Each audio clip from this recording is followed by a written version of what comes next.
Alright, hey guys, I'm here now. Yeah, sorry for the delay. I actually had to step out and grab some food before I started today's stream. I slept in because, well, not like slept in, but, yeah, I was dead exhausted, so I did, opt to sleep, like, for more than, like, 2 hours. Any good finds from Bale last night? Actually, we didn't do all that many Bale runs. We did like maybe a handful at the most. Yeah, he kept spawning lightning enchanted, which made him lightning immune, and yeah, it was just a big fat fucking mess because of that.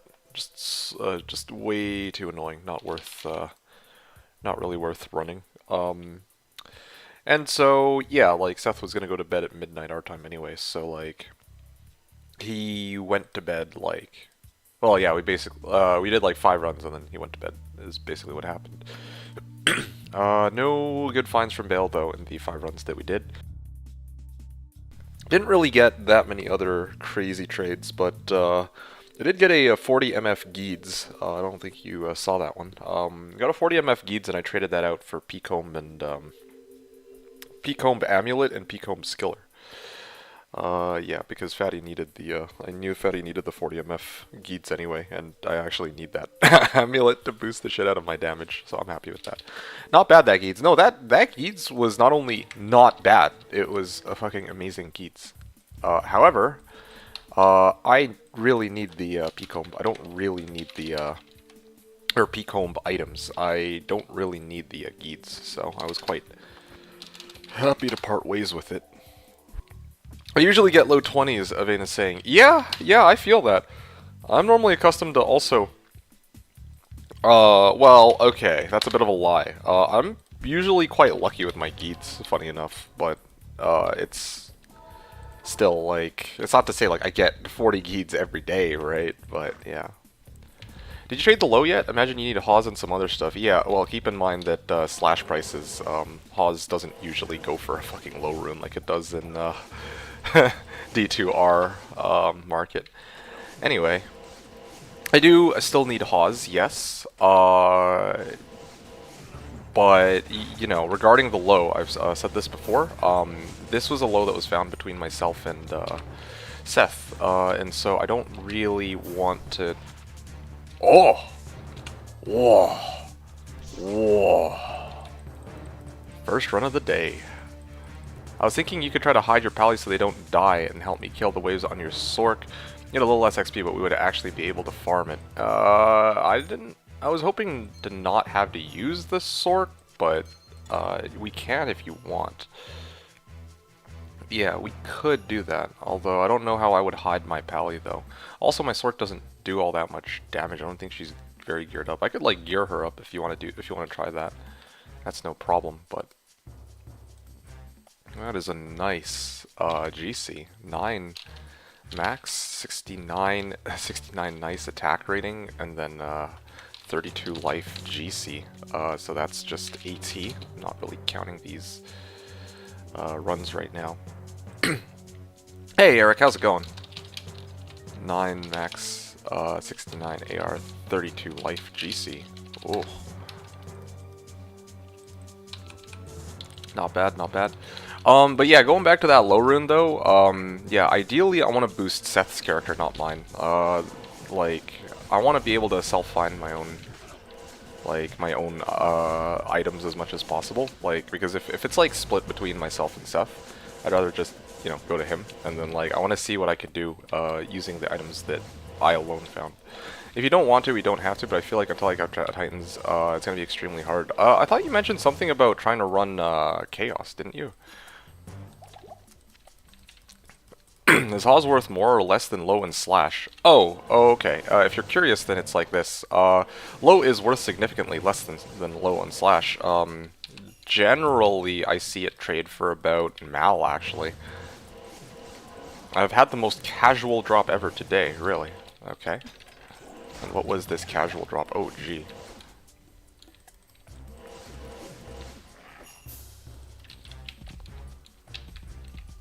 While Meth runs, he ended up dropping me a Vex. Okay. Maybe I should just start running Defiance, to be honest. There we go. Oh, Curse too? Okay, no, I don't have to deal with that. So maybe you need to trade low for Seth's stuff plus Mal. Yeah, hypothetically, if that were the case. If I were actually trying to pay out for Hawes. But keep in mind, like, Hawes is like... Hawes, I don't know how many people are... Well, first of all, I don't know how many people have a Hawes, and secondly, I don't know how much demand there would be for Hawes, or if, like, you know, if I say, okay, I'll offer a Mal, maybe somebody will be like, oh, well, you're like the only Paladin, so... Because of that, I can afford... Well, even though you're the only Paladin, it's like, you need the item, right? Like, I need the Hawes. So maybe they would overcharge, I don't know. That's not sure how well that'll work out, but I guess we'll see. Okay. Do I have Defiance Aura? I really don't have Defiance Aura, eh?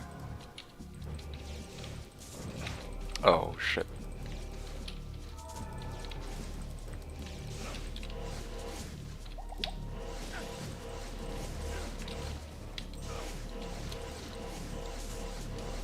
Okay. Full juvie. Eric was saying, I was like, I won't be mad at RT or Ishida or whatever, and he ended up dropping me my first high rune since May. Really? He okay, while doing some F, he ends up dropping me a Vex. Yo, that's awesome, dude. At least I think that's awesome. Yeah, you can use a Vex, can't you? Beer was saying some guy got Hawes twice yesterday? Really? Okay, well, maybe I'm mistaken. I'll go see if I can hit him up. But one of the issues, too, is I don't want to, like... Even if there's, like, no... Well, I don't have anything to really trade for it. Like, I actually don't have anything of, like, significant value right now that I earned. Or at least, that's how I feel. Eric said, I once found Hawes 4 times in a single day, 3 times off Hell Andy. Ooh. Yeah, that would be nice if I could actually farm Hell Andy and get myself a Hawes. Yeah, I'd be pretty happy about that. Anyway. I was running... Avane was saying, I was running a couple 100 LKs earlier today and was freaking lucky on the Paladin front. Fits well since I'm focusing more on Paladin now. Okay. 2 P-combs, one with faster unlock, Hawes, and a bird. Yeah, I saw you, yeah, right in the global chat earlier that you did indeed find a, you did, yeah, you found a, like, a burr. Ooh, mesh belt. I think this is Credendum, right? No, towels, actually. Whoopsies. I always mistake mesh belt and what's the other one? It's like set mesh belt and, can't remember which one is Credendum. Mithril coil, there you go. Mithril coil, or set mithril coil and set mesh belt. Since talking of Hawes anyways won't go to waste. Fair enough. Wait, you ran LK and you found a Hawes? That is crazy. Also, the same thing with P-comb too. You ran LK and you got a P-comb. I keep forgetting LOD, Holy Bolt doesn't do damage to demons. Yeah, it's yeah, I feel that. I mean, like, I never forget because, well, yeah, I just don't forget. That's like one of the few things I don't actually forget, but like, but yeah, it's Mithril coil, right? Thank you. From random chests, you got a random, like, a Hawes from a random chest.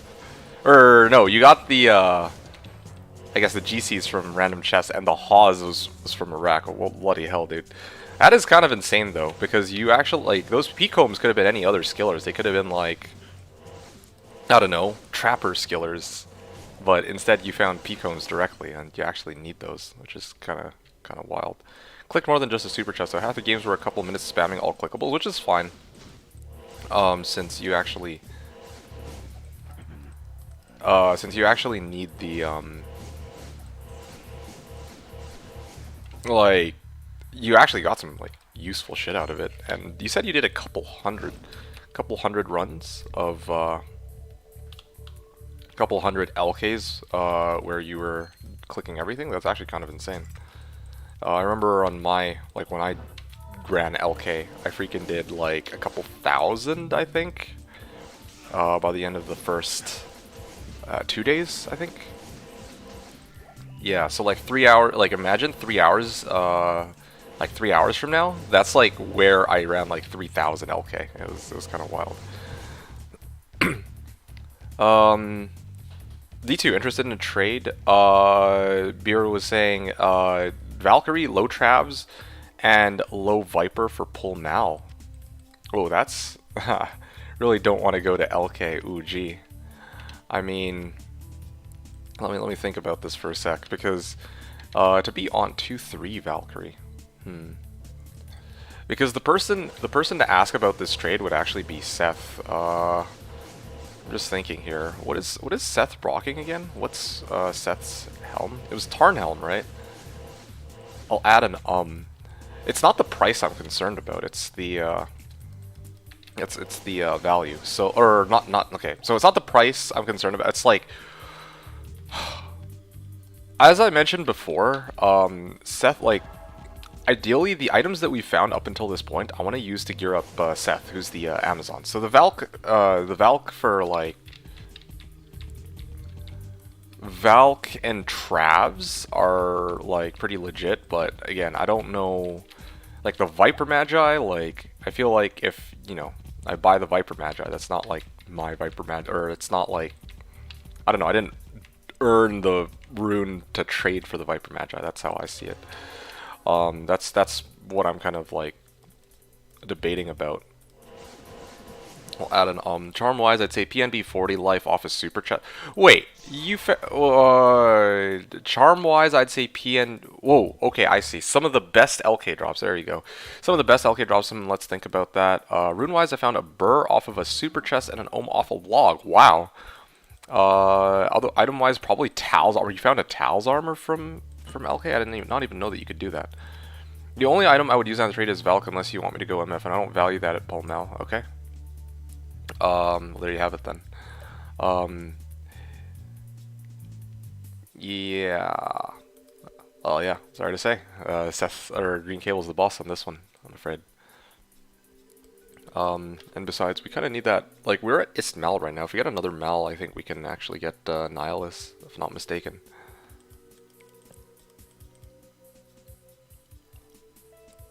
So what's the plan for today? That is a good question. Right now, no, you didn't miss it. I didn't, well, I don't really have like a crazy setup plan for today. I am just playing, I'm just running AT. Have I done my forges? No, I haven't, but I'm not yet able to do forges, or at least I can't really kill him. I can't really kill, what's his name?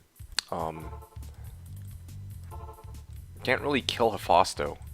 And again, like I mentioned before, I want to be able to run my own forges with my pally before I clear them. Making Lasagna, so I'll be on in like 10ish. Okay, there you have it.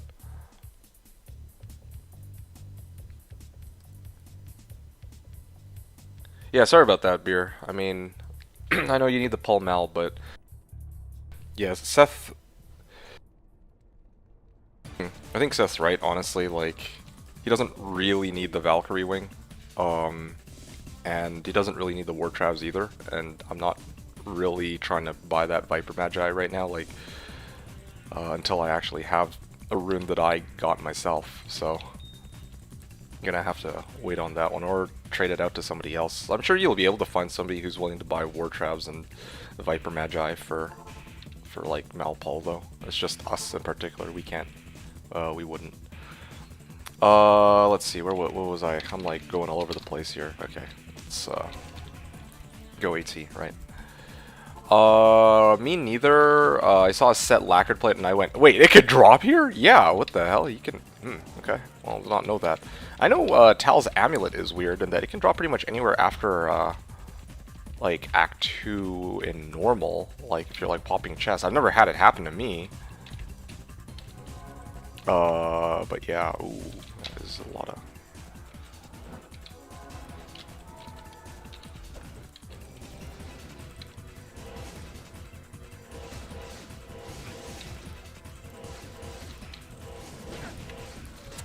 Seriously.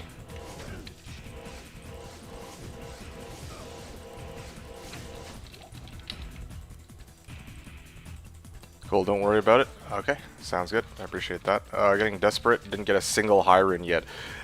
Yeah. Yeah, fair enough. I don't know, you got some pretty good finds though so far. Like Viper Magi with War Traps, I'm sure you'll find somebody who's willing to trade out for those. It's just that Seth and I don't need them, but there's certainly going to be people who, oh my, why are there so many invaders here? Yeah, this is exactly the kind of situation why I'm like, I don't know if I would want to like max out FOH. Okay, you know what? I don't feel like dealing with that right now. The sooner you do your forge, the sooner you'll get a gulf for an Annie. Yes, I know. I get that, but...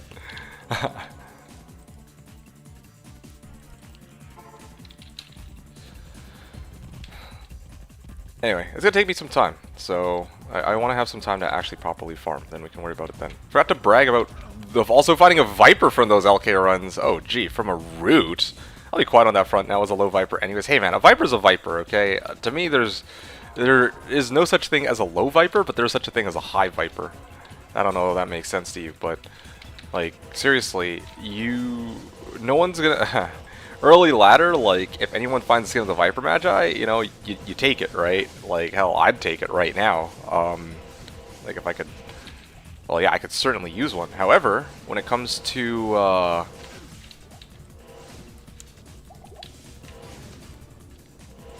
yeah, so Skin of the Viper Magi, certainly useful early on, but like later on down the line, yeah, when you start looking for, or when you're trying to start building your endgame character, you're like, you want your 35 all res Vipers and or 35 13s in some cases. Like I remember I was making Dilemma and I paid for a perfect Skin of the Viper Magi, so that was pretty good.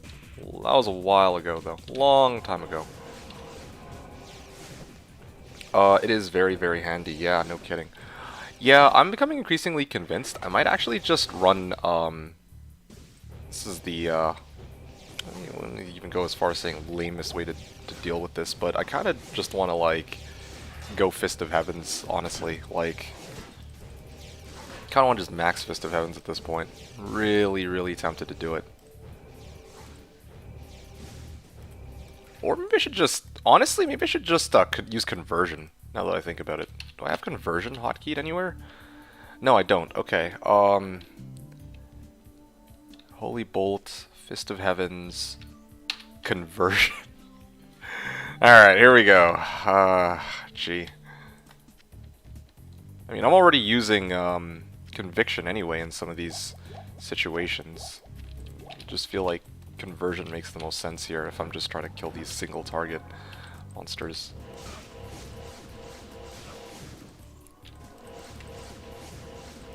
Yeah, but congrats on the Viper. And also regarding the high rune, I'm gonna go on a limb and guess that you'll be just fine. Like even if you don't find anyone to trade the Viper Magi for, like, I'm sure you'll find something that's useful to you later on down the line. And it looks like I actually found a rare rusted armor.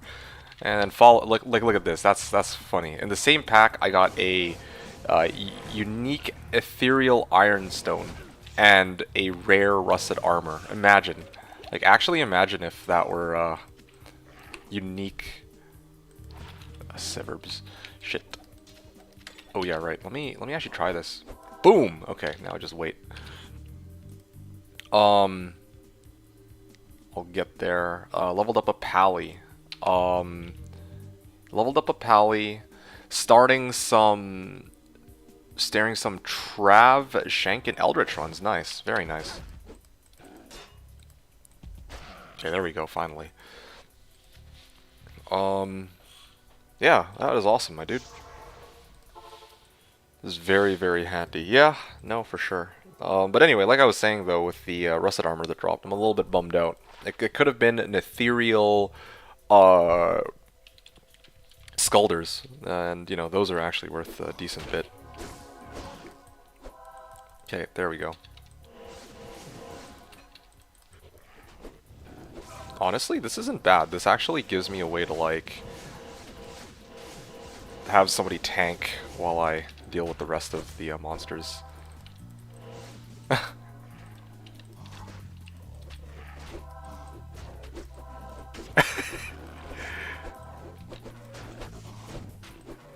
Come on. Okay. Oh, gee. All right. Your turn. There we go. Oh, shit. I meant to Holy Bolt, not convert. Oh, boy, oh, boy. Oh, yeah, right. I gotta Holy Shield this bad boy.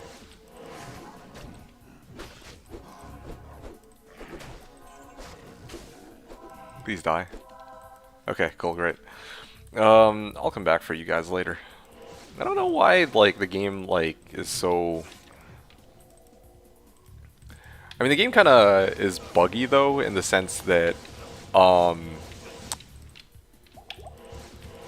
like, the monsters show themselves as still having, like, close to full HP, so it's hard to kind of keep track of which ones I need to, you know, kill.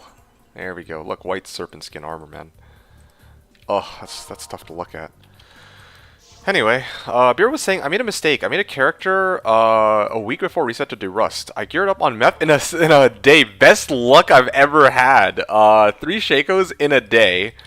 1 from an armor stand near meth. Wow, that's crazy. 3 Shakos in a single day. Yeah, that's the worst. But if it makes you feel any better, Beer, I'm infamous for being the guy who friggin' got like...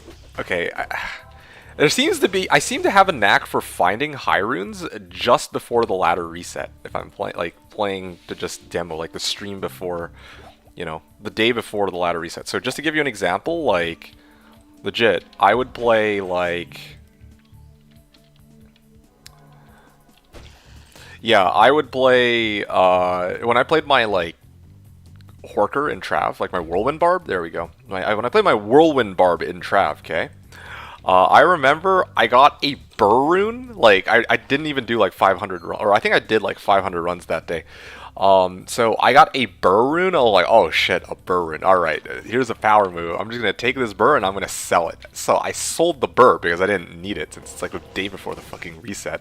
And then the following day, or not the following day, sorry, like later that stream, I found a Jaw, okay? So I got Jaw Burr the day before the the ladder reset. So until something like that happens to you, I don't know, man. Yeah, I think you're good. And that's not the only time either. Like, I remember the final day that I was playing my martial arts assassin. Same thing happened, except, you know, not Jaw and Burr. Like, no, it was just the Jaw rune. Or it was just the Burr rune, but still, you know, like, these things happen. we just learn to accept that RNG is cruel. Please proc. G. This is... Okay.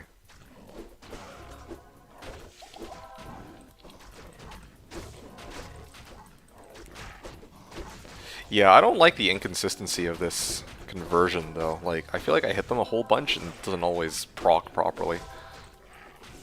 And also, it's not sustainable either, since... Oh, shit. Yeah, like... And I had to be, like, right in front of them. That's another problem. But I think the worst part of this is that like, this strat will only work until I'm, like, level 85. Once I'm level 85, this actually won't work on them anymore.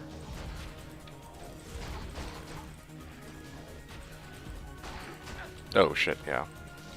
Anyway, yeah, this is taking too long as well. Like, I'm still trying to come up with a good solution. It's kind of a nice meme to, like, be able to just throw on, like, hit them with conversion, but it's just not, like, it's just not enough. Yeah, like, I need to find some other way to deal with them. Maybe a Merc. Yeah, maybe I'll just get a Merc. Like, I haven't found a single good bow, though. Like, I've been keeping my eyes peeled to see if I can find, like, a good bow. And I still have yet to, like, come across a good bow. Which is kind of bothersome. So Eric was saying, I need your opinion on something, DT. Let's say you just started finished Hell. Okay. Which doesn't have anything good on her, and you want to level her up to, let's say, 90. Okay, let me think about this for a second. So, just finished Challenge, which doesn't have anything good on her, and you see on level up to 90. What areas would you level her up at? Honestly, You're talking like single player, right? You're talking single player? Um, you're gonna laugh at me, honestly. Like, if I were stuck in your situation, and I'm assuming you don't have map hack either, I would actually just run Heldritch. I'm not even kidding you. Like, for me, like, if I want to level somewhere and I want to just kind of like Pindle. Pindle is also not a bad option, I guess. But there's two things you got to look out. First of all, Pindle can like one shot, like one hit kill you if he charges you. And the second problem with Pindle is sometimes like there's like the way Nilithak's temple is shaped. There's like a bunch of pillars that might block off your javelins, which can be a problem as well. Remove the word started here. Okay, yeah, I was like looking at that. I'm like, all right, yeah, I'll just figure it out as I go along because the rest of your message would certainly give the context as for what it was you're looking for, right? So I didn't, but yeah, that was an interesting one. In general, but yeah, I mostly refer to SP. So I saw Claw Viper is 28, 23, and there are no guaranteed light immunes. I kind of consider that so I won't end up just doing a million Pindle skin runs. You say a million, but that's actually not, it's not even that many, I would say. Like, how, okay. So I would probably run Heldritch to like level 80. I'm not kidding you. I would run Heldritch to about 80, and then I would maybe migrate over to Pits, probably. Yeah. Like, I'm just, again, like, undergeared, so you can't really run Chaos, you can't really run Bale. And yeah, so you'd probably want to look for, like, some other, like, level 85 area. And I think the best one that, well, actually, there is one other area that's not too bad either, I think.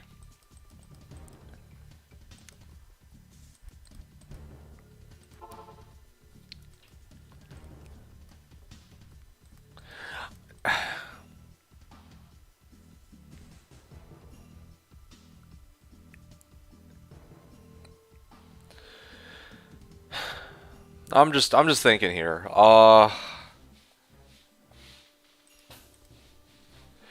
Okay, I would like, that's a tough one. Would Infinity be a necessity in the pits? Yeah, you're basically banking, like, if you're going pits, you would have to, hey, by the way, what's up, Zivko? So Eric, if you're going for pits, you'd be banking that you don't come across,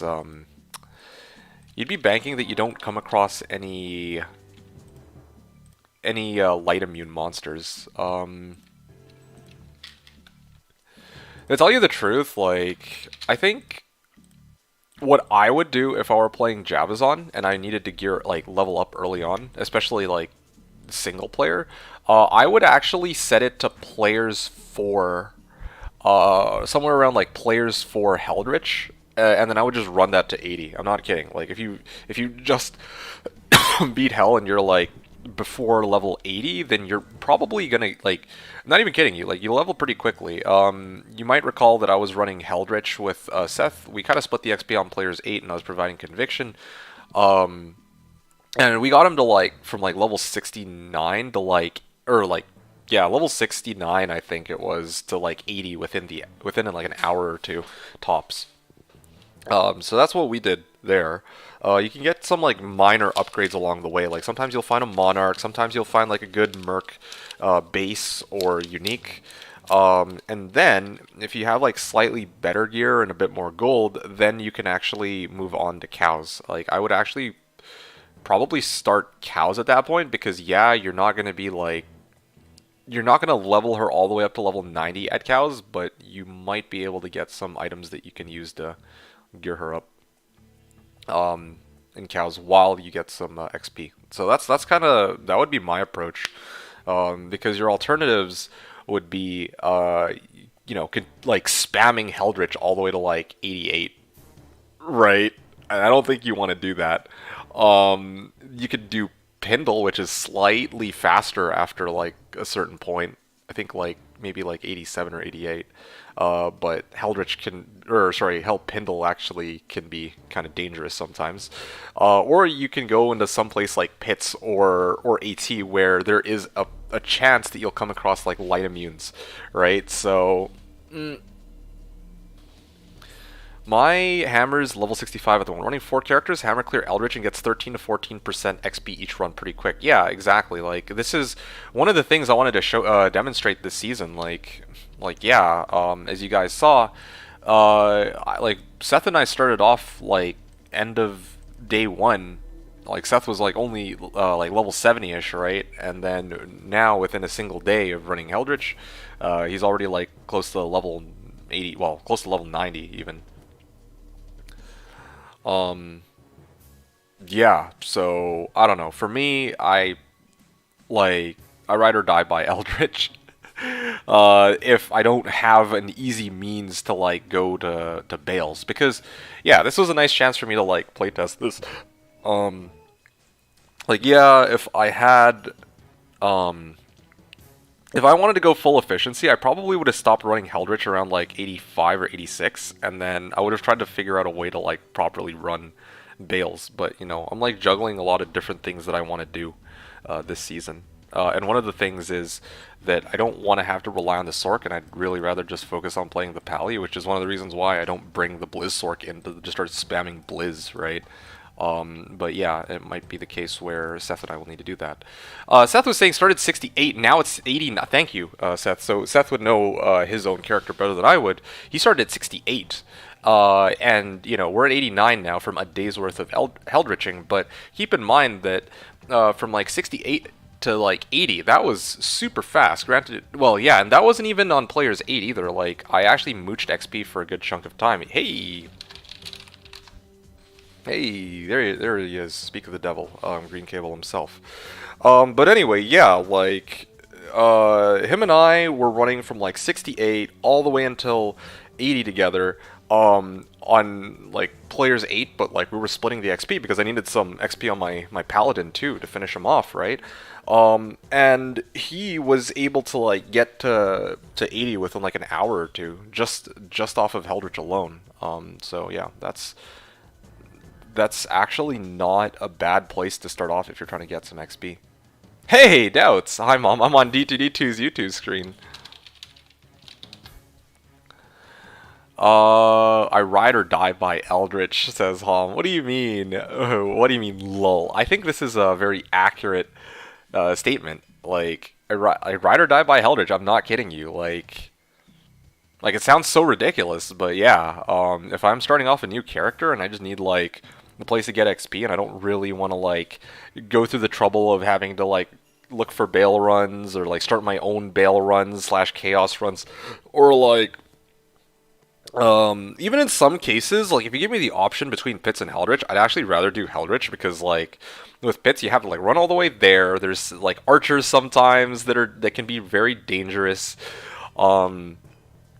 Whereas Heldritch, you just run up to the portal, or you run up to the waypoint, and you just go and kill them, and then you go next game, you know? And this is something you can do very mindlessly, too. Like, what did I end up... I think I ended up watching all of Sandman while running Heldritch, you know? Like, that was some good shit. Like, I love that show, I must say.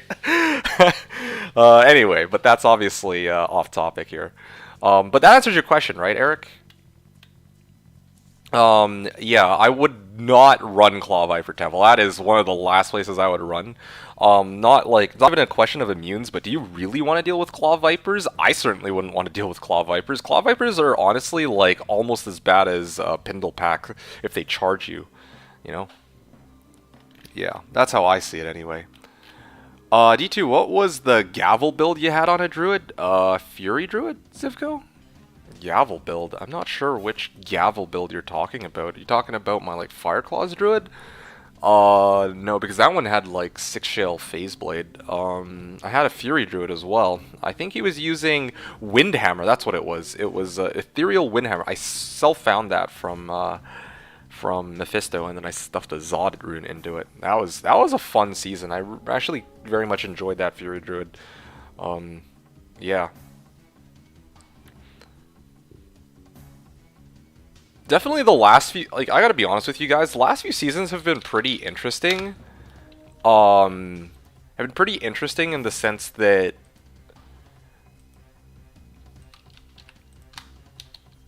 the last few seasons have been interesting in the sense that I've actually, like, played characters that are like mostly melee bait, or either melee or like their damage is dependent on how strong their weapon is. I'm like looking at the last 6 seasons actually. No, 7 seasons? Yeah, last 7 seasons have been like last season was Throw Barb. The season before that was like Blade Fury. Season before that was Fury Druid. Before that, Holy Shock Pally. Before that, Spearzon. Before that was Trialisorc. That wasn't dependent on weapon, I admit. But the one before that was Fire Claws, and the one before that was Phoenix Strike. And the one before that was Whirlwind Barb, with Zealot Paladin as a secondary character. So like yeah, it's kind of interesting going back through these characters because yeah, like damn dude. Gee, like, there's, anyway, that was, like, way off topic, but the point was, yeah, I'm not sure which, character we're talking about in this case. I'm gonna assume that we're talking the Fury Druid, because that's the only one who is using any kind of, like, hammer-related weapon, when he was, like, my active, main character. Anyway. But yeah, going back to Yvain's statement, I'm glad that Yvain can vouch for me. I know that, like, it sounds so ridiculous, like, you know, most people would consider, yeah, Heldritch is a meme, like, why would you ever run Heldritch, it's a waste of time. I really don't think Heldritch is that much of a waste of time. Like, Heldritch is kind of like, yeah, he can't drop everything in the game, like, he can't drop D-Web, he can't drop D-Fathom, he can't drop Griffs, he can't drop Tyrells, yes, okay, fine. But, he can drop just about any, like, other worthwhile, like, unique items. So, like, if you need Titan's Revenge, he can actually technically drop that. He can drop... Ooh, Superior Unearthed one. One of these days, guys, it's gonna be a D-Web. Like, I just need a bit more MF, I swear. It's actually... it actually is depressing to see these Unearthed ones pure. But anyway... yeah, what was I saying? So, like, you can get Shaco, Wartrap, like, I was talking about this yesterday. You can get Shaco, Wartraps, like, Aki, right? I've gotten Aki before. You can get Hawes. I'm trying to think of some of the cool uniques I've found off of him. But you guys get the point. Like, he's not, you know... Do not underestimate Pindle as, like, a early game farming point. He gives a good chunk of XP. You can, like, do something on the side while you run Pindle as well, which is a huge plus for me, especially if, you know, the goal, if you're just playing single player and you're just trying to, like, chill out. And most of all, he's not, like, he's a relatively safe, place to farm. Like, okay, so... He doesn't require that much to farm. Like, he's not... It's not like Pindle, where if I were to go run Pindle right now, I would probably bring Nadir just so I could pop Cloak of Shadows so that I don't immediately get mauled by, like, 4 or 5 of them at the same time. You know what I mean? Like, so what that allows me to do is I would actually consider throwing on, like, look at this. Like, I would actually consider throwing on, like, a 4p topazed Wormhide with, like, a 3p topazed hat so that I could actually MF at the same time I'm, like, looting XP. So that's, like, one of the things that I would do with Heldritch. That's why when Seth and I were running Heldritch, I was actually holding on to these, like, Wormhides and other items because I was actually tempted to, like, burn a Larza quest just to get 4 sockets, and I was holding on those topazes. I was gonna, like, 4 topaz some of these armors and helms, and then I was actually gonna let Seth try and run. I remember a time I told you I was farming Heldritch and you thought I was crazy. Hey man, times change, okay? It's kind of like the same situation as when I was playing the Spearzon. I think that's a prime example of this. Hey, man, my opinions change, okay? Sometimes day by day, but other times it takes time. Like I used to meme about Spearzon. I used to be like, oh yeah, Spearzon, best build ever. And then I'm actually trying the Spearzon, and I'm like, dude, the Spearzon actually rocks. Like, I can actually run trap with it, and it's actually so durable. Like, it was crazy. And, also surprisingly a lot of fun, and another huge advantage is that unlike the majority of other builds out there in the game, Spearzon is incredibly cheap to make for like some of the end game components. Like like, yeah, if like this Holy Bolt Pally, for example, I'm gonna need like, at least an Enigma, right? And maybe some of the other characters might require other shit. But in the case of my Spearzon, it was very simple. I'm just like, okay, well, all I need is EBOTD and I'm done, like legit. Once I have EBOTD, the rest of the game is actually trivial. That's how crazy it is. I don't know. I have a newfound respect for Spearzon because of that. It's only crazy until I'm rich. I mean, actually though. So this is one of the reasons why like we do the things that we well I do this too, right? I am an honest hypocrite, alright? I will say, like, sometimes I'll, like, bash on something, and then later on I'll try it, and I'll realize, like, oh shit, okay, this is actually pretty good. And this same situation happened with, what is it called? Well, with Pindle and, well, yeah, mostly Heldritch, actually. Like, in the past, like, people used to, like, bash on Heldritch and used to be like, yeah, why the heck would you farm Heldritch? And then now I'm like, I don't actually recall myself bashing Heldritch, but you know what? That does sound like something I do. So yeah, like I would never farm Heldritch as like an end game location, but I would like starting off early ladder. Like it's a pretty good location if you're not running like a fire or cold type build, right? Because those are what his immunes are. And he's not a particularly dangerous monster. So yeah, like now that I've actually had some time to just, do some farming on Heldritch, and I've realized, like, hey, yeah, no, there's actually some merit to farming this. You get some, like, good XP, you get some good drops, yada, yada, yada. You get the idea. Yeah, Zivko was saying, aw, yeah.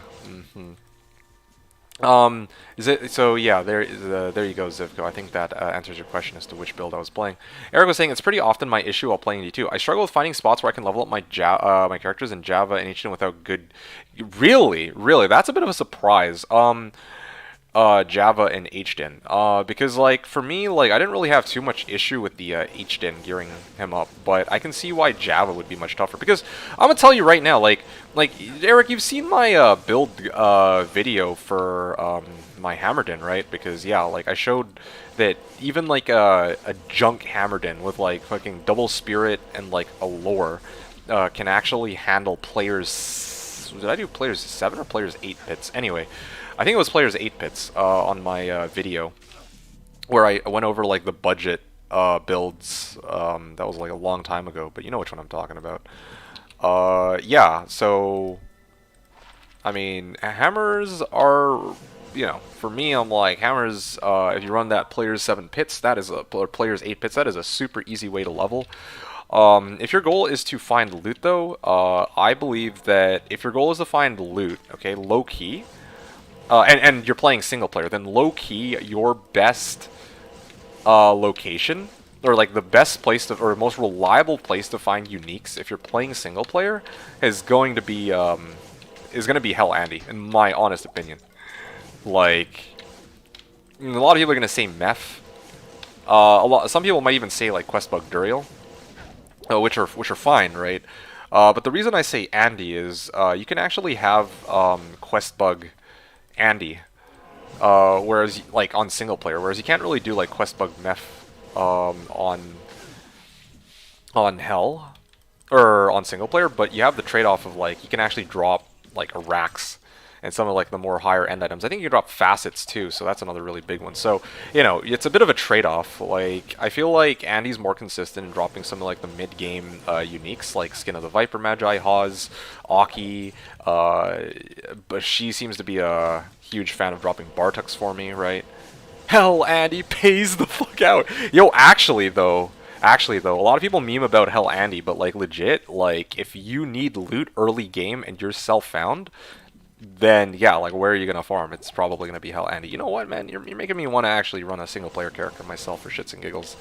Maybe I'll do that sometime. Maybe that's what I should do. If I'm done playing on Slash and I feel like streaming D2, maybe I should actually do some single player for shits and giggles. Just to showcase gearing up these characters. Anyway. Zivko says, your famous ultra budget builds that actually work. Well, I mean, they actually work, yes, but I don't know if I'd call them ultra or famous. Definitely not. I don't know if I go as far as calling them famous. Like, I like that. I like that label. Like, don't get me wrong. Like, it puts a smile on my face. I'm like, shit, yeah. That, you know, some people would think so highly of it, but at the same time, I'm like, no, it's not famous. It's just there. It's useful to the people who need them, I guess, which is good enough for me. Do a holy grail, blank name says. Okay, so that's a funny one. Welcome to the stream, blank name. I mean, yeah, Holy Grail. So about that, I'm not really all that interested in doing Holy Grail on single player. If I'm gonna play single player, I'm more interested in showing the gearing process, because I feel like a good chunk of the content that exists right now, like, you know, if you were to like look up some D2 content, it's like more geared towards BNet, but it would be nice to like do content where, or like put out like a YouTube video or show some gameplay of myself going through single player where I talk about like some of the locations I opt to farm to get my characters up and running and why I do it.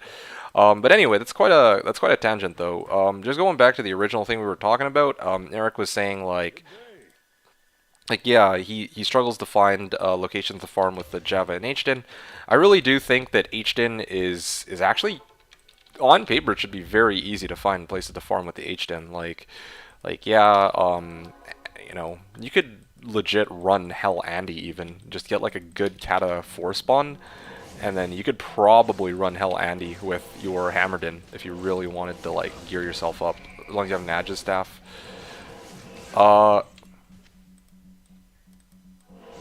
And also, trying to think what else here. D2 Telly dropped you to timeout. What the fuck? Oh, okay. Well, I guess that character never made it. Actually, made it in the game.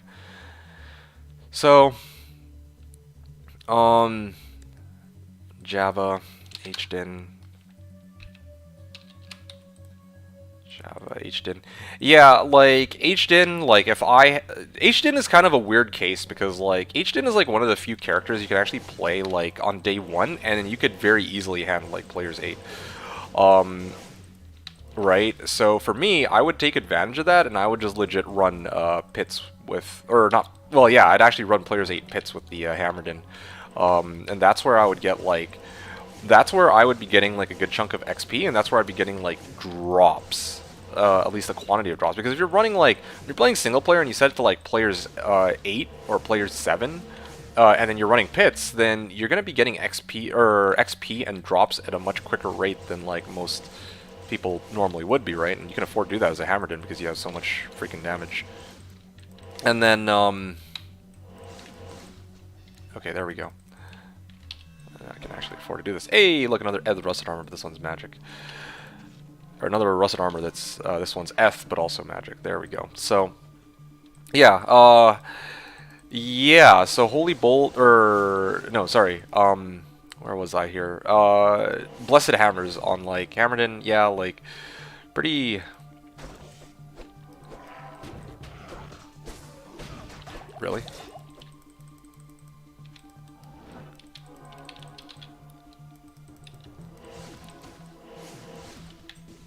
Okay.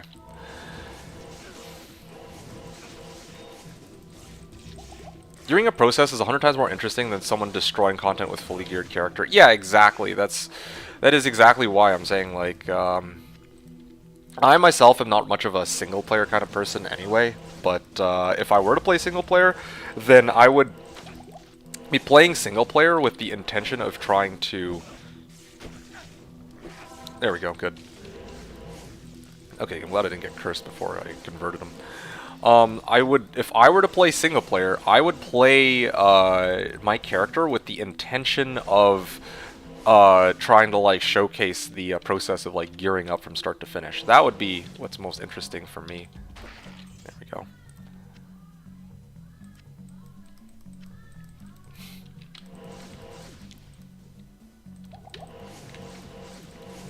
Anyway, Zivko was saying, I killed D-Clone with Blizzork and D2R with in under 10 seconds with 6k damage. I don't recall D2 Clone to be nerfed.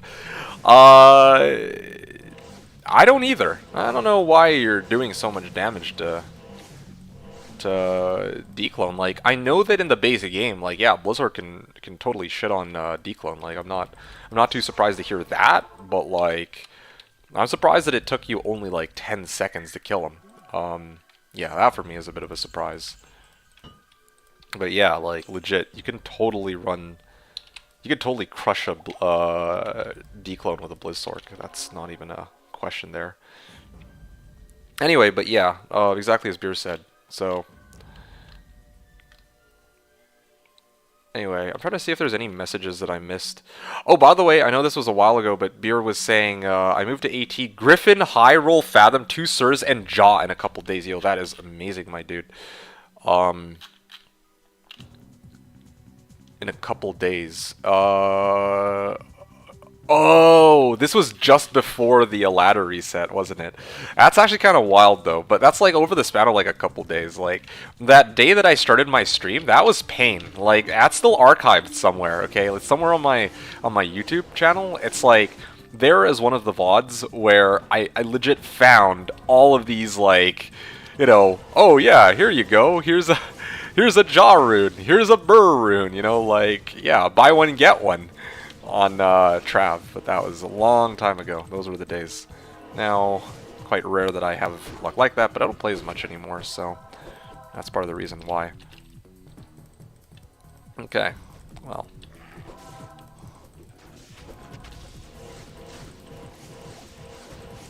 Yeah, that was me.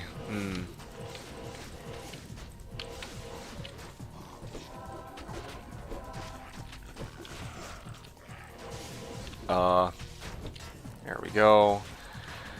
This is so ridiculous that I have to use Sank to deal with these guys, but you know what? It's something. I don't know. I'm like thinking, this is actually kind of a fun way to deal with these invaders, but at the same time, I'm like, how do I feel about this? Like, am I... Okay, that was painful. Alright, let me get rid of Amp off my head. Yeah, this is kind of a silly and fun way to deal with these invaders, but at the same time, like, is this the method that... well... I mean, I think this is the way I could deal with them for now, but later I'm going to need to find a more permanent solution when this character inevitably reaches a, you know, a higher level than 85. Or, you know what I could do? Like, no joke, what I could do is I could actually keep killing myself. I'm not... Can't believe I'm saying this, okay? I could legit just keep killing myself.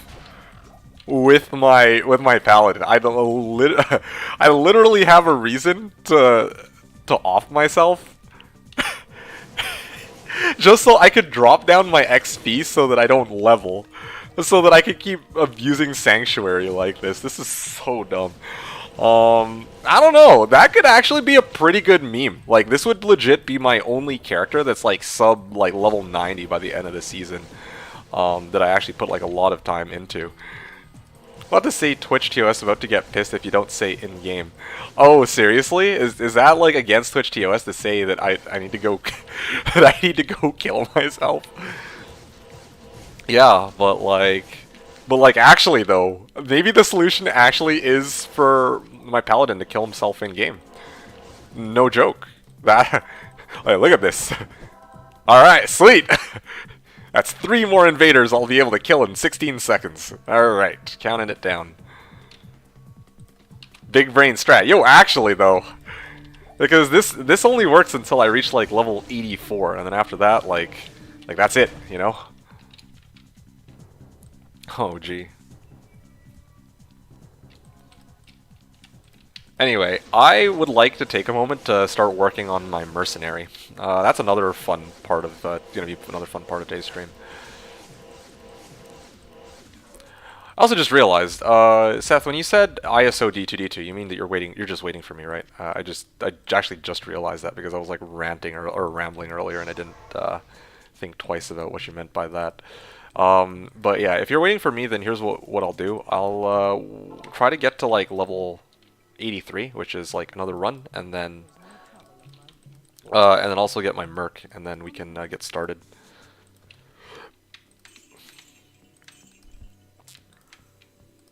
I was, but my dad got called into work, so I'm on babysitting duty. Okay, that's fine. That actually works out in my favor in a way, since all that means is that you guys will get to see me figure out all this like theory crafting garbage with my pally. Not sure when he's gonna be back, but I have to watch kids. That's totally chill, my dude. All this means for me is that I have time to start building up my characters. Starting with, or well, not build up my characters, but build up my my my my Holy Bolt Pally. So sorry, I thought I'd have more time to play this. Hey, it's totally chill. I mean, yeah, it's a bit of a bummer we weren't able to like go 2-8 all the way through and like do all the theory crafting for Bale and all that shite. But at the same time, I'm like, honestly, you were like the only one that I, as part of well, I mean, and Muse actually, but you know, yeah, you guys were like the only ones who were like a bit like willing to play for this reset. So I'm not like not really too upset. Like, I mean, I appreciate it either way. Don't need to apologize for that. Like, life is life. You're busy. You're busy. During the week, I should actually have more time. It's fine. I don't know if I'll have that much time to play during the week, but I mean, hey, that's just how things are sometimes. Definitely not gonna have as much time to play during the weekend for sure, or during the week. Well, that's okay. I'll definitely catch you on though at some point. Like, I definitely want to keep the Holy Bolt Pally going. Like, for me, this is kind of an interesting one, but we'll see. We'll have to see kind of where life takes me, I guess, in the next couple weeks and possibly months. Yeah. Anyway, but that's I'm not gonna worry about that for now. So in case you guys are wondering what I'm trying to do, I'm trying to figure out if I can get a King's Chukonu. Like, I'm trying to find a cruel bow of some kind.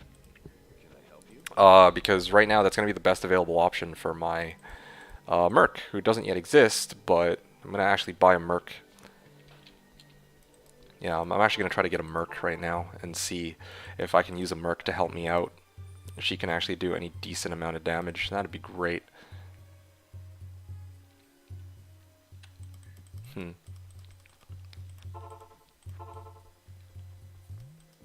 your service. Oh wow, I don't even have a bow on this one. Well, the good news is, with the 4P Topaz armor, I definitely see an increase in the number of magic and rare and unique items. It's just that none of them have quite been useful yet, probably because I've only done like 2 or 3 runs, but we'll get there. I'm also short an MF hat, so I need to work something out for that. And I'm also looking out for some decent runes that I can use to trade with as well.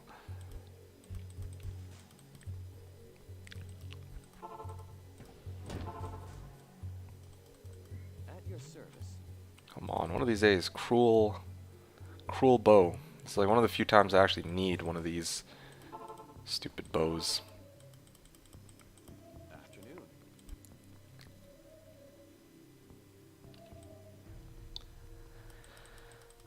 All good. Well, Seth, for what it's worth, you're here, and you're gonna be. I imagine that you're gonna just be hanging out and listening to my stream while you do your babysitting. So, yeah, that's good enough for me, I guess. Like, that also, well, that kind of works out for both of us, I guess. Cruel short warbow of multiple shot. Ha, that's actually kind of a cool one. Heavy charge staff. Mala Nightmare? Shop.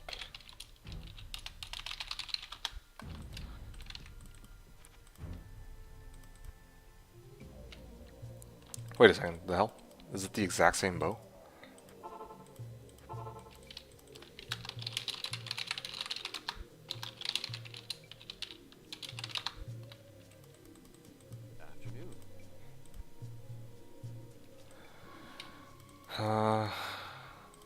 Yep, let's keep the ball rolling here.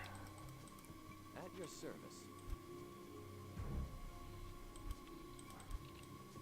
Anyway, I'm gonna do this a couple more runs, or a couple more times, and if I can't find it, then I actually need to use the bathroom, and I'll hit it. I'll keep searching afterwards. Come on. Need a good elite base here, you guys. Yeah, I really want to see what a merc can do. A rogue mercenary. I've never actually used the rogue mercenary, I don't think. Yeah, I'm hoping that because right now, like, you guys, some people in chat were like saying earlier, yeah, D2, why don't you get a, why don't you get like an Act 2 or Act 5 mercenary to help you do the damage against some of these, against the invaders, but I want something that's like not melee, because otherwise they're just gonna stand in my, they're gonna stand in front of me when I'm trying to actually holy bolt shit, right? So, I need a good bow, and I need a good merc to use that bow.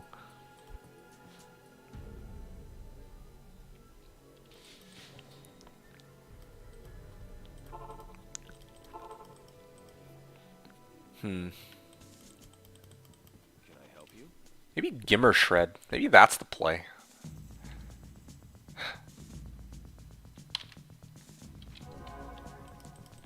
Yo, honestly, I think I have an idea. Okay, I think I've got it.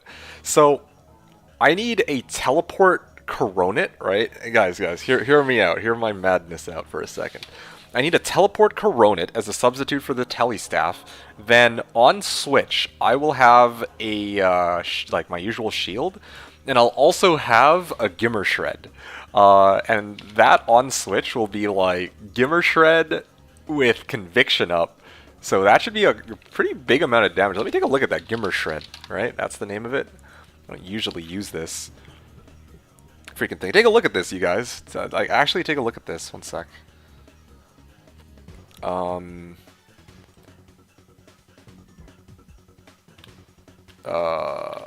is it? Okay, so check this out. Like, look at this. Gimmer Shred, okay? Like, 218 to 483 fire damage. Okay, that's kind of pointless against those invaders, but it's got lightning damage, cold damage, IAS as well. And it's also got its own, like, regular damage. And I've also got conviction, so it should always hit. Or, like, well, not always hit, but, you guys know what I mean. Lacerator also is a thing, but it has a hit chance for causing monsters to flee on hit. Warshrike. Scalper. Yeah, Gimmer Shred is really the play, like legit. I fuck with Gimmer Shred. Let me think about that one. I'm gonna use the bathroom. I'll be right back. And then when we come back, we'll actually continue this. I'm gonna do some more theory crafting as to like a more permanent solution for my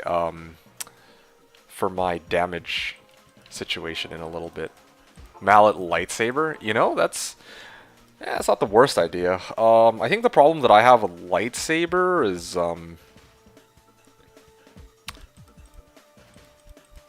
let me think about that one actually. Although, yeah, no, let me think about that. Okay, I'll be back. One sec.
Hey, fellas, I'm back. Alright, one sec. Let's, one...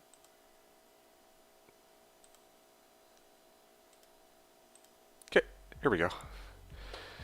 Switching the music, because it already finished the playlist, so we got that going. So let's see. Had to use the bathroom, so I'm back now. So I see you're here now, ZZ, so hello to you. Halma had to go, he'll be back later. Well, probably already gone, so I guess it'd be too late to say see you later, I suppose. Beer was saying, what about Passion PB and Zerk them? My good sir, you... At first you had my curiosity, but now you have my attention. Berserk, eh? Berserk. The only problem I can think of with going Zerk is, well, there's two actually. Zerk brings down defense to 0, so I don't know if I'll be able to survive long enough to use it. And the other problem is, I don't know how much damage it actually does. I've never actually thrown it on,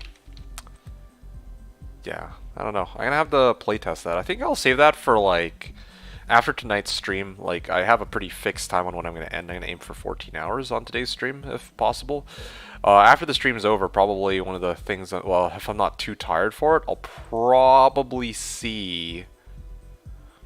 I'm probably gonna try and see how Passion works on this guy. Maybe I'll, like... replicate this character, or like I'll export this character to like a single player and then I'll check it on Hero Editor, just add a passion and see if that's any good. Like, no joke. That could be something. That actually could be a good solution to the this problem.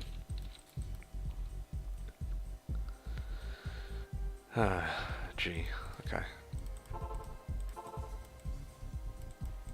I help you? Ward bow. Is this? Yeah, there we go. This is what I'm... Well, the problem with this is there's no...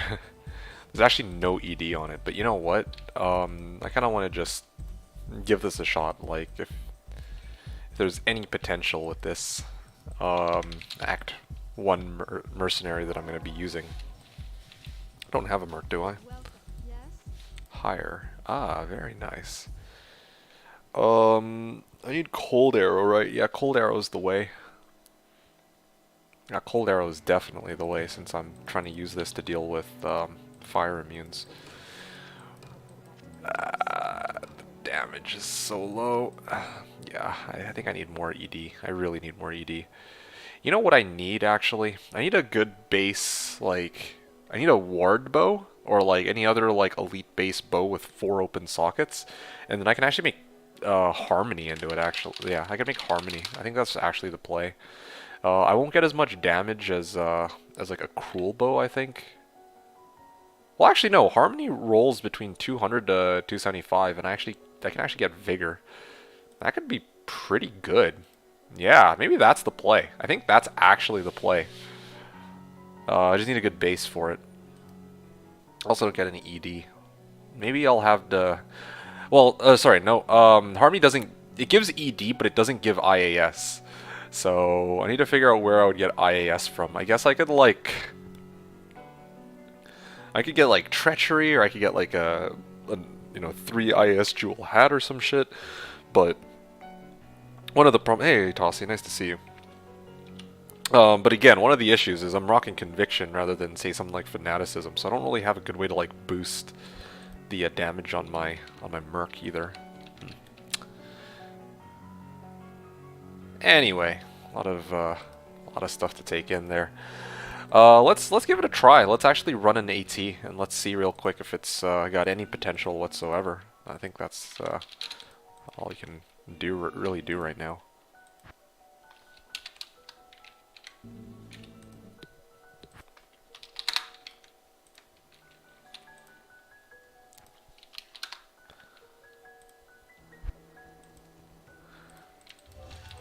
Yeah, this is actually kind of interesting. I mean, I wasn't, you know... I was expecting this Holy Bolter to be a lot more straightforward, but yeah, like, There are some things I'm like trying to juggle around. Like I want to have some like I want to actually have some MF so that when I run places like AT, there's a chance I can actually get some uniques to drop. I obviously need to get some good holy bolt damage, and I think probably the most interesting thing is having a solution for dealing with non-undead monsters, and this is probably the, well, I won't even say the first thing I'm going to try here on stream, but it's one of the things I'm going to try. Because yeah, like, there we go, sanctuary, or conversion, conversion, conversion, and then I can actually start bolting them. Okay, there we go. Not bad, not bad. Now I have apparently an army of... Come on. There we go. It's not bad, actually. It's actually not too bad, I must say. All right. Not okay. All right. I'm gonna keep on walking. I mean, my merc does just enough. Yeah, she actually just does just enough for this. I also realized that I have like, man, I have to like switch between so many different auras right now. Like I have Sanctuary up. Oh gee, did my merc survive? Well, she actually has 1,000 life. I think she's okay. Ooh, that's a problem though. Like again, I have to worry about the positioning of my merc because she's actually soaking up some of my holy bolts if I'm not careful. Another possibility is to start spamming FOH, but before I start spamming FOH, I need to actually get more plus to skills. Otherwise, I don't feel like my FOH is really doing all that much. Okay. Eat.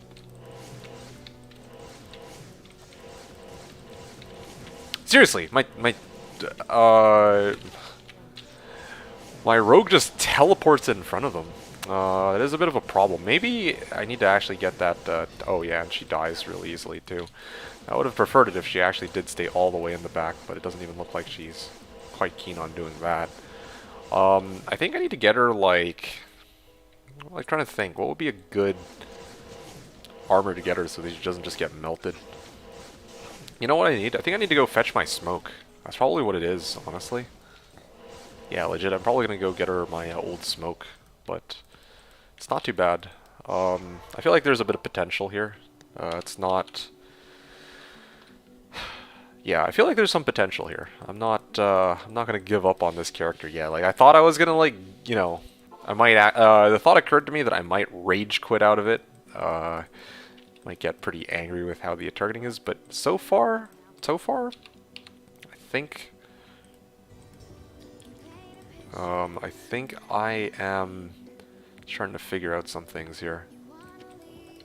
Okay, there's the smoke.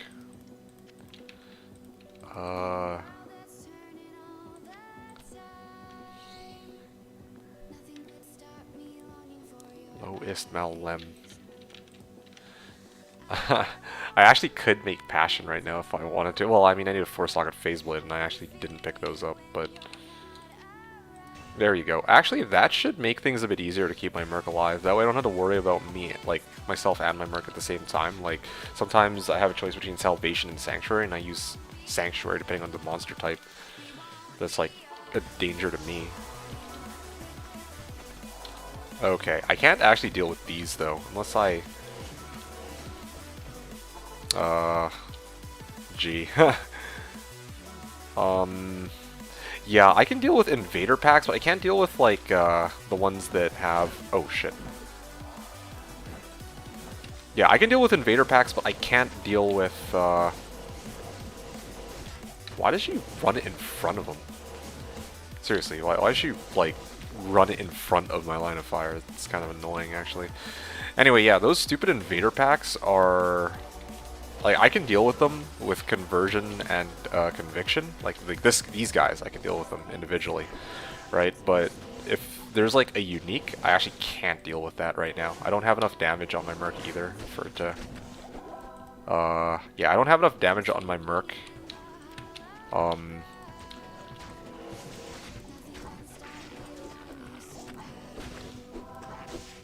on. There we go.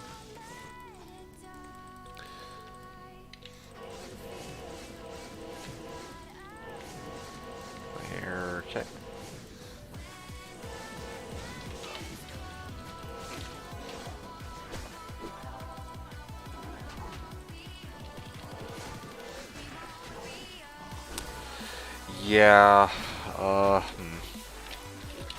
Bloody hell, it's such a confusing character to play. Y is Holy Freeze. I don't ever use Holy Freeze, right? Okay, so I can afford to go Y as Conversion. Let's try that. There we go. Okay, good. And then I can actually warp over and just ignore, for now, the others. Yeah, well. Oh shit.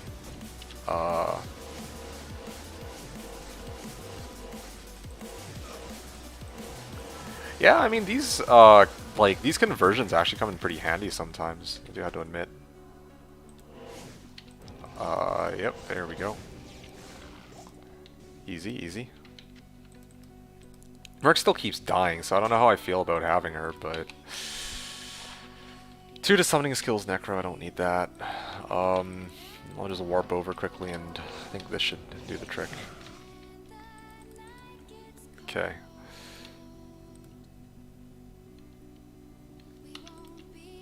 F4 Fist of Heavens, F2 Holy Bolt. F2 Holy Bolt? Okay.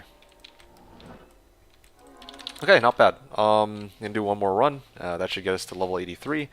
And then maybe I'll consider doing a change of scenery. Kinda wanna switch things up and maybe run some Maws for like the next level. Maybe I should actually try to alternate between the two, because alternating between the two is actually a little fun, doing a number of different locations. Pits would be great to do, but unfortunately there's actually just too many demon-type monsters there.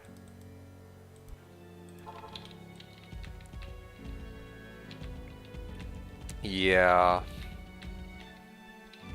Gee.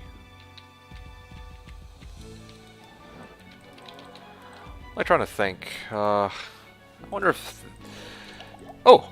Yo, this entire screen right here is all undead type monsters. That's okay. That should make my life a bit easier.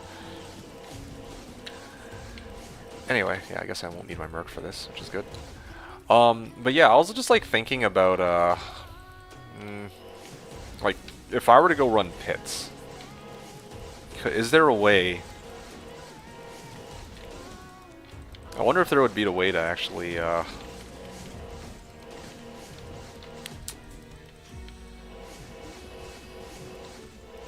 wonder if there's a way to make my Holy Bolt Pally actually able to run it. Like, I'm like thinking, I don't know, I'm just like randomly theory crafting with this character, because like, you know, I know some of its limitations, and I'm like trying to come up with ways to kind of get around some of these limitations. I kind of want to try messing around with that Corpse Morn or that Bone Hue, and then just like nuking things with Corpse Explosion.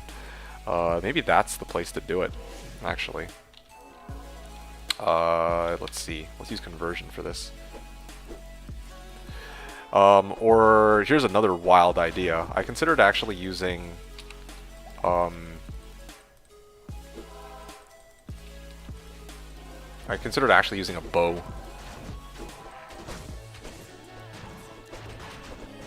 Yeah, I considered actually trying to use like a bow.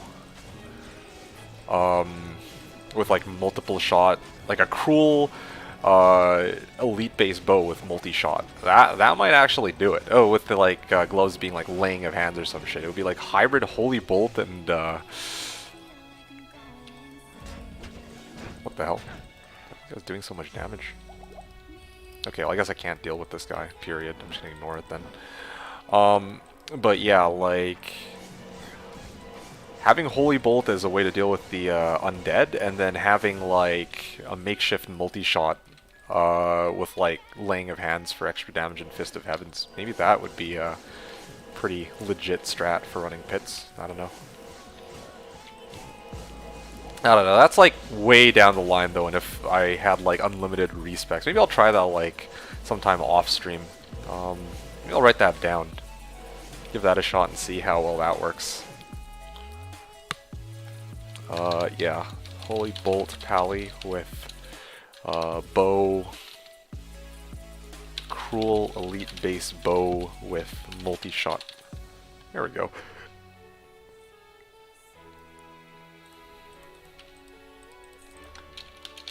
And laying of hands.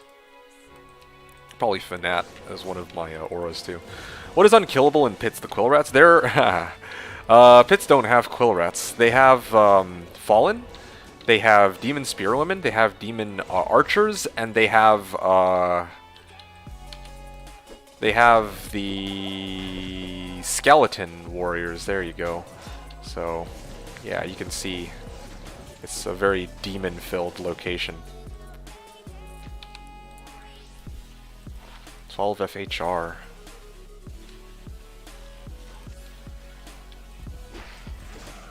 Not bad, not bad. Sanctuary is pretty amusing to play around with, I'm not gonna lie. Like, I'm low-key tempted to keep my character like below level 85 just so I can abuse Sanctuary, but I feel like Sanctuary probably deserves its own season. Like next time well, I don't know. I realize that this Paladin, or well, Paladins in general, like there's actually a lot of builds I haven't ever actually, you know, tried out before as a Paladin. Like I was like thinking like last season about how I'm like running out of like barbs that I would want to make. Like I've made a throw barb now, so really the only one left well actually, you know, there are actually quite a number of characters left now that I think about it. I think I was just thinking more like for the Sork. There you go. I think that's the best example. I was like thinking about like if I were to make like a Sork, what other Sorks are left that I haven't made? And I realized like I've kind of gone through most of the Sorks that I'm interested in really making. So in the future, if I were to make a Sork, yeah, like I'm kind of limited on options. Same with Zon. I feel like I'm pretty limited on Zon. Like I went through the Plague Tree, I went through both the, like most of the Bow Tree. What's left? Okay, please die. What's left on the Amazon, right? But like all the other classes, I realized like Paladin, I could totally go Conversion, as miserable as that sounds. I haven't played around with Vengeance on stream. I've tried a Sacrifice, but that's like one of the very few skills where I'm like, this is like low-key like unviable in my opinion. Like I still, unless somebody can demonstrate to me a way where you can actually heal more quickly from Sacrifice, then you actually lose health. But I have yet to see it, so you know, I'd love to be like, this is one of the few times where I'm like, yeah, I'd love to actually see a way where somebody could make Sacrifice work. Also just realized I leveled, so hooray. 5 strength, yeah. What else have we got? So another skill is Charge. Honestly, like I recently started trying out Charger on my off time or spare time, and Charger is actually like a pretty fun one too. What the hell? Yeah, Charger is a pretty good one. Yeah, Charge with Might, like, it just does insane damage all the way through normal, at least. I haven't really gotten around to trying, like, how strong it is in Hell, but I bet it's gonna be pretty good, because it's not, like, dependent on IAS, so you just max out damage, and that shit, like, hits real hard. F the Legend Sword.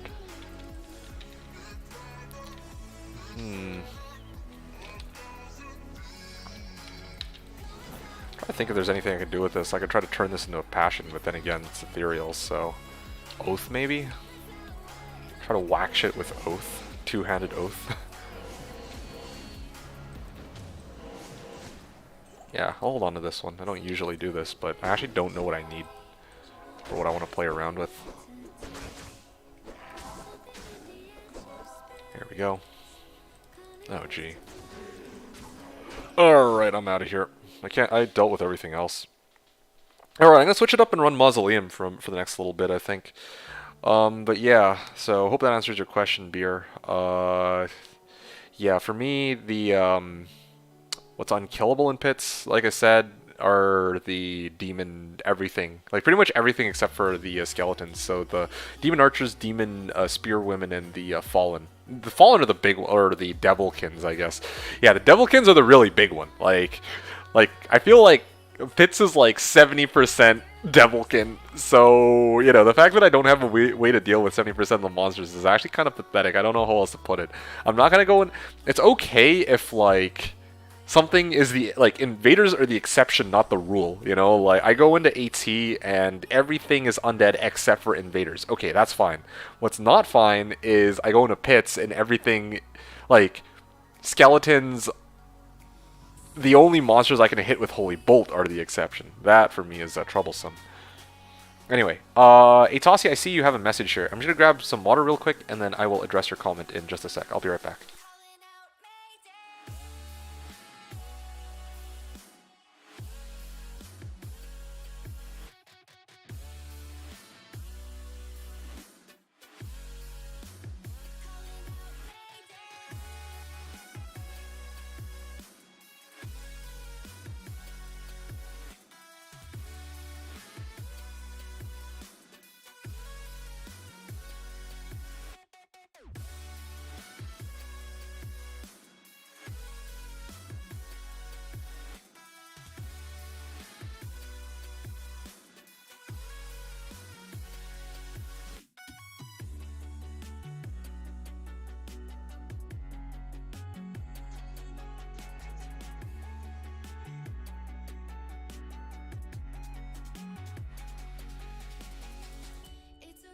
It's so dark out here in space.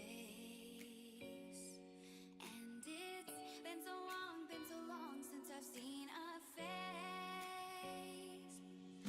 My eyes are Hey, okay, I'm back now. Yeah, Beer is saying Oath base. If you decide not to use, I'll gladly take it. You serious? Hey, man, it's all yours. This is for me. Like, I was holding on to it as like a just in case I really desperately need something else. But if you know that you're gonna need this, then hey, it's all yours, my dude.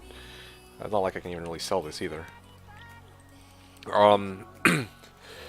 Yeah, but keep in mind though that most people would use Eth Balrog Blade rather than an Eth Legend Sword. Like, I'm just picking up Eth Legend Sword because even though it's supposedly not as good as Eth Balrog Blade, like, you know, I'm just trying to see what I can get my hands on, you know?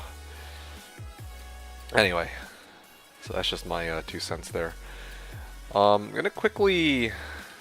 Man, I'm just looking at this Corpse Morn right now. It's really tempting to respec and put a boatload into strength just so I can... just so I can, like, play around with some of the other tools that I have. Should I do it? Like, I don't know if I feel so good about burning a whole ass respec for it. You got one Balrog. Okay, well, you tell me, man. If you want a Legend Sword, it's all yours, okay? I'm not gonna...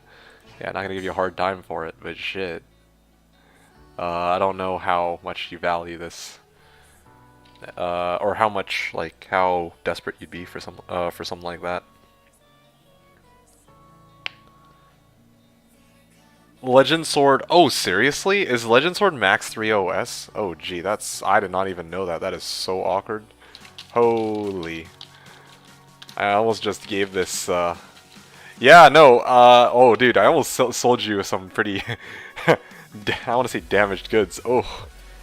That is, Hey, man, you shouldn't have told them, and neither of us would have known. It would have been quite the meme. Ha, ha, ha. No, I didn't even know that Ed Legend Sword is max 3 OS. That's so awkward. I've never actually had to socket one of these. Gee, I should always check. Always check before I freaking hand shit like this out. Would that be an issue to have two different bases? I think it does matter, but, like, I don't know exactly how. Okay, well then, I mean, if this is, like, if I can't even roll 4 socks, what the fuck's the point of having it then? Can't even really make Lawbringer into it either. Like, I could, and then throw it onto a Merc, I guess, but, I mean, again, I don't want, like, a melee type, Merc. Oh, seriously? I learned that from POD, the one ladder I played. I had Lawbringer Merc on my Singer Barb, and Ed Legend Sword was meta. Hey, Ayla, man, you're saying surprised you're still playing. Hey, man, it's not the end of the weekend yet, okay? You're gonna give me a couple more hours, and then you can say that. Anyway, how's it going, Ayla, man? Nice to see you. End of the server. Oh, gee. You naysayer. Been saving that knowledge for like 5 years just for this day. Oh, gee. All right. Well, you had your moment to shine, ZZZ. Now you can see that it's on the ground now. Evane is saying I had that on my Evolution in HDD2R Season 2 like 10 days ago. Lawbringer for the win. Oh, gee. On the A5 Merc, that is, of course. Oh, yeah, of course, the A5 Merc. I figured you guys would use it on A5 Mercs, but, like... Anyway. I gotta start hunting bases for my Act 1 Merc. Yeah, I guess we're going Mazda Day, you guys. Oh, gee. I want to actually be able to run AT, though, and, like, if I can actually... I'm legit tempted to just go Bone Hue. Like, legit go Bone Hue with, like, double Amrune or some shit, and then just start charging everything, you know, and Corpse Explosion. How sick would that be? That, like, what a plot twist. Like, actually, what a plot twist this season. The problem is my life will go, like, way down, but that, oh man, that'd be great for the memes. Oh, gee. At least that would also give me a way to deal with Hephasto too, eh? Yeah, that would legit give me a way to deal with Hephasto. Because I wouldn't be able to brawl him with Fist of Heavens, but I'd be able to charge him down with Bone Hue. Anyway, sorry, Itasi, I've been ignoring you here for the last little bit. Itasi was saying, I like charge where I mean, funny enough, I might be using charge very soon. I like charge where I dislike Paladin very much otherwise. Really? Why would you dislike Paladin? Charge in PVM plays way like nothing else. Only problem with charge that it's buggy in D2 LOD. It is almost unusable without swap casting. You swap cast your charge? Wow, I didn't even think about that. I don't know. Like, I probably could try to learn how to swap cast charge, but in this case, like, I'm like okay with charge. I mean, I agree that it's buggy, but I don't generally mind charge. Bone Hue. Bone Hue.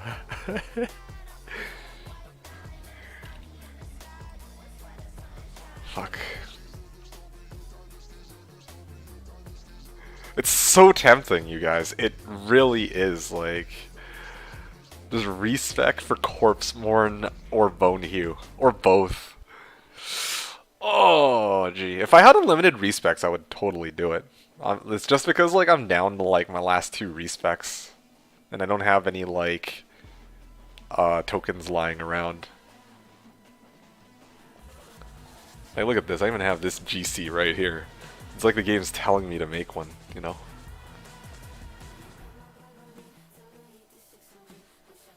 I dislike Paladin for being left-click only class.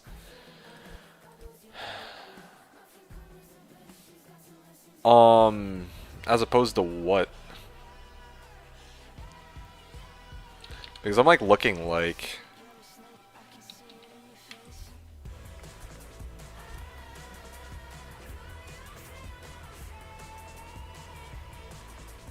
Yeah, no, as compared to what? I actually wouldn't know. Like, I mean, I guess if you're playing like something like a Sork, you can have throw on left click, and then you can, or you can have like fireball left click, meteor, or teleport right click. I guess, but I don't know. I've never really considered it to be like a huge issue that Paladin can only, or well, mostly is, you know, has its attacks on left click and or on right click. If I need to like move around, then I'll usually switch over to throw, or maybe I'll like hold down shift and then click. I don't know. I've never. I don't really have a big deal with that. It's not the most ideal way of having the character play out, but it's kind of what I've got. Okay, next run of AT, I kind of want to have some fun with Demon's Arch. Yeah, I'll actually try to have some fun with Demon's Arch in a bit. Throw move Andes. Throw move Andes. Yeah, I mean, that's me in a nutshell. Struggling with my throw and move, but anyway, honestly, I don't even need this. I just realized I don't actually need this Cruel Fringe. Well, it gives me 3 strength, though. I actually kind of need the 3 strength. Or do I?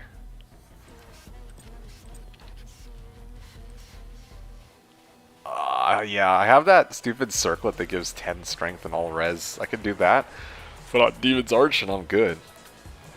That's what you get for cheesing. What do you mean that's what I get for cheesing? I'm not cheesing shit, man. This is this is like some scientific shit going on, of course. Okay. Yeah, alright. So taking a nice change of pace, like, or I need a nice change of scenery here because I was farming like AT the last little while. Gonna try to like clear out some moz.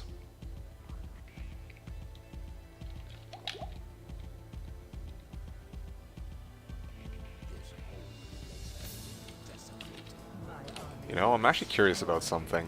How much damage does... Oh, Blood Rev takes like shit all, dude. But at the very least, I can clear her pack. Colossus Foliage. Yeah, eventually, if I can get like Fist of Heavens high enough, I think I'd actually be able to properly like just Fist of Heavens and then like kill. Oh, you know what the problem here is? It's players 4. That's part of the issue. Like, if it were players 1, maybe one Fist of Heavens could actually affect everything, but... Anyway, whatever. Given my distance, I'm just gonna bolt my way through.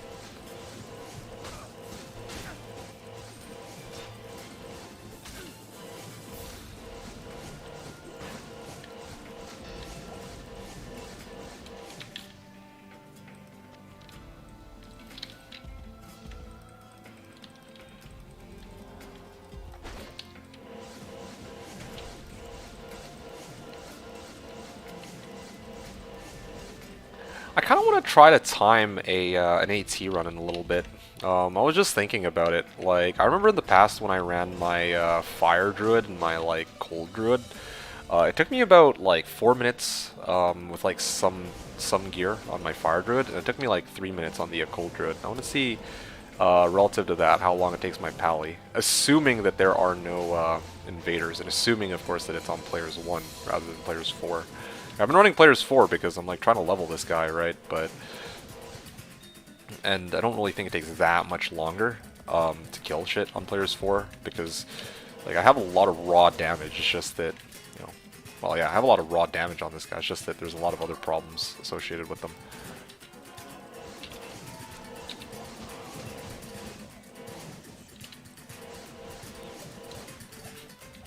But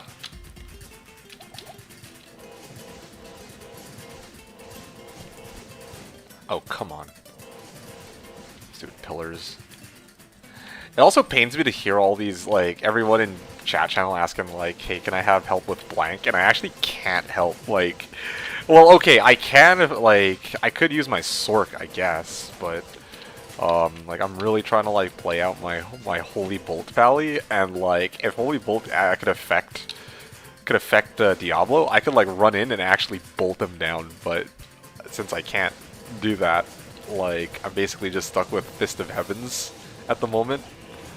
I guess, like, if I resect and actually want Bone Hew, there's a chance I could take him down, but then that would take fucking forever. Seth earlier brought up the idea of using Lightsaber as well, now that I think about it. Lightsaber is not a bad idea either. Like, I could actually get some static field from that. But that also kind of got me thinking. I'm like, maybe if I'm going to go Lightsaber, maybe I should just go Crescent Moon. That might not be a bad option either.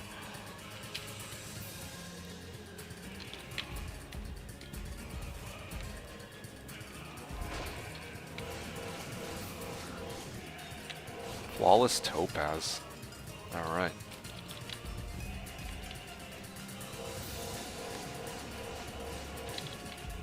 Yeah, it's so barren in this area. Holy. I almost wish I were back in AT already. Oh, what the... Wait, are these invisible charged bolts? Yeah, those are legit invisible charged bolts. Like, there was nothing on my screen and I was like getting hit anyway. Cold enchanted, lightning enchanted. Hell yeah, that's what I'm talking about. Well, I mean, luckily my lightning cold res are decent. So I didn't like die outright. If it were like fire, then that would have probably been worse.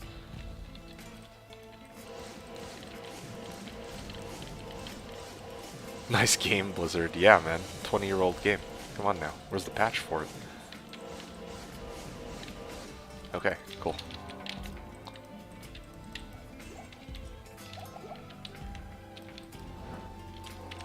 Oh, what? No, no, no, no, no, no.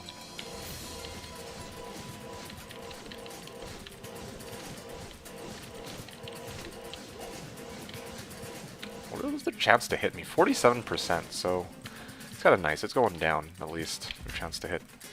What about Crypt 2, if you are low level enough? You know, that's actually a pretty clever idea. Yeah, I don't know why I'm skipping out on Crypt. Let's go have some fun with Crypt, for the sake of variety, in quotes variety. Like, it's the same, it's like basically the same area, but slightly lower area level, really, I think. Ooh. Bonebreaker could spawn close. Yeah, very close. Very, very close. Level 85. So this is like Pendle. Wow, that's a good one. I don't know why I didn't think about Crypt, but yeah, thank you for that idea. What now? What now, my dude? I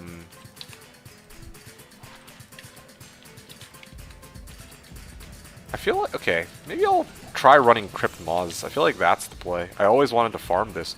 Really? Is there like, okay, so real talk for a second. Is, like, Mausoleum has traditionally had, like, relatively low mob density.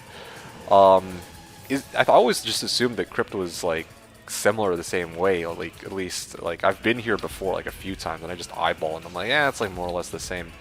Are there, like, more champ packs in this area? Like, do you know? Because, like, I'm, like, looking at this right now. The mob density isn't nearly as... Well, yeah, the mob density is still garbage, but, like... I see a lot more unique packs, like, just teleporting around a little bit, so I don't know. Because, yeah, like, legit, I could go Moz Crypt for these runs. Mm-hmm.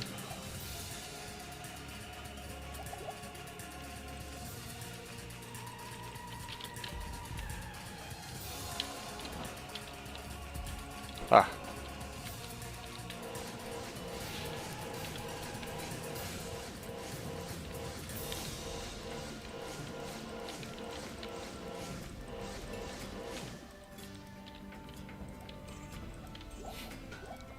Cracked winged helm. Oof. But yeah, why... you said you've always wanted to farm this, like Bonebreaker. Numbers for packs look the same on Amazon Basin, but you have the super unique, which is like 2 packs. Okay, so a super unique... does a super unique give, like... Okay, I mean, this is such a silly question to ask, but... So a super unique gives more XP than, like, a regular unique pack, right? Oh, double minions. Oh, interesting. I mean, one of the catches, though, of course, is Moz... Crypt is a little bit more, Well, I mean, it's a little far. I mean, that's like the one thing, though. Each monster is same XP, but you get more minions. Okay, alright. Alright, you know what? Let's, Huh.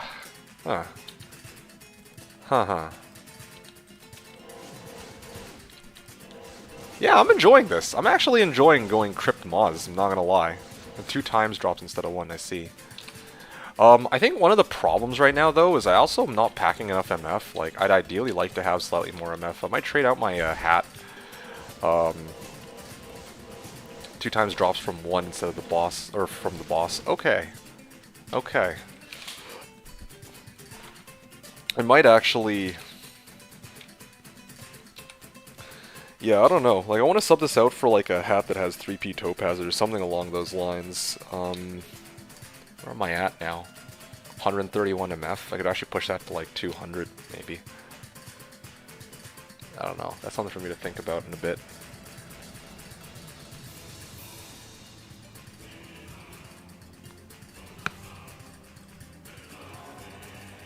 Okay. What I'm going to do real quick, I actually want to test this for myself, and then I'm going to get back to Crypt Moz farming. I'm probably going to...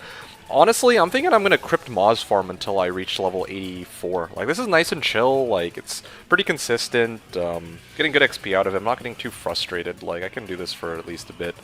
And it's actually easy enough that I could probably stack MF and trade out, like, some damage and survivability gear to try to see if I can get more drops from all these unique packs I'm farming. I think that's going to be the play for me. But that's going to come after I go back to AT real quick, and I'm gonna try to run it like players 1 and see if I can like see how long it takes. Yeah, I'm gonna try to like do maybe like 5-10 runs just to see if I can find like a non like a spawn where there's no invaders, and then see how long it takes me to run AT using just Holy Bolt on players 1 and FOH. There are invaders here. Haha, alright. Like, it's actually something I'm quite curious about. I haven't been timing my runs up until now. I've just been running for fun. Yeah, because I don't want to, like, get too frustrated over this while my character's gear is still kind of, like... I mean, it's I wouldn't say shite, but it's not actually, like, shite equipment. It's, like, starting to get, like, you know, decent, I guess. Alright. If that's the only... Oh, dude, there's more invader packs.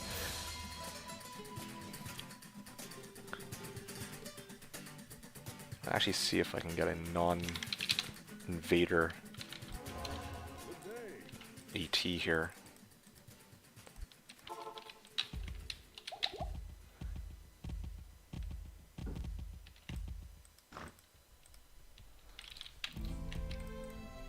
Nope, I don't see any invaders. Okay, cool. Let's give this a spin then.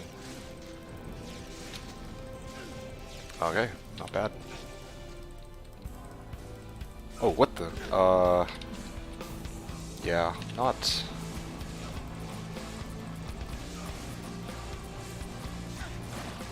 Gee. Players 1, this, Fist of Heavens is actually clearing them pretty quick, players 1.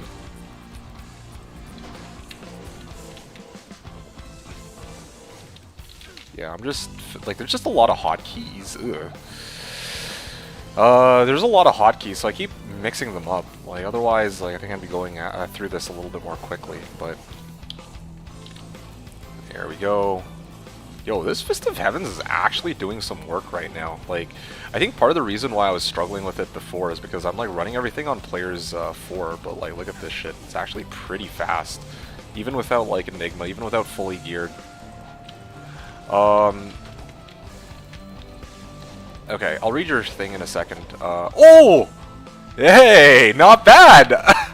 my first good find this season that I've actually worked for, aside from Geets, of course.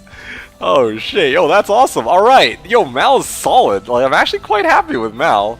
With the Mal, I could probably trade for...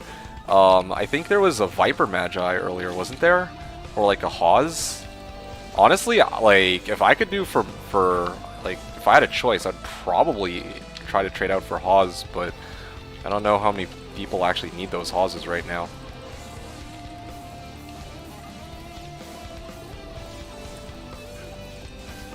Red Skelly Bros, yeah. Not, yeah, sorry to ignore you on this one's easy. I want to actually see if, like, what the, I'm getting, like, pretty good pace here aside from the hotkeys. Yeah, I didn't expect Fist of Heavens to be so effective against these guys. Like, damn.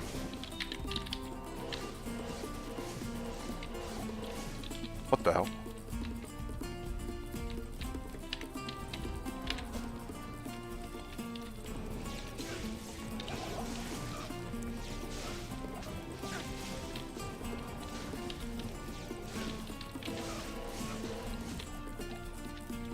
Okay, I think that was 3 minutes, right? Bro, that was pretty fast, I'm not gonna lie. I flubbed up a lot of my hotkeys and, like, yeah, like, I flubbed up a lot of my hotkeys, and even then, my run speed was still, like, under 3 minutes. Holy, on players 1, of course. Because, again, like, I can't emphasize that enough, because I spent the last little while just, like, running on, like, players 4, and I didn't even think about just how strong the monsters are because of that. Like, no wonder it takes forever for some of these guys to die. Also, the other thing, too, is, we got all these, like, invaders that normally chase after me. Like, obviously, this is, like, a best-case scenario run, right? The average-case scenario run I still need to have a solution to deal with those invaders, but it's just nice to see what like the potential of this character is on players 1 if I don't have to deal with the invaders. So that is promising. I have slightly more respect for this character now. Like at first I was like running this character because, you know, I wanted to showcase the Holy Bolt Pally, but again, like I'm actually pleasantly surprised with how good it's been performing under the right conditions. Anyway, so those are just my thoughts. I'm gonna grab some more water. I am thirsty today. I'm gonna grab some more water real quick, and then when I come back, I'm gonna continue running these Players 4 Mausoleums now that I've gotten a nice good run, and then I'll respond to ZZZ. So I'll see you guys in a second. One moment.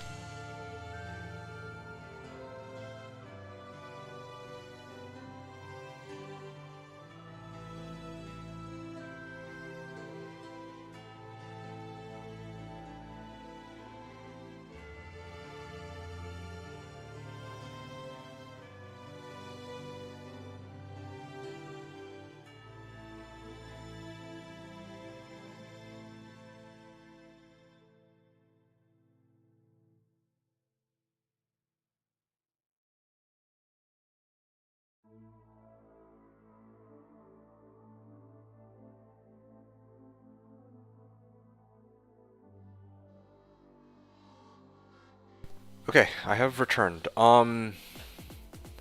Yeah, Malrune. What can I do with Malrune? Shit. Always can't get Shaco with it. FCR, FCR. Viper Magi.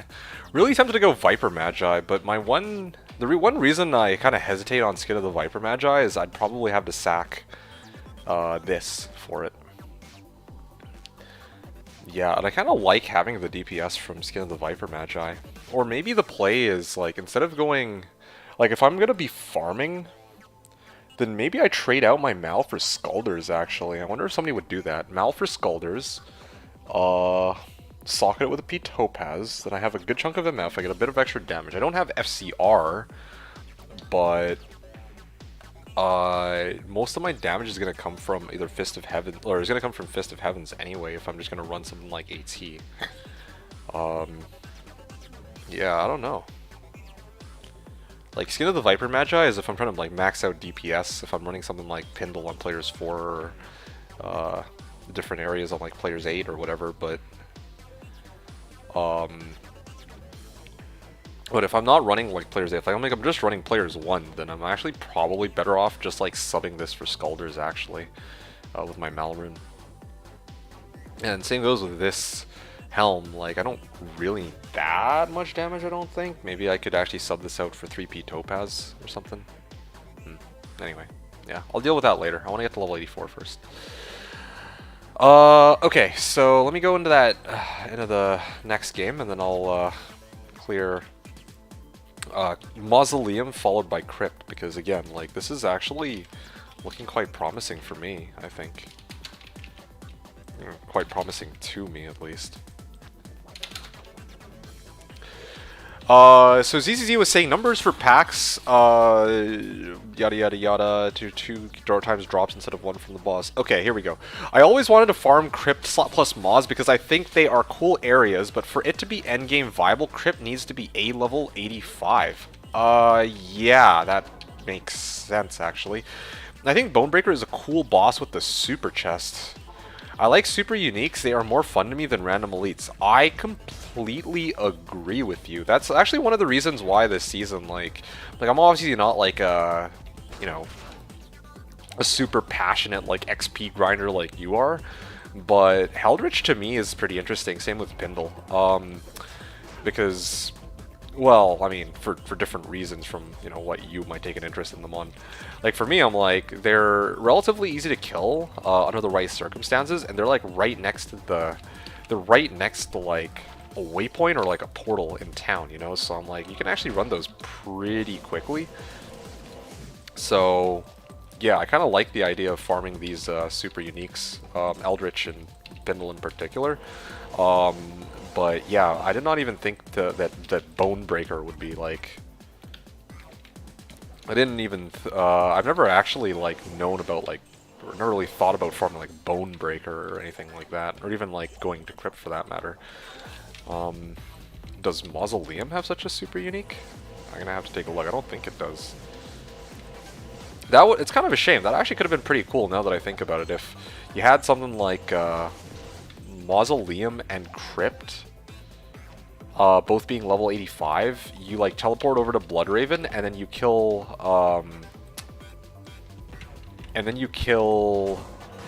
like, clear out Mausoleum first, and then you clear out Crypt after. That could have been like a nice 2-for-1 if they had actually made Crypt a level 85 area as well. But anyway. Red Skelly Bro is cool, yeah, fair enough. If they were both 85, then you get enough density and mobs for it to be viable. I see, interesting, okay. As it stands, it is okay until level 92, or whenever you get XP penalty from Crypt being too low, or if you are grailing, then Crypt can drop the, or can't drop the level 87 items. Yeah, that is unfortunate, actually, yeah. White swirling crystal.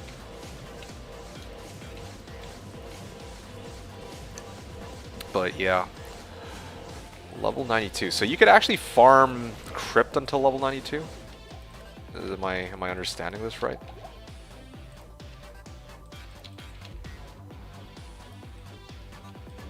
I wonder if I can actually just... Huh. Interesting.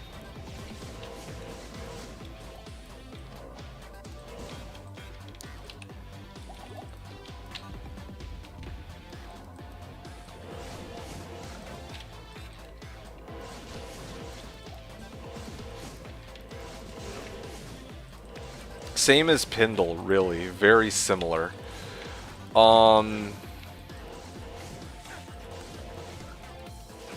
Same as Pindle, really similar. Oh, yeah, right, of course, because Pindle is, like, not... Well, there we go, there's Sanctuary. Like you said, both 86. Yeah, that's a good point. Yeah, I was wondering about that. I mean, like, yeah, if Bonebreaker is, you know, in level 83 area and super uniques are like +3 of that area, then yeah, like he's actually on the same level as Pindleskin.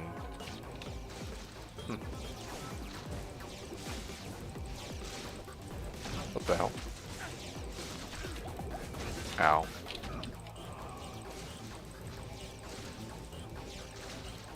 Come on, please die already.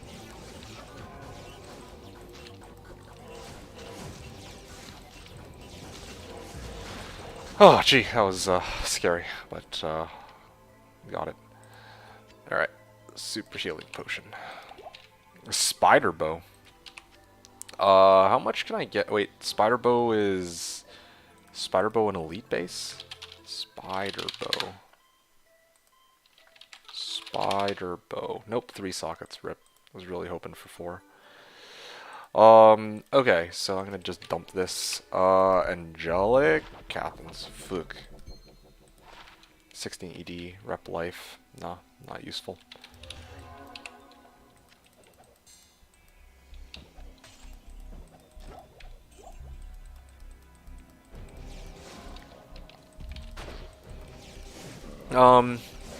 But yeah, okay, so Pindle and, like, I guess Pindle and Bonebreaker could get very similar amounts of XP. I mean, like, yeah, it's been on my, like, you know, on my own time, I've been, like, playing around with, like, the amount of XP I can get from Pindle and Eldritch, right? And that's one of the reasons why I wanted to actually see how far I could get with Eldritch this season. But I remember, I don't remember, I think you were around for that season. There was a season I played the Frost Maiden Boazon.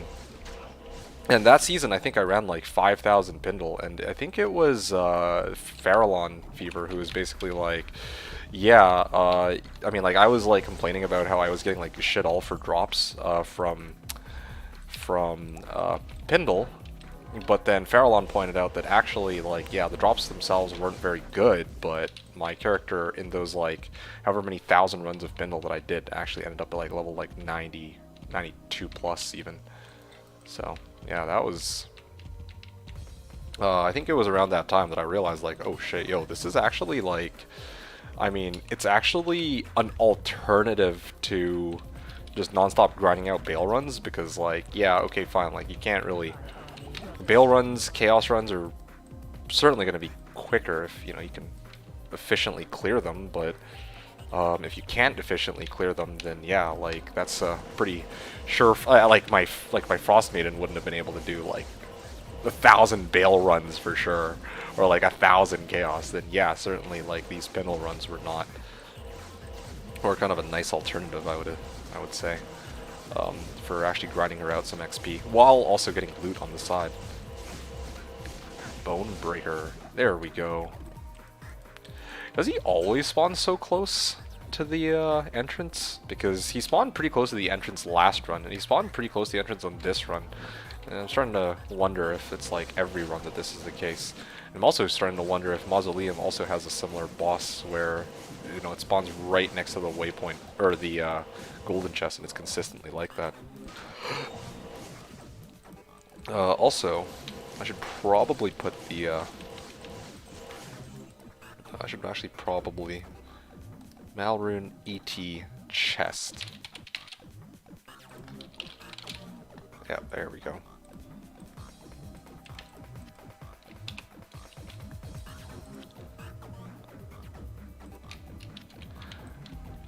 And also, yeah, I really do feel like this area, this crypt, there seems to be a lot more unique packs that I'm coming across, which is kind of a shame in a way, because, like, again, there's like a level 83 area, like, it'd be nice if Mausoleum was the area that had all these unique packs that are spawning, but anyway.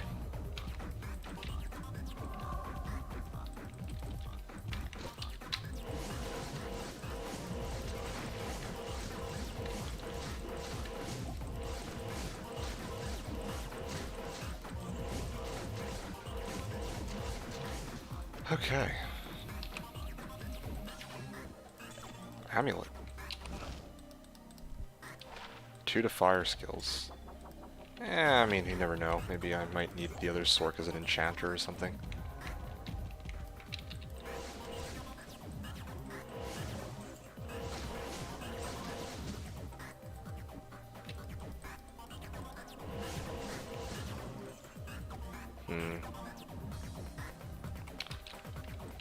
Flawless Topaz? I can use that, I guess. Regular Topaz, too.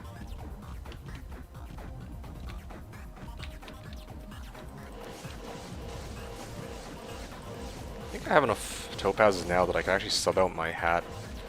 My hat doesn't give me strength, right? Yeah, no, I'm actually pretty good, I think. I can actually...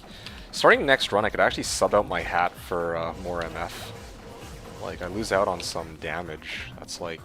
It's like 1,000 damage. It's actually quite a bit of damage I'm losing out on, but yeah, I do want to get that extra MF. That'd be nice. Yeah, and maybe I should only prioritize the enchant packs. I think that might be the play. I'm like killing every individual monster. Like, I'm just, you know, mindlessly farming. Like, yeah, I've been mindlessly farming, but I really shouldn't be. I should be focusing on like killing the enchant packs, because that's really the only group of monsters that I care about right now. Since really, like, my goal is to try to level at least to like level 84, and then after that I have to decide again, like, am I gonna stick with the idea of running this meme conversion, or yeah, like, is it worth it to try to commit to conversion as like an alternative to dealing with some of these like invaders, or should I just like sub that out and actually push for like level 90? Like, I would push for like level 90 probably on this guy, at least. Like, not today, but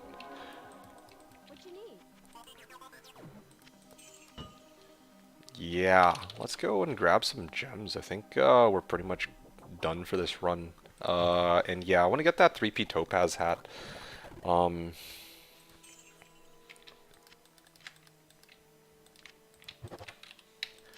Hey Seth, are you still around? Shit, I think I gotta ping him on Discord. Where's the hat? I totally forgot to ask about the stupid hat.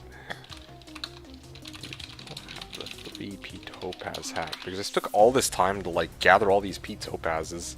And I was wondering, like, where the heck is that stupid hat? I was complaining about it all of yesterday. Like, where did he put it? Unless he junked it. I'd be sad if he junked it. But like, okay, I could just remake it, like no biggie. But still kind of interesting.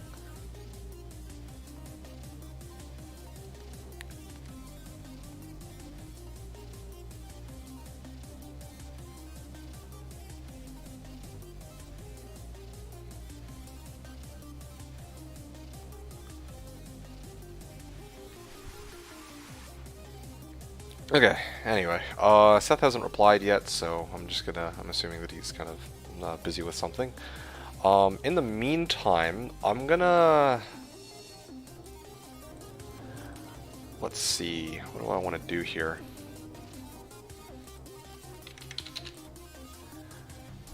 So I want to keep running the Mausoleum and AT, but... Oh, I remember what I was gonna try to do. Yeah, I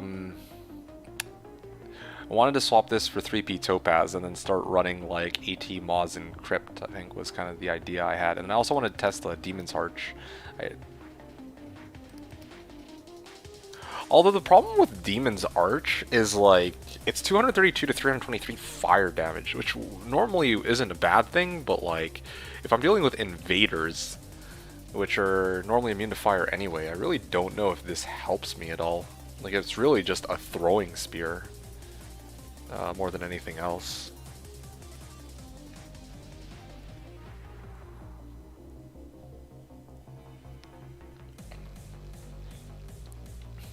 Anyway, one other location I want to try real quick, Halls of the Dead.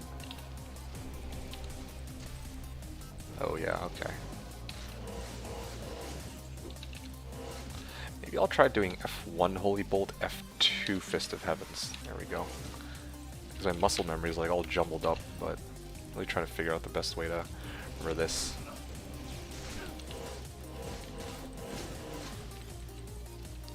Here we go. Yeah, not bad actually. Getting some... I think I need a bit more survivability, like... Because right now, like, there's the chance for them to hit me is still very high, but otherwise, oh, hold on a sec. What the hell? Why is conviction on? Like, conviction is not put on. Oh, you know what? I know why. Previously, I had conviction on F1, but now I'm used to it being on F4. You know, Fist of Heavens doesn't feel too bad if it's players 1. Like, honestly, this build actually is fine on players 1. Like, the whole reason I've been struggling the last little while to play this character, I think, is because everything that I've been doing is on players 4. Like, I really do feel like that's the case. Otherwise, these Fists of Heavens, like, are actually doing a decent bit of damage. I think it, like, if I actually took the time to, like, max out Holy Shock, I think this could even... Here, let me actually just double check this, but... what's my plus to skills right now? Fist of Heavens, level 30. Okay.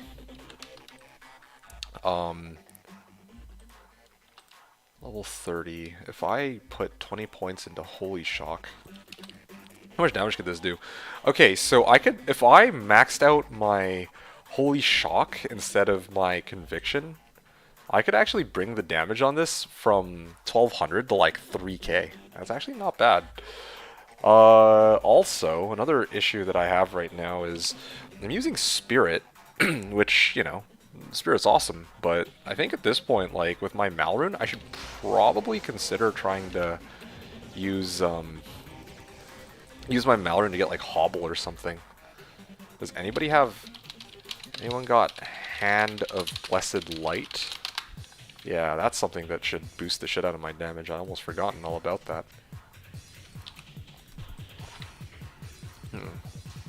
20 FRW, 33 light res, 19 MF. I care for that at all?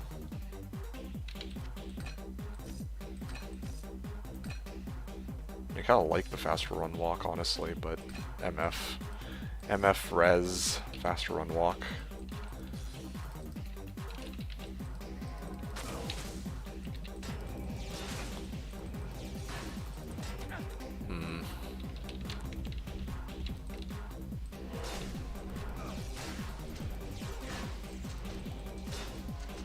Yeah, I'm actually able to clear the undead pretty easily like this. I feel like Hobble would actually be a good upgrade right now. And Conviction. This, man, it's kind of difficult like juggling all these things because I'm like looking at Conviction right now too, and I still kind of need Conviction to be like high level because I'm like trying to be the Conviction guy for the Chaos or Bale runs for Seth. Maybe the play, maybe the right play would be to like carry a lower res one too or something. Go lower res and Conviction. That way I can actually save some points on Conviction and actually put them towards like Holy Shock as a synergy. I honestly don't know. It's kind of tough to say.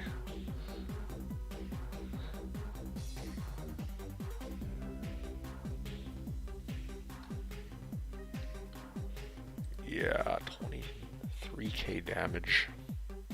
Like legit, if I fully synergize that Holy Shock, that's 3k damage that I'm dishing out. That's pretty good. Whereas right now it's only doing 1200.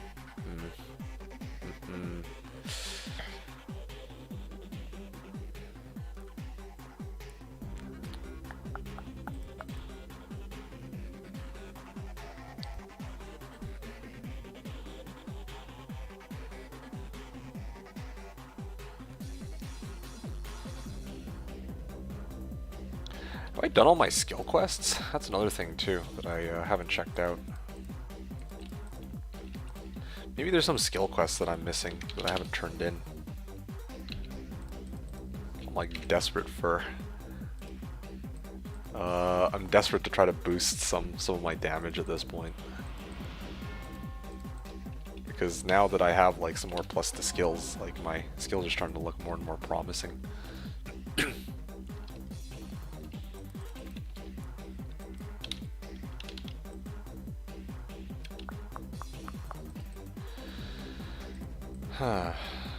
Okay.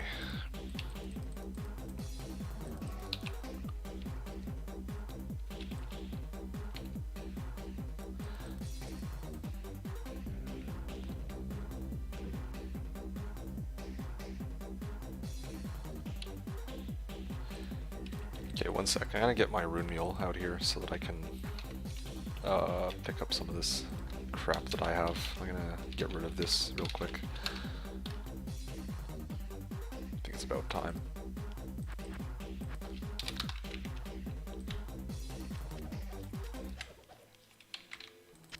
Good day.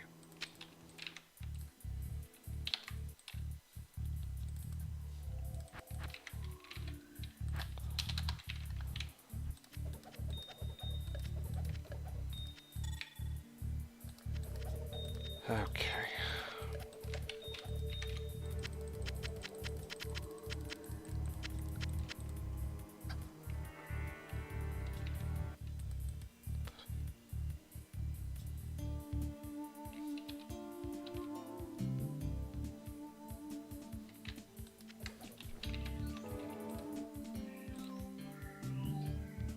Armor base.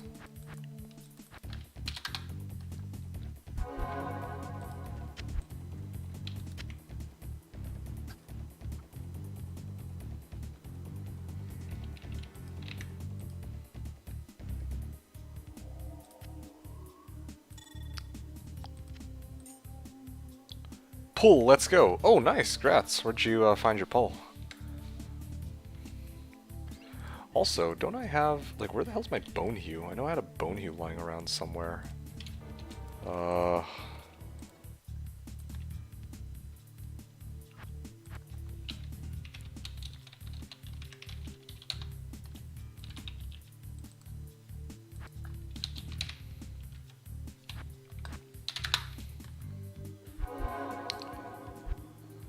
Bone hue...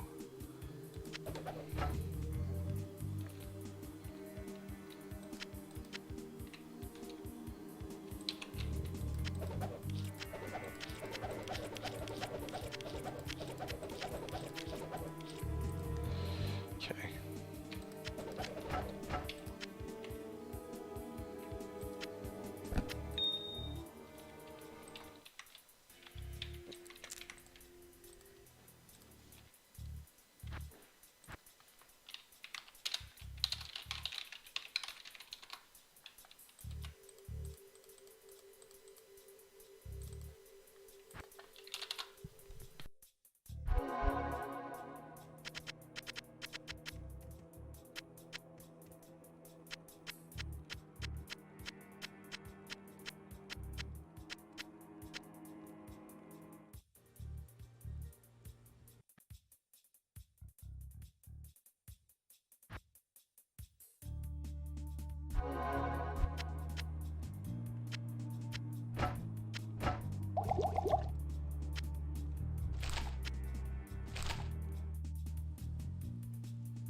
Alright, I'm almost done. I just need to make a uniques mule, and I think I'm basically set.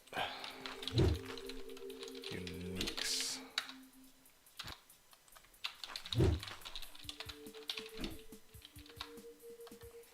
What the hell?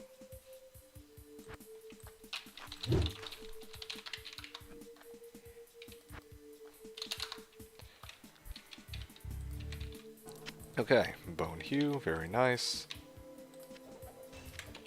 Eldritch, nice, nice, nice. Congrats on your on your pulling from Eldritch. Kind of interesting. You farming Eldritch as part of your MF run, or you grinding them out for XP like Seth and I did? Hemo Curio, that's fine.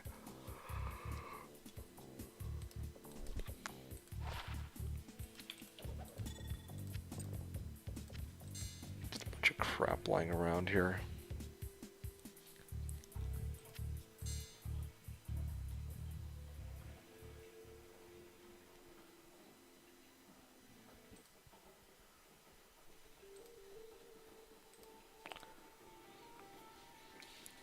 Okay, so I don't know what to do with this though. This bloody thing. I think I'm supposed to put that on my Sork, right? My Sork's carrying all like the sellable items, really.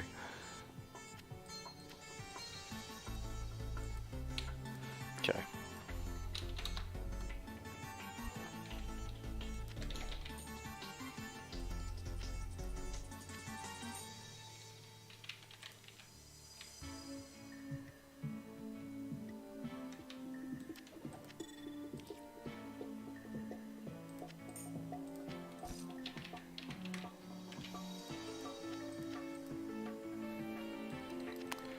Great.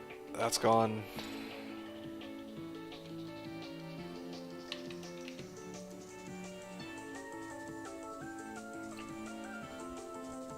Oh yeah, jewels. Right, right. Let's get those.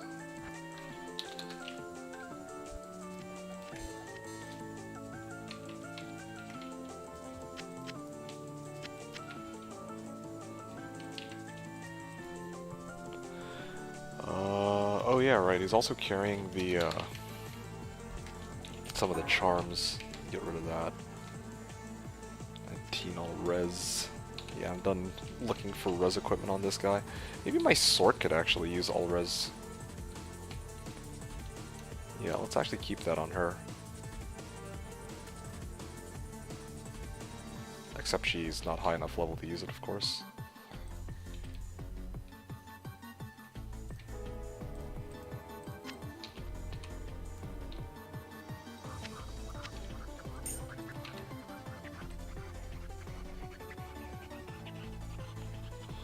Nat Boots Towel Belt.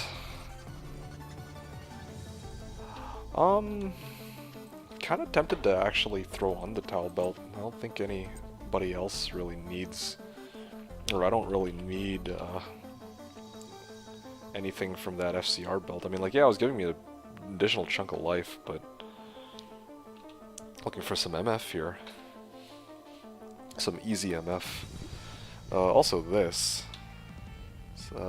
This ring. I don't need this ring either anymore. At least not for the time being.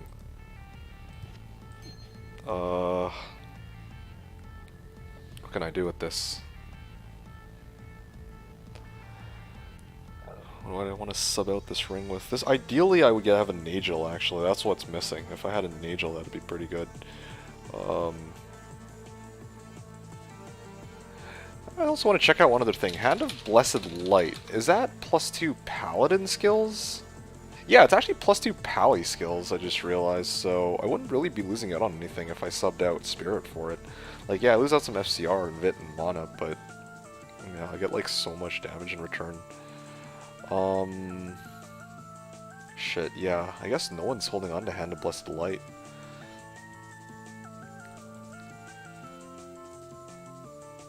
I have to just offer Mal for Hand of Blessed Light, maybe that'll get the ball rolling.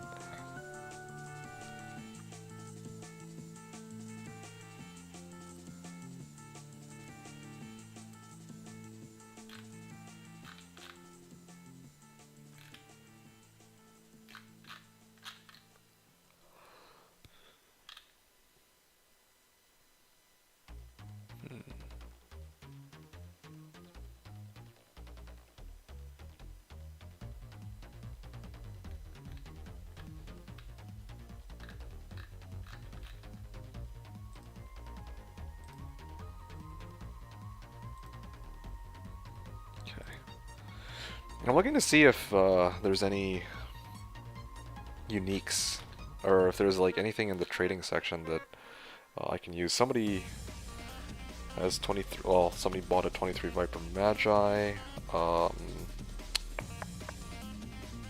Trap Skiller. Mage Fists.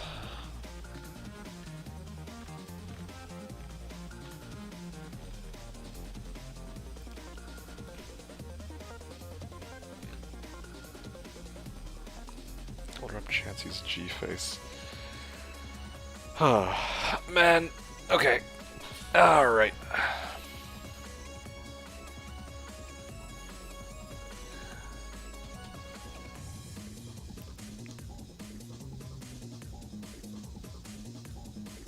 You know what? I'm actually gonna borrow the Tarnhelm from Seth. I think that's... I mean, I don't... I don't usually like to do this, but...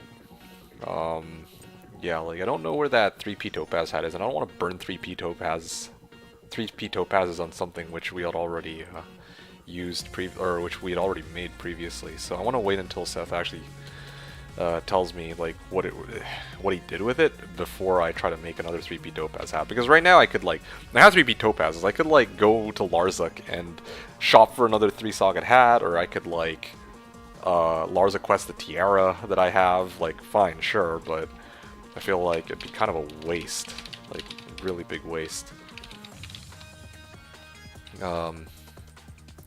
Yeah, when I have a perfectly good alternative right here. Darnhelm. And also, I'm sitting on these Nat boots. Oh, actually, you know what? There we go. These ones are better. Yeah, these ones don't give nearly as much light res, but I am greedy for MF, so this is what I will use for now. Okay, where am I at? 166 MF, and now if I bring in Seth's Zon... Wait a second. Seth doesn't even have the Tarnhelm anymore. Where the hell did he put the Tarnhelm? The frick? He also has a 21 MF ring. I had to just steal that off of him too.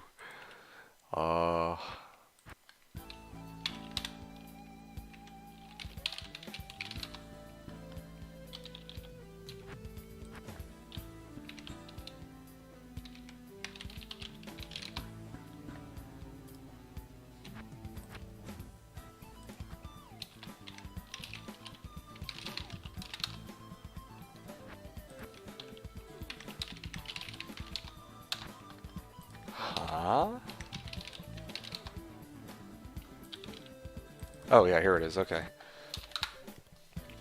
Did he put the Tarnhelm on this guy? No, he didn't.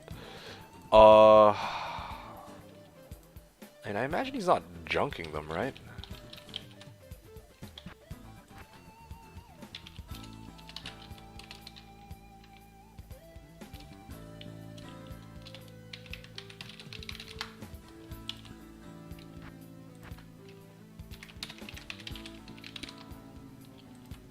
Huh. He had a Tarnhelm, but I don't know where the Tarnhelm is now either. So the three socket P Topaz hat is gone, and so is the Tarnhelm. What the heck? Okay.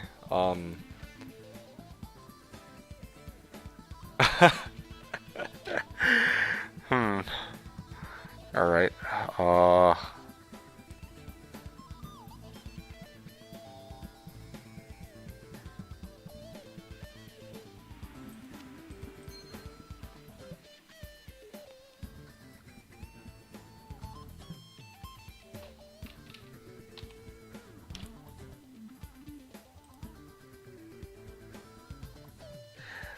Anyway, I think this is decent. This is pretty decent. I just I'm really tempted. Should I just do it? Like, I've been back and forth about this for like the last half hour, but like, yeah, I didn't expect to be in a situation like this. You know what? Honestly, I'm like finding like P topazes, like a bunch of them, all the time. You know what? I'm gonna do it. Fuck it, fine. I'll start shopping at Larzuk to get a 3-socket hat, and then I'm gonna triple P topaz it. I just, yeah. Hey, what's up, Go? Funny timing. Kata says we're gonna be visiting our old friend Larzuk and shopping for a 3P topaz hat. Character's looking pretty good right now. He's got just started gearing him up for a bit of MF. Malrune, yes, indeed, a Malrune. Yeah, I already know what I want to do with Mal. Ideally, I want to trade out. Okay, you know what? I'm just gonna write it in here. Mal at Hobble. I'm gonna offer Mal for Hobble because I freaking need that Hobble. Like, Hobble would be a huge boost to my damage. But yeah, that's kind of, it's gonna be one of the things that should be quite helpful.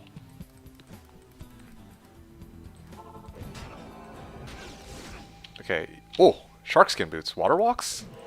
Kind of a shame that it's not silk weaves, but that's okay. There we go. Alright. I'll come back to kill you guys in a few minutes. Wait a second. Wait a second. They're not even level 85, so I don't even think the conversion bug works on them. Anyway, there we go. There's these silly water walks that I don't really have much use for. Plated belt of the whale. Not too useful.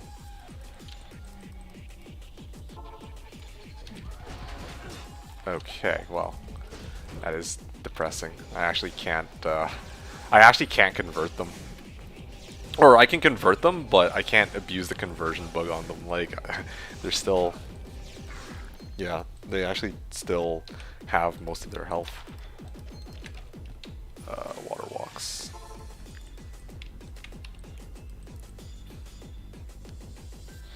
Yeah, I'll do... I guess I can write or afford to write down water walks here. Anyway, how are you doing, Ko? How's it going with you?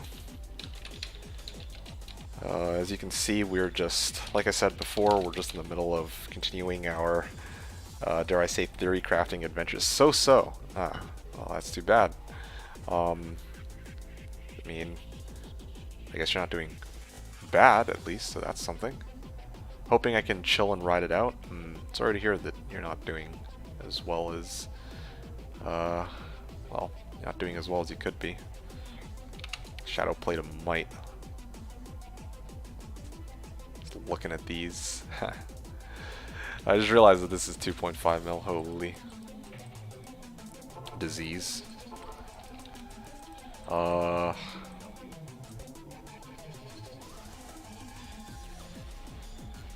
Yeah, well, sorry to hear that you have to deal with something like that. Well, I mean, I can't help you with disease, but I'm at least here to offer you a bit of mild entertainment in the form of silly... It's alright, thank you. Okay. In the form of more silly theory crafting adventures. So, yeah, what you missed out on... Oh! Purple 2 has it? The hell?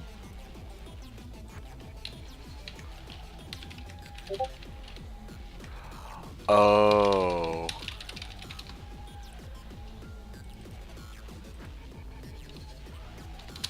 Is it on this character? Ah, okay, found it, thank you. Alright, there we go. Alright. Hey, Saucy, it's nice to see you. You're asking what's up? Nothing much. I'm just about to hijack this. I'll show you. I've been looking for this for like the entire day. Yeah, I'll show you. Like, I was trying to shop for a 3-socket mask. Because I had like a bunch of P topazes that I was about to burn. Here, this is, let me show you why. This right here. Yeah, you see this? Boom, there we go. This was originally supposed to be, like, I had made this in the first place, like, with my P topazes that I was collecting on reset night, and I gave it over to Seth, and I had no idea where he put it, and I never got around to asking him what he did with it. He also has a Tarn helm on this character too that he's not actually using, but well, that's like something that he might actually use later on down the line. Whereas this one is like this one's done. I think like he doesn't really need this anymore. Anyway, whatever the case, I'm trading out quite a bit of damage here just to get like a boatload of MF. I'm hoping that with this amount of MF, I can actually hit Moz and Crypt and kill some unique packs and actually get some good loot out of it. So that's kind of what I'm hoping for. And yeah, that's basically what's going on for me right now. Having some fun leveling this character. I'm enjoying myself. I'm feeling a lot more energized as compared with yesterday, where I was like dead under the water. I was done, dude. I was completely exhausted. But now that I've actually had a good night's rest, I wish I could call it good night's rest, but it was some kind of rest, I suppose. That yeah, like I'm ready to hit it hard again. I'm not gonna go as long as I did, you know, last night. Like I'm probably only go for like 14 hours or so, but still, I think, yeah, I'm hoping that we can get a lot of stuff done here. So my Paladin is level 83 right now. He's fully capable of running players 4 on Moz and AT, so that's looking pretty good. And then later on down the line, I'm hoping that he can like we actually tried running doing an AT run on players 1, and it turns out that I can actually run it in like under 3 minutes if there's no invaders. So again, very promising already, this character, even without some of the end game equipment that's available out there. Coaster says, heh, that's so funny. But yeah, how are you doing, Saucy? It's nice to see you. Glad you were able to show up again today, and now that I'm in actually like a proper mental state, I can actually chat a little bit more freely, I think. Okay, so, yeah, just to kind of talk ooh, ow, ow, ow. Painful. Okay. Just to kind of go over a little bit of, well, okay, at this point I'm running Mausoleums, so it's not a big deal, but I'm going to show AT in a little bit, just to show kind of like some of the things that I came up with, or like what some of the play testing that I was doing while you guys were gone. Good roll to Sork. Level 62 farming Helmeth at the moment. Wow, that's awesome. Yeah, you made some quick progress showing up to the Slash, and already you're like going strong, like hitting it hard with Meth in a single night. Like I had only ended my stream like not even 12 hours ago, and you're already well underway, it seems.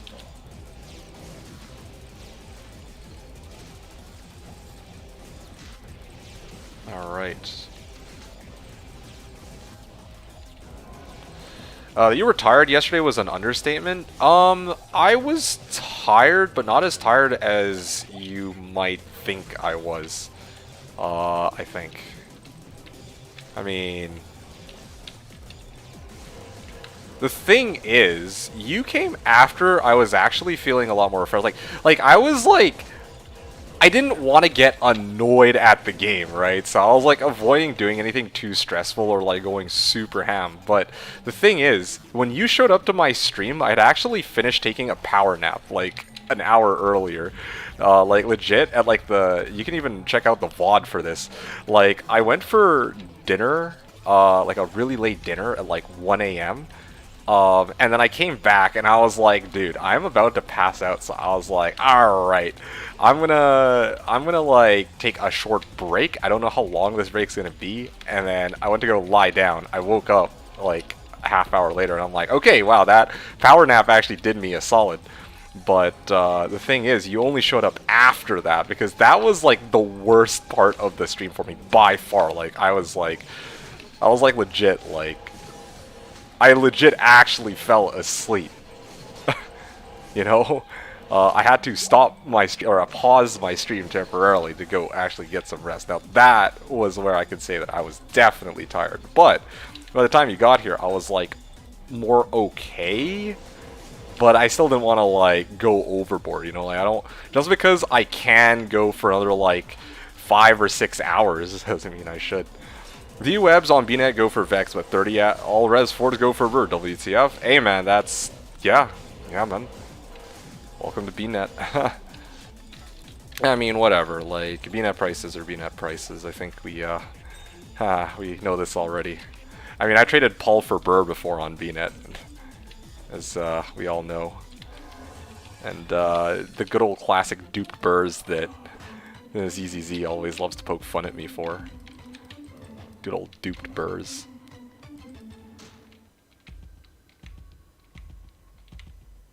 Okay, I think that's everybody on this run, really.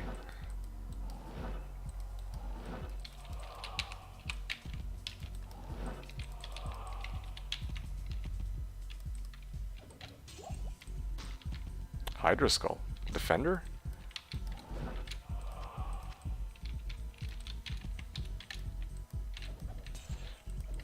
But yeah, you got any good finds so far, Saucy? Got any highlights you'd like to share with us? By the way, I don't know if you subbed to Global Chat Channel. I don't know if you care for it, but if you want to actually chat with other people from the server, you can type //sub chat. And if you want to say something in Global Chat Channel, you can write //c hi like that. So yeah, because yeah, that's usually where most of us would hang out if we're like trying to chat with each other. In case you didn't know or did know, I'm not sure. Okay.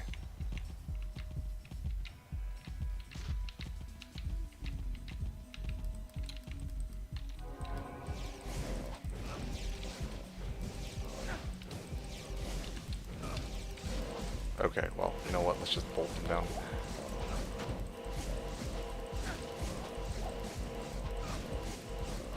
Actually, yeah. One of the, I mean, one of the most like annoying, well, no, I wouldn't say annoying. This thing's not actually annoying, but this build is low-key pretty tricky. Like, I think I've talked to Ko about this before, but there's a lot, well, I mean, I don't know if Ko's build worked the same way, but like, there's a lot of different situations which require different auras. So like, yeah, situation against like these zombies, I definitely want to have Sanctuary up to push them back because they're like ranged, or they're like melee, right?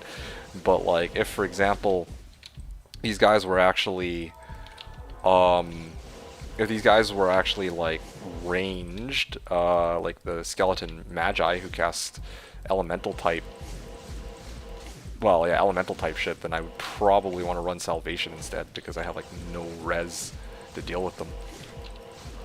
And then sometimes I'm like trying to kill like invaders, so by habit I always switch over to Conviction, but you know, I shouldn't always have Conviction up because it's not always the most useful thing to have active at a given time. I went with SC in the end to check out the server out first, and glad I did because I died in Chaos Normal, I see. And the Grail counter is very cool. Hell yeah, dude. That is definitely one of the selling points. Which, honestly, I didn't really go over when you asked about it last night, which I should have. Yeah, like the fact that they added a Holy Grail counter, I'd say, is pretty cool. Like, when they announced it, that shit was pretty goated. They were like, oh yeah, this is... You know, people were asking for this for a while. And yeah, we finally got it, and I think it's great. Even if I myself don't use it, there are a number of people who've been grailing, and you know, have like a good reason to kind of go ham and farm it up on the server. I think Fatty was the first person to 100% his grail, if I recall correctly, too. Nothing worth mentioning yet. I see. Fair enough. Yeah, I'm sure you'll find something pretty quickly, though.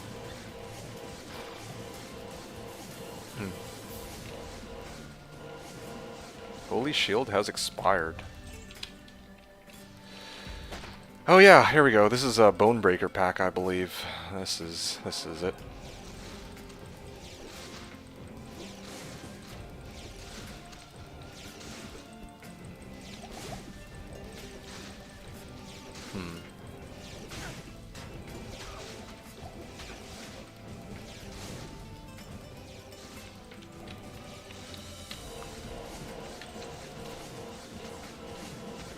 Oh shit!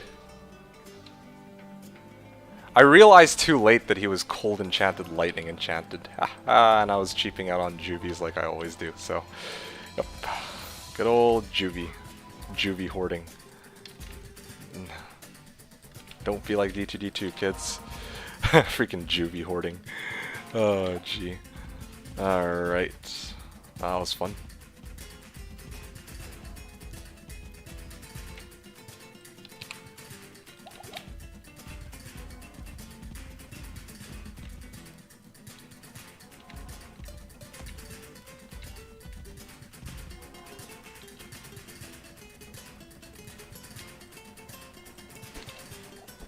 Ah, shit. Well, and this guy wanted me to add him. I did. He used it to immediately stalk me into my games. So I politely declined and remade a game where he couldn't just join in. What does he do? Immediately remove me from his friends list. This guy had some weird agenda. Yeah, very, very bizarre behavior. It's funny that you mentioned this, actually, because I think the other... Was it the other day? No, it was like last week. Like, legit last week, I was... I know it's not quite the same thing, but I was actually trying to play some Dota, right? I was just having some fun on Dota 2. Like, I haven't played it in ages. Like, I shelved that game for a while, but, you know, I realized that, you know, maybe I could actually have a, you know, couple fun rounds, so that's what I decided to do. And that, wait a second, no wonder I can't find my body. I'm in the wrong location. I'm in Mausoleum instead of Crypt. Whoopsies. Anyway, but, ow. But yeah, like, I was actually playing some Dota 2, and there was, like, a guy on my Steam friends list who was like, like, he actually messaged... I was in the middle of a game, and he was, like, trying to tell me, like, things, like, how I should play or what I should do while I was playing, and I'm like... Who the fuck are you? Like, when did I add you? And he's like, oh yeah, we played together a couple of years ago. I'm like, alright. And then I proceeded to unfriend him. Yeah, I was like, yeah, I'm good. I've seen enough. I mean, it didn't help that we were losing either, but even if we were like winning, like mad winning, if he had like come into my freaking... Or if he had observed or spectated my game just to like message me about how to play the game, I would have just been like, nah bro, I'll see you later. Heartless, yo, fuck that. Like, yeah, I mean, I get it. The guy was friendly, okay? Like he was like, hey, hit me up if you want to play a game. And I'm like, sure thing, man. I proceeded to go offline. And well, I mean, I had to go anyway, but like, I was like, nope, .avi, I'm not doing that. But yeah, anyway, had to share. That's what that reminds me of.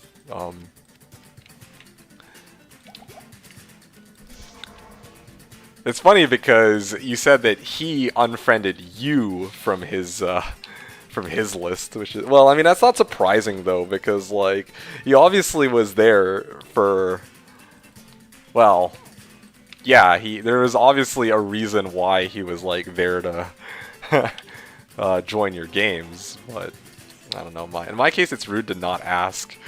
It's even ruder to insist when told no thank you. It's straight up weird when you get mad for someone reluctant. Well, hey, look, I'm not trying to compare which situation was better or worse. Okay, I just think it's funny. Like, this is why nowadays I very rarely like add people to any kind of friends list. I'm just like, no, that's okay. In both cases, what the fuck? Yeah, okay, that we can certainly agree on. Oh, gee.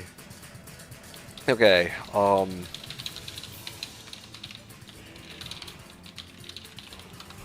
okay, I'm gonna offer my only Mel at either Hawes or Hand of Blessed Light. Both would actually give me a pretty substantial damage increase, I think. What the trade-off is, I'm gonna lose like a shit ton of mana, but I don't know if that matters too much if I'm running Hobble anyway, or if I'm, well, not really running FOH. Imagine popular people like influential streamers or even female players. Oh yeah, like, yeah, definitely they get it the worst. Influential streamers. They're just a bunch of sweaty nobodies. Those folks must have it hard. Oh yeah, certainly. I mean, it comes with the job. I don't know how else to put it. Like, yeah, female streamers are certainly gonna have it the worst, for sure. Like, yeah, they're gonna get everyone who's just like, yeah, yo, add me, let's play together. It's like, oh, hell no. Popular people, in general, same situation, but again, like, that's kind of to be expected. I mean, if you have, like, a bunch of people that, you know, or, like, you hang out, if you're, like, managing, like, a video game, like, chat room, of course everyone's gonna want to add the person, well, their idol or whatever, right? Anyway, that's just one person That's just one person you message. That's like the only time that's happened. I've never had that happen to me before. And really, it's not a huge deal. It's just kind of funny. Like, when it happened, I was like, alright, that was unexpected, to put it lightly. Yeah.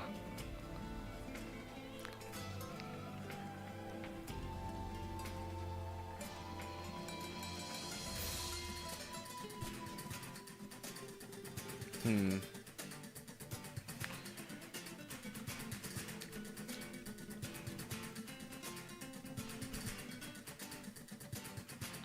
Anyway, get the ball rolling here.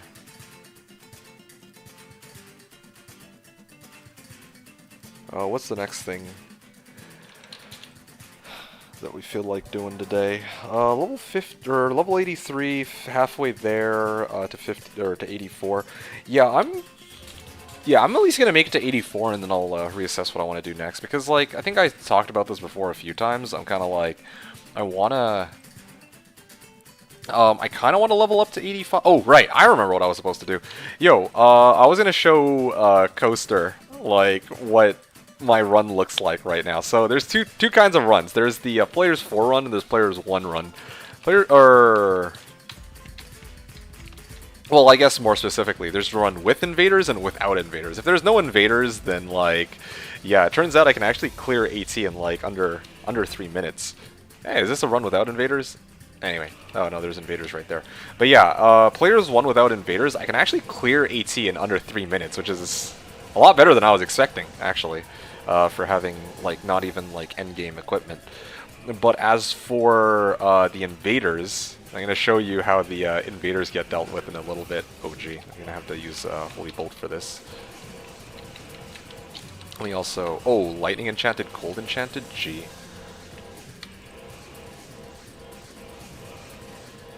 Come and get some! Like how there's 2 uniques just chilling at the entrance. Okay. Yeah, that's... Dude, come on, man. That's just unfair. Fucking Cold Enchanted, Cold... Like, one of them was Cold Enchanted, Lightning Enchanted. The other one was just straight up Cold Enchanted. Alright, well... Do be like that sometimes. I mean, that's a trade-off for not having any, for not having enough res equipment and using, like... Well, yeah, I could have used Salvation if I had wanted to, but I thought that, in this case, Sanctuary would be better. That's so awkward. Well, the good news is I am still loaded up to the brim on MF, but I gotta actually be a bit more careful, not just face tank everything. Okay.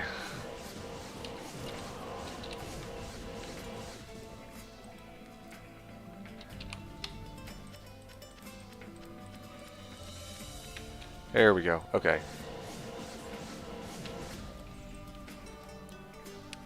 Full juvie? Where's the hell that full juvie? Oh, yeah.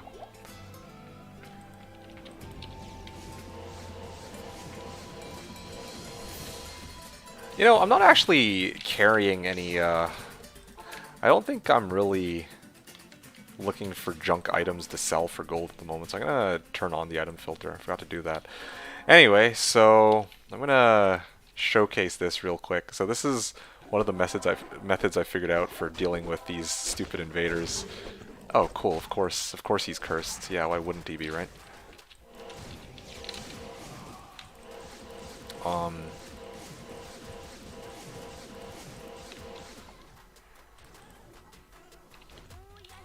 Okay, I'm gonna get out of the way before the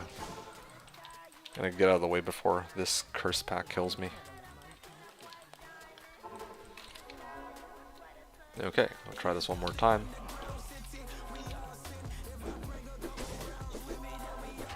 Oh shit. Okay, so this is the guy who's cursed. Yeah, I have to avoid that for now. But yeah, basically what I wanted to show was I command you for trying so hard. I assume you mean commend. I just took the path of least resistance and gave up on AT with the cleric. Oh no, AT is actually great with my Holy Bolter. It's just that I'm playing like a potato. That's real. Let me actually show you, like, legit. Like, Holy Bolt, like, I didn't realize that you just gave up on AT. Because AT is actually pretty legit. Like, like, low-key, it's probably my... Okay, hold on a sec. There we go. See this? Yeah. But yeah, AT is actually pretty legit. Like, I know I'm not doing a very good job showing it because I keep dying, but I'm dying because, like, I'm fucking just... I'm playing like a goof. That's as easily as I can put it. Like, look at this, right? Like, I've been running AT, keep in mind, I've been running AT on Players 4 for the last, like... Well, for the past 2 nights, right? Like, I mean, personally, I thought it was too slow.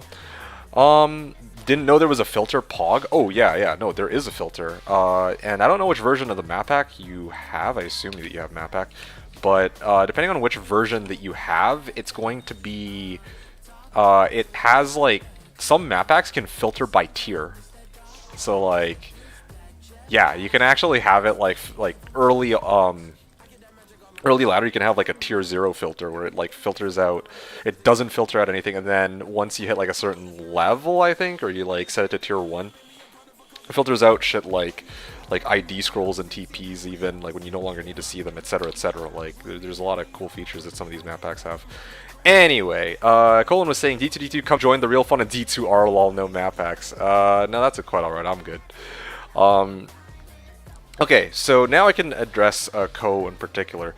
Personally, I thought it was too slow. Okay, so again, I've been running the last couple nights on Players 4, so it's been a lot more challenging than it normally would be otherwise, because I'm just showing that, yeah, like this is kind of like my way of dealing with invaders right now. Like, I can either avoid them if, well, yeah, I can avoid them, or I can just convert them and abuse conversion bug. You know the conversion bug, you were having some fun with that a couple seasons back with your Crusader Paladin, right?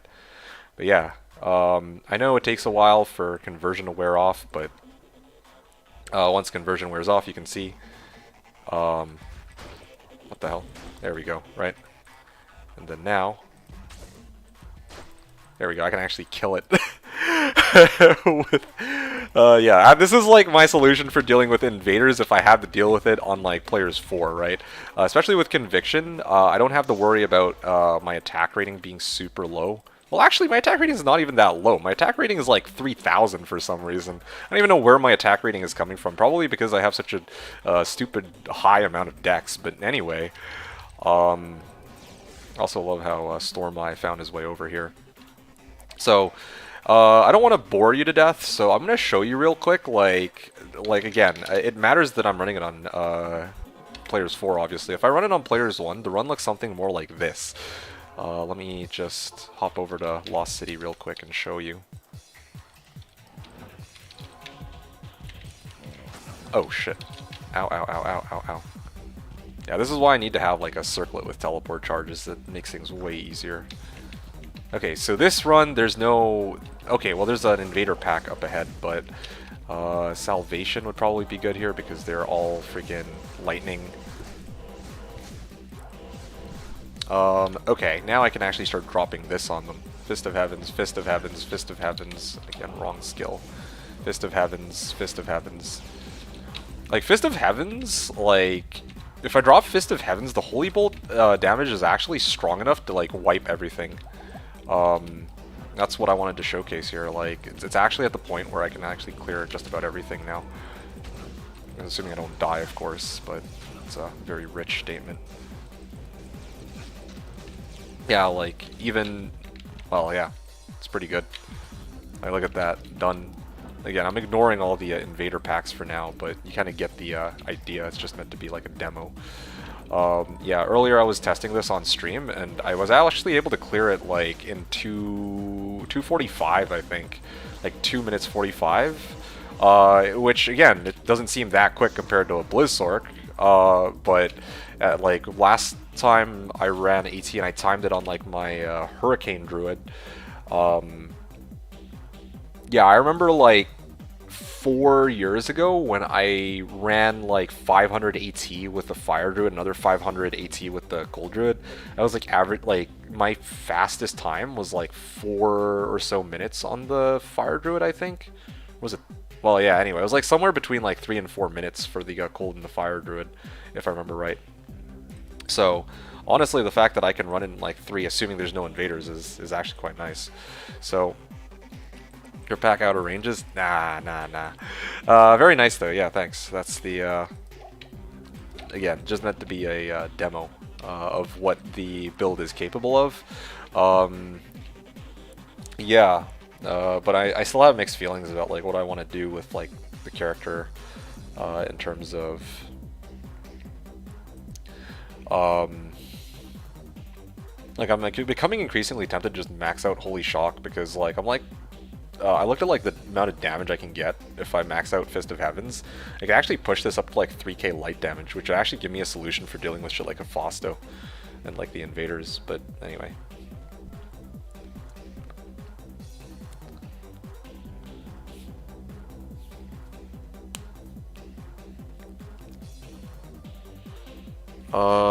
Yeah. So no, I think AT for my Holy Bolt Pally is really the best available place to farm. Like obviously Moz is easier, but like AT just has such good mob density. The only real problem that I encounter are the invaders. Um, Also, the amount of elemental damages there, like right now I'm being greedy, so I'm using like 4p Topaz Wormhide and 4p Topaz or 3p Topaz Mask because I'm trying to, have some get some MF while I run this, right? But like if I actually got like smoke and like that Paladin helmet that gave like +2 to Paladin skill levels, then I'd be doing like more damage. I'd have more res. So definitely made some like trade-offs as to like how I want to build this guy. So yeah, that's the idea here, and that's my pally so far. Anyway, back to the previous game because I actually want to run my AT and Moz now, or my Moz and Crypt. I don't know what I built this guy for in the first place anyway. I remember when I did the Fire Claws Druid, I think I had, what, 200 on him? Like 200 MF? And this guy's actually packing quite a bit more, so that's pretty good. Not gonna lie though, when I get Hobble and Hawes, one of the things that's gonna suck is that the amount of mana I have is gonna like go way down the drain. Yeah, because like spirits like give so much. They get like, well, right now I'm getting like 200 from them. If I lose one of them, I'm getting, oh, Tier Rune, finally, shit. My first Tier Rune all season. Well, second, I guess. Oh shit. Yeah, one of those situations where I gotta like keep my distance on this and just... Okay. Why?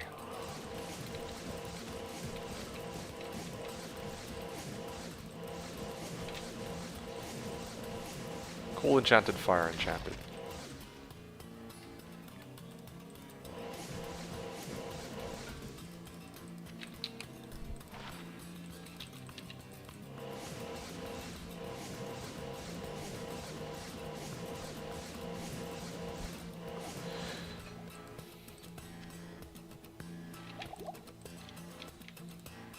Okay.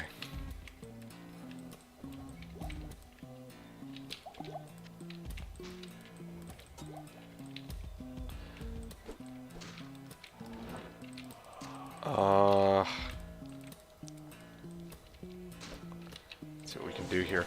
So one of the other things I wanted to talk about too, about this build, that I think I cut myself off halfway earlier.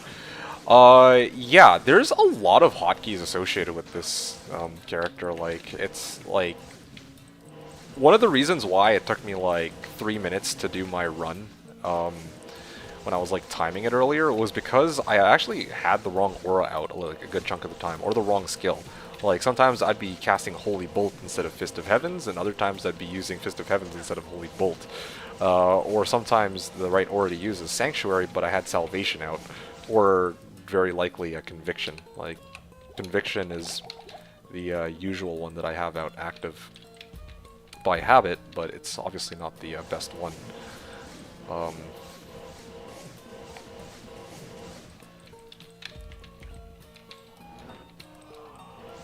Too many different hotkeys to mess around with. And then, of course, if ever I run Nattier again, then I'm going to also have Cloak of Shadows to worry about, and I have to make sure that that's actually properly hotkeyed. Like, because if I die, then it automatically gets unhotkeyed, so that's also a bit of a bummer. Bonebreaker, here he is.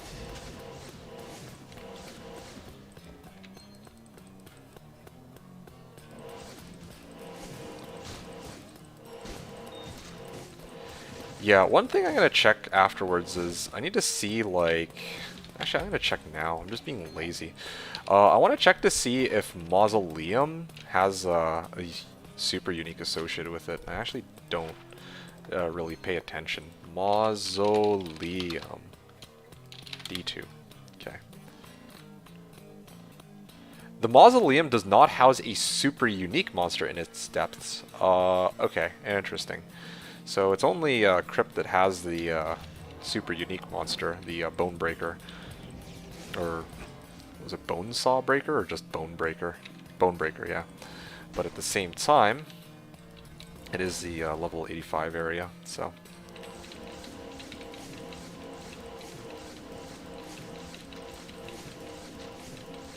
Can't wait to get Hobble.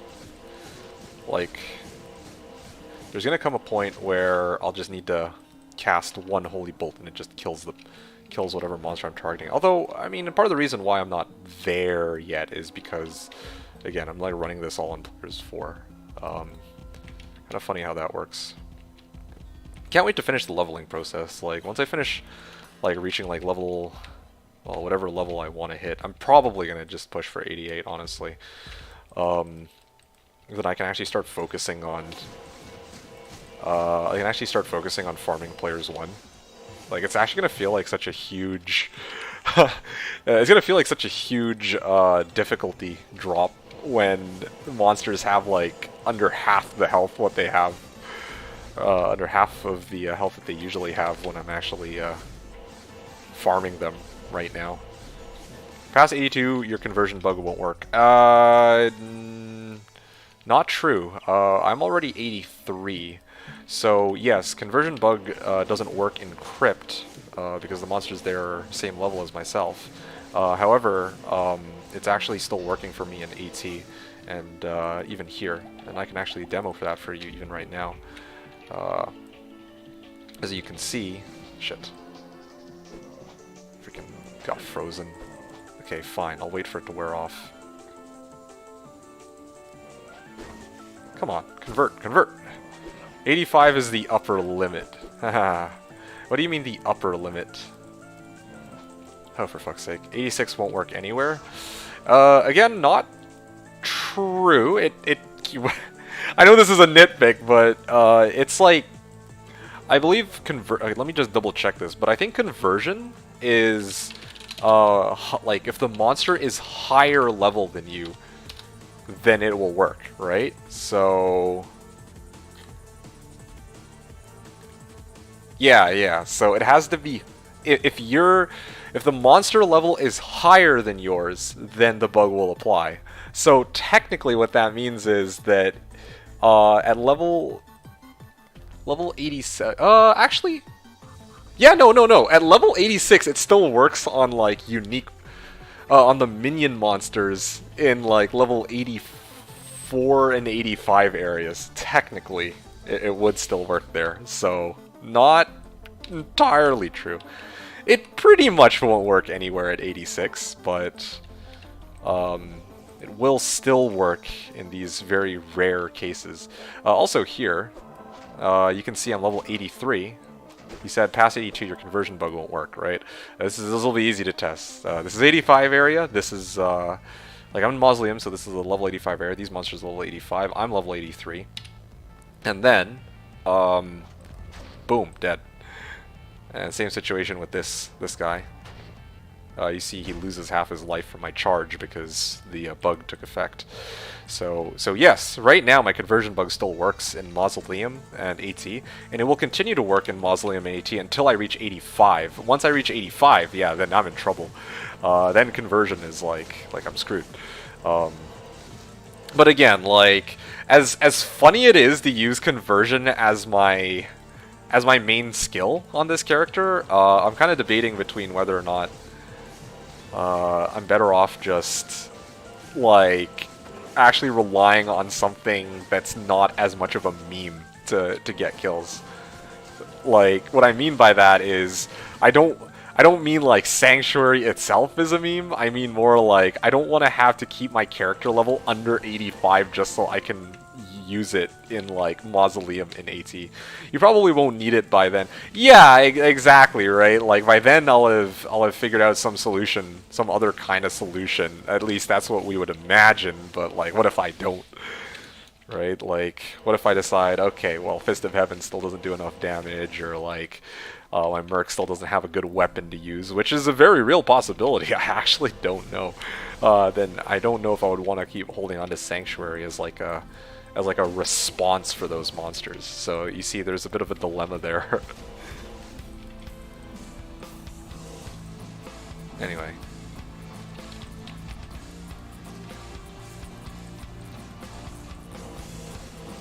Your favorite problem. Hey, Spam has returned. I don't know if I'd call you my favorite problem. But I mean, yeah, hello. At least I assume that's what you mean. I don't really have favorite problems, you know, like a problem is a problem. I don't usually I don't usually say to myself, ah shit, yep, I like these problems, but this one, yeah, that's my favorite, dude. Very fine, man. Here is 3 a.m. I see. So then you're probably from like, would that be like Eastern Europe or like Asia? I ate pizza and hamburger. Ah, I see. That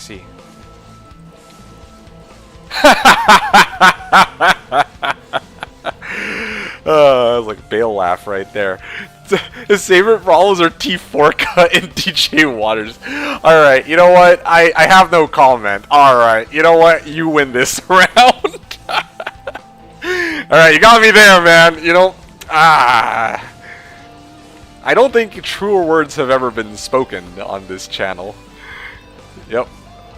Where is Fat Ass Fatty? I don't know, man. I have no idea. He was around earlier. I don't know if he's here now. Looking for him for 10 years. Oh, gee. Spam was saying I was playing League of Legends. Okay, cool. Good for you. I mean, I'm not gonna lie. I wanted to play some League, but not right now. But rather when they roll out the pre-season changes. Yeah, no, seriously. When they roll out the preseason changes, I think one of the things they're adding back in is Rod of Ages. So yeah, like that'll be a huge turning point for me. Like I'll actually want to touch the game. Like I actually really miss Rod.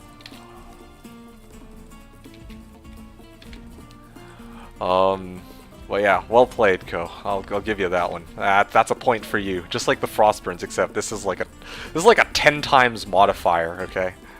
League of Legends is actually like. Oh wait, I've already been here. Lol. All right. Well, I'm done my run.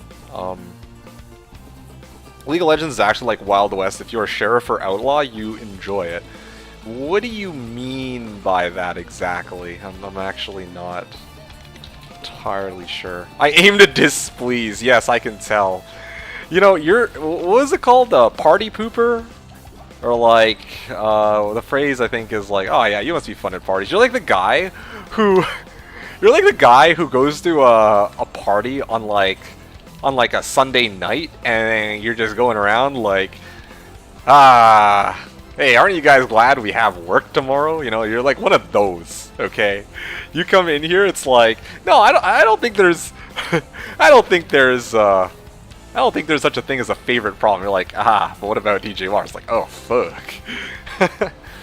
There's no rules in two talks. Okay, I'm going to hold off on talking about League of Legends for a second because I'm still bantering with Ko here.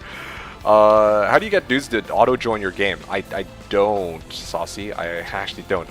I have all my windows overlaid on top of each other, and then I Alt-Tab, click join, and then click join game.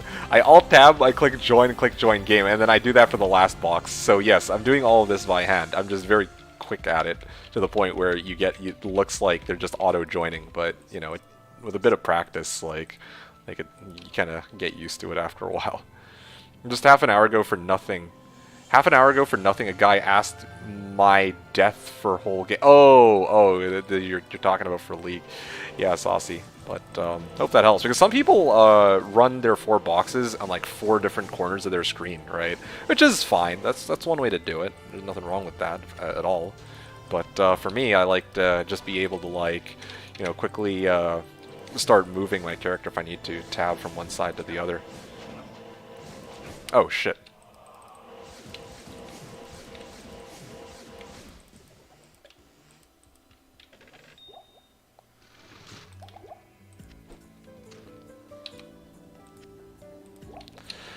Anyway, so going back to this discussion about League... Oh, wow, I'm actually not doing this right. I should be going specifically for the champ packs. Whoopsies. There we go. I'm gonna ignore stragglers or try to from now on. Like, I've been killing stragglers because I've just been playing on autopilot, killing shit while I talk with you guys, but ideally what I want to be doing is killing the only the unique packs and then teleporting to a safe spot next to the next... close to the next unique pack after that, because I'm only really here to just farm some XP from Moz. Because the champ packs here give, or unique packs here give a pretty decent chunk of XP. Same thing goes with AT. But yeah, you guys got the idea. I'm just here to level. I'm really just here to level with some maybe some like decent items sprinkled here and there is what I'm hoping for. Like, who knows? Maybe this is a Peacomb, you know? See, a Peacomb. Told you. Anyway, it's got 7 faster run walks, so it's decent. Nah, I lied. It's not actually a Peacomb, in case you guys actually thought I was being serious and you guys didn't see the screen. But anyway, yeah. So let's talk a bit about League. I don't know, from first-hand experience, like, you know, maybe we play in different lobbies. Maybe it's because we play on different servers. But funny enough, League is actually the least toxic of some of the games that I've played in the past. Like, okay, comparing League to Dota, Dota is actually way more toxic for me than League is. The funny thing about League is I've had people tell me to go kill myself in League, but it's very rare that I get somebody who's intentionally like griefing and throwing the game, whereas Dota, this seems like a fairly common problem. Yeah, I know that it's ridiculous for me to say this, and you know, you're gonna disagree with me as somebody who probably regularly plays League. Like, fine, sure, but like, legit, whenever I play League, it's just like, yeah, like, the people in League suck, but they don't actually suck as badly as the people in Dota, in terms of like, just like throwing the game. And there's also a surrender option too. So like, okay, cool, like somebody's ruining the game for the rest of us. Well, at least I can surrender out of the game. Whereas in Dota, I'm stuck with these people until the enemy team decides to end the game for us. That's like one of the reasons why, like, recently I was like revisiting Dota, and I'm like, I actually don't know if I would want to keep playing Dota. But your chemical mask while going bot lane into, bro, I do. Oh, gee, oh, why Dota though? Like you said, bot lane in Dota. You mean bot lane in League?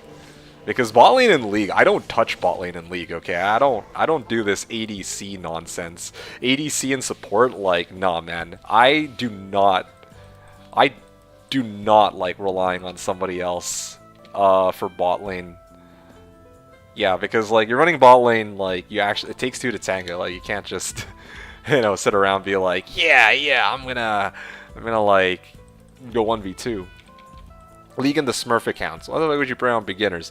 Okay, funny that you say that. All sorts of reasons. I'm not gonna even get into that right now. Like, some people just like easy games. I mean, I don't know how else to put it. Like, some people play and, you know, some games are too hard, or like, you know, they want to like learn a new champ, but they don't want to do it on their like main account and maybe potentially like ruin their stats or whatever. So they're like, yeah, you know, the better alternative for them, without really any consideration to other people who play the game, is, yeah, let's make a Smurf and let's actually, you know, stomp on some noobs. So there are actually, like, reasons for it. Now, whether or not you consider them to be good reasons is a different story, although, mind you, it helps to look at it from their perspective, too. Like, I'm not saying, like, what they're doing is right or whatever. I'm just saying, like, yeah, like, I get it. If I were in their shoes, I wouldn't want to play, like, fucking, games against like if I were a challenger level player, I wouldn't want to play against challenger level players all the time, you know? Like even in my case when I was playing Dota, that's one of the reasons why the game was ruined for me. I kept going up against people that were like allegedly like my skill bracket, but like were actually way higher up than I was. So at that point I'm like, yeah, I honestly I'm I'd be tempted, or I'm tempted to make a Smurf too, like play against people like that. Or like, for example, if I wanted to play with, I mean, believe it or not, if I had friends who wanted to play the game, like, would I really want to play on my main account for that? Like, how do you do matchmaking for a game where you got a complete noob to the game and you have somebody else who's like a pro at the game, right? Like, anyway, there's a number of thoughts I have about that, but yeah, like Smurfs, it's a problem, I will agree with that, but there's a reason why people make Smurfs. Like, it has a specific, it does something specific, and, well, yeah, it actually works. Having said that too, like again, I mean, maybe it's just me, but like, I don't really. When I play League, or when I've played League in the past, there were very few times where I actually looked at a player. I'm like, yeah, this guy looks like a Smurf. Whereas like recently, I was playing Dota, and yeah, there were some people I'm like, okay, yeah, haven't played in ages, and this guy is like way outside my skill bracket. Like, he does not belong here. So, I don't know, man. Smurfs are kind of interesting. There's also a bit of, it's funny because, like, some people who don't want to deal with Smurfs will also themselves make Smurfs. Anyway, like, there's, like, a cycle associated with Smurfs. It's great.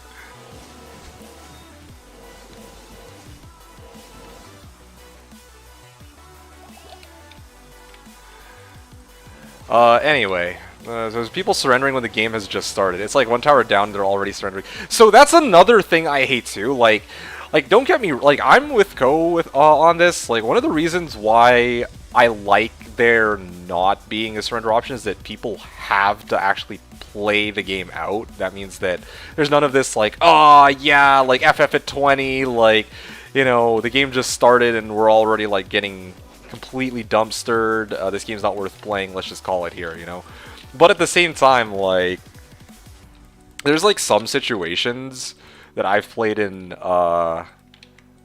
Dota where I'm just like, yo, this game is like I don't want to play with these people, or I don't want to play this match because like maybe I know what the end result is going to be. Like, we can stall them, but they'll eventually win because we have no pushing power or something.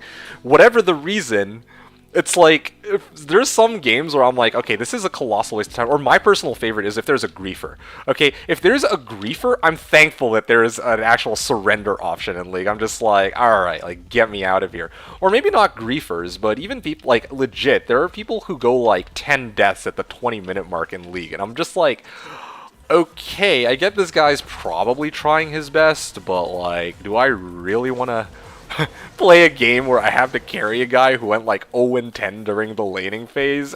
Probably not. I'd rather play a like get a good game in. So they could just put a requirement for forced surrender. They could. There's a lot of different ways they could play around that surrender vote, right? But I don't know. I'm just pointing out that there's some like pros and cons, and for me, like, if you would ask me like even like a year ago, I would have been like, the fact that you can surrender in League means everyone's like so ready to like chicken out like right before the game's even begun. I've had games like that, by the way. I actually played a game like that recently where I was actually doing pretty well. I was confident that maybe I could have like hard carried the game myself, and then like everyone else on my team surrendered 4-1, and I'm just like, all right, well, this fucking sucks. But at the same time, like, one of the upsides to having that surrender vote too is that sometimes I'm like, you know, I'm like playing with somebody else, and we get a game going. Hold on a sec. Let me just check something real quick. Sockets. Crusader Bow. Okay, if I Ral Am this, there's a chance it can roll 4 sockets. Maybe I'll hold on to this for now. Anyway, so there is some times where, like, I'll play with somebody else, and we start up a match, and yeah, everybody's feeding, like, no one won their lane, we can't win a single team fight, the game's a complete mess. We could crawl back up, but we only really have, like we have a choice. We can either surrender then and there, and then go and play another game, or another round, before bed, for example, or we tough it out, right? Tough out a really shitty game, or try to roll for like a different, better game. So situations like that, I'm actually kind of thankful that there's a surrender feature. So I don't know. Again, mixed feel. Like, there's pros and cons. There actually are pros and cons. Like the pros being that yes, at least like at least if I don't want to deal with like a super shitty game, I don't have to. In a lot of cases, but the trade-off is that oh shit, somebody gambled a Tal at me. Nice. But the trade-off is that, yeah, like, there are some times where people are ready to, like, surrender on a game before it's even begun. So you get it, though. I get frustrated with lack of teamwork, too. Like, junglers who are just obsessed with KD, and even though they have the chance to support, they don't care because they only care about kills. Yeah, exactly. Like, I'm with that. No, those are frustrating, for sure. It's one of many things that are frustrating in the game, which make me thankful that, yeah, there's a surrender option. It's like, okay, well, if I have something like that on the team, is the game winnable? Oh, yeah, absolutely. I'm sure that the game is winnable, but do I want to play out a game like that where one guy is just trying to pad his stats, like grind out his KD, or like try to go for a personal kill record rather than actually playing the game? It's like, yeah, I'm probably better off just, you know, calling it then and there and then looking for a different game. You know what I'm saying? Okay, 3 sockets on this one, so I'm gonna ditch this. So that's just my thoughts on it. Slashdiablo, help me, you bastards. I help you. Why won't you support me? Yeah, no, I see what you're saying, for sure. Yeah, I mean, yeah, League, Dota, whatever, these are team games. Like, that's just... And if people aren't willing to, like, help out and, you know, play their role or do their own thing, if they're, like, doing their own thing and not actually assisting, then, yeah, it kind of sucks. Alright, moving along. So, Spam was saying, like, the only reason I play League is Naz's, Renekton, and Mordekaiser. Otherwise, it isn't bearable. Really, wow. I choose Diablo 2 10 times against LoL or Dota, and I don't blame you. I would too. Like, I have, actually. Like, I probably have at least 10 times the amount of time played on Dota, or in Diablo as I do, like, Dota 2, at least. League, a different story. I'm not so sure about League. Spam was saying take Vlad as mid lane. If you learn him well, he can make 1v5. You're right. You totally could. The lad is, well, I mean, it's not just Vlad. Like, Irelia is also stupid strong, I think. But at the same time, do you want to have to play Vlad, like, all the time? Like, do you want to be the person to 1v5 all the time? Like, sometimes you want to actually be the support, or sometimes you actually want to play a specific... Like, in my case, I would love to play tank on League. Like, I would love to play slightly tankier champs if possible. I mean, I guess Vlad technically would be like a tanky tanky damage dealer slash nuke or whatever, right? But in terms of just like champs that are available, I don't want to just play like one specific champion like all the time, just to like compensate for having like a team that I don't really want to play with. And what is this? This is a nice 13 MF light and poison res. Hell yeah, let's go, dude. What's my MF at now? 251. Shit. Okay, very nice. 251 MF. Do I have anything else that I can... Any other sources of MF I can get? Not really, at the moment, at least. Unless I get Geeds, probably. Yeah, anyway. Coaster's saying, I just threw away all MOBAs. I don't have the heart for them. I get so frustrated. I don't blame you. That's a wise call. I support that. Not because...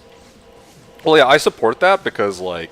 Yeah, I mean, some people just don't want to deal with it. I certainly don't want to deal with it. Like, I stopped playing Dota for years, you know, because there were things about Dota that I just didn't like, so why would I keep playing it, right? Like legit, the reason why this why I'm known as D2D2 isn't because oh I love Diablo 2 so much that I wrote in the title twice. It was supposed to be a channel for Dota 2 and Diablo 2, but then eventually I was just like, you know what, like yeah, like the direction that Dota was taking around the time I started this channel was just not it. Like coincidentally, around the time I began my channel, they released like Dota the 7.0 patch, and then like that was like the straw that broke the camel's back for me. Like I was really, really uninterested in playing after that. We must be pushing like 10,000 hours on D2 now. I don't know, dude. I don't know, but I will tell you this: like at the beginning of every reset. I mean, I don't know. I actually don't know how many hours I've sank in D2. I'd really rather not know.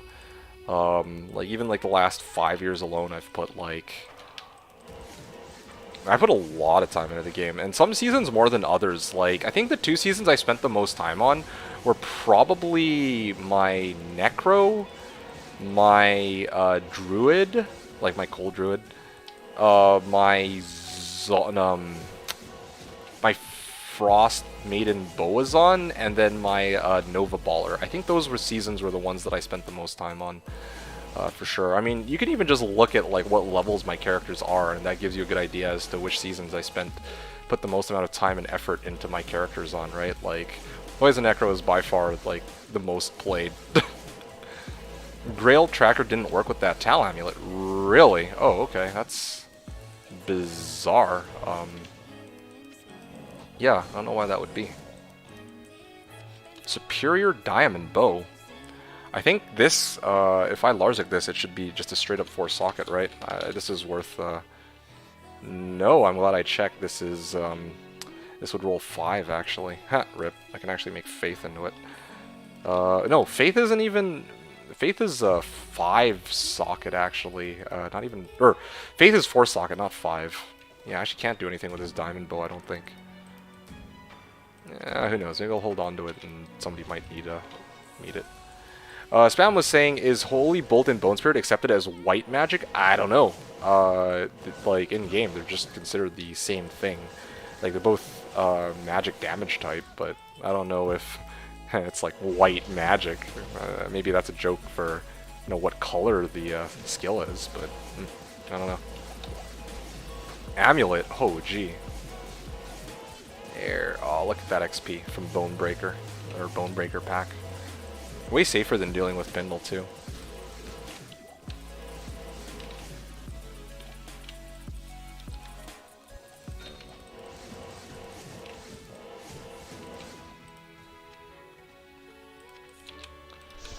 Anyway, I'm just about done here. Let's talk to good old Deckard and get my shit together, and then I'm going to actually read through chat afterwards.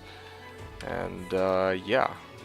Ice Ellie skills, dude. Non-stop Ellie. You know, I'm gonna sell this. I think like no one's gonna take this over Jalal's. I imagine. Passive and magic skills tend to all res. A shit ton of strength. No, I'm just gonna ditch this. These runs are a lot smoother than your Fireclaw druids.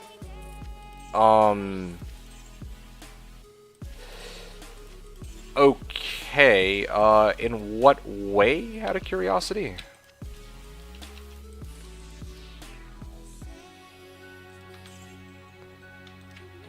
688k. I wonder if I can actually just go Lost City. No, that's okay. I'm good. I'm just gonna.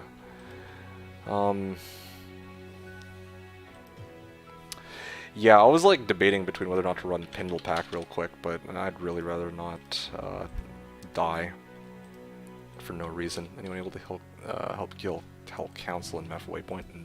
I don't think I can actually.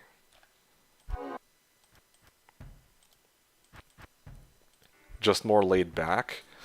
I mean, okay, I think the more frustrating thing about those Fireclaw Druid runs is that the Fireclaw Druid, because I'm in bear form, like whenever I'm in bear form, I can't teleport over walls, right? And on Switch I had Harmony, and I could have put teleport staff in my inventory, but I hate switching between Harmony and teleport staff. So yeah, I think the biggest issue is just like the lack of mobility on my Fire Claws Druid. That's like the most frustrating part of that character, in my opinion at least. Everything else was like, everything else about that character was like whatever, I guess. Um, well, I think one of the other problems too was desync on that druid. Like that was a huge issue. Like here, yeah, like I charge around and sometimes I get stuck on shit, but at the end of the day, I'm like, if I throw Holy Bolt, it's gonna connect more likely than not. Whereas with the Fire Claws Druid, sometimes I get like stuck on the dumbest shit. Like I'd hit like a barrel and then I'd have to like whack it, or like I'd be like swinging away at a skeleton and it turns out that, oh shit, I actually got desynced all the way back like a screen prior. So yeah, fair enough. Spam, are you still around? I wanted to address some of the things that you wrote earlier too, which I didn't get around to. I realized I didn't get around to talking about. You.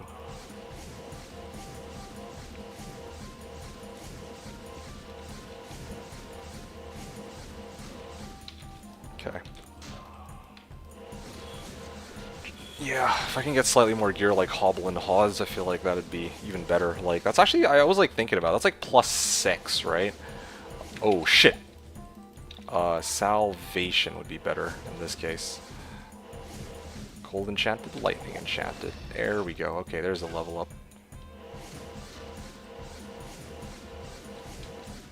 Amrune, okay, very nice.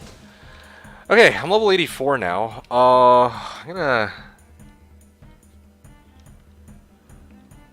Oh yeah, maybe get some more points into strength, yeah. Just in case I want to wear some of these other items. Speaking of other items, I think I have Demon's Arch, don't I? Or Demon Arch or something? I guess I got rid of that because I realized that it just doesn't make sense for me to use it. Yeah, I could keep going, but I'm going to take a short break and try to figure out if I want to hard commit, or if I want to actually take some time to play around with conversion or not. Spam was saying, oh, hey, there you are. I loved your Holy Bolt Paladin so much. You loved it? I mean, I'm still using it right now. Why don't you farm Pindle Skin too? Dangerous. It's too dangerous. Like, if I run players 1 Pindle, here, let me actually try real quick and see how badly that goes. I only just leveled, so this is probably a good time to run Pindle while I don't really have much XP to lose. He's way too tanky for players 8 with my current levels of damage, but like... but yeah, players 1 it might actually be tolerable. Yeah, here. The reason why I don't run Pindle is that if any one of these monsters hit me, I'm basically dead. That's really what it boils down to be honest. Like, okay, this run was actually surprisingly smooth, even though I have like all MF gear now, but yeah, again, like if he lands even 1 hit on me, it's like 1-hit kill. Like I'm just instantly dead. That's why I don't farm Pindle. Whereas like I can farm Mausoleum, I can get like, oh yeah, like I'm definitely dead if they hit me here, I think. Okay, well I'm good for now.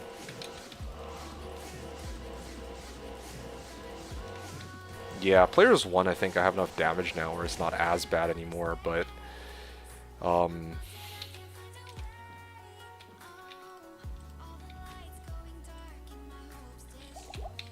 okay.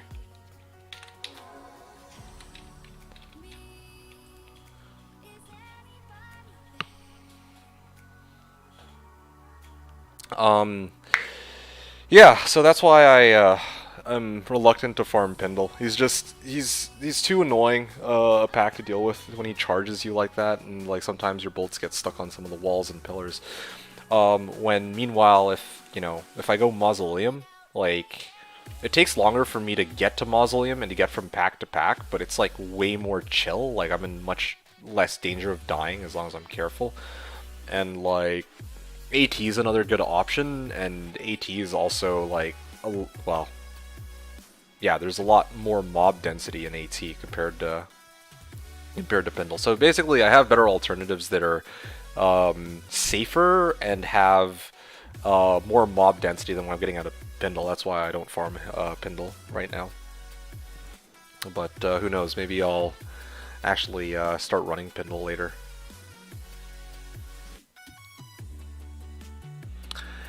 Anyway, going back to your, like, I want to take a short break here to address what you wrote earlier, Spam, because I didn't actually get a chance to answer this. So,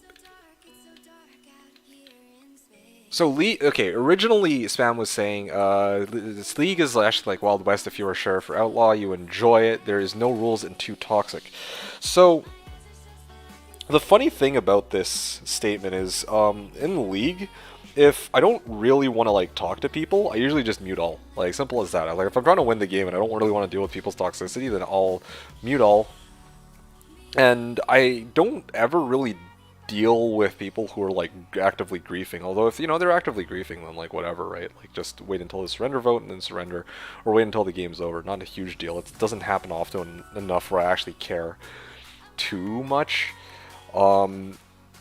But here's the funny thing, like, for all of the toxicity I've encountered in League, it's very rare that people go, like, way overboard, where they say, like, the people there aren't as toxic as the people that I play Dota with. That was what I was trying to say earlier. Like, in general, the people I've encountered in Dota will do all sorts of dumb, weird shit. Like, they'll say some nastier things in Dota than they will in League, from my experience. And also, like, I feel like griefing is way more common in Dota than it is in League. Like, yeah, every couple games I play at Dota, I feel like there's somebody who is actively either intentionally feeding or like will do shit like sell all their items and then buy wards and just ward up the base. Or in the past, like they would like take control of lever heroes and just send them to the other to feed the enemy, right? In League, you don't really have as much of that. Like people might go like AFK or they might like leave the game, I guess, but it's not as common and it's not as like bad, I guess, because at least you can surrender out. You can't surrender out in Dota. Like you're actually forced to play to the end. So, yeah, no rules, too toxic. That sounds like Dota more than League even though like League might seem pretty bad.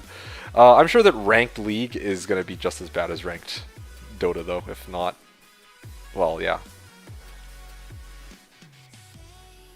Sam was saying maybe you can play League of Legends too. I help? No.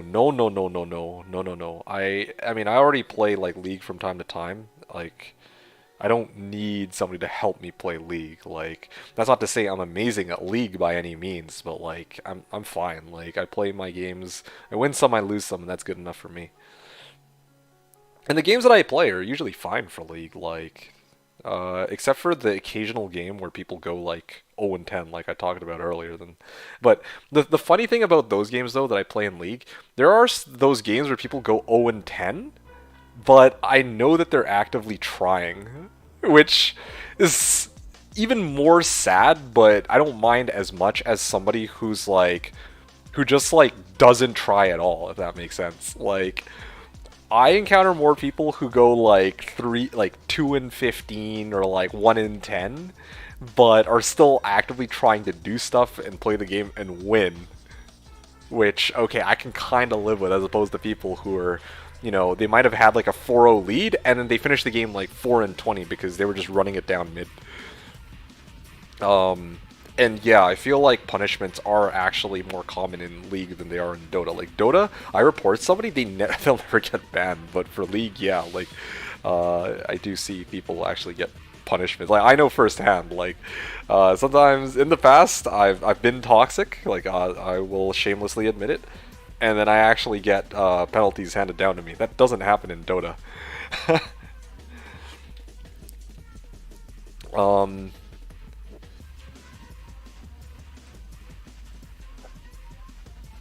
Yeah, so what else did I miss? Take Vlad as mid lane, he can make 1v5, so I answered that. Yeah, that was basically all I was trying to say. League 2, Toxic 2, Toxic 2. Yeah, no, I'm a toxic bastard. Like, you might think, yeah, he's got a, like, D2 has a pretty, friendly and pleasant demeanor for the most part when he's on stream. No, dude, when I'm playing like MOBAs, oh dude, I get livid. Like I'm actually like shitting on my team when I play. Like I'm the worst. I mean like yeah, no, like I've actually streamed like myself playing Dota 1 on like Warcraft 3 in the past on this channel. I wasn't like super toxic in like team or all chat, but I was like actively roasting them on stream, like why are these guys playing like this, like what are they doing, etc., etc. But I'm like talking about like when I'm off stream. Oh, dude, yeah. Who is the most toxic person of all time on Slashdiablo? Alright, I'm gonna get out my popcorn for this one, and I'm gonna grab some water. I'll be right back. And then when we come back, I gotta figure out what I want to do next because I just leveled, so I'm gonna work something out here.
Okay, sorry about that. I'm back now.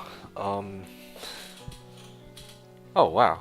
There's a way to make loot always show up instead of holding Alt. Wow, I didn't know that they actually have a new filter that actually adds that as a feature.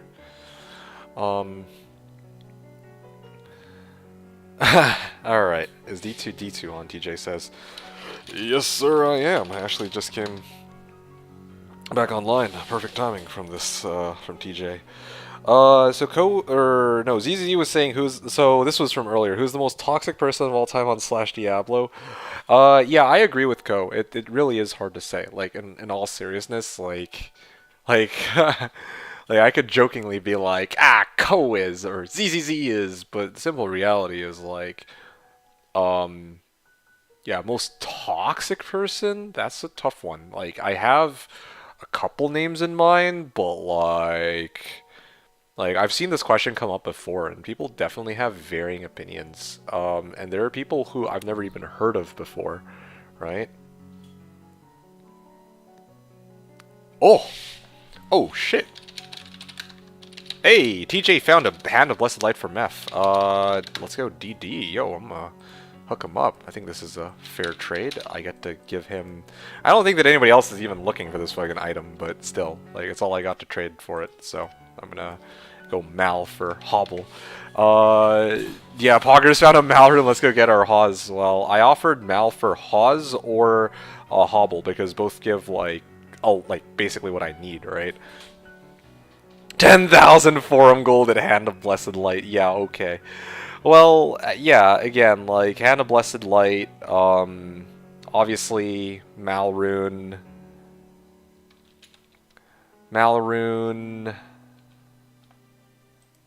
Hobble. Yes, I like to call it a Hobble. It seems, it's like a very befitting name, this Hobble.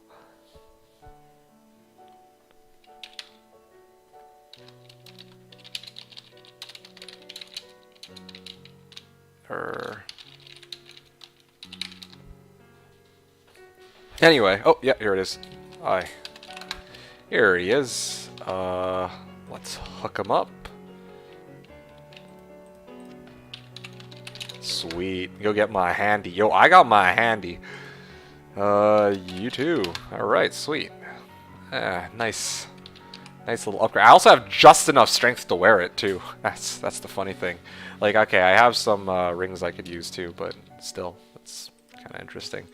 Alright, let's see here. I lose out on a lot of life and mana, but my holy bolt damage will probably skyrocket. Oh, look at that damage increase. 7,500 to almost 9,500. Pretty significant boost for sure. Of course, the trade-off is I lose out on FCR, but I'm actually okay with that. I'm actually okay with that since I was like thinking about it, like when I went to go grab my water, had to actively think about it. I'm gonna take a short break from doing all this AT farming and Moz farming, and I want to actually have some fun with using the holy bolts from Fist of Heaven. So I'm gonna show you guys what like now that I have like slightly better equipment, what I can actually start to pull off here. Later on down the line, if I don't have enough damage, maybe I'll sub this out for the Pally circlet, and then, well, yeah, that's basically it. Like, I need to sub this out for the Pally circlet for +2 to Pally skills, and I don't have a Hawes yet, but yes, DT2's into fisting. Hey man, that's what I'm here for. Gotta fist them hard. I guess you could even call it the my fist is of the heavens.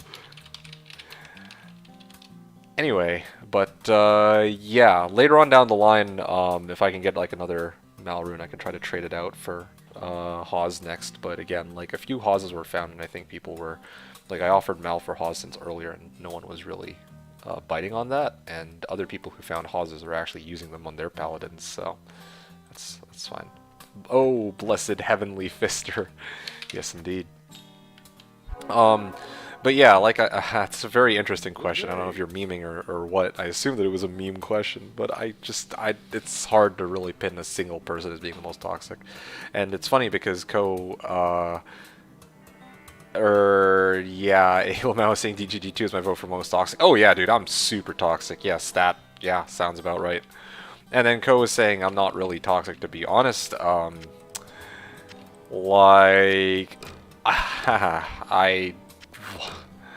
mean, I wouldn't, like, I obviously wouldn't be like, oh yeah, would be my candidate, but I'm sure there's gonna be people out there who are gonna who would try to pin it on you. Um, Doubts is saying Dan or however it's spelled. Well, I mean, no comment. That is all. No comment regarding Dan. Minsky beat me up and stole my lunch money once. Pretty toxic, to be honest. Oh, gee. Hobble plus Hawes, 0 FCR build? Yo, actually, yeah. I might actually just go 0 FCR. No joke. Yeah, it really depends on what I'm gunning for here. Like, I think I have to switch up my gear based on where I'm farming. Because, like, I was, like, thinking about it, and Fist of Heavens, like, if I...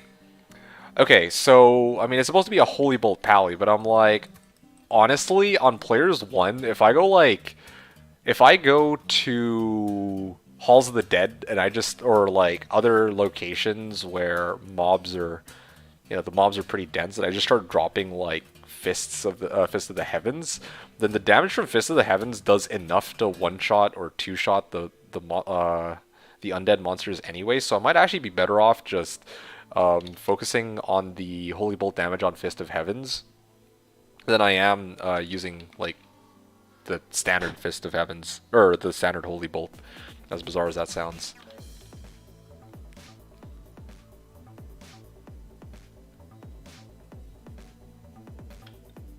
Nightmare Meth for easy Hawes drop. Ah, yeah, well, I mean, I don't really think I can farm that. Only time I ever talked to Minsky was to tell him go for Annie is stupid. Well. Okay. I mean, not sure. I imagine that wouldn't have gone so well. Yeah, but seriously, I stand by what I said before, like, right now, I have...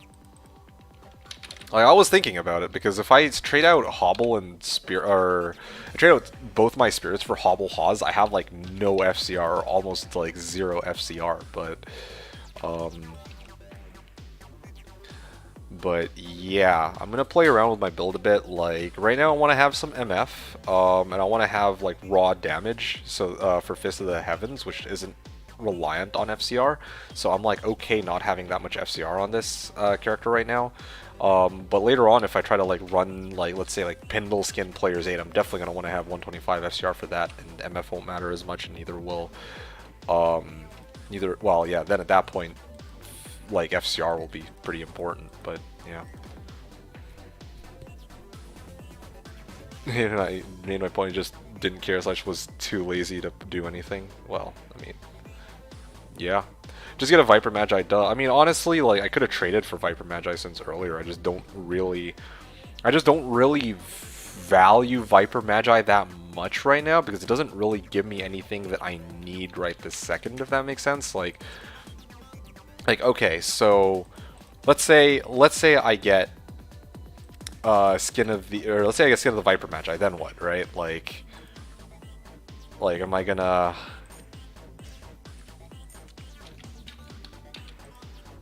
one sec here. Let's actually just start dumping these.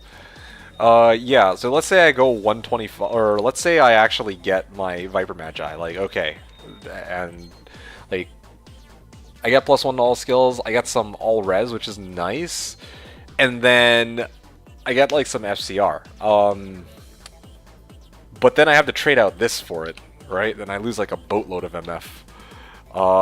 And, like, the area, like, yeah, it's nice to have that extra all res, but if I'm mostly farming, like, AT, where I'm rocking Salvation against, like, elemental type monsters anyway, or if I'm in, like, Mausoleum, where I'm going up against, like, non-elemental monsters, like, what does it matter if I have no res anyway, right? So that's one of the issues I have with trying to That's one of the issues I have with trying to spend money on a Haas. Like, it sounds good on paper, and then I realize that I actually don't really need it all that much. Because, yeah, like what I'm doing right now doesn't really require Viper Magi. But definitely Hobble is important because it boosts the shit out of my damage. Doubts was saying Viper plus Iraq plus 2 FCR rings plus 1 FCR Ami. Easy game. Oh yeah. Oh yeah, dude. Like, yeah, just hook me up with an Iraq, you know? Like, no worries. FCR rings, easy enough. Yeah, FCR Ami, like, okay, fine, but the rest of it. Pause for the style points, it just looks cool. No. I mean, actually no, because it gives 2 to Paladin skill levels, and it gives +2 combat skills, right? So that's actually, I'd be getting like +2 on my Fist of Heavens and also my Holy Bolt, which is also quite useful.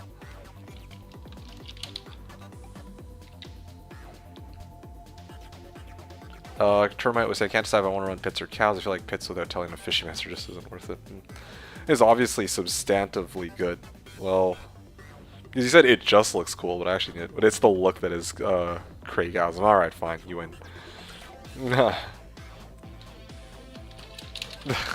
Bacon's like, peace. I'm like, okay, see ya. And then he's like, never mind, I'm a dumbass who forgot to //RW. And I was like thinking about, like, oh yeah, he was trying to look for the peace rune word. All's better than on HDIN because Aura gives no damage, and on HDIN is already same DPS as Spirit. Haw's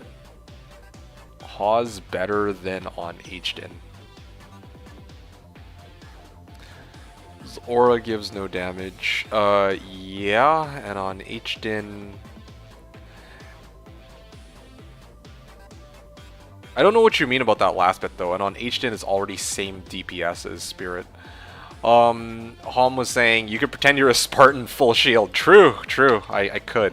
Well, I mean, either way, I do still need a Hawes, though. Like, I'm gonna be looking for Hawes next. That's kind of a given. But, obviously... yeah, obviously, the Hawes isn't gonna, like, appear overnight. Unless I get, like, another good rune that I can trade out, then yeah, sure, fine, maybe, but yeah. Pretend I'm a Spartan. Yo, I'm with it. Spartans! What is your profession? On HDIN, Hawes and Spirit work out to be same DPS. I did the math. Okay, cool. Nice. Oh, yeah, look at that damage. Oh, wait, yeah, right. But, I mean, I have Holy Bolt, so for, like, single targets, it's probably better. Here we go.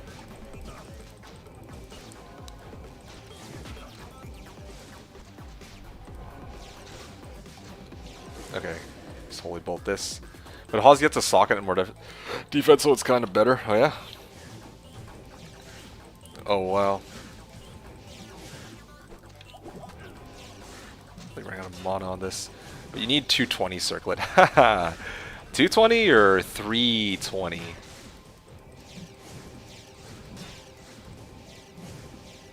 What the hell? Why? 220 better. Okay, interesting. Okay. 420. Yes.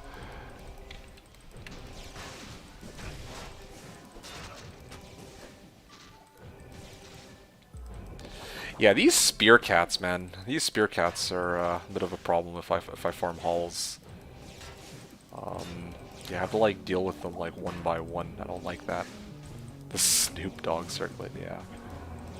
But yeah, again, on players 1, like, I'm actually holding my own pretty well, I guess. Just clearing like big packs. Like you see, there's like a lot of monsters in halls, like a good density. It's just that if I come across the monsters who are immune, it's a bit of a pain. Probably a real thing on PD2, yeah, probably. Oh, just gonna stay away from that.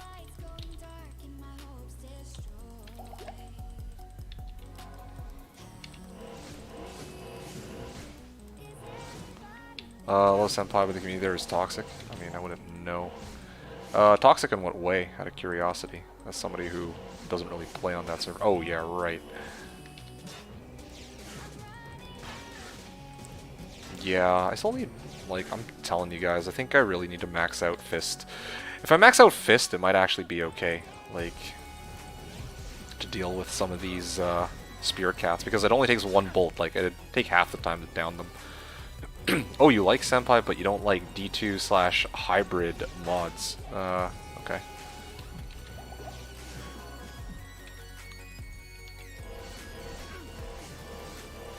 Which is ironic since, wait, they gatekeep against streamers? What do you mean they gatekeep against streamers? It's a funny one. Gatekeep in what way?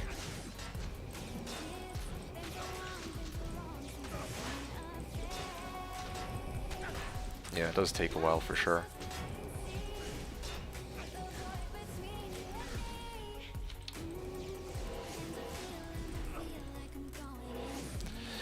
Yeah, I mean, I'm not opposed to turning this into an FOH Holy Bolt hybrid, I think. Like that's perfectly fine. I mean, it's getting the job done. Like, the more equipment I'm getting, like, I really do start to see the potential start to scale up. So I'm pretty happy about that. Do people still play D2 mods since D2R came out? I think some people still do. I mean, it's like when the pandemic first went full effect and PD2 had its first ever like launch and ladder reset. Like, damn, dude, like there were a lot of people who like went all in on that. I think it was like what 10K when they launched, right? But I don't think that there's 10K people still playing, but it's still. I think there are still people who do play PD2. Neanderthal has a D2R mod he made. Really? It's kind of interesting. I thought that people weren't able to make D2R mods. And also, when Hom's saying like, do people play D2 mods? I think he's talking about like D2 LOD mods, not D2R mods. Single player, you can. Oh, that's actually interesting to hear. What are these? There's no multi mods. Wow. Okay. Interesting. Hey, Scarabs. Okay, that's another thing I can't actually deal with. That'd probably be a job for Merc. Okay, so yeah, like... yeah, monsters like these are why I'm, like, reluctant to use Fist, but... Or reluctant to max out Fist, but I guess, like, if I am going for... Maybe I should just give up on trying to run, like, Taltombs, where those types of, like, those blunderbores, or these blunderbores are like kind of common.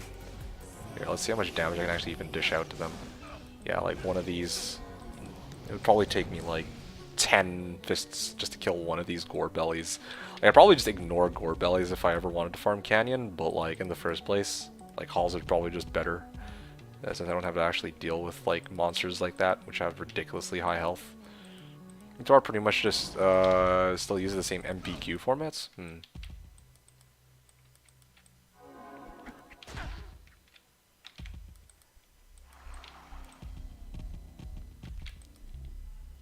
Ooh, here's a good one. Except there's also Scarabs, but... Imagine having some facets.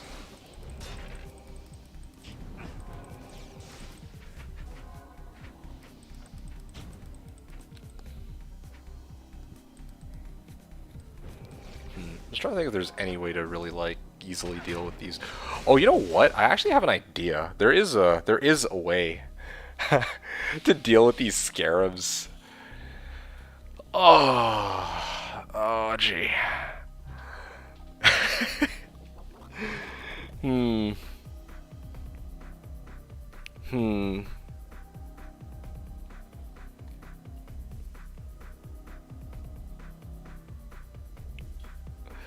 I could try to corpse explosion with my pally on Switch.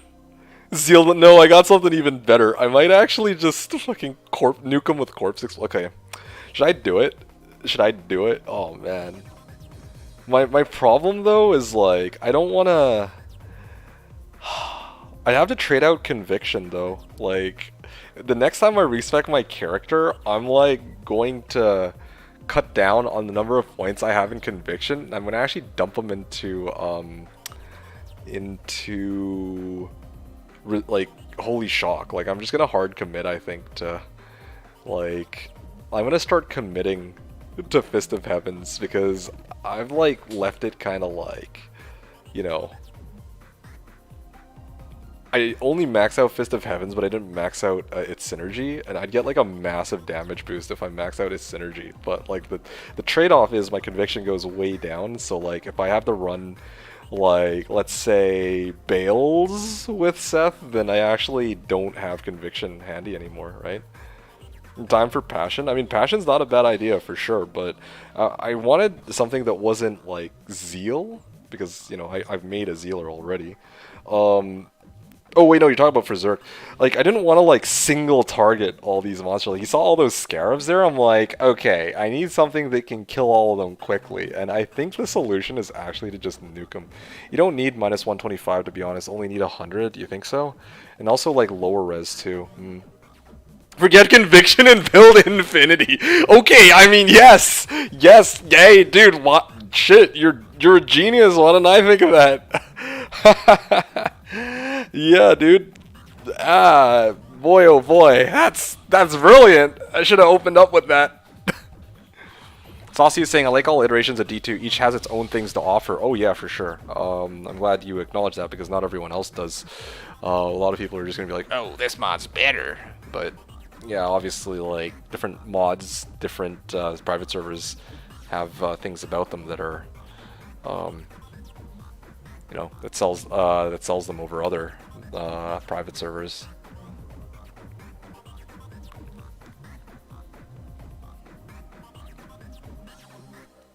Okay, so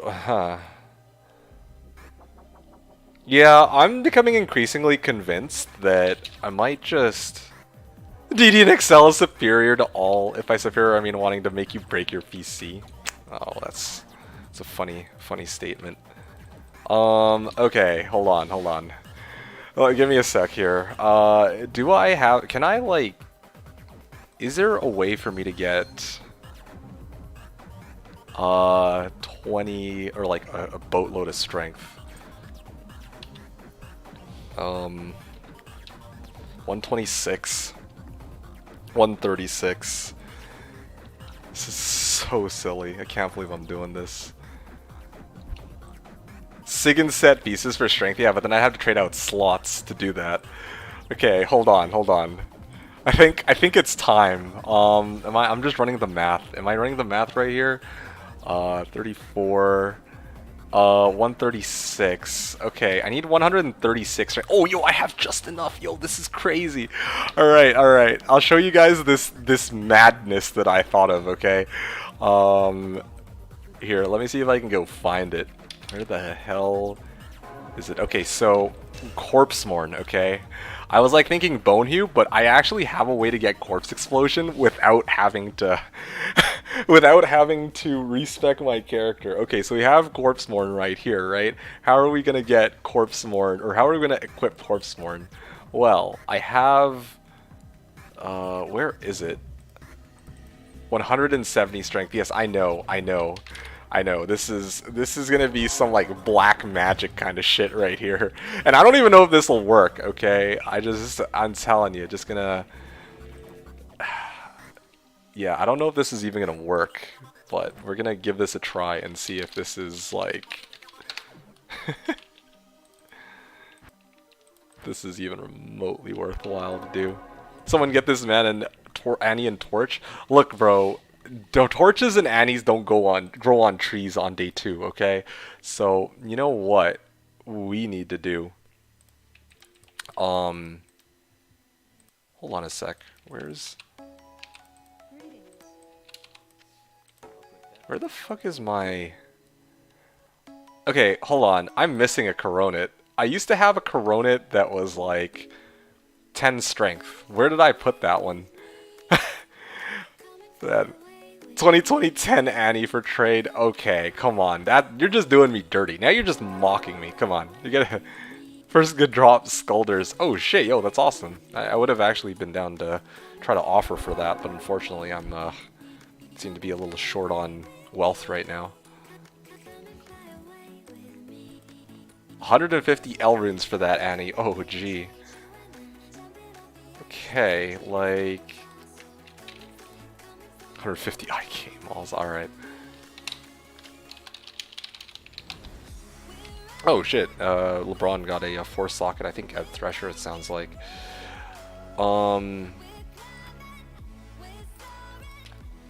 Okay, I'm pretty sure I probably put it on one of Seth's characters. If I can't find it on my account, it has to be on one of his. Again, I need to fish through his characters and figure out which one I stuffed it on, or which one we, maybe? Oh, you know what? I think I know where it is. I think he's using it on his Merc, dude. Oh, shit. Alright, Seth, sorry, but I gotta rob your Merc. Oh, yo! It is on his Merc! Oh, shit. But does he even need this on his Merc? He has Duriel's Shell. His Duriel's Shell is actually holding up his weapon. Yo, I'm hijacking this from Seth's Merc. Okay, cool, perfect. Alright, we got it. Alright, now I have 136. Okay, now, the next thing we need to do is take this corpse smart. Yo! Oh, this is ridiculous. Alright, you guys, here, check it out. Check it out! Corpsemorn with a socket, and then the grand finale.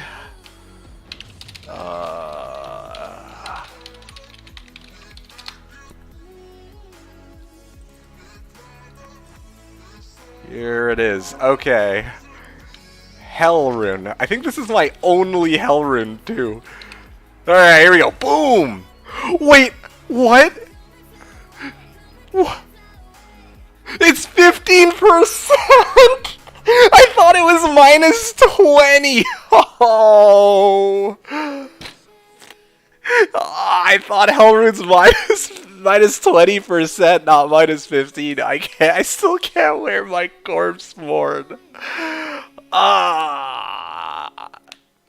Canadian education. Dude. Ah! Well, that's awkward. Need to go farm some strength SCs? I mean... Okay, I totally didn't even realize I had this. Okay, well, never thought I'd see the day, but Mahimo Curie...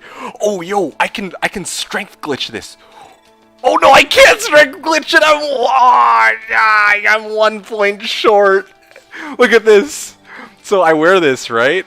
I'm at 154. I take out 10 strength from this Mahimo Curio, and I go down to 144. The strength requirement on this is 145. So I'm literally 1 strength short from being able to wear this Corpsemorn and have it hold itself up. Oh, bro. Ah! Alright. You know what, though? This should be sufficient. Alright, I'm gonna sack a bit of damage. I just want to see if this is even worth it. Oh, 1 strength SC? Yo, hook a brother up. 1 strength SC, please. Come to game name D, password D. Please. Yes, 1 strength SC, man.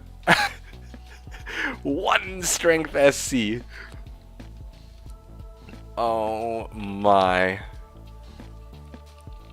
1 SC from happiness. Yo, actually, though. You have the upper hand. You left the oxygen. Shut the fuck up, man. I'm desperate now, okay? Don't rub it in my face. I'm not as... thank you. I am more desperate than I originally thought I was. But still doing it. Hey, man. Okay, I'm sorry, okay? Rip him for all his worth. Alright.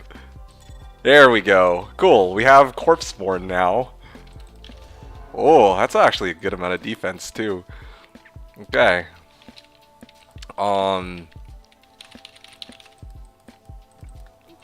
There's yet another thing, another hotkey to keep track of. What am I gonna associate Corpse Explosion with now? Oh, gee. Saucy, you're a real one, though. Really appreciate it, for real, man. Okay, alright. Getting some cow singer vibes here. Hey man, I was tempted to go bone hue, okay? Don't tempt the fates. What the? Yo, this game's freaking broken ass game. Okay, hold on a second. Boom. Alright, now you can wear it can wear itself. Yeah! Oh wait a second, no, this is Lost City, Canyon, alright. Tal Tomb. Okay, I have a response for you silly, non-undeads. Whew.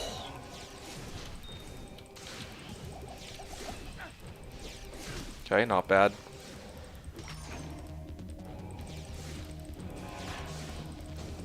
This is like the most scuffed build ever. I love it. Hey man, this is why I'm telling you, like... Oh shit, yo, I'm dying. Okay, not gonna lie, I should... Okay. I was trying to put F2 as Corpse Explosion, but I think I should leave F2 as Holy Bolt. Like, I actually need Holy Bolt for, like, the really tanky undeads. F3 should still be charged. F6. I don't think I'm using F6 for anything, am I? Yeah, let's go F6. Let's see what we can do with that.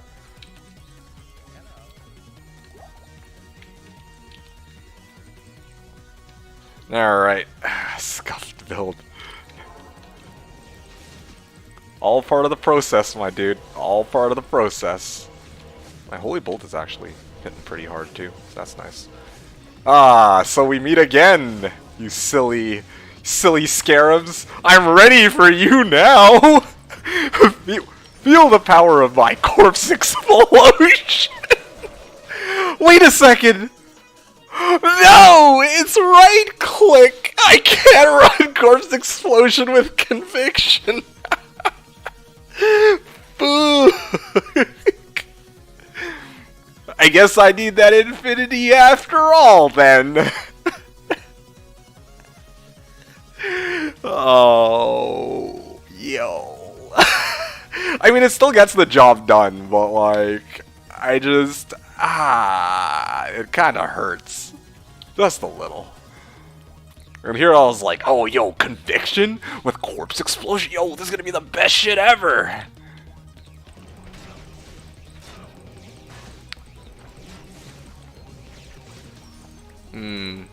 Lower res on may as well go full on scuffed. Yeah, except I need the, do I need the teleport stick? I don't think I do, actually.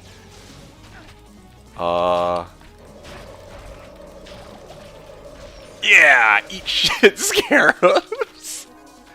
Wait, no, I've got something, I got a better idea. Whoa, I've got something, alright. I don't need to have the conviction aura active all the time. I just need... Okay, here. Let me see if I can find some more scares. I want to test this out. Infinity and Scython Switch. Also, apparently I can cast Iron Maiden on them. I didn't even know that.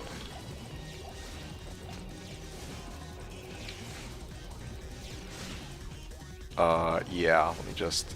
Oh, Scarabs! Yo! Okay, we got it. Here, one sec. Let me just... Okay, I gotta bolt this guy for... Oh, shit. Okay. Everything's conviction, right? Right? Damn it! Conviction up. There you go! Alright, good! This is so terrible! This is actually so awful! I can't wait to see what the repair cost on this is gonna be, but... Yo, what is this build, bro? Alright. Here we go. Next room, guys. Next room. Boom. Okay, cool. Now, that's out of the way. Now that we have these corpses... Holy Shield's expired. Oh. I don't have any bodies here, do I?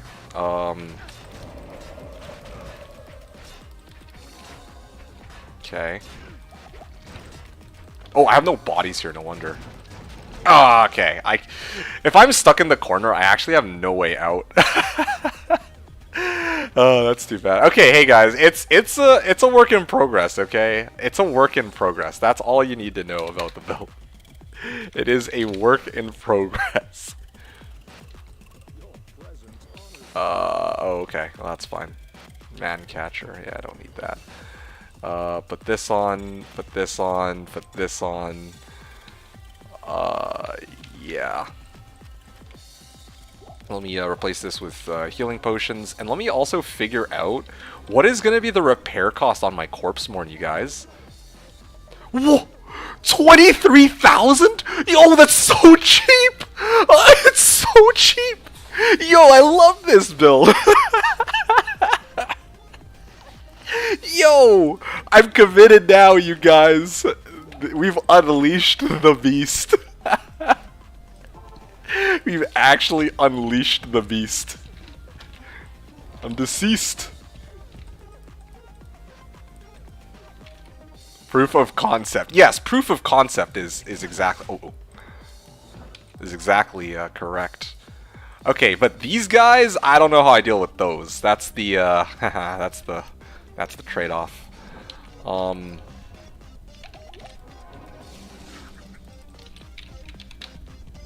What's my defense even at? Like 4K?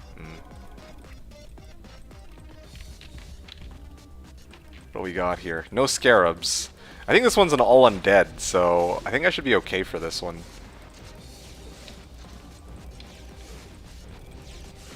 Seriously, please die.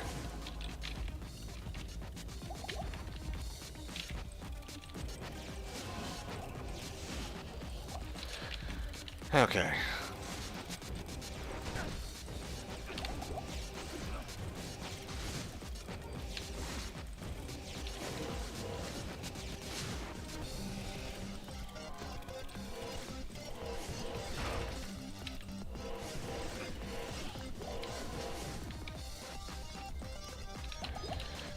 What a fucking maniac. Yo, actually though, what the hell? 23k gold for those charges. Yo, man, I'm ready to go start cowing. Except, I have no way to... Okay, yeah, Lucky Grand Charm of Sustenance. Yo, I'm keeping this for good luck. I mean, I need it now. It's MVP.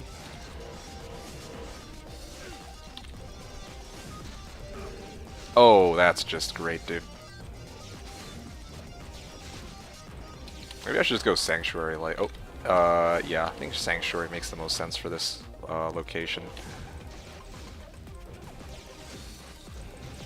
Yeah, should probably slow down the gameplay a little bit and actually assess what aura I need before going into a room. That's probably the right way to do this.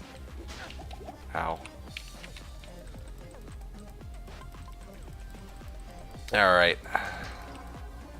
Also, do I even have a point in cleansing? Cleansing would be great right about now. Oh yeah, that's good. Oh, I have no mana? Is that why? Alright. Get out of my way.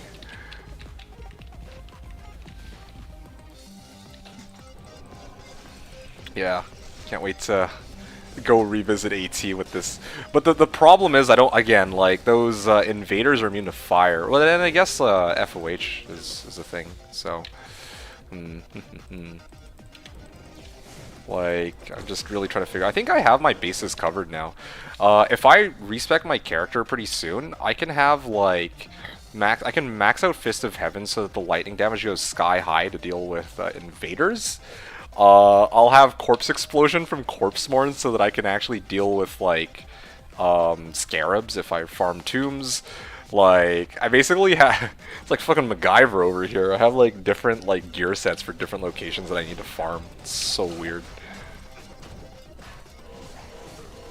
Okay, great.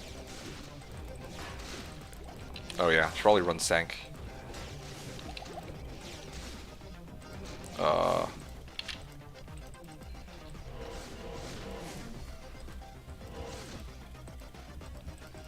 Okay.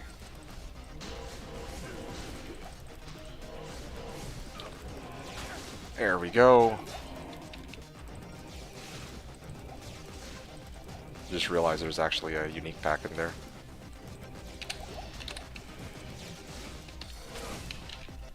Oh, gee. Okay.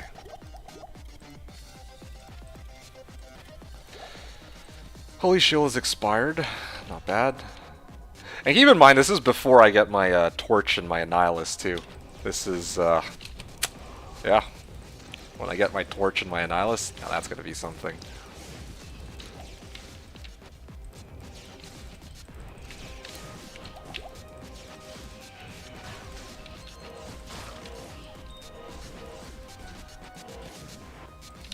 Oh yeah, here we go.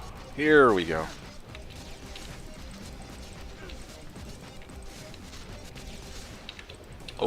Oh, that's a big pack there. Yeah, my FCR is like a lot lower for this, but that's okay. I mean, every Holy Bolt I throw is like pretty insane amount of damage. And if I really wanted to like... Well, I mean, I could sub this out for an FCR ring later on when I have more strength. And sub these out for Chanseys. I think that should help solve my FCR problem. But of course the trade-off is then I get no FCR, but what the hell? What's going on? Why can't I kill these guys? Why can't I open the door? I have no idea.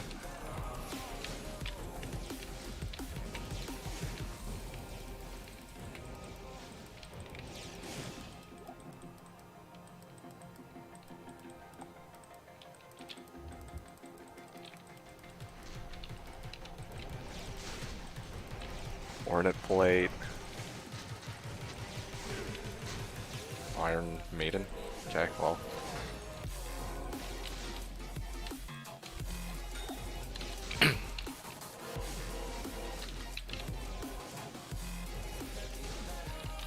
Not bad. Not bad. I'm quite liking this, and everything here so far has been undead. But obviously not every Tal Rosh's students are going to be like this. I think the ones that I'm most worried about are the ones with Blunderbores. Like, I actually don't have a good response for Blunderbores. Like, yeah, even if I max out the shit out of Fist of Heavens, it still doesn't do much damage. 5 MF Small Charm, very nice.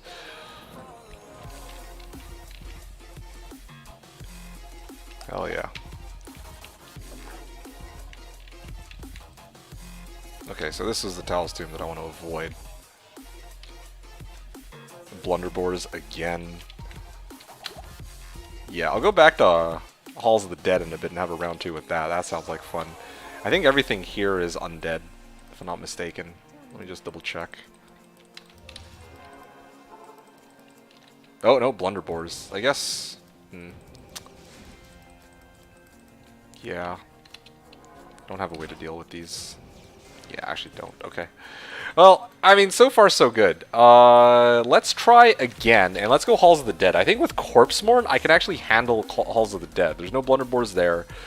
There are monsters that are immune. Yeah, there are monsters that are immune to my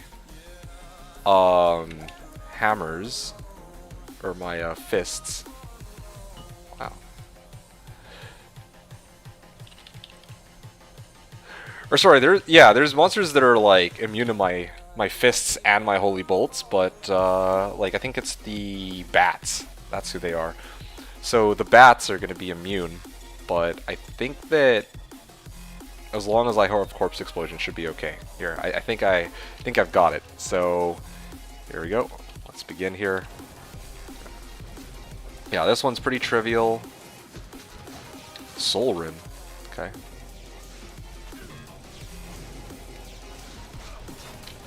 Sanctuary Aura.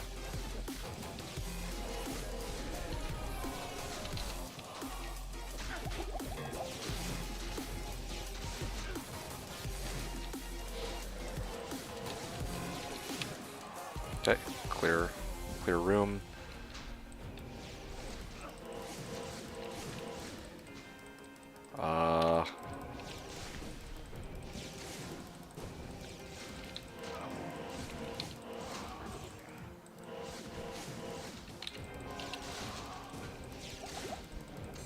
Jewel, alright. Tiara as well. One of these days, guys, I'm gonna get something useful out of this. Who knows, maybe the game will reward me for doing something so absurd. It'll take pity on me and be like, oof, D2, you really done messed up this time, man.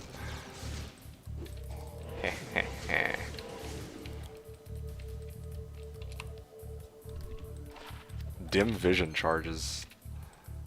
Played around with dim vision too before, you know that? That's another thing that I didn't talk about as part of my theory crafting process. I tried dim vision for Pindle, but it just doesn't last long enough, so then I actually scrapped that one. Like, dim vision charges from a ring. Oh, spear cats! Yo! Oh wait, no, I have a response for spear cats. Yeah, I got a great response for spear cats. There you go, take Fist of Heavens. I'm telling you guys, if I fully synergize Fist... Oh man, this is getting me hyped. I kinda want to just respec now. Like, it's really tempted to just respec now into my, I have to respec now and like rock my corpse more and with like more strength and less dex, because right now I have like I'm like overstacked on strength and dex, or especially I need more strength and I'm overstacked on dex, so I need to get some points out of dex here, and I don't know why the game keeps doing this.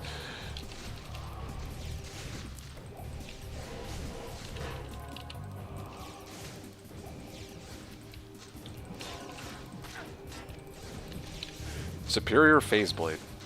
This one's like 11 enhanced damage, but I mean, what are the odds that somebody's looking to make a last wish, right? Athrun. Ooh.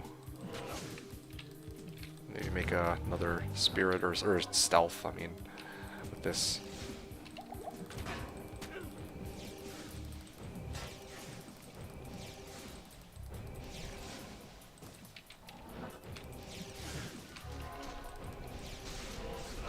Oh shit. Multi-shot.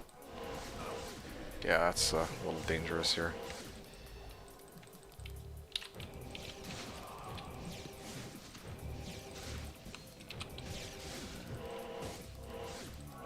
Also realized that I was using this circlet for the plus to strength. However, it turns out that the plus to all res is also very helpful for this location.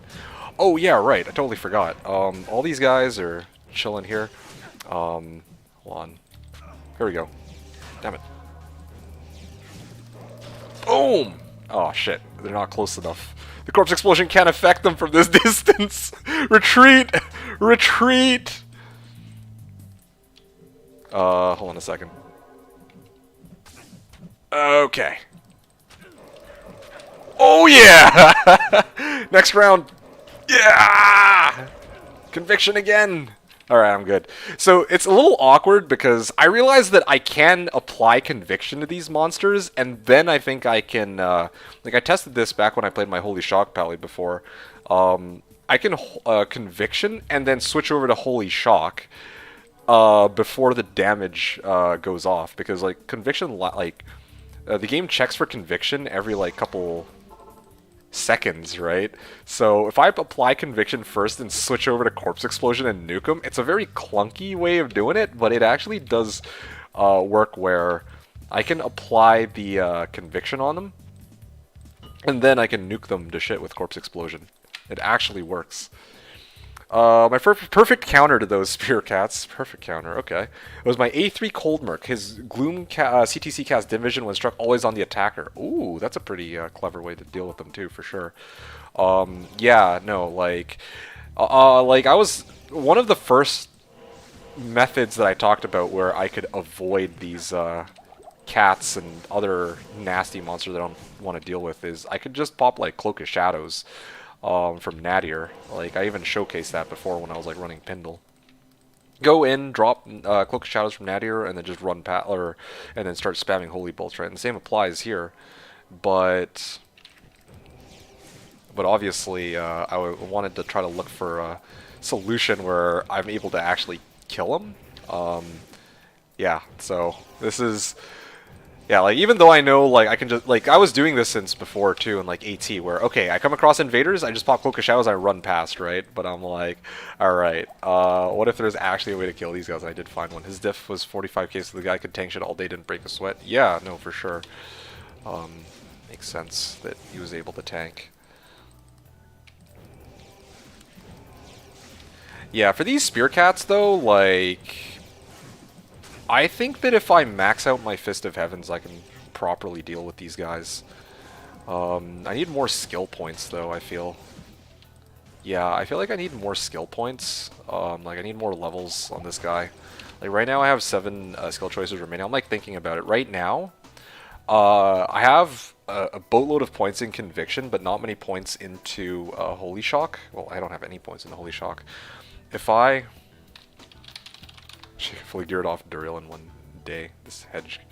Anyway, probably what I'm going to do is I take out all my points from Conviction, and then I put them all into Holy Shock, and then I use the remaining skill points that it needs to like fully max out Holy Shock, and then the rest of the points that I have left over, I start maxing out Conviction. I really think that's the play. The trade-off will be that my Holy Shield, or my defense is not going to be, or my defense stat is going to be very low compared to most Paladins that I make where I like max out Holy Shield, but the trade-off is... but the trade-off, of course, will be that I'll get an awesome, like a hard-hitting Fist of Heavens that'll probably be able to one-shot most of these guys, especially on Players 1.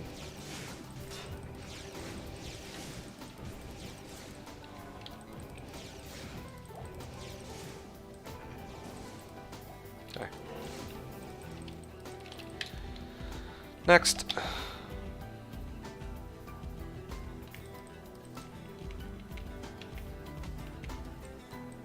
Oh, ho, ho, ho. I see. That's okay. I got an Iron Maiden. Softcore equals max DPS. Yep.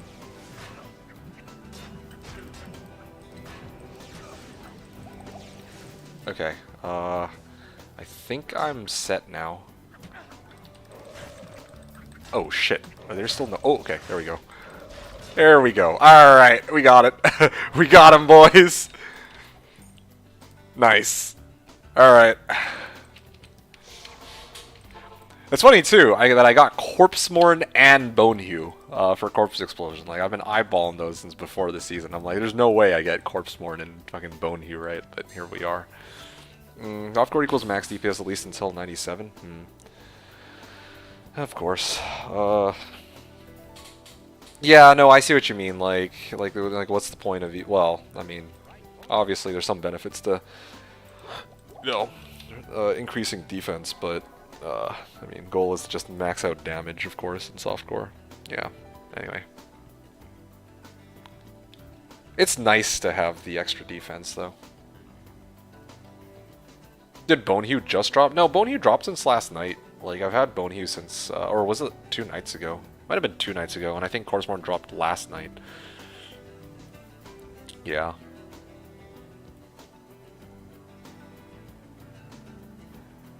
Okay, what else can we do with this silly build? Right. I think I was looking for the that Halls of the Dead 2 didn't actually spawn any of those bats. I want to actually do a run where there's the bats. Okay, well this is one of those times where I actually want there to be bats, and I don't see the bats. There's actually such a nice Halls of the Dead too, like what the f... It's so straightforward, this one. Well, although I guess it's not good, like, we need Halls of the Deads where all the monsters like clumped up in like an AoE, so I can just one-shot everything with Fist of Heavens. Or the Holy Bolts from Fist of Heavens.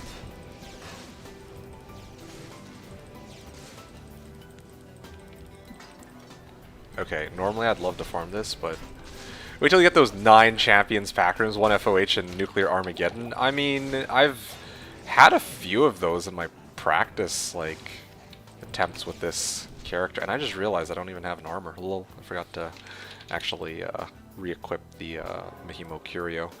But again, like, I haven't had any luck finding such a room so far. It's so good, so satisfying. Oh yeah, for sure. I get that. Okay. Let's try this again. Halls of the Dead. One of these days I get bats. Come on, bro. Where are the bats? Gee. Okay, fine. I'll just clear everything then. That's okay.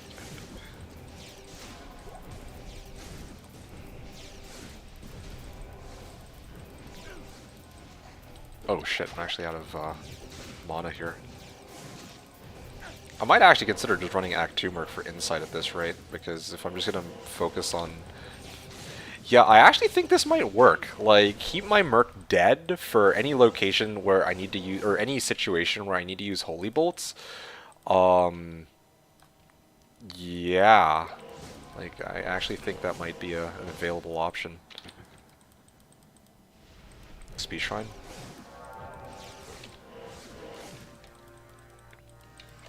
Because right now, like, I have my Merc, or my Rogue Merc, which was working fine for when I'm, like, going, like, using Sanctuary with her. Or, not Sanctuary, when I use Conversion to try to, like, convert monsters and then abuse Conversion Bug to, like, insta-kill them, then, like, yeah, the Act 1 Merc is good for that.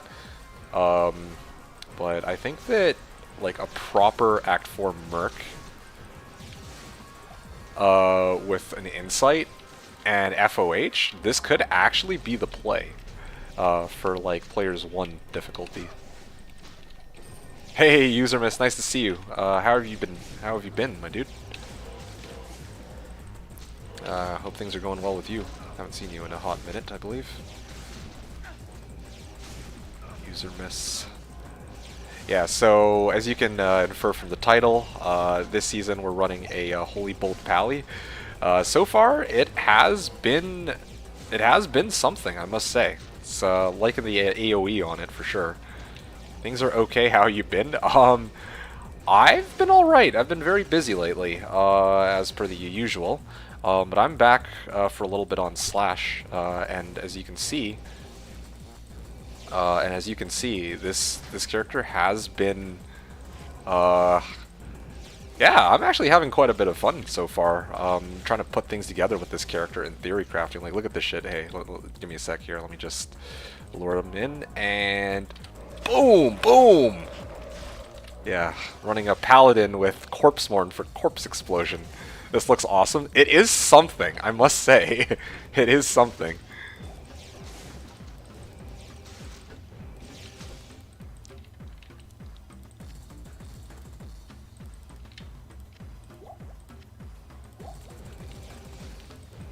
Yeah, of course the trade-off with this character is I can't actually run, I can't.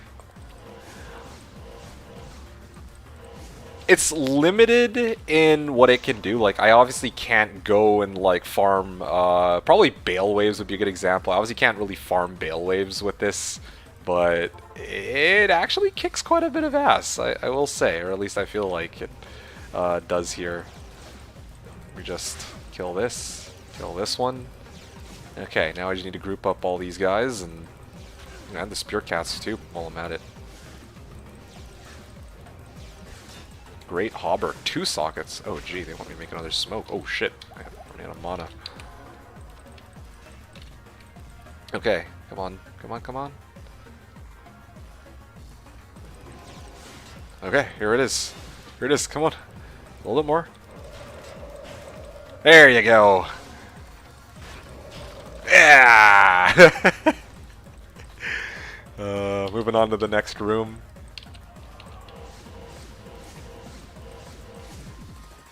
Alright.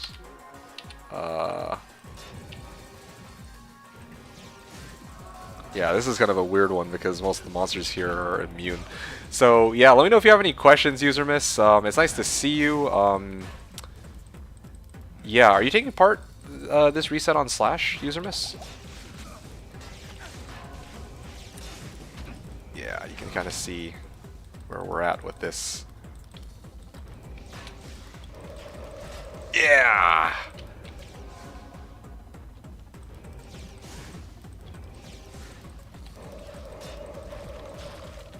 Okay, I think that's about it here. Now I deal with Fleshskin the Hammer. I am not, I'm currently addicted to Dota 2! Oh, funny! Hey, ain't that something? I was actually playing Dota 2 not too long. Well, actually, we were discussing Dota 2 not too long ago on this channel. Oh, LeBron just found a Ez Reapers. That's awesome. Dota 2 free Arcana, let's go. But yeah, I was actually talking about Dota 2 like about an hour ago to some of the people from this chat, and I was also mentioning that I actually was playing a bit of Dota recently. Like, yeah, some people invited me to try to play with them for a bit, so played a couple rounds because I've told them that I was going to join them for ages. So I did that, and yeah, recently I've had that very small itch to kind of get back and play a bit of Dota, but yeah, that's about it. Can this run ATs? Hey, I'm glad you asked. I will show you right now. I was trying to see how well it would perform when dealing with the bats and hulls. I think I showcased that just now, though. Yeah, here we go. I'll do it on the next run. Just give me a sec here. Just want to, like... Oh, Monarch! Well, I mean, I don't think that's really worth anything now. I'm sure everybody has their Monarchs, but... I'm trying to see if... Oh, and I'll just noticed my... Yeah, one of the issues that I have right now with this character, User Miss, is I don't actually have enough strength to wear the Corpse Morn, so I'm actually using, like, Strength Bug to keep it... to make it, like, wear itself for the time being. I literally have a 1 strength small charm that was given to me by Saucy, I think, so that I could actually put the freaking thing on. Anyway, yeah, let me try this real quick one more time. Yeah, I think these bats, like... Oh, gee. The cast speed on it is just a little too slow, though. Yeah, and the best part about this Corpse Morn 2 is the repair costs are very expensive. Take a look. Boom! For 10 charges, I only had to pay 10k, dude.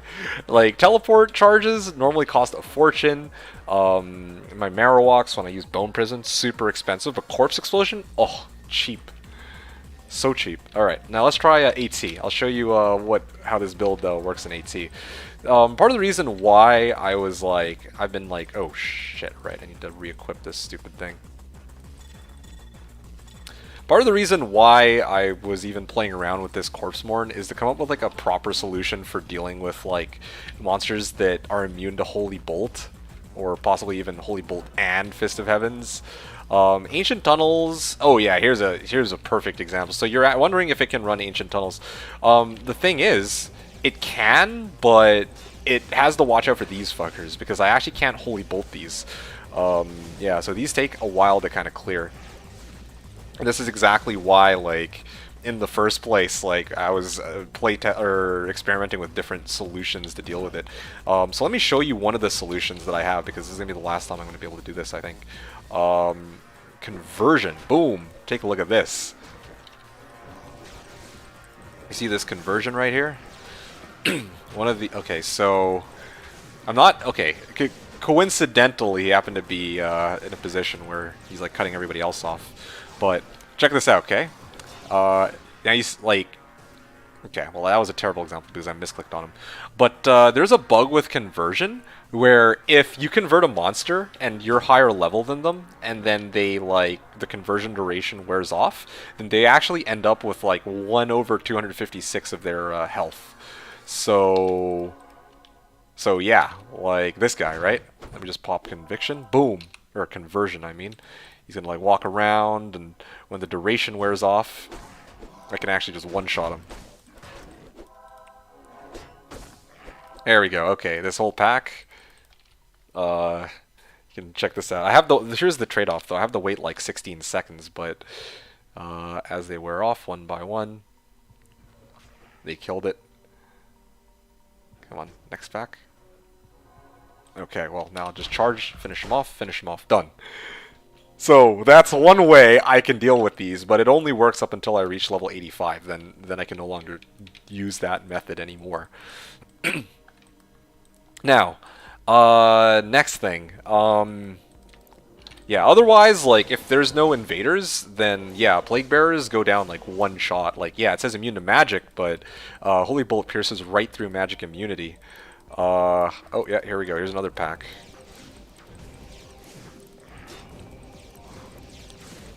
That is hilarious. Yo, actually, though, right? You see? This is, like, part of what inspired me to play this build is that, like, in D2R, they buffed it, right? So that it affects demons and undead. Now that it affects demons and undead, there's really not as much challenge associated with playing the build.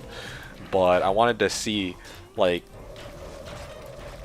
if I didn't have that, like, the freedom to hit demons and undead. Like, I need to come up with other ways to make this Holy Bolt Paladin do its thing, like, to deal with monsters, right? So right now, if I'm coming up across, like yeah, this thing handles AT pretty nicely. Look at this pack. Like, this pack, 1, 2, 3, hold on a sec. Yeah, there you go. 1, 2, 3, Fists of Heavens takes out the entire pack, like it's nothing. Yeah, like, Holy Bolt damage is like 2k, right? But, again, like, if Ancient Tunnels spawns these invaders, then it slows down my runtime by a lot. Otherwise, Holy Bolt by itself does 9k damage per bolt, which is absolutely insane. And then Fist of Heavens has, like, huge AoE, which, you know, I can use to clear, like, everything in an area. Yeah, I've even been using this build to run, like, players 4 AT and players 4, like, Moz the last 2 nights. But my gear in the last 2 nights weren't nearly as good as my gear now, and it's just going to continue to improve. I don't even have, like, a Paladin torch yet. I don't even have, like, you know, I don't have, like, Enigma or any other, like, high-end equipment. I'm just, like, this. Most of this gear that I have is like, junk by and large, and I'm still able to hold my own pretty well with it. 100% of efficiency, yes. Yes, 100% of efficiency. Okay.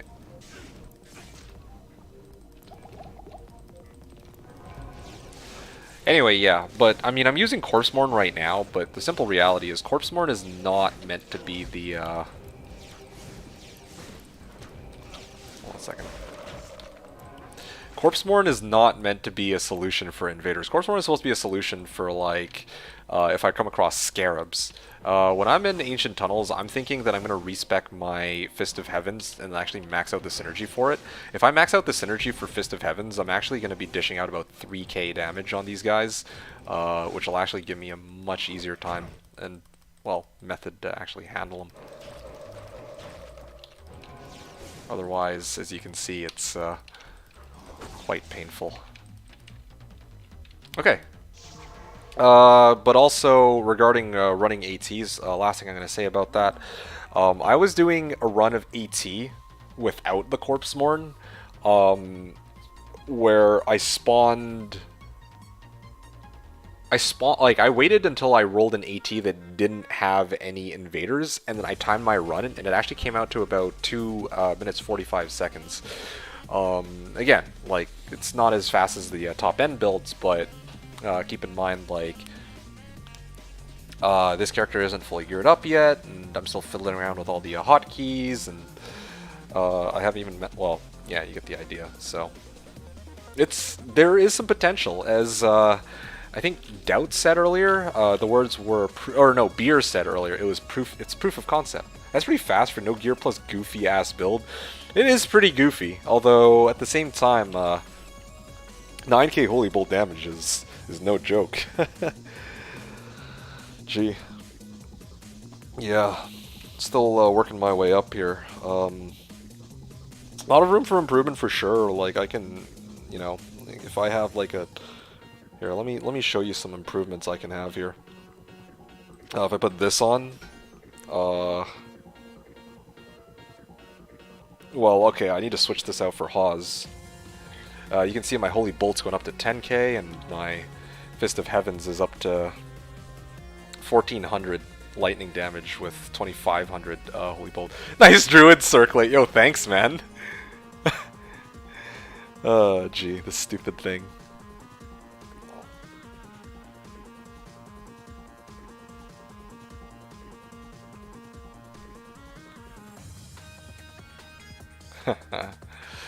Okay.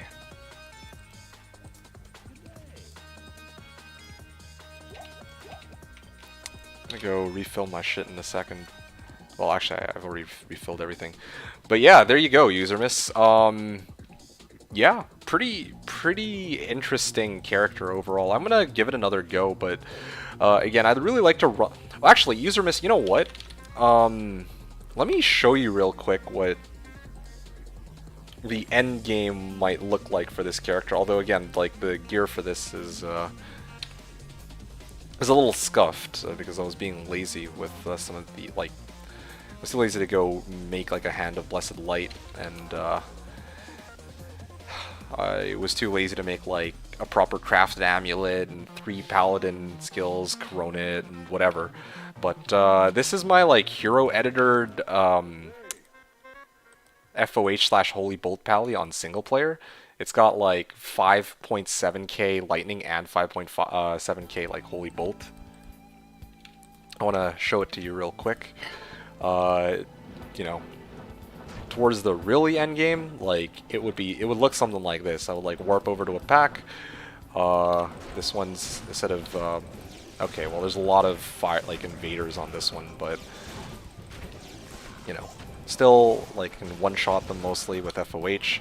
If I come across a pack that's not invaders, drop 1 or 2 of these would be sufficient to clear the pack. And then same story here.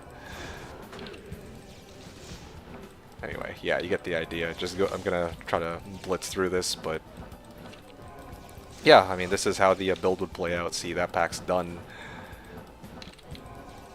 I have the exact same build in PD2, but the difference is in PD2 this build is so brain dead and hella OP. Yeah, they probably made it affect like probably not everything, but I don't know. I don't know how they would have rebalanced it in PD2. I think POD made it affect everything, not just undead. I think that's how they did it. I know D2R made it affect demons and undead and pierce. Yep, there we go. The next pack. 2, 3. 2, 3. And yeah, you get the idea. It's for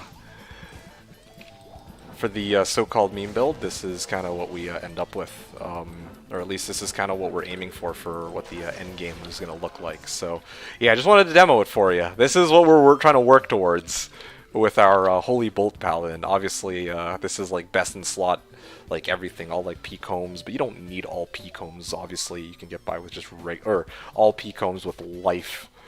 Like even just regular P-combs are fine. Yeah, it is strong. I like it. Yeah, but obviously it's got some very clear limitations.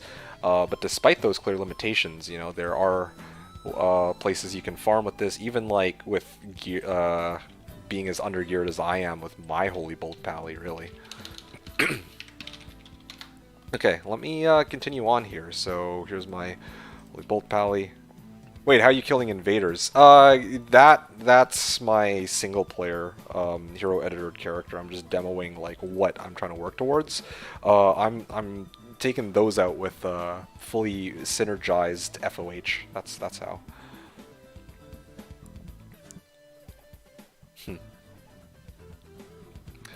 So Barzeel earlier was, so moving back to what Barzeel was asking, what is the main goal on this build? Max FCR, max block, solo Uber? Oh, hell no. I mean, obviously max block, yes. Solo Uber, obviously not. Max FCR, that's an interesting one. I'm not so sure yet. Like, while I don't have teleport, it's, you know, FCR is not my highest priority. But, you know, later on down the line, if I'm running like players 8, like Bales or Chaos or something, then maybe, yeah, I should consider going for more FCR. Or when I have Enigma for teleport, then yeah, at that point I'll actually care about FCR. But until that point, I'm just kind of chilling with my hobble. The main goal for this build is to run to be able to run locations that have like undead, basically Halls of the Dead, level 2. Some of the Tal Tombs, maybe, if you want like to have a nice change of pace. Pindle, sorta. Pindle's kind of dangerous for me, that's why I don't do it, as I've talked about before. Mausoleum is trivial. AT, ideally, like, when I was making the FOH din originally, like many years ago, like, again, I've had this build in mind for ages, right, but I've never actually put into practice. Yeah, like I was actually trying to playtest this build, and in Ancient Tunnels, that was where I wanted this build to really shine. But obviously, yeah, I've already farmed Ancient Tunnels in the past, so yeah, like I'm like looking for other locations to farm with it on, and for the like for some of these locations, there are some monsters that are not undead, or like they're like lightning immune or whatever. So I need to find like solutions to handle these monsters. To get the idea. No cheese needed then. Yeah, no, definitely not. Like, well, okay. Did ZZZ miss out on? No, ZZZ watched me just corpse explode everything. Like, if I'm dealing with invaders, and I have a fully synergized FOH, then I can, well, yeah, I can actually handle them, but it just takes longer. Um, if I'm farming like some like places, Tal's tombs where there's like scarabs who are like lightning immune, then I need, well, then I need to actually use my Corpse Morn's Corpse Explosion to cheese them. Yes. And then, of course, like, if I want a more general solution for monsters I don't want to deal with, then I would use a conversion, but that's going to change very soon, because next level, I'm going to, yeah, next level I'm going to reach 85, and then I'll no longer be able to abuse the conversion bug. I'm half watching football. Okay, but you did see the corpse explosion that, or me trying to abuse the corpse explosion charges on Corpse Morn, right?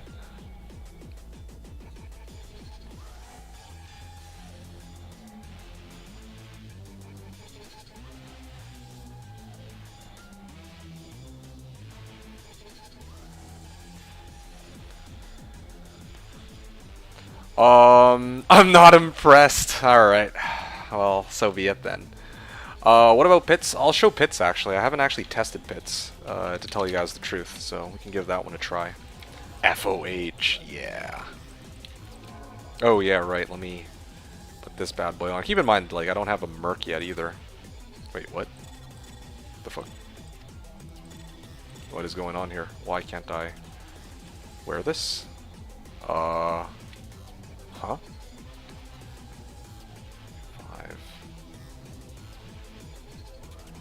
Oh, right. There we go, that's why. Yeah. Cheese, yeah. Alrighty. Yeah, so pits. Let's see what we can do for pits. Let me just get that waypoint for us.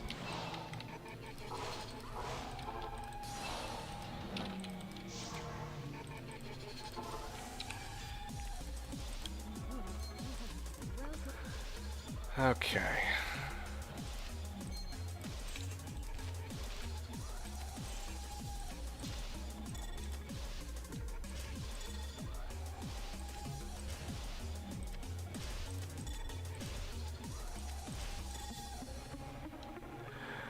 Okay, whatever. Anyway, where are we at here? So, this Pally, gonna quickly pick up Outer Cloister waypoint, and I'm gonna do my thing.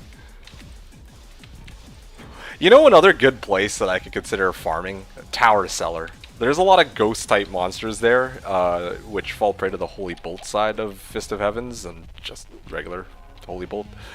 And then at the end of the tower run, I could probably go kill Countess too. Like, that actually might be, like, the play.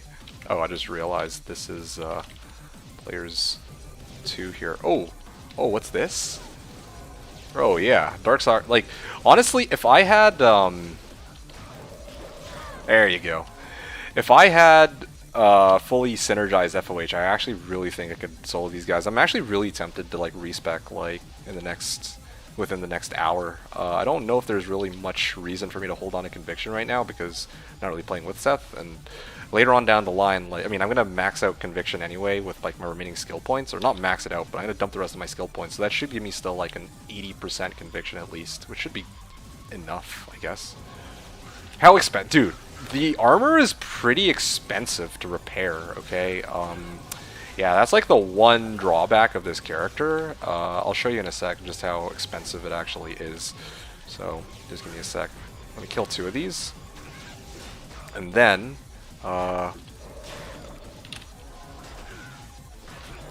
there we go. I would respec. Yeah, I mean, definitely a respec is in order. I mean, I don't really think there's much argument on that one. It's just that, you know, I had to playtest the Corpse Morn and see if, like, am I really doing this? Am I really committing to this? And the answer is yeah, hell yeah. Yes, I am. Okay, so you want to know how expensive it is? Take a look, okay? Look how expensive it is. Boom. How many charges was that? Yeah, it was 4 charges. Yep, 4 charges for 4,000. Oh, gee. Terrible, terrible.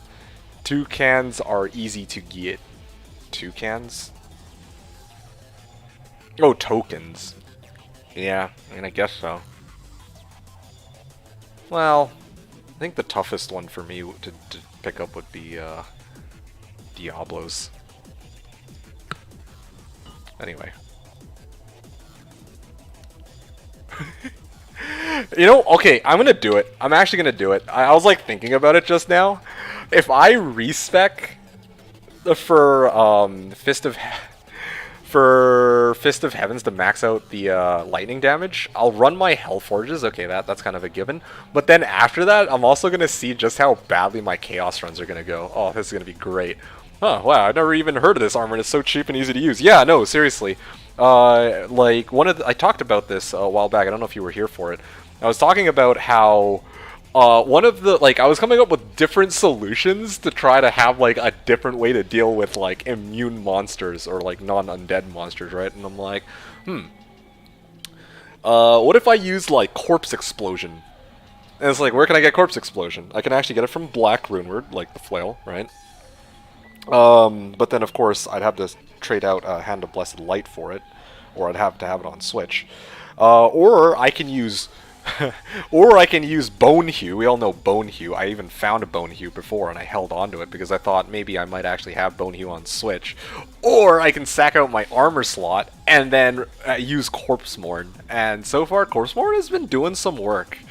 SMH Corpsemorn is D2 staple, has made many appearances. Hell no! I don't think I've ever used a Corpsemorn on any of my builds up until now, man. Anyway, but yeah, so yeah, this army's pretty legit. I don't know what to tell you, my dude. Having said that, I'm gonna be right back. I have to use the bathroom, and then when we return, well, do I care for finishing the whole pits run? I mean, I think you can kind of see how the run goes, right?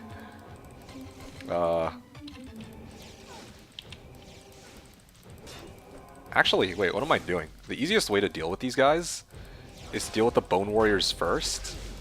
Oh, gee. That's scary. There we go. Okay, I think I've got it.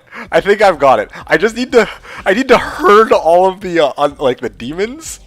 Oh shit, yo, they're surrounding me. I need to hoard all of the demons to the nearest skeleton pack and then corpse explode them all after I kill the skeletons. Yo! Alright, we got this. Come on.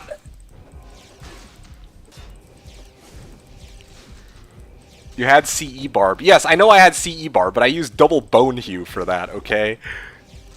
And I also was rocking Enigma at the time, but here I don't have access to that, so... Oh, shit. There we go. Ah, feels good. Oh, what's that?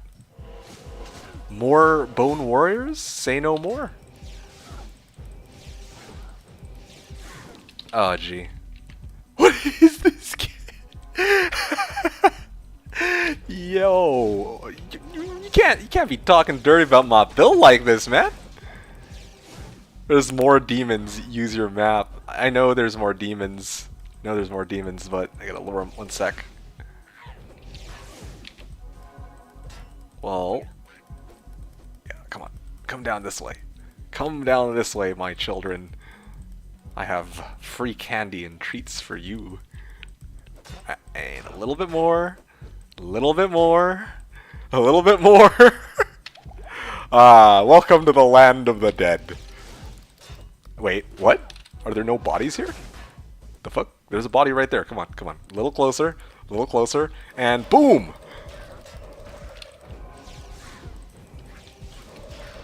Ah, yeah. Alright, moving on with life. On to bigger and better things in the pits. So yeah, Ko's wondering, what is this? Hey, you can bear witness to this with your own eyes, my dude. You tell me what this is. You were wondering what solution I'd come up with, and this is what I've got. So, I didn't know they were still making MacGyver. Yo, man. Okay, just need to kill these Devilkin Shamans before they res my corpse explosion fuel. So just bear with me for a sec. A little bit more. Alright, there we go. Okay, a little bit more. Gather around, and damn it. This is one of the drawbacks. Like, if Conviction wears off prematurely, then it causes me some problems.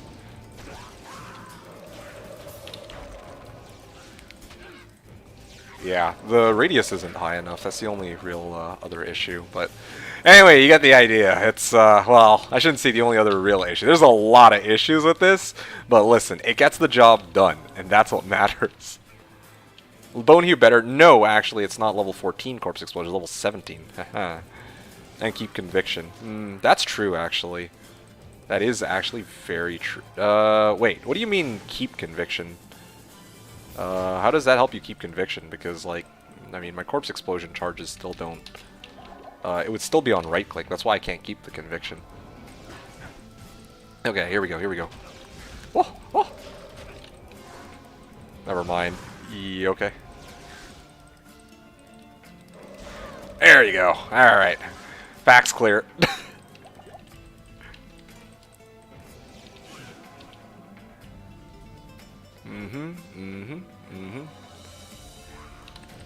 You need decrap Merc.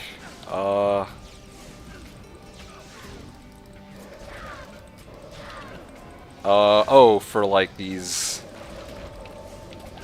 We're talking about for all these Fallen that are chasing after me, or Devilkins. So I can slow them down, probably. And also to boost the damage of my Corpse Explosion. Okay, you guys get the idea. This is just for amp. I see, okay. It's CE.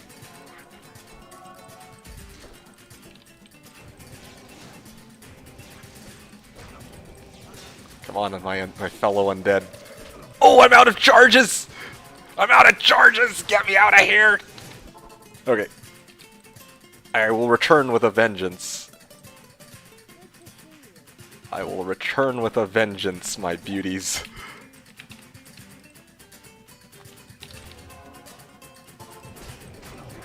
Ah, yes. Whoa, yo, I found a unique Ogre Maul! Yeah! Windhammer! Don't worry, I'm not going to be doing anything with this time. Like, I'm not going to be doing anything ridiculous with this on this season. Holy Grail, yeah. Yeah, no joke. The Maul is real. Yeah, no joke. Alright, next level. Here we go. Okay, I see skeletons, but I also see my worst enemy. The archers. Oh, yeah, that's not good. Unless... Oh, yo, I think I'm actually, like, dead. I actually can't deal with this.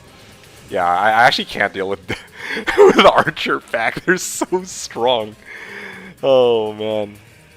No, I'm good. Alright, well, you guys got the idea. There you go. There's the, chicken. Yeah, I had to chicken that one.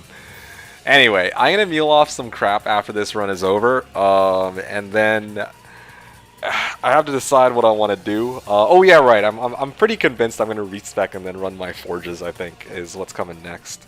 I don't really think I need conviction all that much if I'm just farming solo. So get out of here, Hom. What do you mean embarrassing? This is as legit as it gets, man. Anyway, I'll be right back. I gotta use the bathroom, so I'll see you guys in a bit.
Alright, I'm back, guys. User Miss is saying had to step out for smokes and beer. You talking about me or for you? Whatever the case, I'm glad you're back. I'm glad to be back myself. Let's see here. So, where were we at? Yes. I was convincing myself that now would be a very good time to try and respec my character. So, yeah. Again, the only...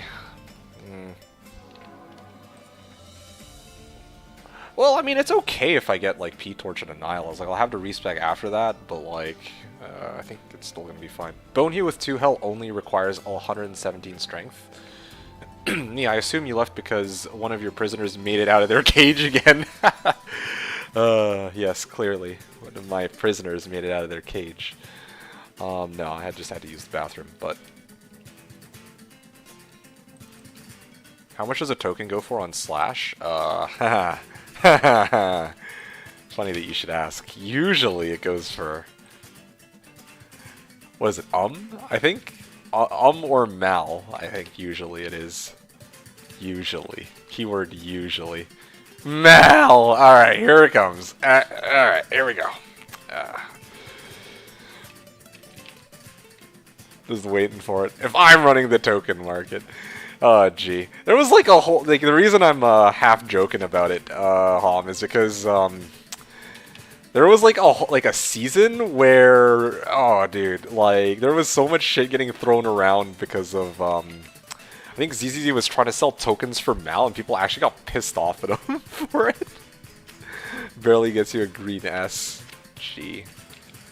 I always sold them for, yeah, so you can kind of see there's, some varying accounts of what people think they're worth, but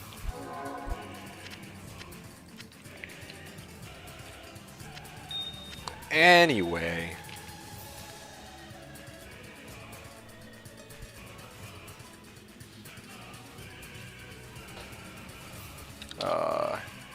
Woke up, gonna do short grind on LIG. Hey! Lauren and Fatty. You blame Dan Bam? Really? Can't tell if you're trolling about that or not. Don't know what he would have had to do with that. The only man I know who ever managed to piss off Swisher? Okay, but I don't really know if that means too much, like...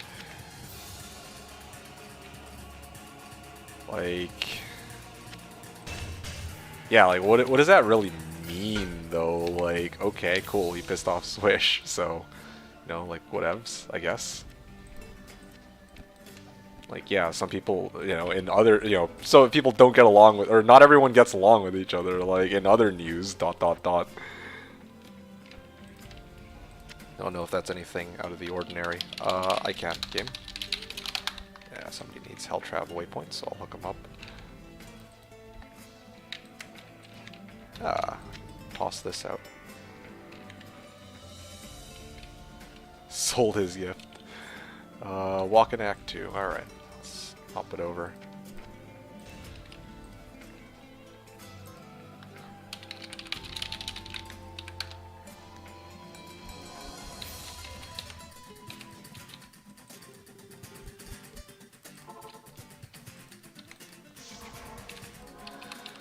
Okay.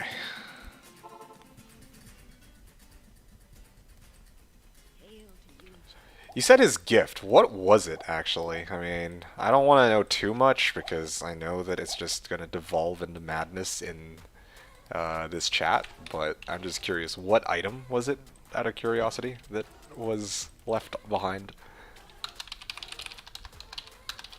Alright, so he's going to try to solo Trav. Good luck. On the Towels Mask. I wish I had Towels Mask. Oh, gee, yeah. That's actually funny to hear. Like, I don't think I've come across a Towel Mask all season either. So, yeah, I feel for these guys.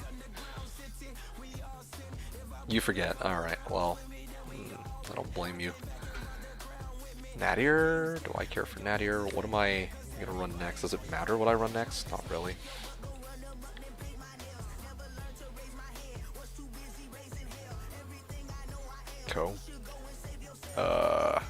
It's like, just imagine neither of you remember what the item actually was. I mean, I wouldn't even be surprised. Like, that was like a long time ago.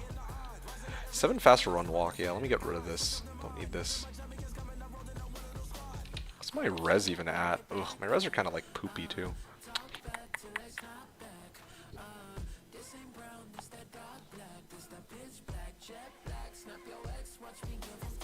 Oh, War Travs.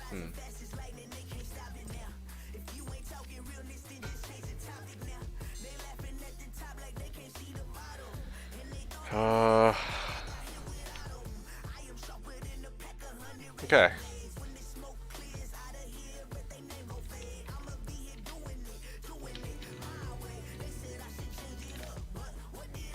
Alder's weapon. Yeah, I'll probably just move this Mahimoke. I think at this point I no longer need it, or I hopefully won't need it in a second when I respec my character.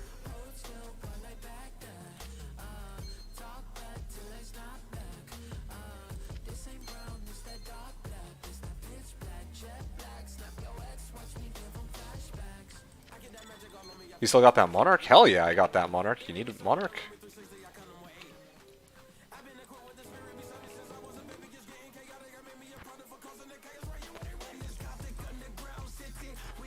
Okay.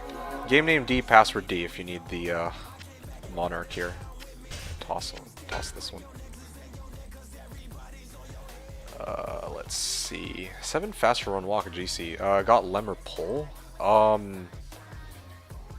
I mean, if you want to pay for it, I'll take, let's see, Pull or Lem. I guess I'll take Lem. Or if you're giving me the choice, like, Lem is probably more valuable than Pull, but either is fine. I was planning to just give this away for free anyway, so that's sweet. Thanks. Appreciate it. Okay, sweet. Now I just need to find a base for Tretch. Thanks you. And good luck. Okay, so I'm actually going to get my... Like, what else can I do with all this crap? 11 MF.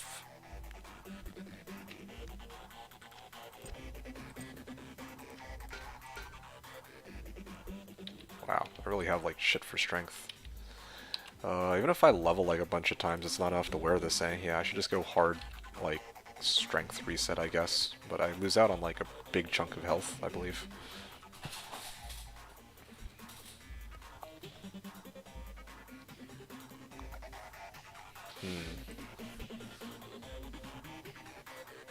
Cool crap. Yeah, me, wow. Oh, here we go again. Alright. I never used WC or asked for them, but I know everyone else wants them. I see. Remember that you asked for them, but who knows? Okay. Well.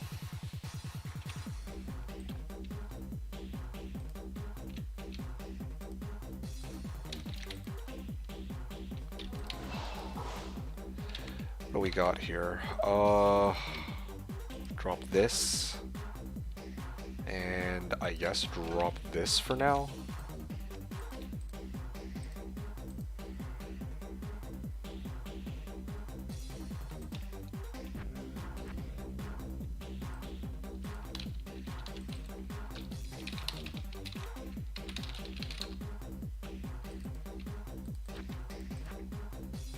Okay, let's get rid of this then. What was it? Ah, yes, this thing. He was using this on his Merc originally, so that's where I'll leave it. I'll put that to good use. Okay, as for the rest of the crap that I'm carrying... Oh, you know what? Actually, it's convenient that I can bring his Zon here, because I'm sure he'll want this 7 faster run walk GC, so I'll leave that in his inventory too. What else can I get rid of here? Strength, charms.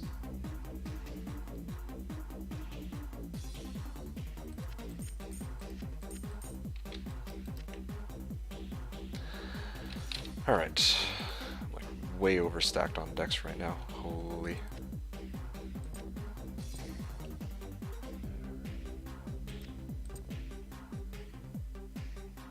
I have decks coming from anywhere else? No, I don't. Okay, what do we got? 75, okay, yeah. Looking pretty good here.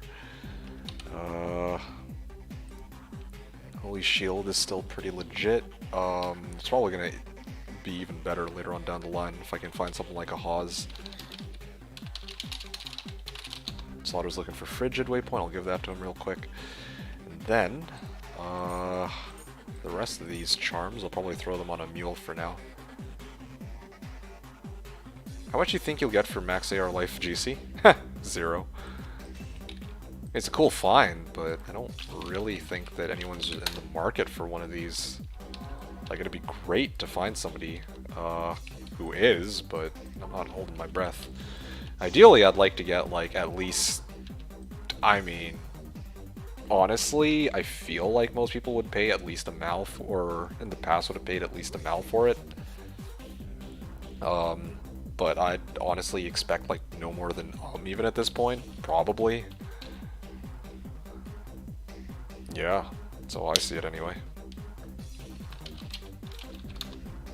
Okay, well, he's good. Alright, now what else can I do?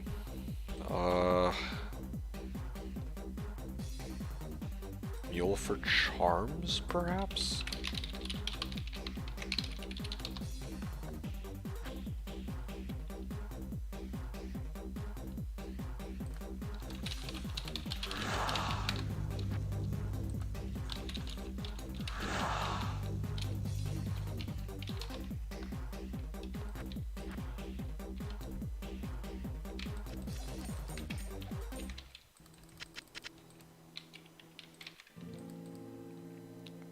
Okay, Corpse Morn, Lemurun,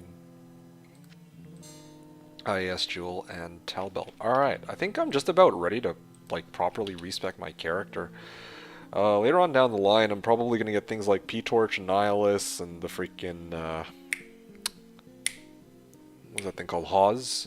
Yeah, those are really going to amp up the amount of decks I have, or the chance, well, it's going to reduce the amount of decks I need to max out my chance to block, but I can't wait that long. Like, I need to, like, respec now. I want to have some fun with Corpse Morn, and I want to actually have some fun with, like, maxing out my Holy Shock as well, so that I can just fully synergize Fist of Heavens and actually kill shit with it, rather than just the Holy Bolt component.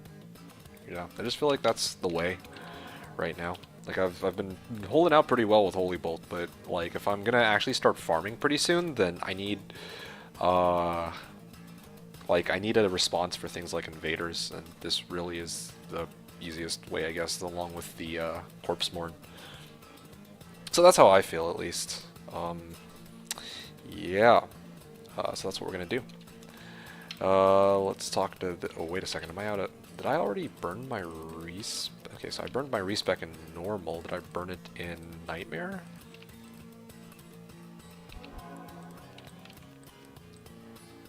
Probably not, I imagine. Yeah, probably not. And probably the Hell one is still available. I'll probably use the Hell one. I like to go Hell and then Normal and then Nightmare if possible, because I spend the most time in Hell, and then I mule in Normal sometimes, and then I'm very rarely in Nightmare. So this reduces the chances that I accidentally misclick on this button. Not that I've ever done that, but still. Okay. Respec! Boom. Rip. Okay. First things first. 1 point salve. Yep. And then I'm going to dump a bunch of points into, or, well, 1 point into Conviction at least. Yeah, I need to put 1 point into everything for Fist of Heavens anyway, so it's kind of silly. Okay, there we go. So now I can max out Holy Bolts.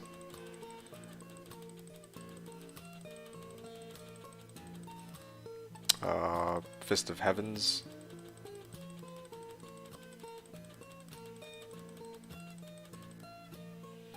Blessed Hammer.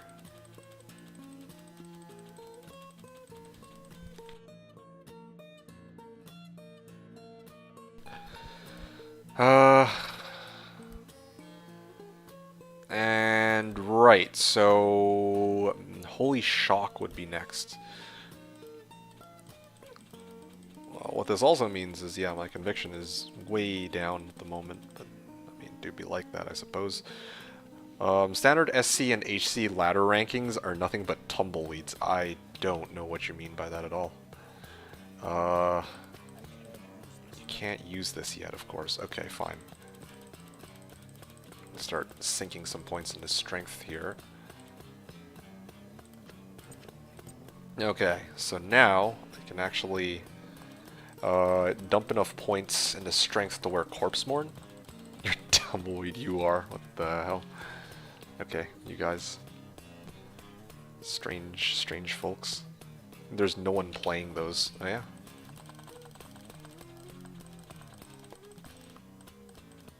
Okay, there we go. I can finally wear Corpse Mourn. But let's not put that on just yet, because I need to... I want to make sure that I properly put points in everything else. There we go. Now, I'm going to start getting some points into decks. Playing them in my imagination, alright. Yeah. I mean, assuming you're talking about Slasher, there's not that many people, I mean, playing, or, well, I mean, I'm not surprised that you're not finding too many people on the ladder. Like, it's sort of to be expected. Wow, I still need a bunch of points in decks. Gee. This is a little bit more than I expected, but...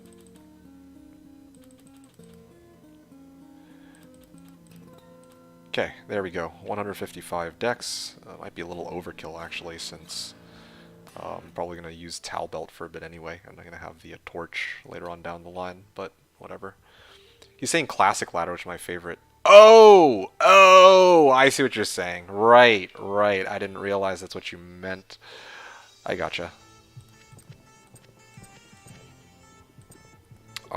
Okay. And the rest of the points in the Vit. Energy. Okay, yeah. Still got a good 900 life. I didn't actually lose that much on life, surprisingly. Corpse Mourn. There you go. Yeah, this is exciting, dude. Like, oh yeah, what's my Fist of Heaven's damage now? There you go. 3k damage up the, well, over 3k damage up the wazoo, with 2500 Holy Bolt damage as well. And this is before I get Hawes as well. Entirely unofficial term.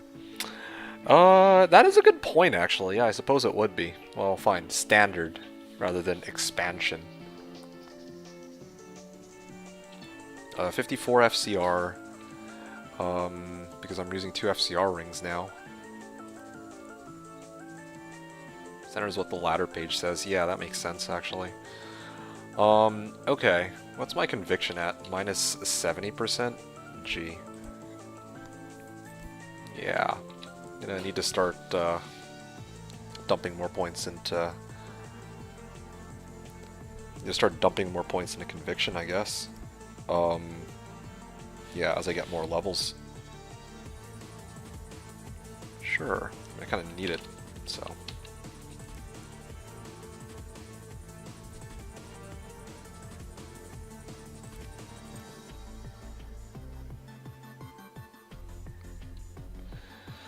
Alright. So where do we want to go first? Okay, so what I'm thinking is, now that I've actually properly respec'd my character, I would like to run my FOH din against, well, Holy Bolt FOHer against, against Afasto. So what I'm going to do is, I'm going to quickly grab... Where's my smoke? I know I had smoke somewhere.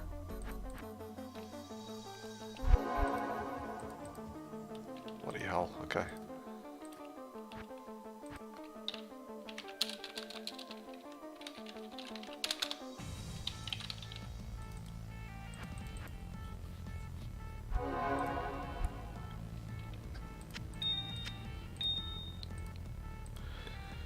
Where the fuck did I put smoke? I know I have it somewhere. Stealth, stealth.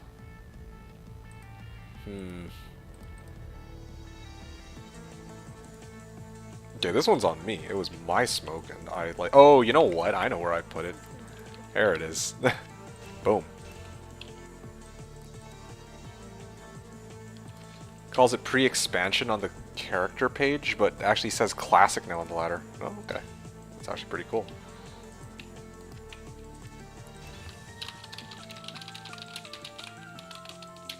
Well, some do. I'll say a few do.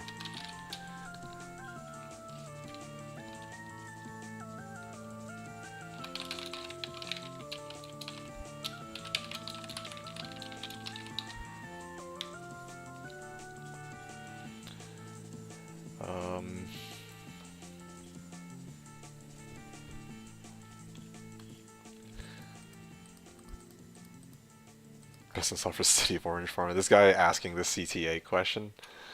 Yep.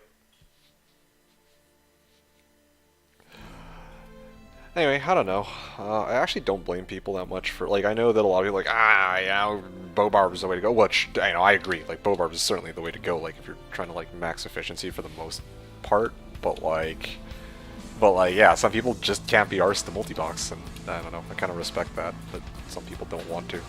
Or in my case, like, I really try to stick to just having one character be, like, fully self-sufficient, so I'd prefer CTA if I had the choice. I don't know if you see, that's another really good point, too. Like, P1 spamming bow barb is slower, too, yes.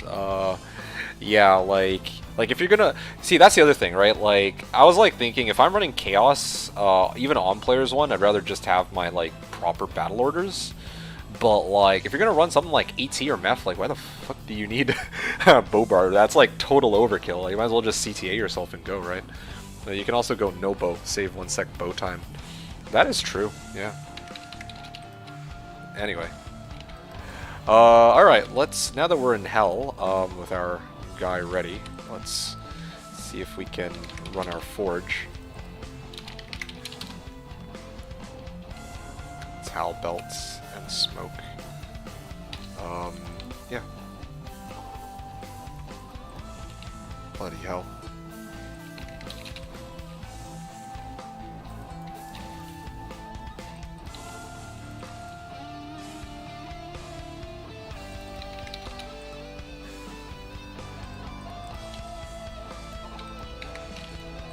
Okay.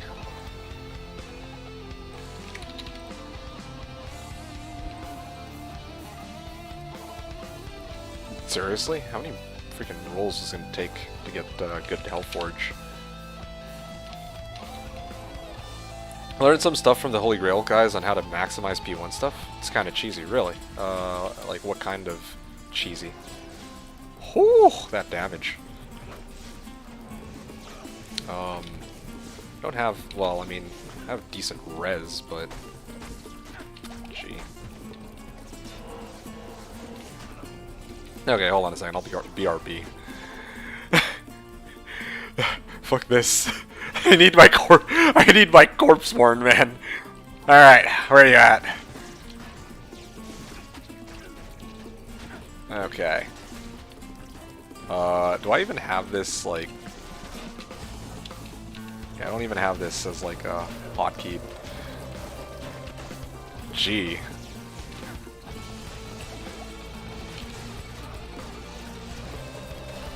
There we go. Okay. Well, that helps clear a path.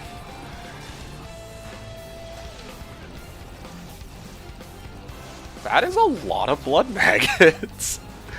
Let me go this way and deal with these ones first. Yeah, that's okay. And then I'll kill the Stranglers. Merc's just doing her thing. She's probably gonna die in a second. Alright, here we go.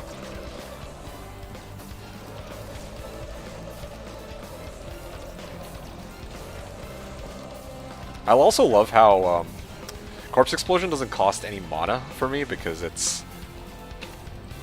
yeah, Corpse Explosion doesn't actually cost any mana for me since they're all just charges.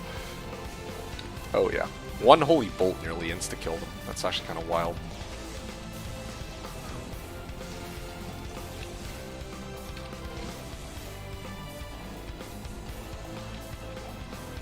Alright, where are you at, Hephasto? Okay. Is he fanatted? Oh, hell yeah. That's what I'm talking about.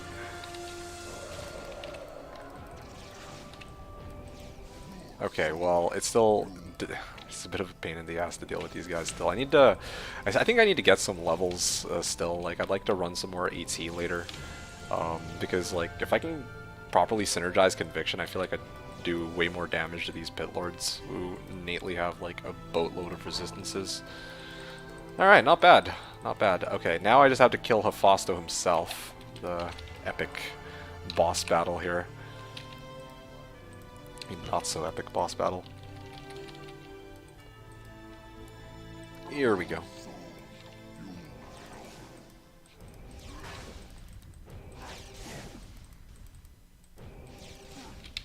Okay, well, this will take a while, but... Oh, shit. Wow. He hits hard. Okay. Yeah, this is,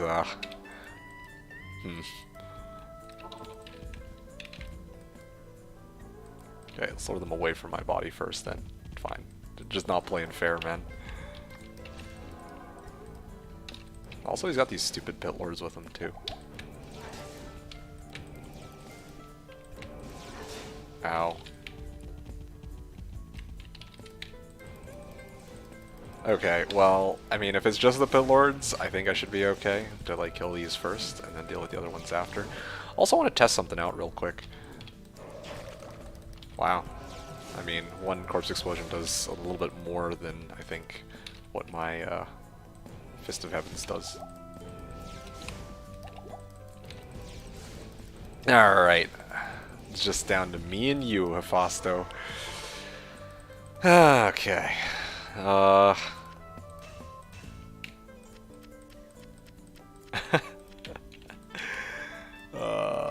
This is pain.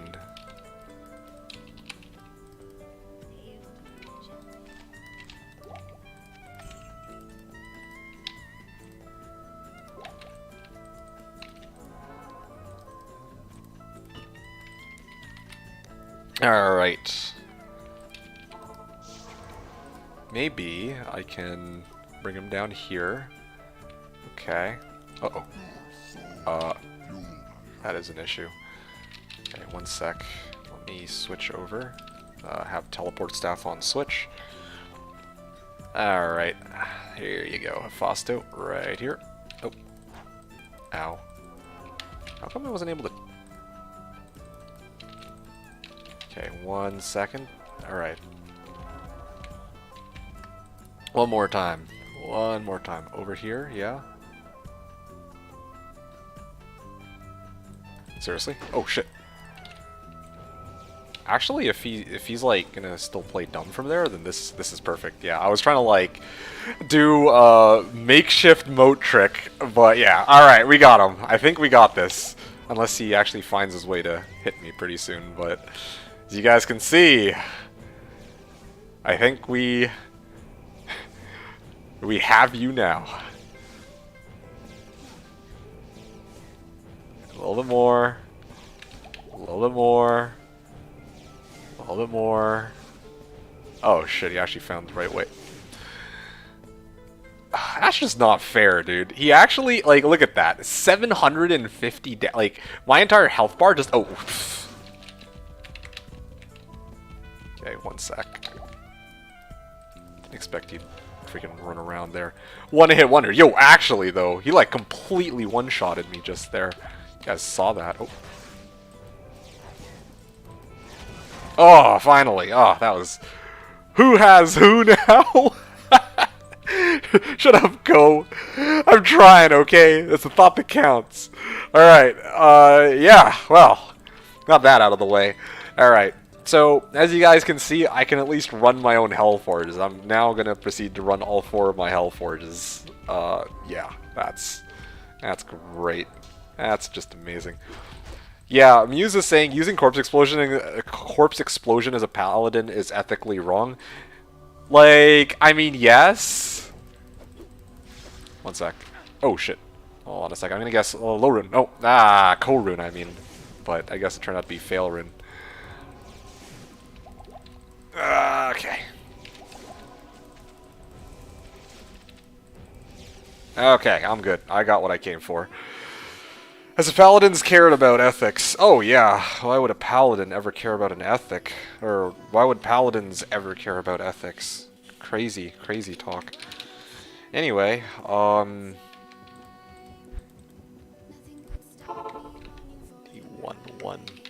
I'm gonna start running the rest of my forges. Hopefully they won't be as painful as this one, because this one, even though, like... Yeah, this one was a little annoying, because he really was just a one-shot wonder. Impossible. But... obviously, got the job done. Just only took a couple deaths. Yeah, right. Healing pots. That's what I'm here for.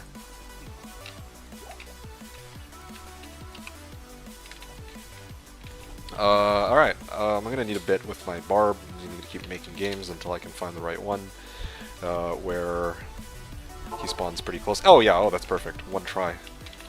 Well, 2 tries technically, but... time to give it a go. Has a clear path as well. Only things we care here is about reselling free items. Yeah, but like regarding the ethically wrong on Paladin, that thought had actually occurred to me. I was like thinking to myself, I'm like, yeah, Paladin using corpse explosion. There is some irony in that for sure. But I mean, to be honest, I'm like a chaotic neutral kind of Paladin, you know? Or chaotic good. Like, I'm here to kill Diablo, but I'm gonna do it by any means necessary. So yeah, don't at me.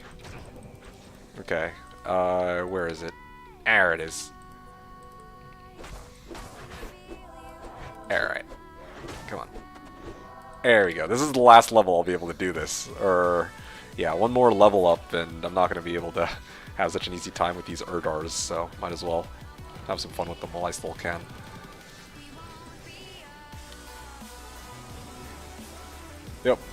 Yep. Alright, cool. That was great.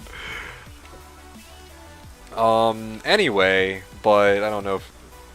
Clearly a blackguard. Yeah, I mean, look. What matters more?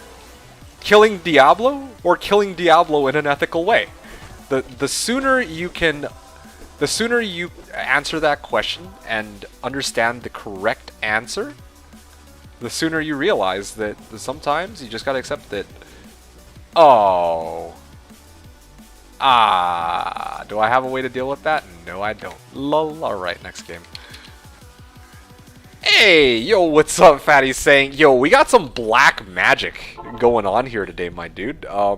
Yeah, I'll tell you all about it in a bit, but let's start off with you, because you probably have, well, I mean, I guess you said you just woke up, so you probably don't have too much to update us on, but, yeah, how are you doing, Fatty? How are you feeling this morning? Blackguard isn't pronounced Blackguard. Oh yeah? Then how is it pronounced, huh? I English good. Muse was saying, if a paladin is to use all tools at his disposal to defeat Diablo, then perhaps he should use Forum Gold too. I mean, hey man, look. But does Forum Gold really exist in the world of Diablo? Blackguard? Really? Oh shit. It's Abyssal Knights can meet face my justice. Okay, honestly, these guys I should just hit them with conversion. Anyway, whatever. Are they firing invisible missiles at me? Because I actually don't see them casting shit at me and all of a sudden I'm like getting hit. It's strange, I don't know why the spelling's like that. Huh, weird.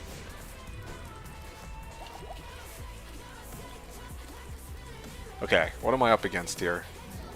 Extra strong, spectral hit extra fast. Alright, and I think it's Fanat too, of course. This is great. Okay, let me take out the Morphines first. And then... conversion. Okay, one of these days, conversion will proc. What's the odds? 35%? Bloody hell, dude. Come on.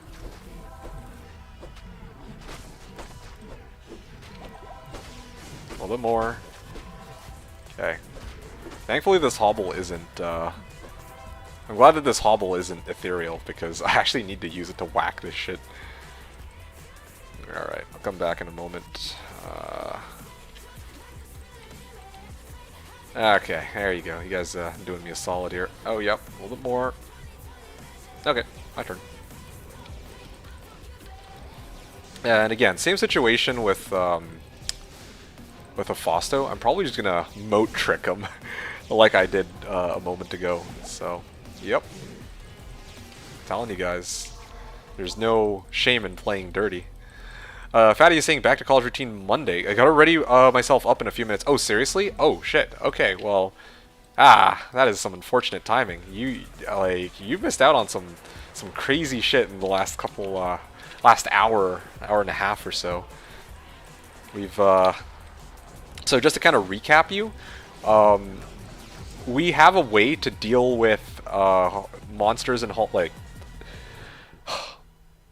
we respect our Paladin so that now I can actually wear items that require like a higher amount of strength without having to worry so much about, you know, using other gear to help wear it. And we also respect my Heavens, or Fist of the Heavens, so that now instead of doing like 1,000 damage, it's doing like 3.2k. Holy Bolt damage also up from like 7k at the start of the stream, or whatever it was, to up to 10k, thanks to this upgrade right here. I paid a mal for Hobble, so that's looking pretty good. Now, since I've respec'd my character, I actually have a Fist of Heavens, which I can use to deal with Hephasto, so that's exactly where we're at right now. He's extra fast too, so...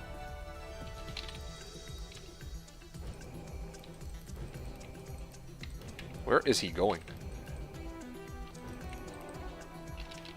Hobble. Yep. Good old Hobble.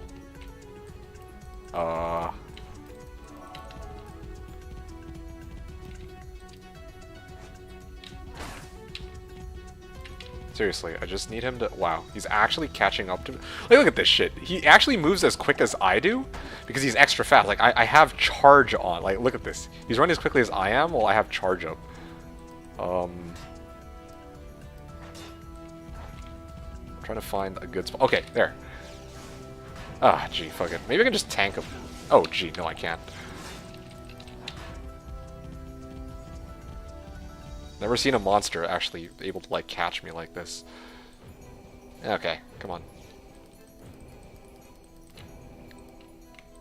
Can I even reach him?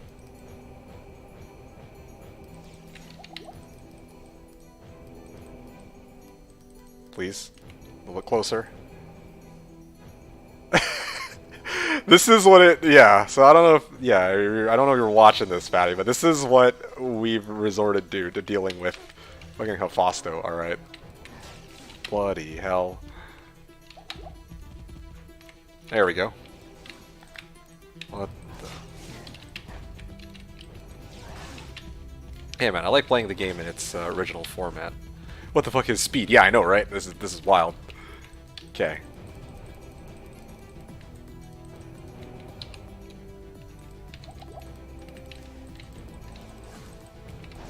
Oh, gee.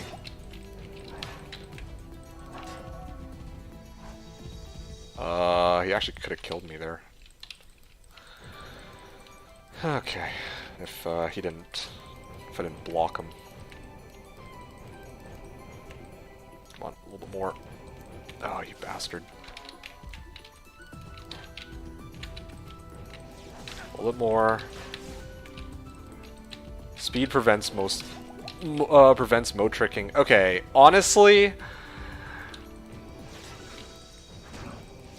Not entirely true. Ooh.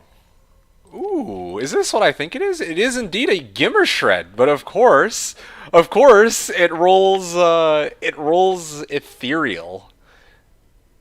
Damn it. Like, I'm not even kidding. Ask and ye shall receive. Like, earlier I was just talking about how this could be a worthwhile weapon to use to deal with lightning immunes. If I needed a response to like some of these monsters, with my Paladin.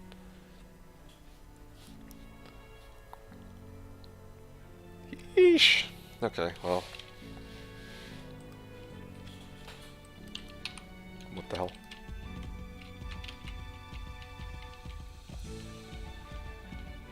Oh, yeah, right, I can actually clear this out real easy. Or apparently not, because who knows why. I don't know why my holy bolts weren't hitting. There you go. Can I one-shot the, yeah, I can one-shot these, like, Abyss Knights with my, holy bolt. Alright, wow, I actually cleared it out really well. That's awesome. And I intentionally opted not to battle orders my guy, by the way. If I battle orders and I used shout, then it would be way easier, but I want to see if I can run the Paladin by itself to kill Hephasto, and obviously he was able to, so that's good. The top. Okay, let's throw this down. Take hammer, and 2. And I'm gonna guess... I'm gonna guess Hellrune. Yeah, come on. Io Rune. Well, you can see where my luck is going this season. Down the drain. Tier. Well, I wish I could get a tier. You know, it took me until today to find my second tier rune. Like, absolutely insane. Hey, Donkey Kang, what's up, man? But yeah, Fatty. Just to, well, I want to show you something real quick while you're still here, because you said you have to get ready in a couple minutes. Are you still around, Fatty? I'm going to demo something for you real quick before you head out. So I was talking to people in chat. Okay, you're here. Perfect. So I was talking to people in chat about, you know, I actually found this. Okay, I self-found this fucking thing, and it was on my mind for the longest time. Corpse Mourn, with its corpse explosion charges. Because, like, right now, I don't have an easy way to deal with, like, these monsters, like, scarabs that are, like, light immune, right? So this is what I came up with. Let me show you. Halls of the Dead first. Well, actually, no, I don't see a good pack there. Let's go Taltomb. So, yeah, let's, head in here. Ah, gee, this one's all undead. This is one of the times where I don't want there to be all undead, and then it's all undead. Okay, here we go. Gee, why do they... Okay, where's the scarabs, man? Freaking blunderboars. Where's the... Scarabs? Scarabs, damn it! Gee, this is so annoying.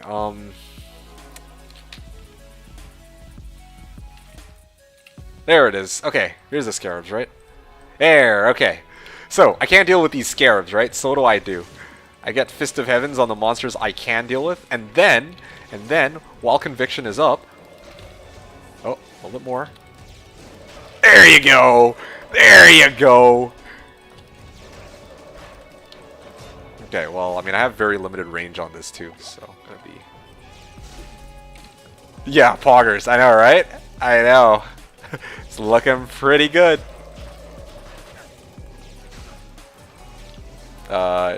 Yeah, they just... Okay, they're supposed to be dead, but, you know, there you go. So this is what we came up with, and that's what I was playing with the last hour. And once I saw that I can actually do that with my Corpsemourne, I decided that yes, it is now time to respec my character. So now I use Corpsemourne for Taltomb and for Halls of the Dead, because there I can actually use these as a solution for some of these monsters that are immune to my Holy Bolt. Yeah, otherwise for monsters that aren't immune, I can just go like this. Boom. Boom. Boom. Okay, well, they're supposed to be dead, but bad luck. Yeah, Fist of Heaven's looking pretty good, but you can see here, yeah, I don't have an easy way to individually kill like every single one of these Desert Wings, so try to gather them up first, and then Corpse Explode them. At least that's what I'm trying to do.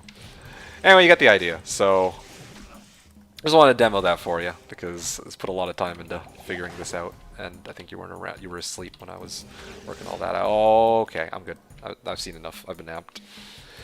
Kang was saying tier is more useful than IO. Yeah, no kidding. Like, if I'd gotten a tier, I wouldn't be happy. I still, well, no, actually, if I found a tier rune from Hellforge, I would be happy just because at that point, like, I've discovered a new bug, you know?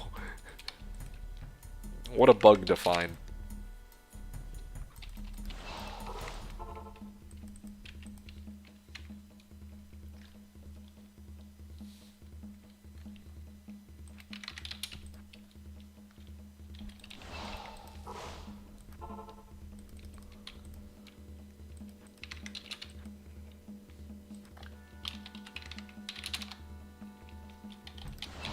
What time is it? So it might be almost time for me to grab some grub.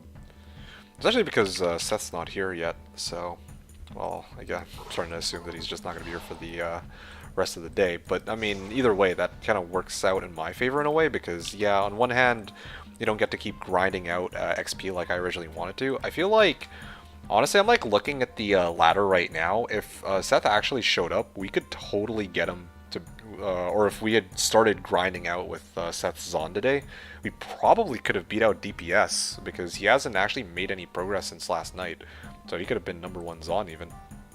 But on the other hand, I've been able to have some fun with this, with my, I keep calling it the Hobble now, but this FOH Holy Bolt Hybrid. I'm almost tempted to give it a name. Forsaken Paladin.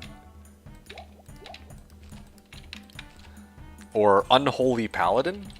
Yeah, I like the sound of that, actually. Unholy Paladin. Gee. But yeah, I hope you have enjoyed the demo so far, Fatty.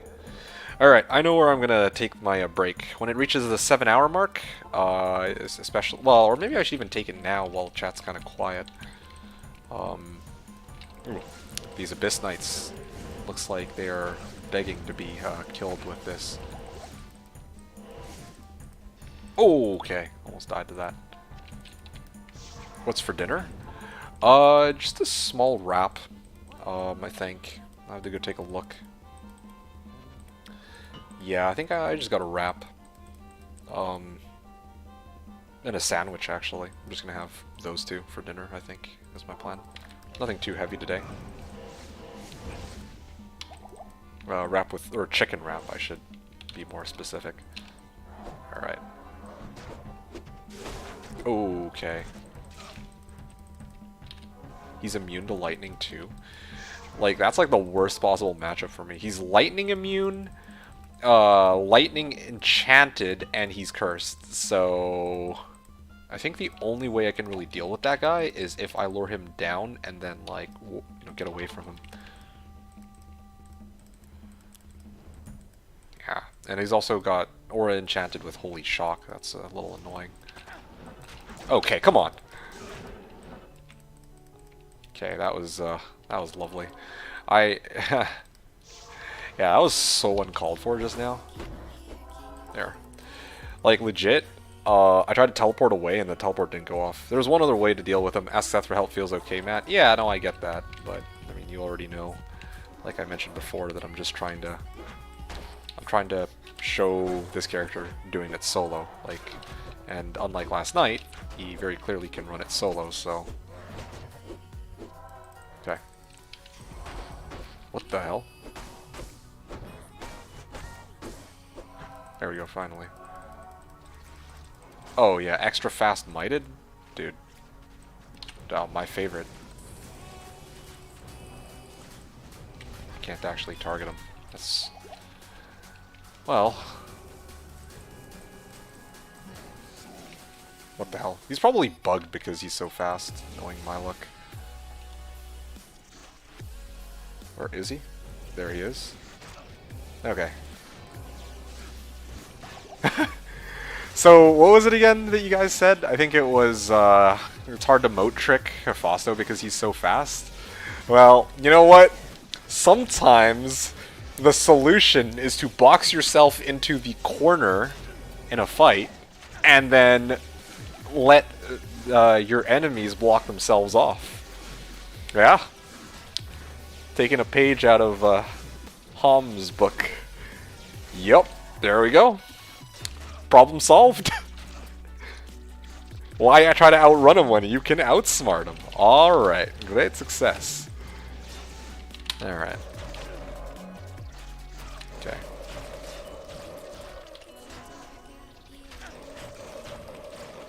Okay, great.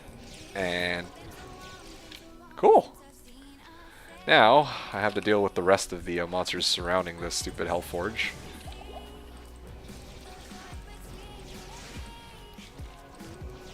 Now you get the goal and watch the great success of killing Declone. Okay. This is one of those types of characters where I'm like, yeah, I don't know if I have a way to really deal with Declone. Alright, one sec.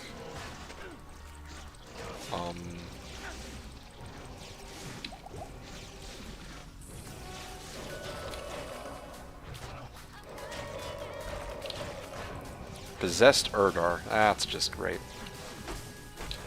Okay, maybe I can... Oh! Oh, that's... Ah, amazing.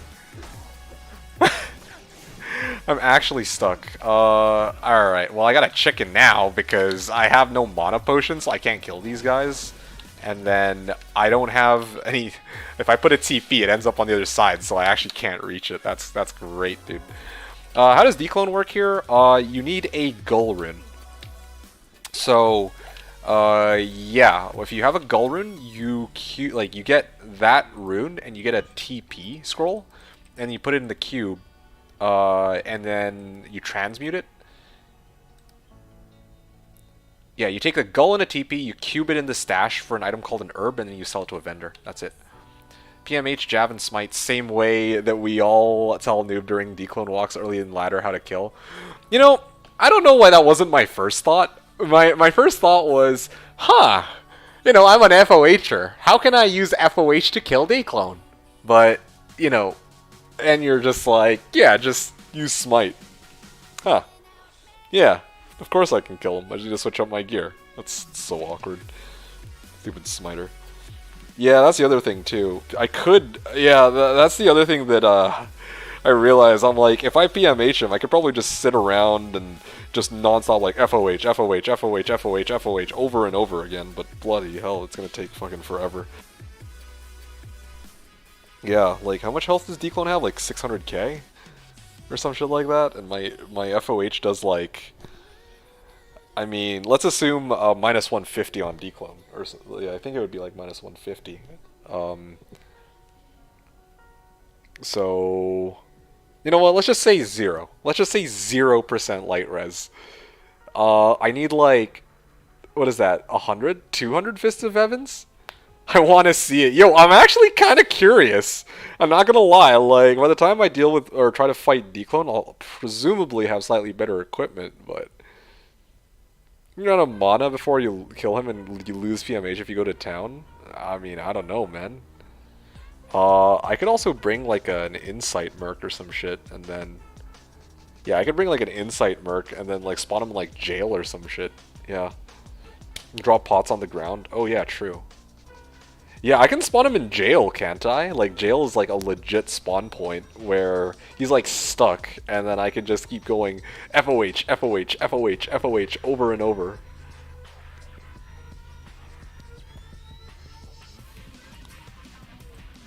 G.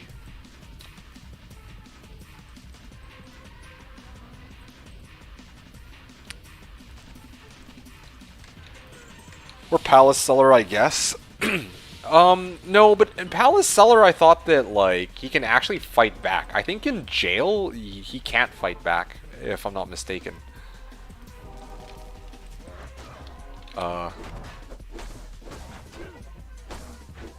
we go.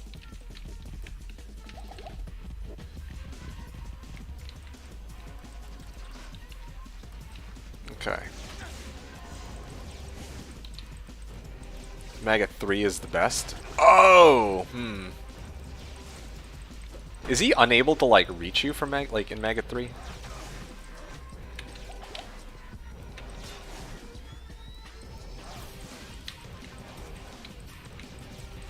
Okay, do I feel like dealing with Urdars? Champion Urdars? Not really. And, hop over.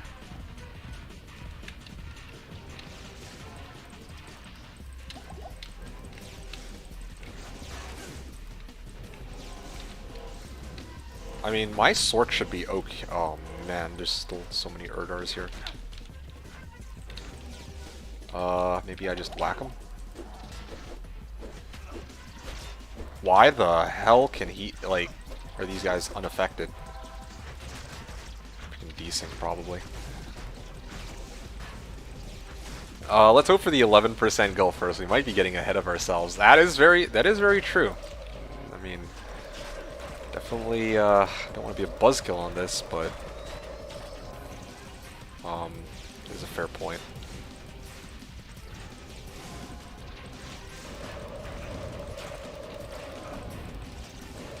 Oh, shit. Oh, Champion RR is low, I guess probably from all the corpse explosions I did, so let's just get rid of that. And probably... There we go. Good. 9% chance, actually. It's 1 in 11. Ah! Alright. Hoo-wee! Hellforge Hammer, Sork. Dude, these are... I mean, these are a little tedious, but, you know, at the same time it's a little fun because there is a bit of a challenge associated with all this. Alright, I'm gonna guess... Umrun. Boom! Alright. And what do we got? Fail Rune? Gee. Gull Rune would have been really nice, wouldn't it? Alright. Fail, yeah, Fail Rune. Okay, what's next? We're down to our last character, I think, which is, who hasn't gotten the quest? Wait, was that all of them? Hold on. The frick? Is that actually all of my... IO... Fail... Huh? Fail, IO, but I'm like looking at my 3 characters right now. Oh, you know what? Ah. Yeah, it would be my Necro.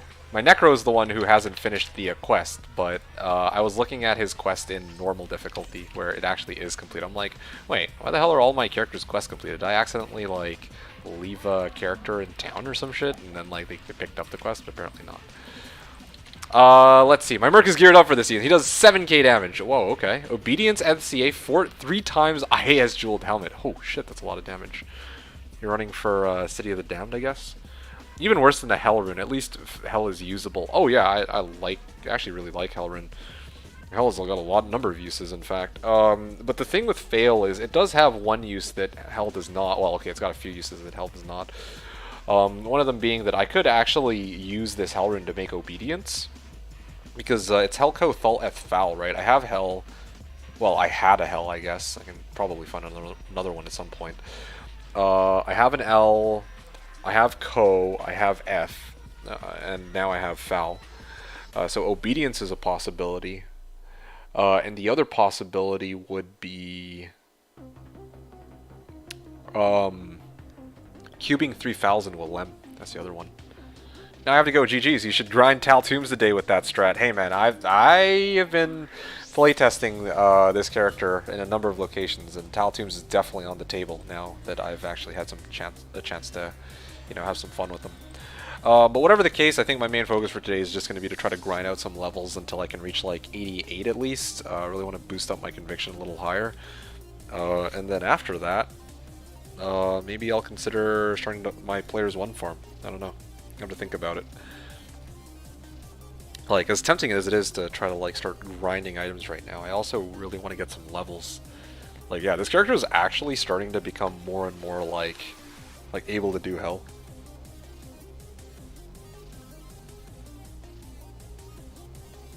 Okay.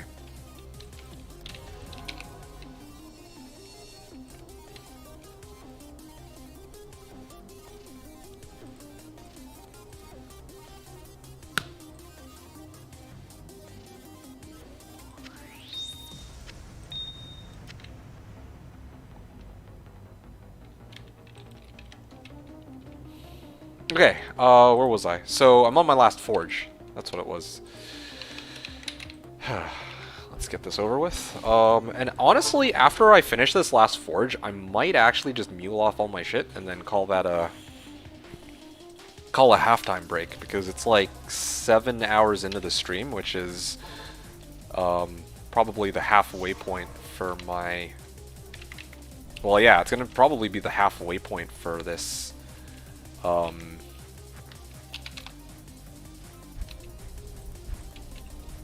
Sec. Yeah, okay, good. It's gonna be the halfway point for today's stream, because I was planning to go for 14 hours. So, yeah.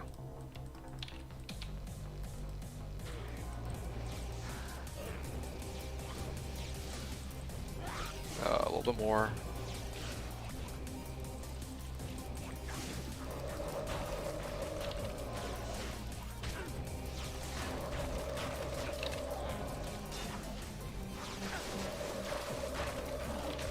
Is this the last stream for a while, or do you have time this week? You know, I'm glad you asked.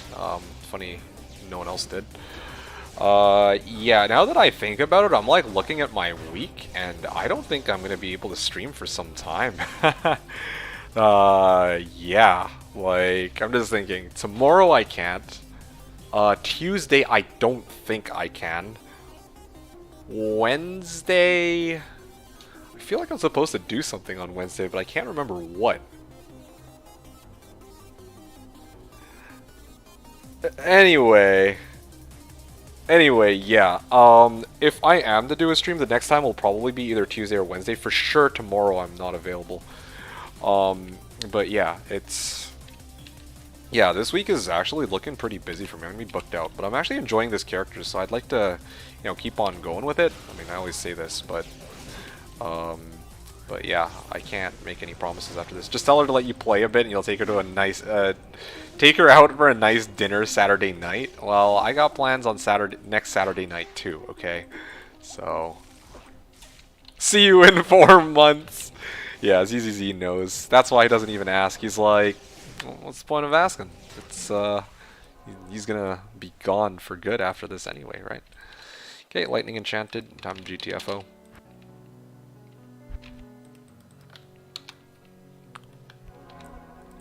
Should have not. Okay, there we go. I can't. Should not have rejoiced so soon. Alright, I'm gonna need to chill for a bit while I try to look for a good game with my Necro, where it's close to the waypoint. Or, well, where Forge is close to the waypoint. Oh, okay, well, there we go. Second try this time around. Pretty much. Yeah, man. I mean, if I have time to stream, I will. If I don't have time to stream, then I won't. Or, well, interest too. I mean, for what it's worth, like, yeah, I mean, I'll probably have time at some point, but sometimes it's like, maybe, you know what? Maybe this season I'll play, but not, like, on stream all the time. Because sometimes I just, you know, I've talked about this before, and I'm like, I don't always want to... There we go. Alright. Sometimes I don't want to, like... yeah, sometimes I just don't feel like streaming for, you know, various reasons. Maybe I just don't feel like dealing with people, etc., right? So, yeah, this season we'll have to see. There might be some days where I feel like doing something, and other days where I don't.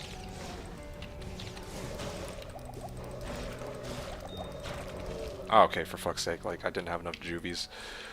Yes. This is great.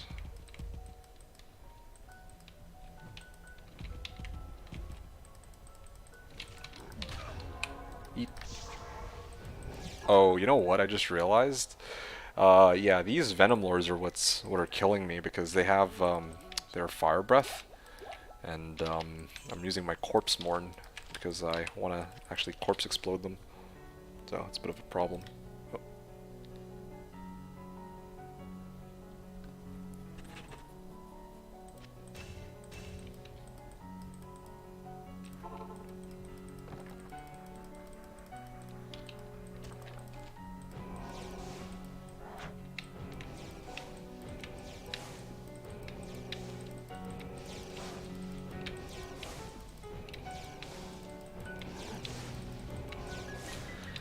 Okay, maybe with any luck, I can actually finish killing these guys.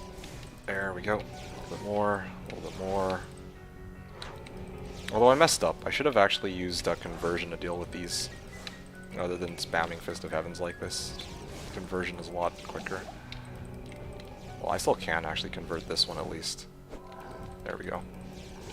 Also would have given me a meat shield. I mean, never too late to do the same with these guys. Oh, yeah.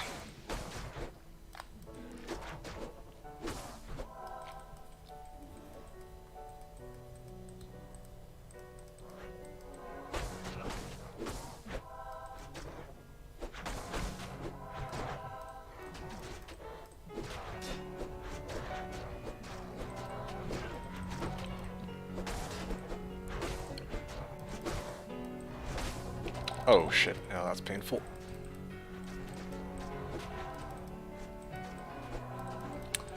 A little more. There we go. Alright, I think we're good. Hello there, dear Erdar.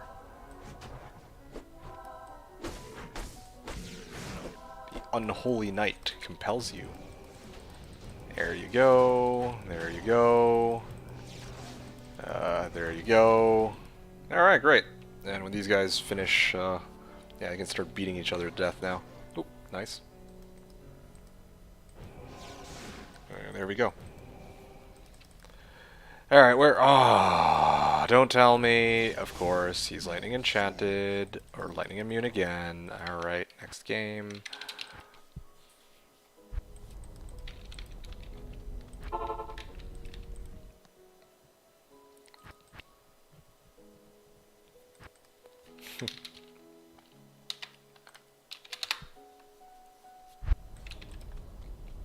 Hey, Dockwoot, how you doing, my dude? So we're just in the middle of trying. Oh, nice XP shrine. We are trying to run some Hellforges. This is the last of my Hellforges. Hell difficulty Hellforge number 4. It's for my Necro. Well, I mean, it's like that Necro is just really a filler character. I don't plan to ever really do anything with them. But yeah, easy gull incoming. Yeah, no kidding. Maybe that's my mistake. I should have considered maybe like leveling up a different character, so that I actually had a character to play off stream or some shit. Although, yeah, I don't know. 3 times we've said that. Said what? Easy gull incoming? Oh yeah, that's true. Yeah, man. 3 times we've been extremely disappointed. Hey, man, I don't even get my hopes up for Gullrune, okay? I guessed Hellrune or like a Korune, all right? But I got Io Rune instead, which is even worse. Or Fail Rune. Always Fail Rune. But whatever, I've had good forge luck before, so I guess I can't complain too much this time around. You guessed Oh, okay, I guessed on one of them. Certainly would never guess. I would certainly never guess gull, though. We all know it's never going to be a gull if I guess a gull, so... You know what, I'm going to guess a gull on this one. Fuck it, today's the day, man. I'm going to guess gull. You heard it here first. Oh. Yo, come back. Yo, come back, I got a moat right here. Yeah, alright. Yeah, if I get hit by that, though, if he desyncs and, like, runs over and kills me, like, there's nothing I can do about that, because he's got... Oh, and he's coming. Okay. Can't even get this XP shrine here. Yeah, but this is going to be the last forge that I run, and I'm going to take a short break, Dockwoot. How's it going, Dockwoot, though? It's nice to see you, and in case you're kind of wondering what we're up to, today we are trying... Well, I mean, like I said, we're doing the Hell Forges, but the character that we're using for the season is going to be the unholy paladin, I guess? Question mark? It's a Holy Bolt FOH Paladin with a bit of a D2 spin on it, which is that I'm actually using a Corpse Morn to use Corpse Explosion. on the monsters that I can't actually deal with myself using Holy Bolt or FOH. Or even the monsters that I can deal with using FOH, like would I really want to sit around and wait for FOH to take effect?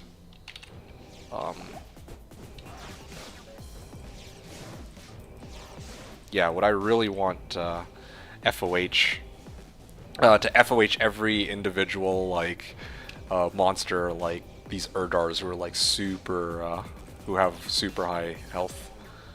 Darth Hob. Darth Hobble. You know, I like that name. That's a pretty clever name. Although I don't want to use it just because earlier I was like, I got you now, and then managed to embarrass myself with that. It was not even 20 minutes ago either, I think, because I was still fighting Hephasto. By the way, another easy way to just like, I think another actually easy way to mode trick him, which I don't think I'll be able to do here, but probably it would make more sense to mode trick him at River of Flame, where the paths are winding, rather than here, where I'm using like these jagged like corners. Like, look at this. Like, he's gonna go down this time, but like... But yeah, if I used River of Flame instead, I think it would have been easier. There you go, done. Yay, light-plated boots. Vidalas. Not useful. Claw shopping. Oh, gee. Ooh. What do I want to do here? Oh, yeah, right. I remember. Let's get the good old Annihilus. I knew there was great potential in you. Alright, well. Let's clear the rest of this location. And let's, oh gee. Okay.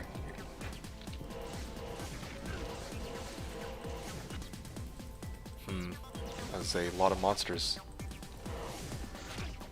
I also just realized that I'm still amped. Oh gee, I'm gonna have to check in this one.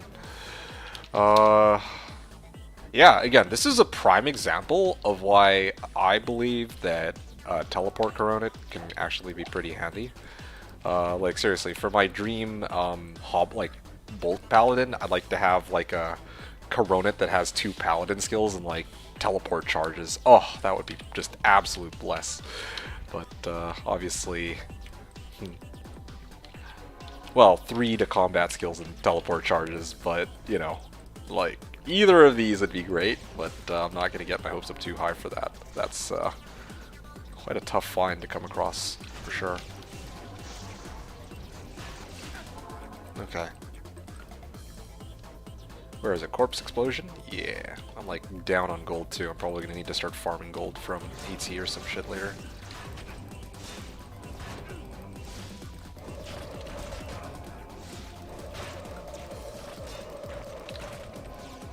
Okay.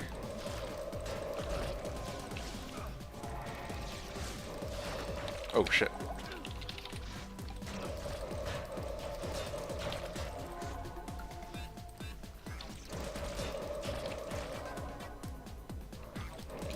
Oh shit, I'm out of charges. It's okay, I can pay 20k to repair this, although... Or is it 40k? I think actually 40k. Shit. Yep, I'm just a wee bit short on gold, it looks like.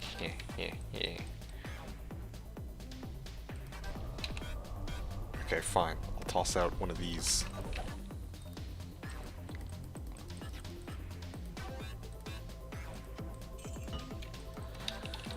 Alright. One more attempt here.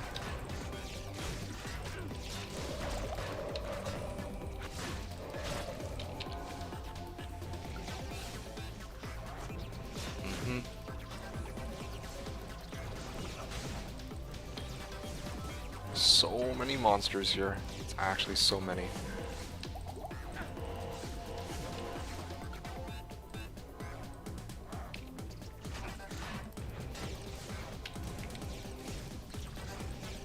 Okay, seriously.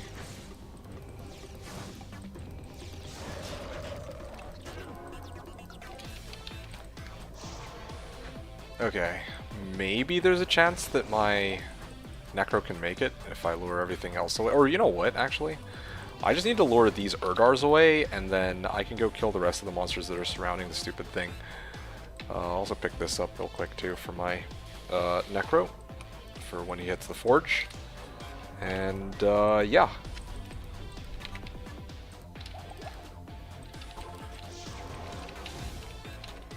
Berserker Erdar. Alright. What the hell? Wow, I actually kill him so quickly. I think Berserker types, or Berserker champ monsters have like a boatload of like damage, but they all, or attack speed was it? But then I think they do less, they have less resistance if I'm not mistaken. Let me actually just double check that. Berserker Diablo 2. Berserk, or champion monsters.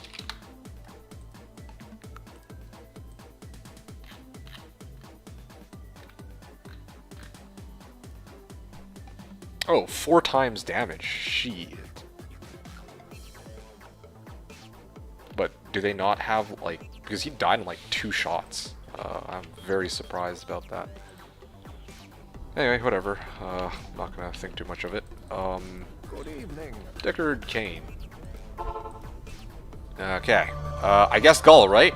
All that effort should amount to a Gull rune. Okay, here we go. 3, 2, 1. Boom!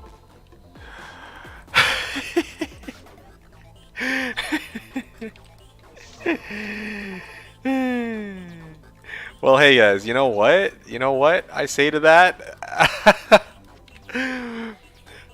What?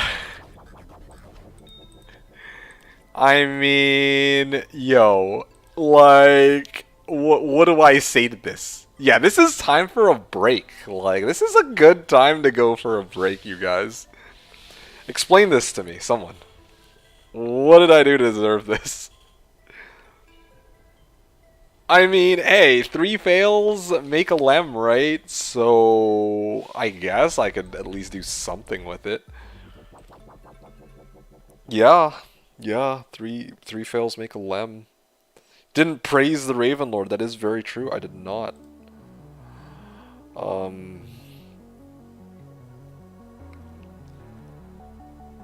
Just thinking what I can...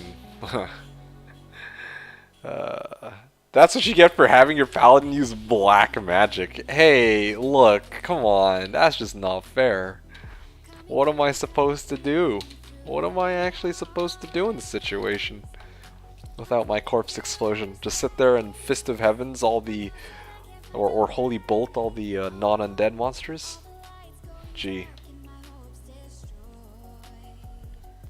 Okay.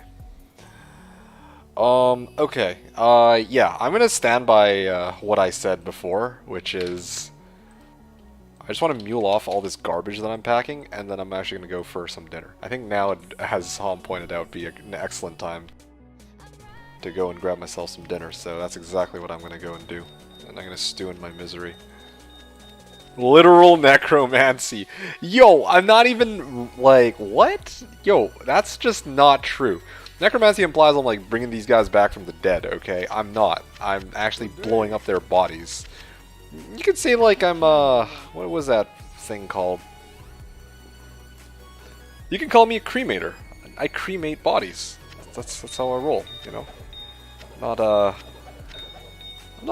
don't defile their bodies. I don't like bring them back from the dead like that. That's a little much. But yes, I would gladly take them and blow them up.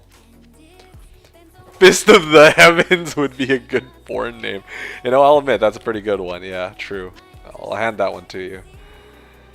Gotta give it to you on that one. Not be a bad porn name at all. Gimmer Shred? Gee. Still can't believe I found Gimmer Shred. An ethereal Gimmer Shred. Like, come on. I actually needed one of these, or could have used one of these for those pesky scarabs. Really wonder how much damage this thing could have done. I'm actually gonna give it a spin. Might as well. Like, yeah. While we're here. Like, I'm never gonna use this, so. Okay, Canyon. I would have used it somewhere like here. Oh, cold immune? Gee, alright. Oh, it actually does a pretty good amount of damage, except now I'm I've used up 3 of the 17 axes that I have, so it's a 5th done. Alright, well, that was fun while it lasted. Time to toss it.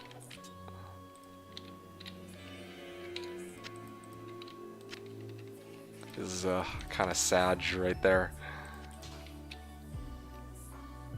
Time to bring out the rune mule. And then let's just drop these real quick. Yeah, what do I feel like farming though after this? Like, I don't know. I'm kind of good on the XP grind. Like, I think I might actually just switch it back. I don't think I've attempted AT with this equipment since I respec, because I was actually having so much fun nuking things with corpse explosion. But now that that's done and out of the way, I should probably start trying to like farm gold back up again. Yeah, that'd probably be good. Yeah. And also, yeah, my Fist of Heavens will give me a good means to deal with invaders as well, so we're gonna get to see that when we come back. So that's pretty exciting. I'm gonna run players 1 first before I hop off though, or before I go grab some food, just to see kind of like how much smoother the run is, now that I have a response for those invaders. And then when I come back, I'm gonna actually try to run it on players 4, I think is the play here. I'm gonna do Moz and AT mostly. As my means of leveling, and maybe if I'm feeling particularly adventurous, I might actually consider running Pindleskin as well, but we'll see. Okay.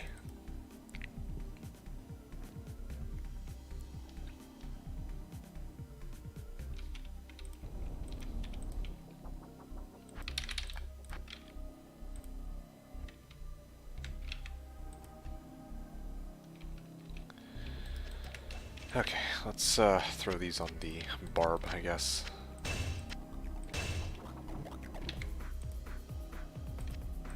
And Tal Belt. Oh yeah, right, I should probably sub this out for Tal Belt. There we go. Gonna max out that MF. Also, let me bring my Sork in here. Let's actually start tossing some stuff on her and put them on the barb.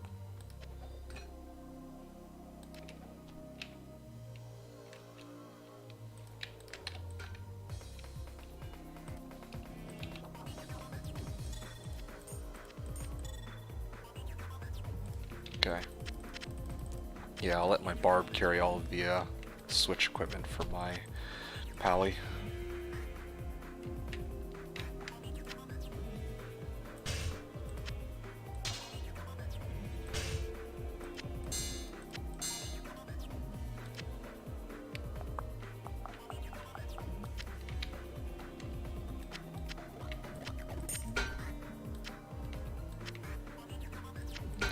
Okay, I think these are the...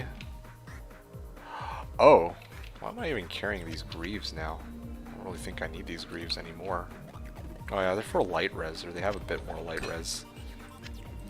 Yeah, whatever. But yeah, definitely gonna throw on this gemmed mask. I'm gonna lose out on a bit of damage, but I think that's, like, I have still, yeah, like 9k Holy Bolt instead of 10k. I think I'm okay. I can afford to like get rid of a bit of damage here. That's fine.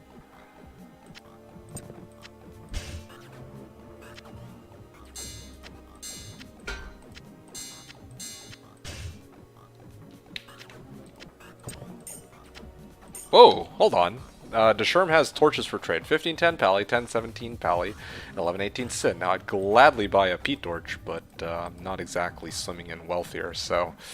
Yeah, gonna need to figure out a way to, like, get more of that later on. 252 MF. I could sub out one of my FCR rings for one of these, but... Yeah, I'm just thinking about this, like... I could, like, if I'm gonna do farming on players 8 or players 4, then I'm probably gonna want to at least reach 75 FCR, which means that I am likely gonna sub out. Oh wait, No, hold on, that's not right. Yeah, my 2 rings are already 10 FCRs, so that's not gonna... Like, I'm not gonna be able to sub anything out to boost that. Or boost my FCR on those 2 pieces of equipment, which means that it's just the belt and the helm and the amulet, but I'm getting damage from this, I'm getting MF from this and MF from this.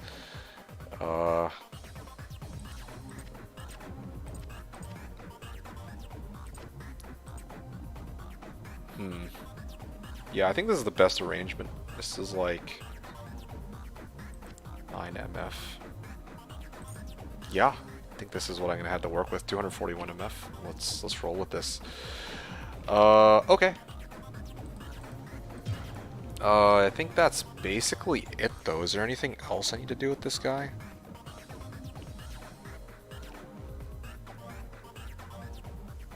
No, I think I'm basically set. Alright, let's go run 1 AT and or on players 1 and see how long that takes with our new and improved FOH din. FOH slash Holy Bolt Pally. I keep calling it a Holy Bolt Pally. That's what I'm going to do. It's not entirely accurate because I'm relying so much on Fist of Heavens, but Holy Bolt just sounds right. FOH doesn't.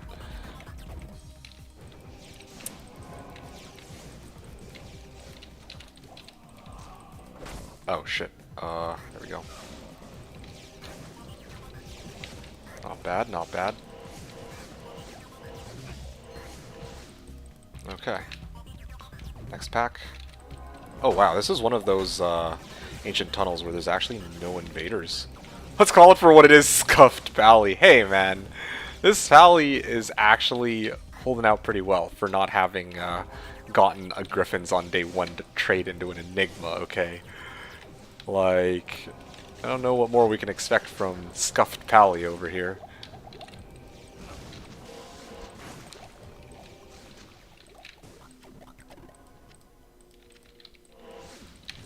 Okay.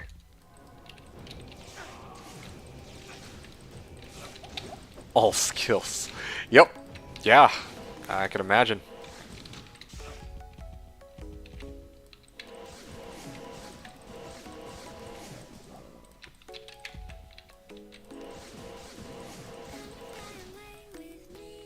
Alright. If I could just teleport over, that'd be great. Ah.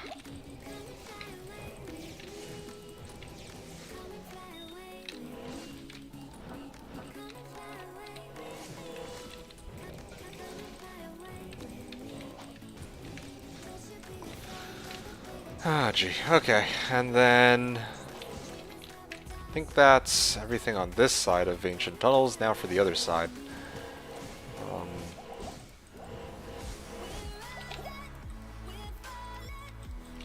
Okay.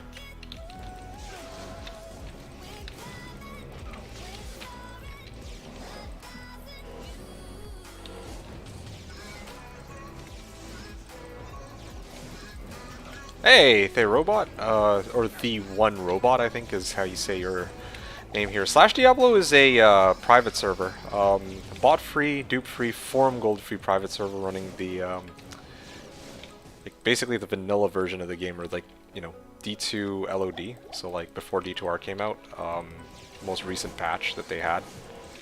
Yeah, that's what Slashdiablo has. Now you'll see that we also have map hack, but that's like that's not something that's like built into the game. That's like something that we're allowed to use though. Alright. Ow. Yeah, so this Fist of Heavens Paladin you see here is what the Fist of Heavens Paladin would feel like in the original game. There we go. 3 minutes 15 seconds for a run that did not have invaders, and also I had to like double back because of the way the map is shaped too.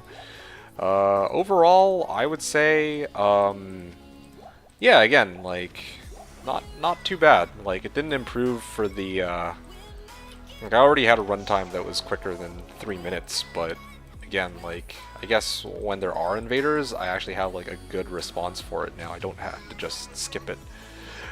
True, have you tried to PD2? Yes, of course, absolutely. I have. There's been enough, like, plenty of people who have asked me, like, hey, D2, you should try PD2.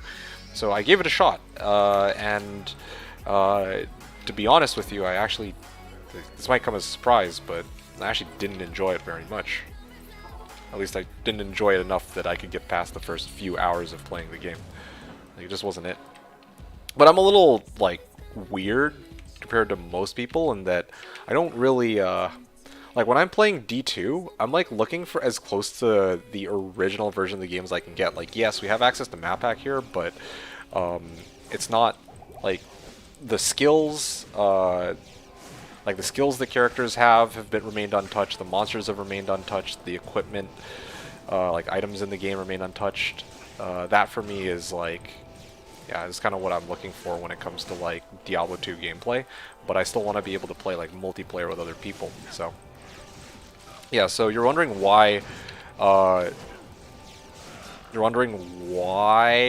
I'm not interested in PD2, like, that's mostly it, I guess. Like, or well, that's kind of why I prefer Slash, but in terms of just, like, PD2 itself, like, when I was playing it, it just, yeah, I was just bored. Like, there wasn't really anything about where I'm playing, and I'm like, yeah, this is a lot of fun. Like, no, I just felt like I'm playing I'm playing Diablo 2, but with different rules where some characters are just nerfed. Which, yeah, I was like, eh, not as, yeah, I just didn't have as much fun with it. I tried, I really did, but I just couldn't get past the first day.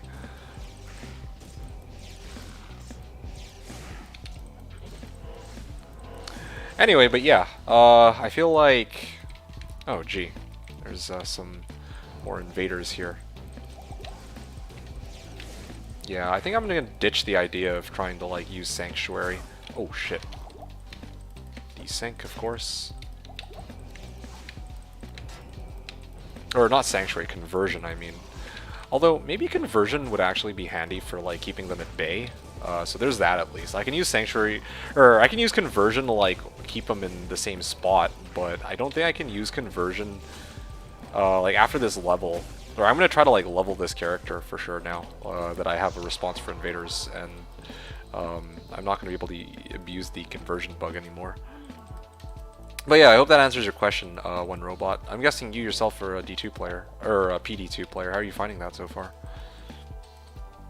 Worst part about D2R is the loading times, not as fast and crisp. Yeah, actually, that is definitely one of the biggest drawbacks to D2R, in my opinion.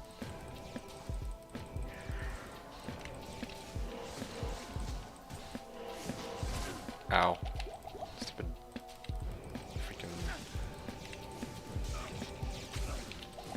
fucking Monoburn, honestly.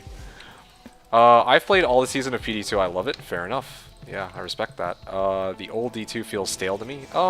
Okay.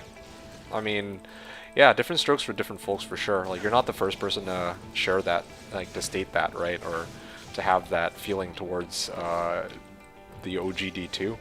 Like, some people are like, yeah, I mean, they've played the game for so many years and they want to play, like, with, like, a different rule set, or they want to play with, like, balancing changes, or balance changes where Blizzsork isn't, like, the clear-cut, like, strongest character out there or whatever.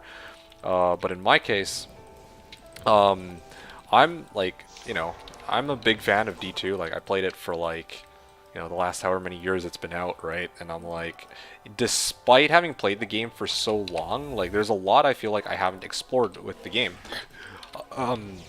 Just to kind of give you an example, like, I've obviously played, like, Hammerdin and Javazon and Blizzsork and all those, like, meta-type builds, but like, this is my first ever season trying something like an FOH Paladin. Well, FOH / Holy Bolt Pally, right? And I feel like I'm learning a lot with this character and how it plays. Or that, like, previous season I made a Throwbarb, solo self-found, magic crafted, rare only barbarian. Or the season before that, I think I was using... actually don't remember what I was using the season before, but you kind of get the idea. Like, there's, like, different builds that I haven't tried after all these years, and you know, I spend each ladder reset on Slash trying to give it a shot, so you get the idea. Yeah, D2R is just a cash grab. Robot says, I don't really understand it, but PD2 is just a watered down version, so, you know, you can, I'll let Ko speak for himself on this one.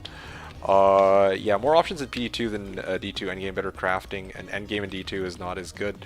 Yeah, I mean, fair, but, like, yeah, again, for me, like, I couldn't even play PD2 for longer than hours, or longer than a couple hours, so, like, it wasn't. You might be right about that, you're probably right about that, and that there's, like, more options as to what you can do, like, in terms of, like, okay, well, you know, you can go crafting, you can, like, go, like, mapping, whatever, but for me, like, I don't care much for that. Like, for me, I'm more interested in, like, starting off a ladder reset, playing a weird character that I made, that I came up with, and want to, like, actually see how far I can take the character, so you get the idea.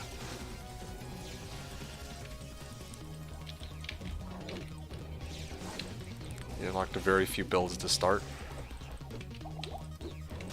Talking for PD2.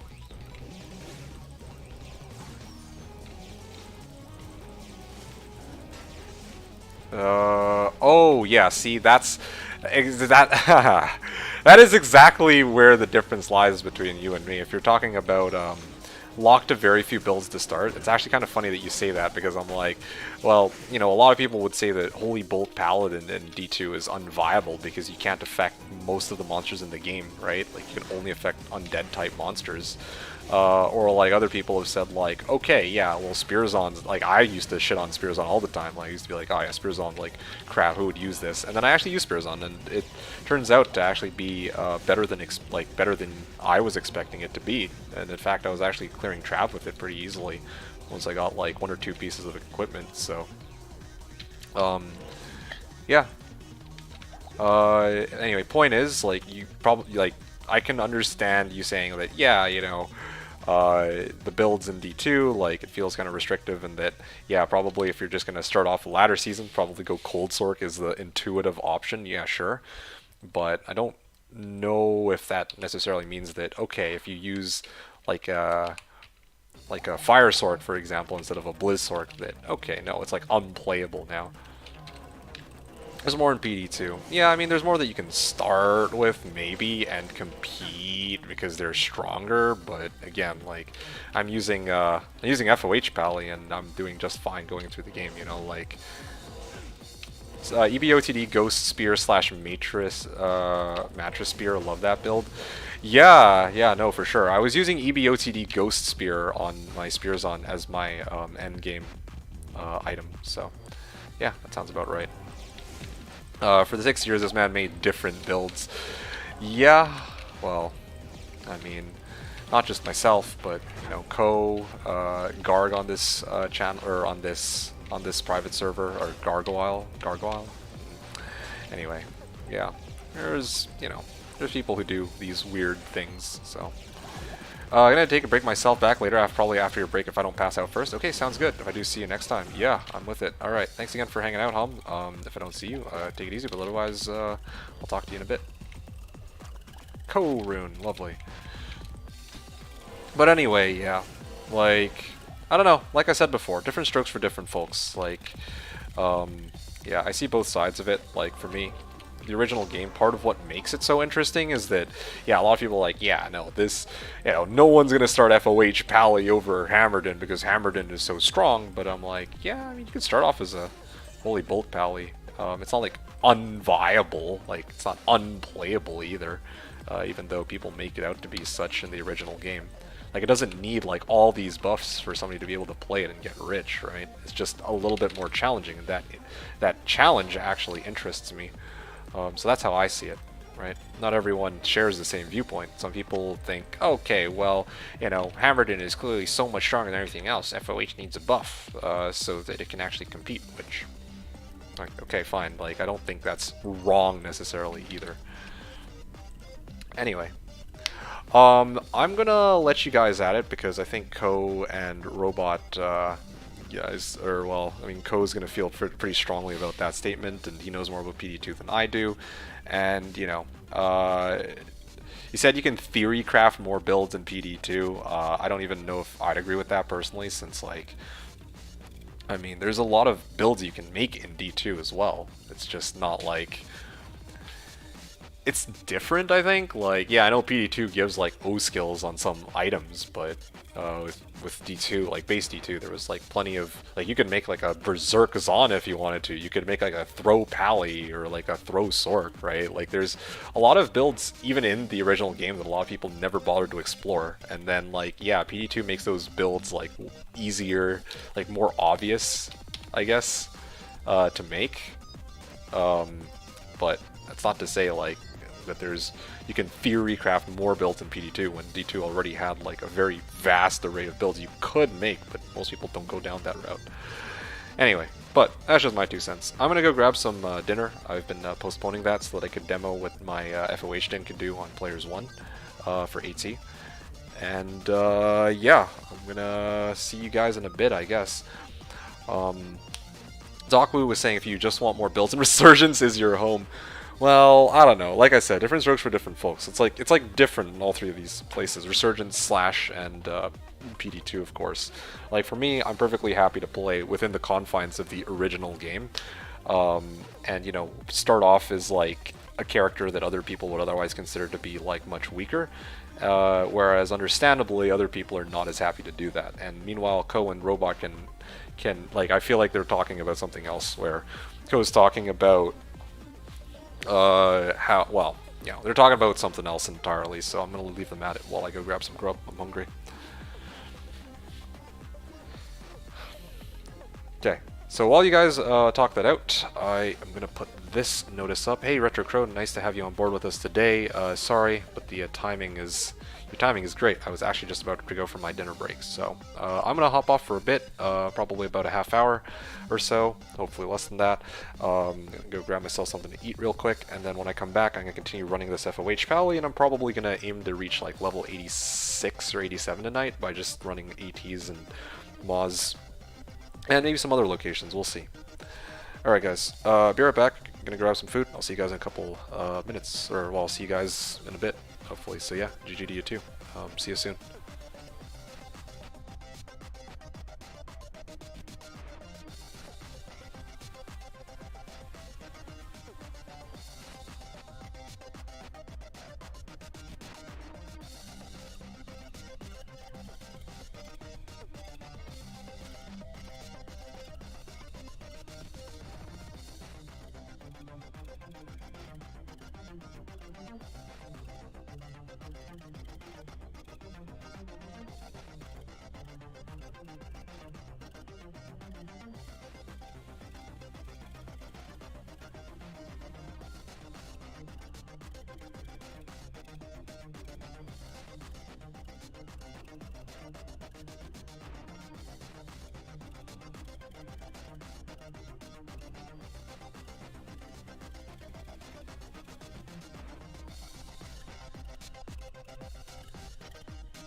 be better off all alone.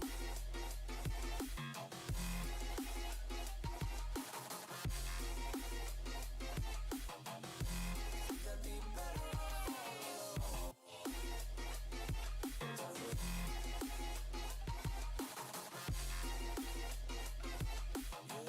Yeah, that'd be better off all alone.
Alright, fellas, I have returned, and what an interesting discussion between you two. When I went to go grab food, I was fully expecting that you guys would end up arguing with each other for 30 minutes, but here we are. Yeah, so... Just gonna sift through these messages real quick. I also missed ZZZ's question, where he was saying, when is cow farming? But obviously, obviously that's gonna be sometime between now and never. I also just noticed that I didn't get rid of the bot that was in our chat. Here it is. Yep, don't mind me. So...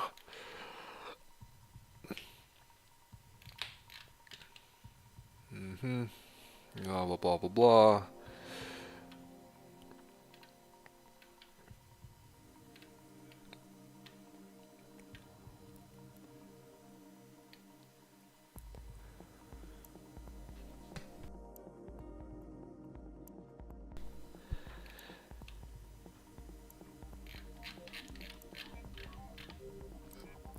Anyway, okay, so it looks like you guys just finished. Hope you guys are doing okay.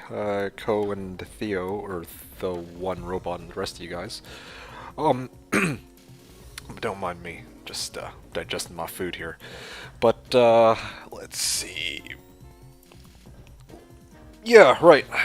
Players for AT and Mausoleum are coming up next, I think, is the plan. Probably more so Moz. Like right now I think I'm packing like 250 MF, right?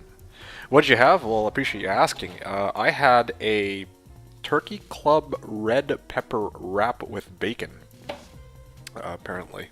Got it from the store. I stocked up on some easy, like, slightly healthier meals in preparation for the reset because I don't have time to like cook for myself. I gotta get right back into the grind, and besides, I'm not gonna freaking yeah, I'm not gonna start trying to well, yeah, I don't want to just start like, this is supposed to be my chill time to have some fun with D2, you know, like I don't get a chance to do this every weekend. So if I'm gonna chill out and I'm gonna go like full on like if I'm gonna go full-on like vacation mode, you know, then I might as well also just make sure that the foods that I have are just like easy to, you know, snack on rather than getting foods that are like I actually have to go and cook to prepare, like spam, I guess. But yeah, it was pretty lovely. Nice to see that you're here with us still. Wrap and sandwich. Yes, Muse recalls actually. Yeah, so that was the wrap. The sandwich was turkey and Havarti cheese. There we go. So that's what I had for dinner. Normally I just have one, but I figure that one wouldn't be enough to satisfy me, at least not for the rest of the night. So I settled for two. So that was my plan. I also had a bacon turkey club today. Okay, well I'm glad to hear that, user miss. Sounds like a lovely meal. I'll just take off this notice.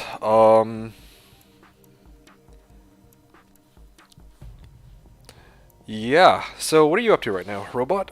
And Ko? I think, Ko, you said that you're running a Trapper this season in D2R. I'm guessing you're still playing D2R right now, or maybe you're taking a break, I don't know. And Robot, probably I'm guessing that you're not playing PD2 because they're carrying out the ladder reset, I believe, at the beginning of next month from what I heard, so I imagine you're saving up your energy for that. That's my guess anyway. Just chill at the end of my night. Alright, what yeah. I would say that you're at the right place to be, but I also saw that you had a very not so chill and rather intense argument with Ko earlier, so hope you're still able to relax despite that. Beta is out though, I see. Ko was saying, I'm running trap. Yeah, I'm gonna transition to blitz after. Right, right. How's that been going, by the way? You said that you have a low rune so far. I don't know if you have any other runes available to you, so.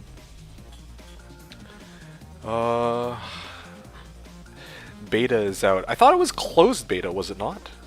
Do you have, like, I mean, I don't know how they do it. Like, keys? Like, I know that they carry out closed betas, but I don't know how they determine who gets access to that. I'm on day 2, haven't really found anything else yet. I mean, day 2 low rune is pretty insane, I think.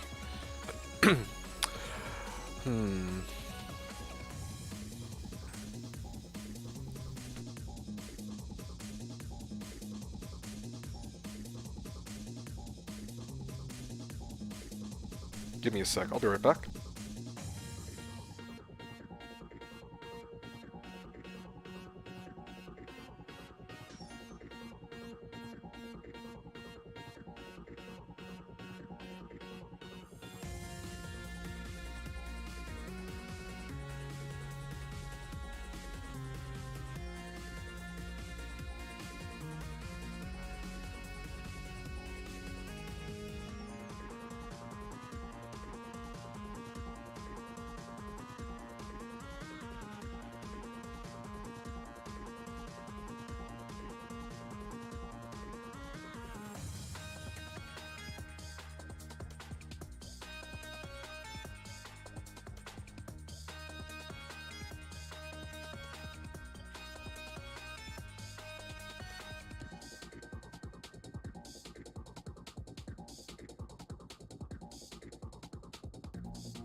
Okay, sorry about that. I should be good for a little bit. Blah, blah, blah, blah. Day 2, that is pretty good. Are you playing Ladder Co? Yes, he is. I have nothing except for the low rune and a Viper Magi. Hey, it's a good starting point for sure. I'm guessing you're probably planning to, like... Well, I mean, I don't know if you're going to be able to split up that low rune into, like, lower runes, though. I don't know how that all works out on BNet. I haven't been there for a while, and I don't know what the economy is like at this point. Wait, sorry, how come? I was ill. I'm invalid. Okay. I'm trying to swap it for a Lem rune so I can make a Tretch. Oh, right. The Viper Magi. Oh. I'm trying to swap the Viper Magi for a Lem rune so you can make a Tretch. I don't know, man. That low rune for low for Lem? Hey, man, you're only 2 letters off, okay? So sub out the O for EM. Boom. Lem rune right there. Problem solved.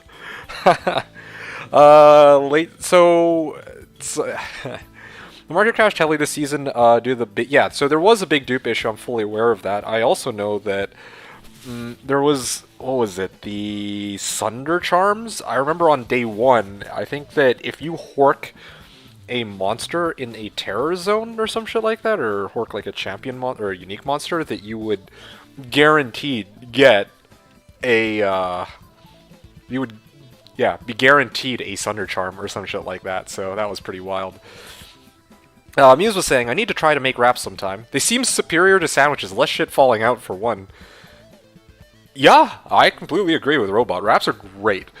But you know what, let me see if I can find it on the topic of food. I mean, thankfully I've already eaten, so I'm not hungry, so you guys aren't, like, gonna starve me to death with this, food and dinner speak, but... let me see if I can find it. I tried out this new food very recently, and I'm sure that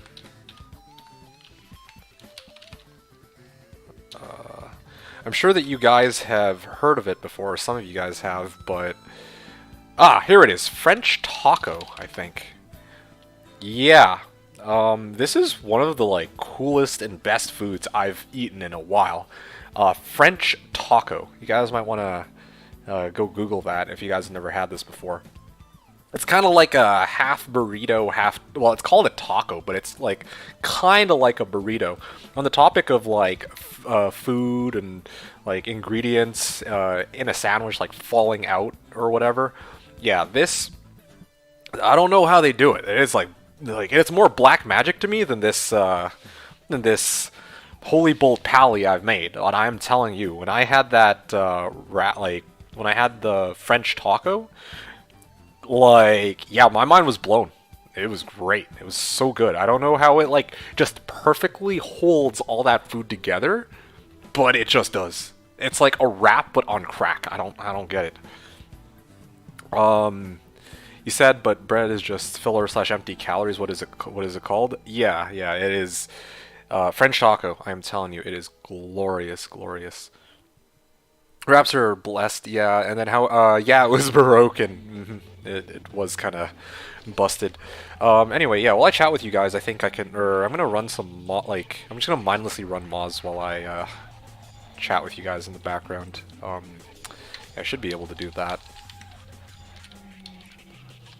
I don't quite think my character is strong enough to handle chaos yet, because, yeah, that's one of the places I'm turning my sights to, since one of the interesting things about chaos is, chaos is mostly undead monsters, so I can actually handle it with my FOH den, but I need like better equipment still, of course, especially to deal with those Venom Lords. But anyway, that's a little off topic here.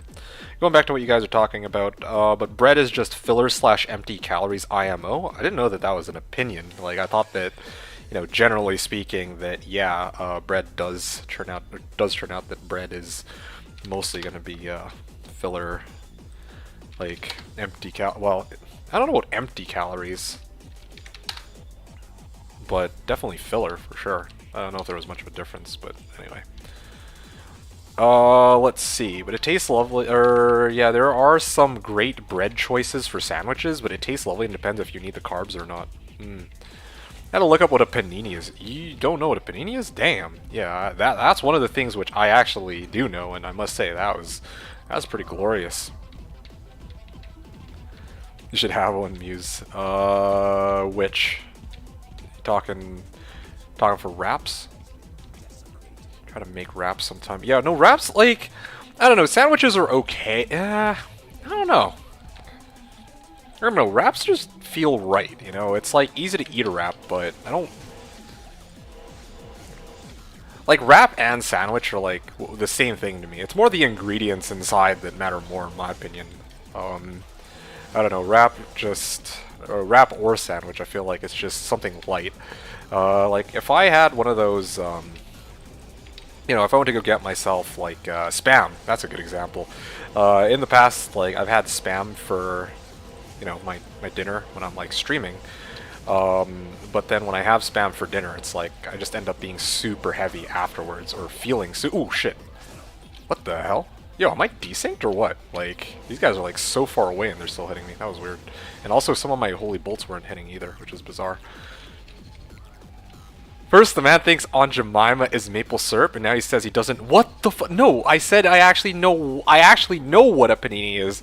I said I'm surprised that Muse doesn't know what a panini is. Wow.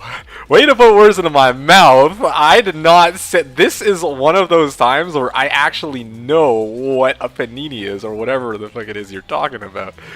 Gee. Trying to like burn me at the stake over here. Or burn me at the altar. See how it is. Like a nice beef dip sandwich, yeah. I was about to have a breakdown here. I know you are. I mean...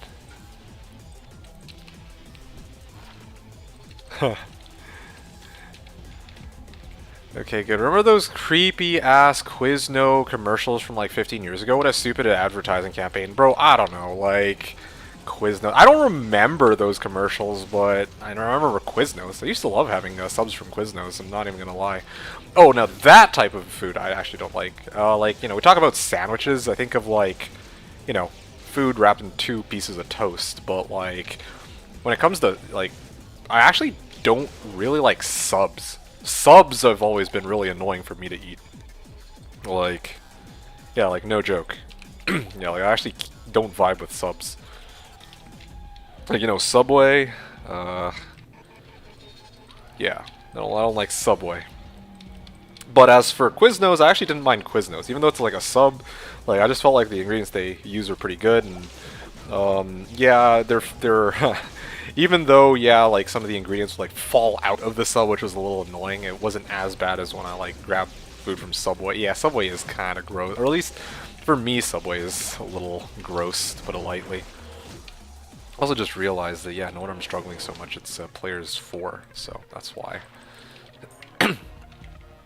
Quiznos is still around, but they're smaller now. Oh, that'll do it.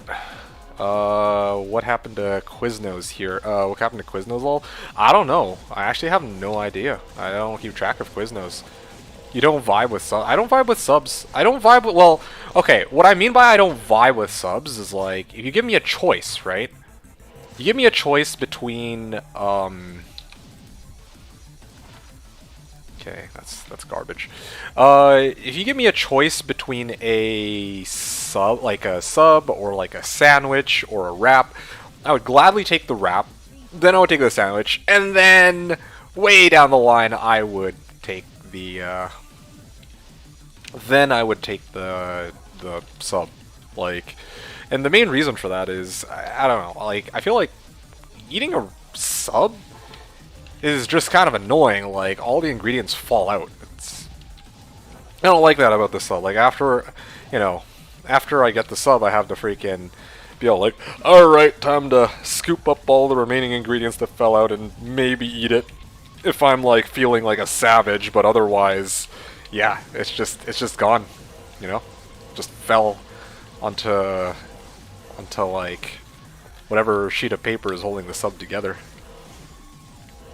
I got Lem if you need. Seriously? In D2R. What the hell? This guy didn't drop anything valuable at all? That's so bizarre. I was expecting at least some kind of like magic items to drop, but apparently not. Okay, let's keep going then. Or, well, I mean, I'm sure they dropped, but my filter is probably hiding it because it wasn't worthwhile. Okay. So all the Quiznos near me close. I love them. You know, I would go to Quiznos if it was the best available option, but I never actively seeked out a Quiznos. You know, like I would just be like, okay, cool. I knew that if I had the option, but yeah, I'd go pick up Quiznos. But yeah, otherwise I'm not. I don't really feel a Quiznos.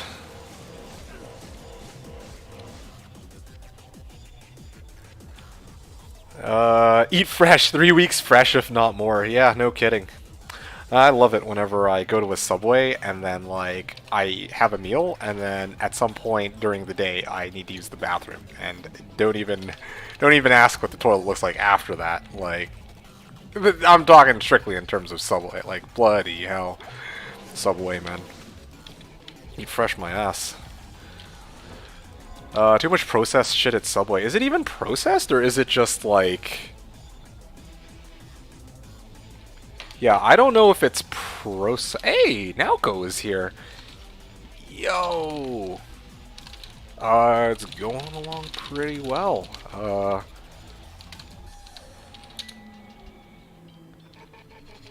You only just peeked up your stream. Oh! Is Naoko on right now? If so, then it saves me the trouble of having to write everything if you can already hear what I'm saying here. But yeah, if you can hear me, Naoko, then... Well, I'm going to wait for him to actually answer yes or no on that, because then that way I'm not talking to the void. Not logged in.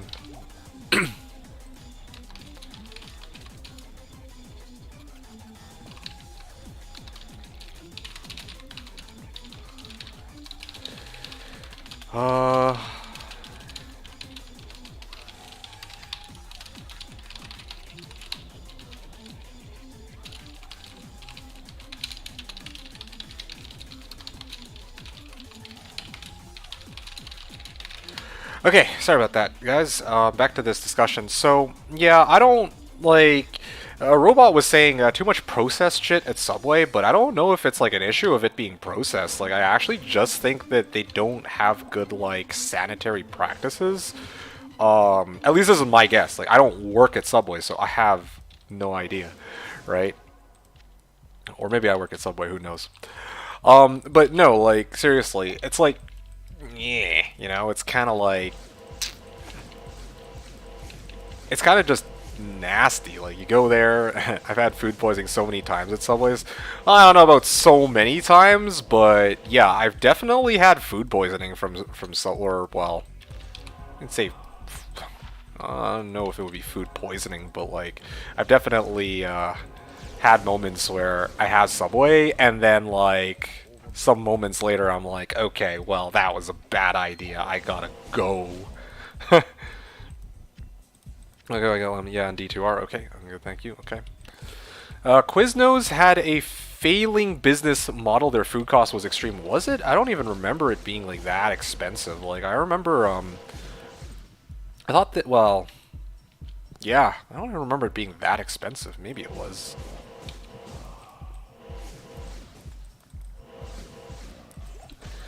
Java's on this time around. Standard Lightning. My main is gonna be Berserk Barb or Whirlwind Berserk. Ooh. Very nice. This, but he uses okay.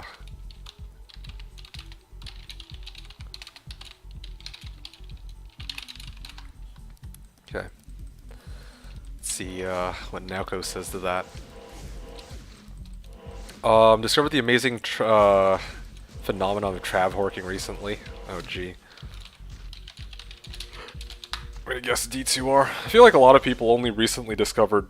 I don't mean to revive a dead topic, but I remember one of the things I saw earlier, or well,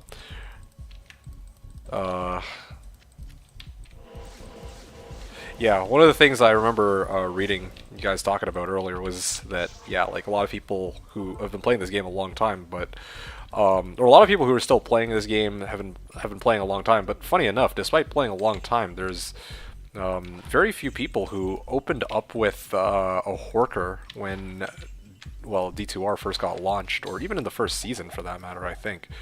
But ever since like the most recent season, there's been more and more people hopping onto the Horker train. I was using Horker ever since the preseason like launched. Like I got laughed at by a lot of people. Oh, D2, why are you going bar? Like I remember hosting a guy, and he legit asked me. He's like, when I hosted him, he's like, "Oh yeah, thanks for the host. Yeah, what were you running?" I'm like, I'm running a barb. He's like, what's your main? I'm like, my barb. He's like, what did you start with? And I'm like, my barb. And he's like, you started off as a barb? You're crazy. But I'm like, yeah, I mean, I'm just trav working. Like, yeah, I didn't like. But now this season, now everybody's like, oh yeah, I want some Hirons. I'm gonna go hork and trav. And some people are like saying that, oh yeah. Some people are saying that because of the TZs, it's more lucrative now, but I really don't think that's the case. I feel like Hork, Barb, and Trav has just been strong. So anyway, Naoko was saying, I just turned on your stream, so you're holy bolting all the undead, eh? Is CE from an item? Yes. Yes, actually, that's right. I don't know if you can hear me though, Naoko. It's from Corpse Morn. Okay, I spelled that wrong, but whatever. Use CE for non-undead. More in that time than ever. I haven't had food poisoning here since the last time I ate Subways. Yeah, well, I mean, I've had food okay. The last time I recall having, like explicit food poisoning was actually, from A&W, surprisingly. So, that was great, dude. Yeah, Noko is on, apparently, this season, as far as I can tell. Robot was saying it is one of the most efficient MFers in the game, especially a Berserker. Oh yeah, for sure. But I think a lot of people. Okay, first of all, rune finding. Like obviously, like RNG is always going to play a factor, right? Like you could do like a couple thousand runs as a barb and not find any high runes. So there's a disclaimer there. But a lot of the people who are looking for high runes, like, you know, as actual drops, are basically like, where to find high runes? What's the easiest way to find high runes? And most people would say like, oh, just from like level 85 areas, but that's not That's not entirely true. If you're trying to maximize the odds of finding high runes, you're gonna want to look at places where the monsters are like more likely to drop runes and where there's higher mob density.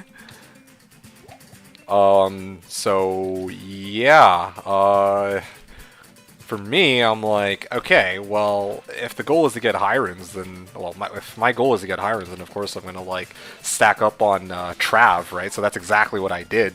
But then meanwhile, everybody else and their mother went Sork.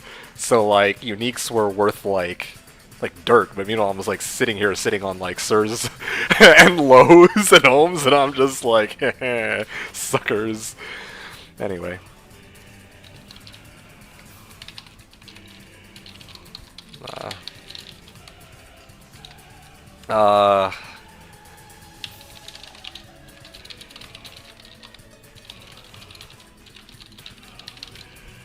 Yeah, so Nako was saying that may be a first for someone playing D2, because who the hell runs Corpse Explosion on a Holy Bolt Pally? But anyway, never heard of such a strange one. I mean, I don't think I've heard anybody running freaking Corpsemorn, let alone Corpsemorn with the fucking Holy Bolt Pally, but eh. Yeah, Robot was saying LK players 8. Okay, well, yeah, fair, but I meant in terms of online play, okay? I mean, I guess, yeah, you could like... True, you could like hunt players 8 games and with whatever character, and then nonstop, and then like, well, yeah, you could grab a sword, try to find a player's 8 game, and then run LK with a Sork. But the problem with that, of course, is that you need to find a player's 8 games. So even if on paper it sounds like a really good idea, it's I don't know if you would consider it practical. Like, yeah, you could add it to the beginning of your run, then run like Meph and AT and wait for whatever 8-player game you're in to finish. But obviously, you can't non-stop run LK players 8 on multiplayer like the same way you can with players 1 trap. Ah, motherfucker. Stupid invader.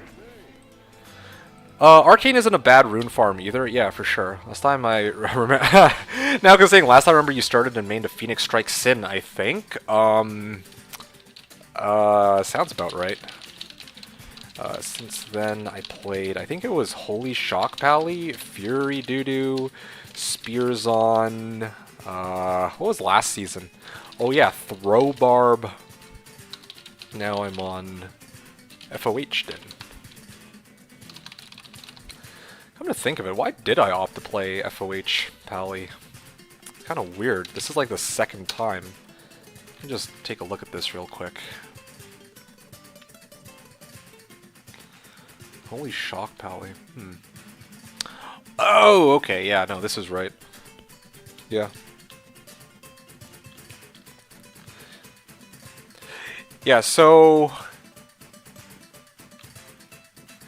This is my 18th season on Slash, turns out. This is my 18th character? Anyway. I'm basically on my 3rd round of characters, because, like, the first 7 seasons I played on Slash, it was like Sin, Paladin, Necro, Barb, Amazon, Druid, Sork, right? And then I went Barb, Sin, Druid, Sork, Spears on Pally. So I've actually played each of the characters like twice at least at this point on Slash, which is lovely. Paladin and Fury Wolf has been 2 of my favorites since I started in 2000-ish. This is... what is this? Season 16 for me, I think.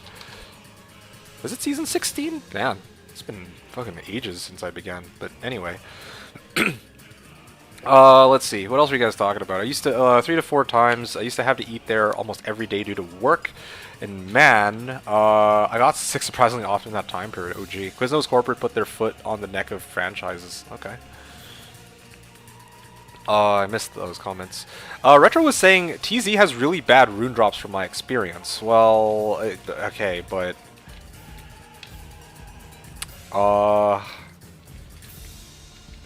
yeah, I mean, I can't speak to TZs. I feel like TZs work the same way as...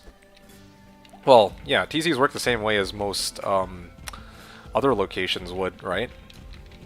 Like, all that really changes is what can drop, but what doesn't change is what will probably drop. Yeah, like you run into a TZ. Like let's say that I don't know what's a place, Flare or man, Bloodmore. Okay, I'm pretty sure Bloodmore can't be selected, but let's just say Bloodmore. Let's say Bloodmore gets selected as a TZ. Like yeah, everything can now drop in Bloodmore, but you know the mob density is still kind of no bueno in Bloodmore. That part of the game doesn't change. So, but meanwhile, if you have something like Terror Zone Trav, I mean they retain their like good rune drops, and they have a good chance to drop like. Well, I mean, they're always going to drop magic items at a minimum, right? So, it's a... Oh, shit. It's a good location to look if you're looking for certain items. Okay, let's see here. I'm going to miss being able to do this, though, with my character. I'm probably going to need to start worrying about getting a Merc up and running to tank for me. Although, I might have to reposition a bit more if I need to spam Holy Bolts on players 4. Dead. Dead. Okay, great. Okay. Let's see. Yeah, LK is guaranteed high runes all the time. Guaranteed! Oh yeah, good old Ko. Anyway, the only problem I have with Arcane is the out-of-bounds deaths. They fixed that in BD2, yeah, but ghosts are sometimes a problem. Sometimes they don't cooperate, lol. Oh yeah, for sure. Although, we're talking like Arcane ghosts, right? Like, what about... Well, I mean, I guess Arcane is actually guaranteed, though. That's the thing about Arcane. But meanwhile, I was like thinking how in Tower Cellar you could also get ghosts, and they are not going to fall over the edge. Having said that, though... Oh, shit. Okay. Let's just get away from that pack. Now Ko is asking, because Ko not playing this season, my friends list got wiped. Yeah. I think most friends lists got wiped. Oops, wrong person, because /R doesn't work properly.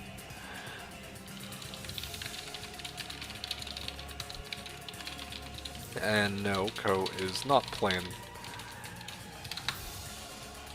Yeah. Okay, so Retro was saying, yeah, I'm just saying getting to 97 farming Chaos versus farming TZs. You'll find way more runes in Chaos. Oh, I see what you're saying. Yeah, no, yeah, I'm with it. I guess that's talking about something very different, I guess. But, you can get selected. I did it earlier, Bloodmore and Den. Okay, well, my mistake, yeah. So, Bloodmore actually can be a TZ, but again, like, there's not very many monsters in Bloodmore that, you know, really get you hyped, so... Yeah.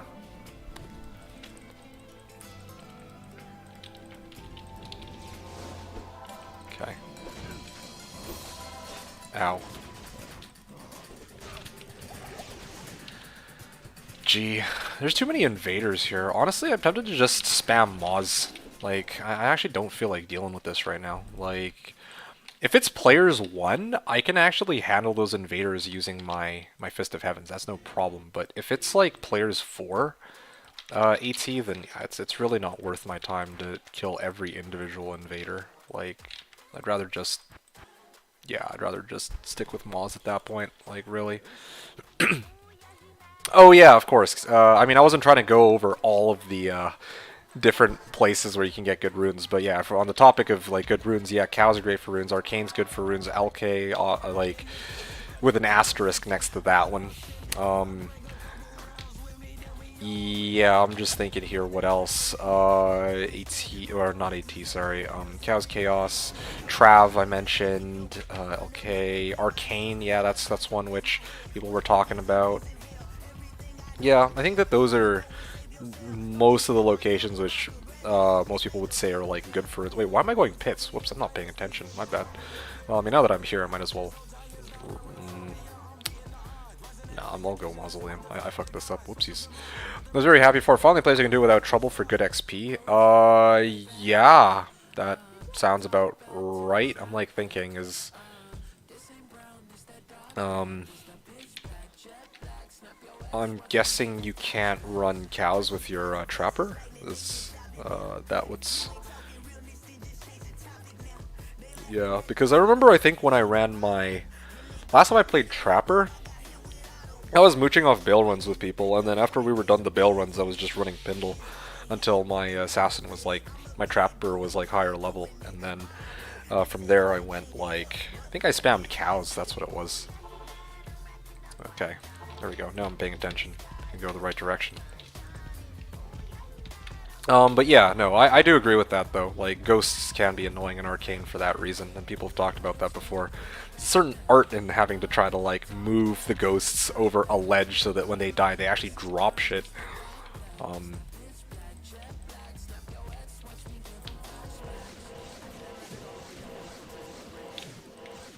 Cows.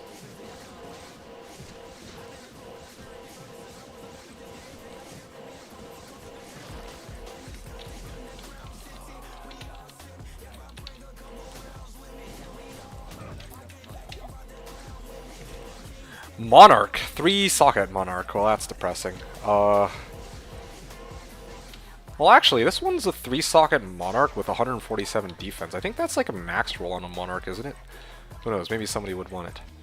Probably not, but yeah. Let's see.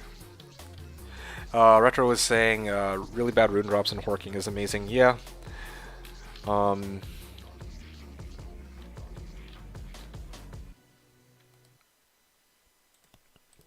But yeah, fun chats though, talking about rune drops and also food.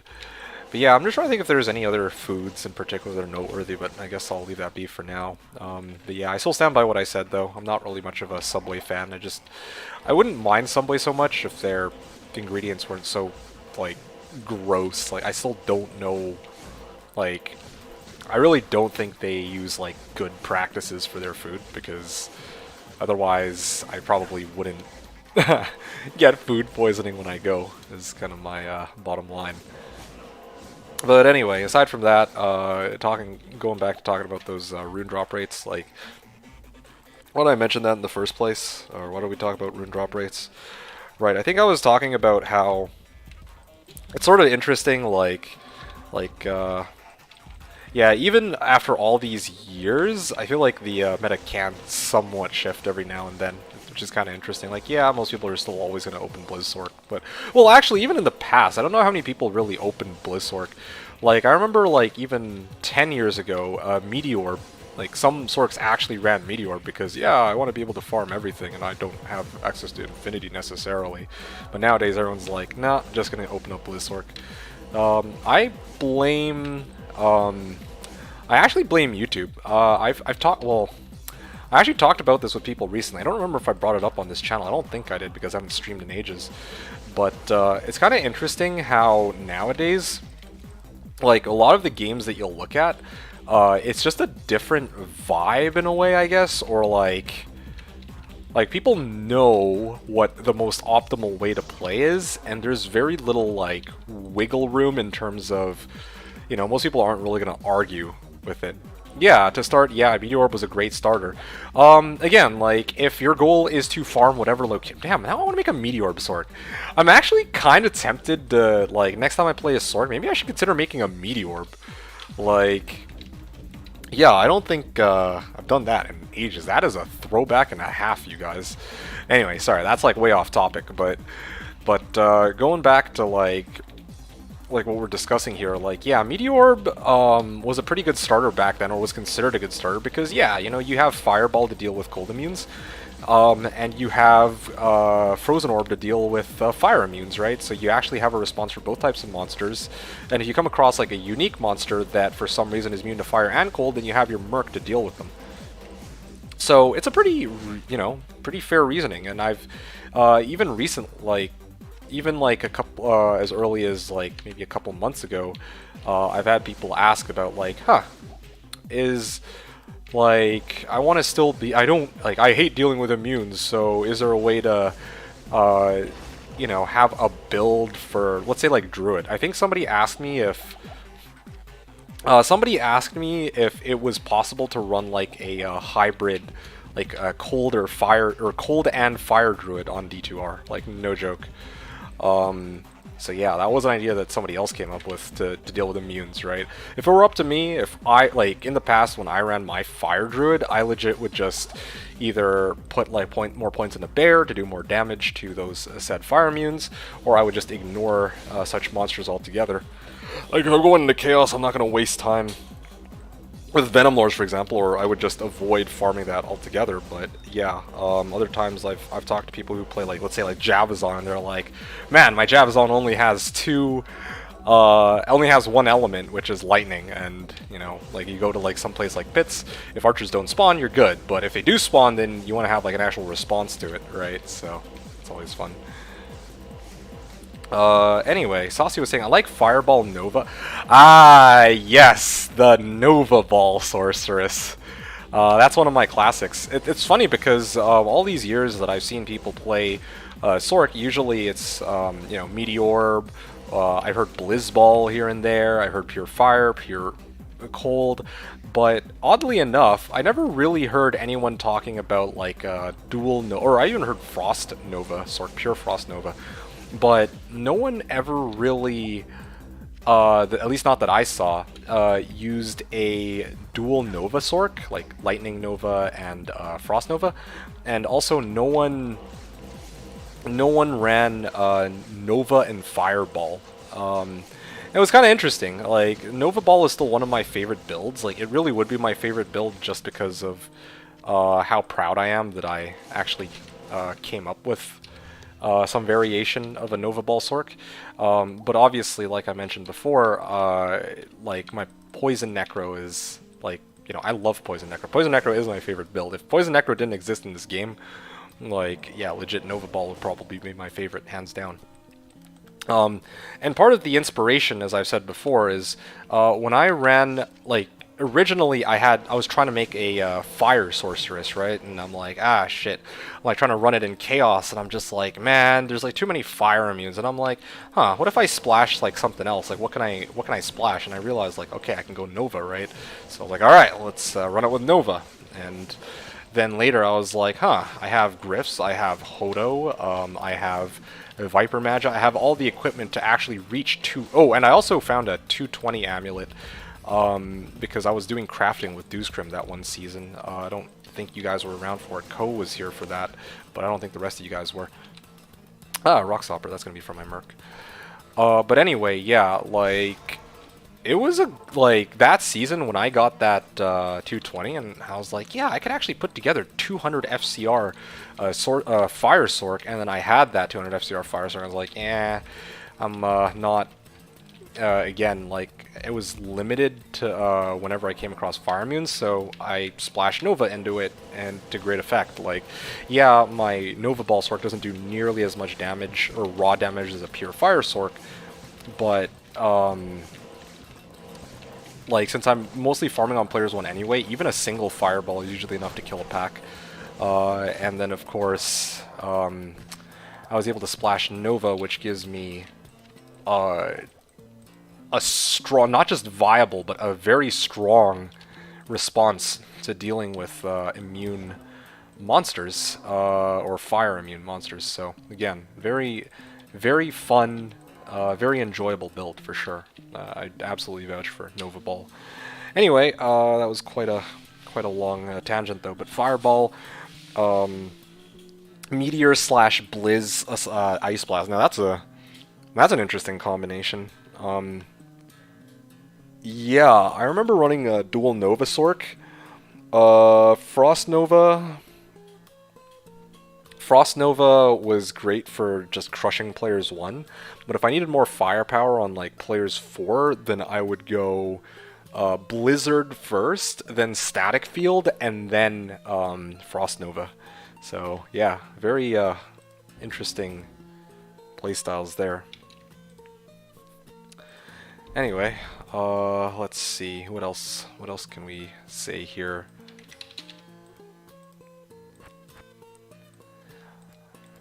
But yeah, this all stemmed from the idea that, like, okay, I remember, like, all of this discussion was based on me ranting because I was talking about how.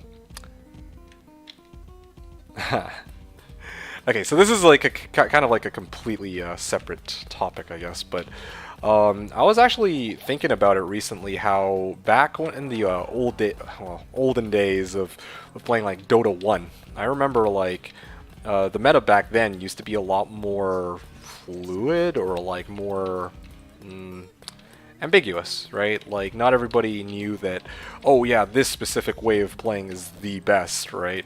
But like nowadays, no matter what build you play, no matter what game you play, even there's usually like a widely agreed upon like best way of playing that thing. And I'm like, I kind of wonder if, well, part of me kind of feels like the reason for that is because of the like the abundance of content creators that now exist. I feel like nowadays there's like so many people putting out content for any game, or well, for most games, not necessarily any game, that because there's yeah, like I feel like because there's an abundance of content creators nowadays,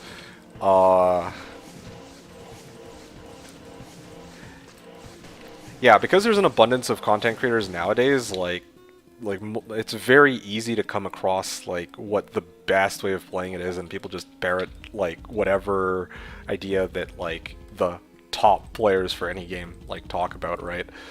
So yeah, like maybe 10 years ago, Meteor might have been like, yeah, there's Meteor is something you could play if you don't want to deal with immunes. But nowadays, like everyone who regularly plays D2 knows that, yeah, Blizzsork and the AT and Meph and whatever like is like the way to go. Crusader Paladin start LMFAO. Oh gee. Imagine I'd have like. I don't know, man. I still find it funny that after all the years of seeing like D2 content or D2R content, I don't really see that much content surrounding. Well, that's a bit of a lie. I was gonna say I don't really see that much content surrounding like some people like starting up a new character or like the first few days of a ladder. Well, yeah, like first few days of a ladder. But then I thought about it. I'm like, that's actually just not true. There's plenty of people who do that. Like, if I went to Brunski's channel, like, I was actually on Brunski's channel, not even, like, before I started my stream today.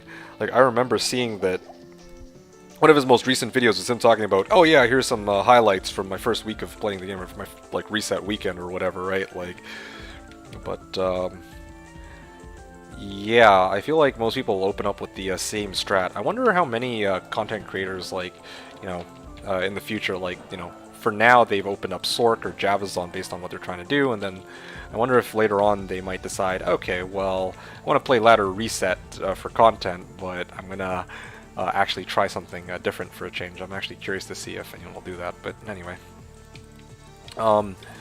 Let's see, what are you guys talking about here? Robot was saying that, and for the competitive games like that, there are pretty solid patch rundowns. Yeah, exactly. Yeah, for sure. There are solid patch rundowns nowadays, but I mean, yeah, like I don't know. I feel like in the past though, like when, like even in the days of like D2, not like D2R, like I'm talking like 2010, before any of these like private servers and mods came out, like if they released patches, they would say what they changed. It's not like, when you talk about like a patch rundown, like I guess there weren't as many like content creators who do patch rundowns, but yeah, there were certainly like patch notes. But I guess the trade-off there, Wardbow. Wardbow. Ah, shit, this rolls 5 sockets. Fuck my life. Anyway. I guess the trade-off regarding, like, patch rundowns is that, like, nowadays if some, like, I know that there's some content creators who, if there's, like, let's say, like, even, like, D2R with its Sunder Charms and, TZs, like, yeah, they can say, hey, yeah, this is area level 80, well, in the case of TZs, they'll be like, oh, it's 3+ whatever your level is as the as the terror zone, right? And some people would be like, huh, what does that mean? And yeah, nowadays there's more people who would actually have a way to explain. Like, all you need to do is go on YouTube and Google it. What is terror zone? What D2R 2.5 patch notes? Same thing goes with Sunder Charms too. Like, what does it mean to have Sunder Charms break an immunity? Like, how does that work exactly? Like, I remember the first thing I did when I heard about this. Like, I knew that I wasn't going to be playing. I knew I wasn't going to be playing on the reset, or well, I probably wasn't going to be playing on the reset, or at least not much. And, you know, I ended up not playing that much during the reset, but obviously I didn't exactly understand exactly how they work, because yes, it says monster immunities are sundered, but that doesn't really tell me like what exactly it does. Like from a gameplay perspective, does it just render their resistance like to be 0 or something? But no, it turns out that it actually brings it down to 95. That's only some information that I was able to find when I did some Googling. Well, I mean, I did some searching on YouTube, and found some, like, you know, what the other content creators were putting out. Hey, Great Grievance, welcome to the stream here. You're saying, on the bright side, even with all the resources, D2 is so weird that you can still learn something new every day. I agree with that. I think that, you know, that is a good attitude to have. I very much admire that. I think that, yeah, there's plenty of people out there who, you know, they play not just D2 necessarily, but like a lot of games have been out a long time. They're like, I've seen everything there is to do in the game, but yeah, like there's like a lot of things in D2 where, you know, sometimes you'll play and you'll realize, I didn't know that that was a thing. A very good example right now is my Holy Bolt Paladin, where, you know, I didn't ever think that this idea of using, like, I mean, here, I'll show you real quick. The next pack I can find. Let's say these guys.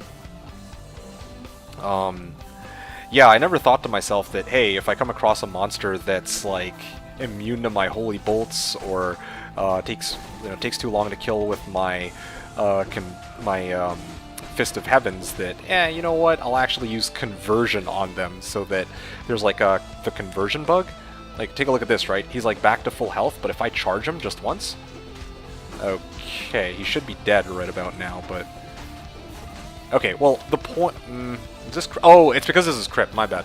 Anyway, the point is that, like, I don't know if you know this, but there's, like, a bug with conversion, where if your level is lower than that of the monsters you're trying to convert, then when the conversion finishes, then they have only 1/256 of their health when they're unconverted, or when they return back to being your enemy. So yeah, like, I was, you know, I've known that for a while, but I've never actually thought to, ooh, Lumrin.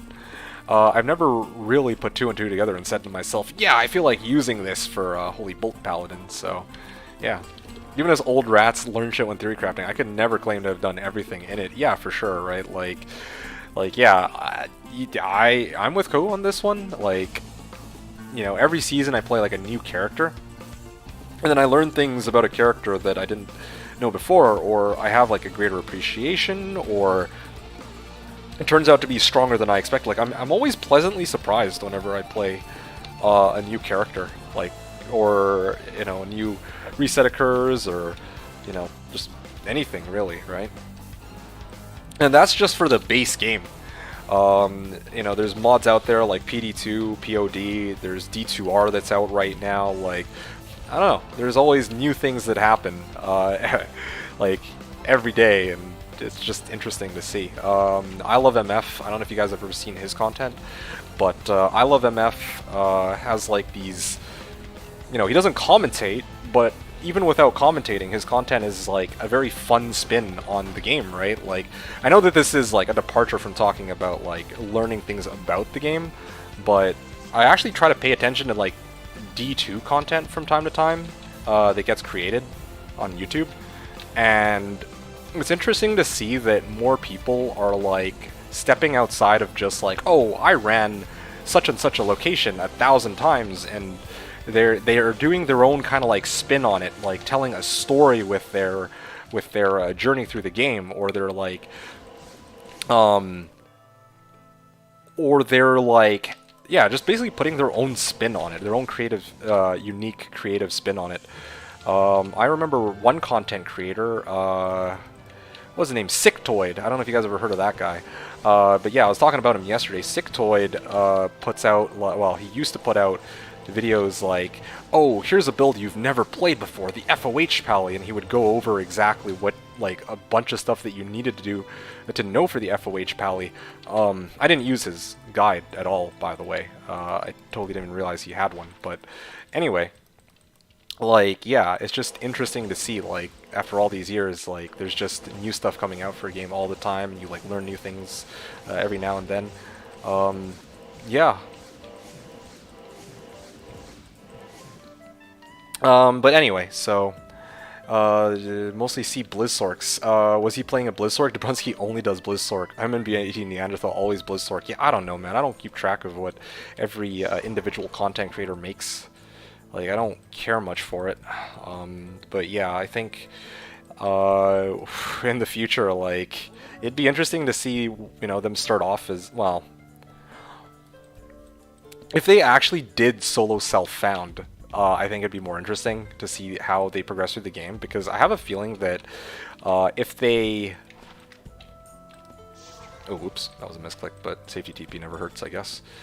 But I have a feeling that even if they were to start off as, let's say, like a Spearzon, right, and or like whatever weaker character, then, you know, there'd be people from chat who are willing to just toss them like everything they need to get that character up and running. So I don't know. It's just a thought I have, though.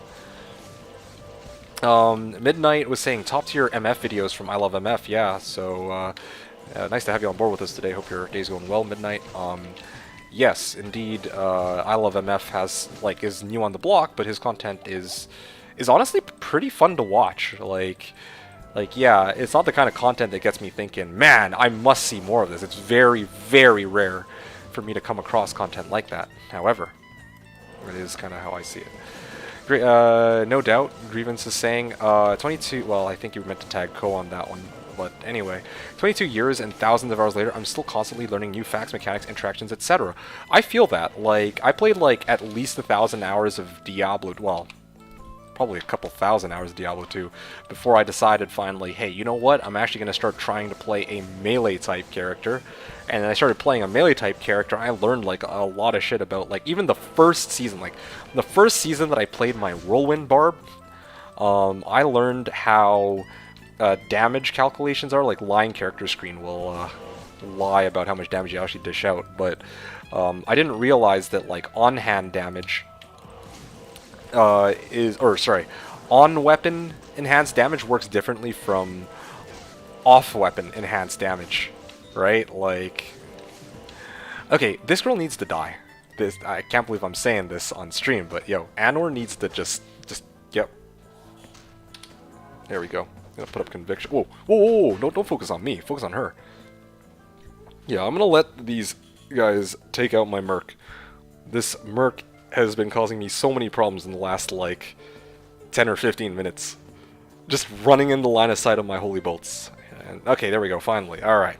Go back to bolting these skeletons in peace now. Anyway, sorry about that. But yeah, Midnight was saying the memes are golden. Oh yeah, for sure. Like... I appreciate content that's, like, clever, you know? Like, I think one of the biggest travesties that I've seen within Diablo 2, or, well, Diablo 2 content, was, like, I remember once upon a time the Diablo 2 subreddit banned memes.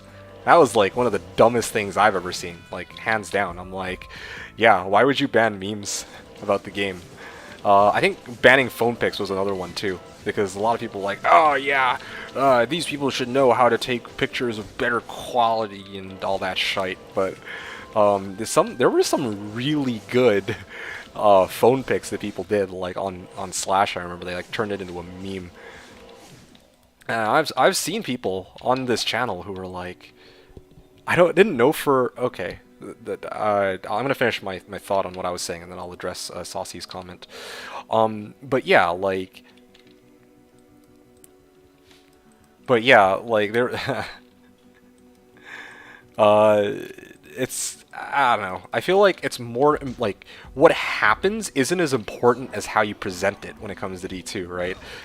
Every day somebody will find a Shaco. Somebody will find like let's say like an ethereal griffin's eye. Well, ethereal griffin's eye is pain enough by itself. Like that's actually good content. But I'm talking about like if you're gonna try to make people care, it's got to be like witty. It's got to be something funny, you know.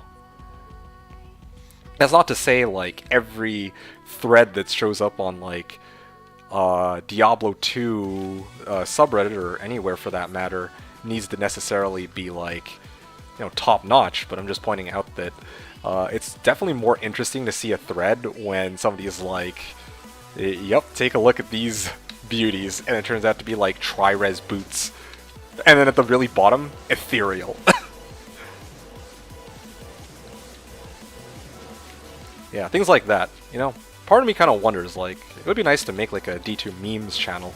Have anyone done something like that? I haven't actually actively paid attention. Like, I know I Love MF strings memes into his videos, but I don't know if he's actually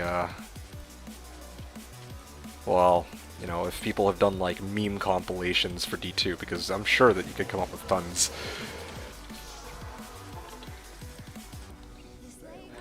Anyway, hey, thanks, Robot. Robot saying Dabrowski started Fire Druid this season. Yeah, I'm actually not too surprised by that, just because, like, I think that Dabrowski actually, like, enjoys and likes Druids, like, low-key, but he usually plays Sork high-key because it's, well, I imagine that for him it's just easier to play, I guess.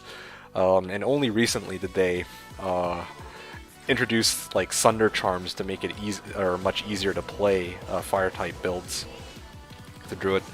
Because yeah, like Druid has a lot of fun things going for it, right? Like Bear Druid or Wolf Druid,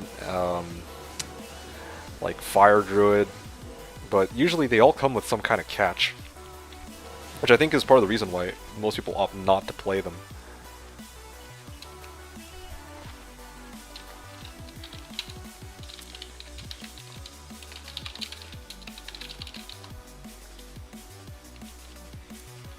Anyway, let's see, what else were we talking about here? Saucy was saying, I didn't know for an embarrassingly long time that soft points in synergies didn't scale your main skill.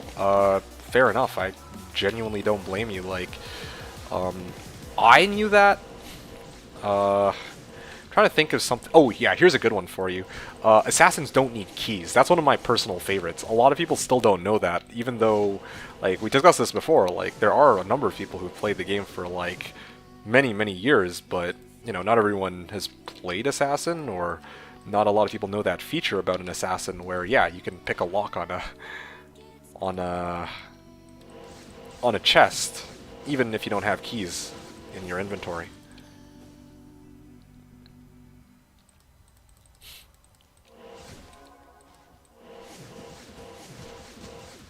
But anyway,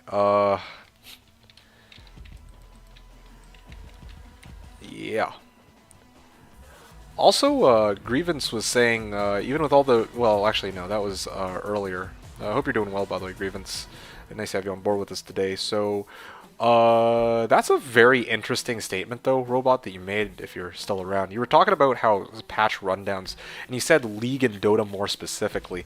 Well, I mean, not just League and Dota, though. Like, this is something that applies for, even for D2R. Like, I was just talking about how, when Terror Zones came out and Sunder Charms came out, like, they talked about how they worked on their developer patch notes, whatever, but they didn't really, like, add all the details.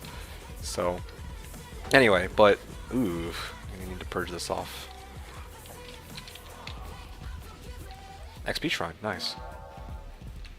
2 XP Shrines. That's just lovely.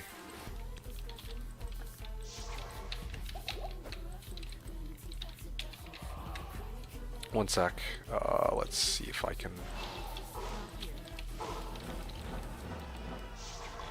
don't usually do this, but I mean, if I have a couple boxes just boosting it to players 4, I might as well put a TP next to the other XP shrine as well.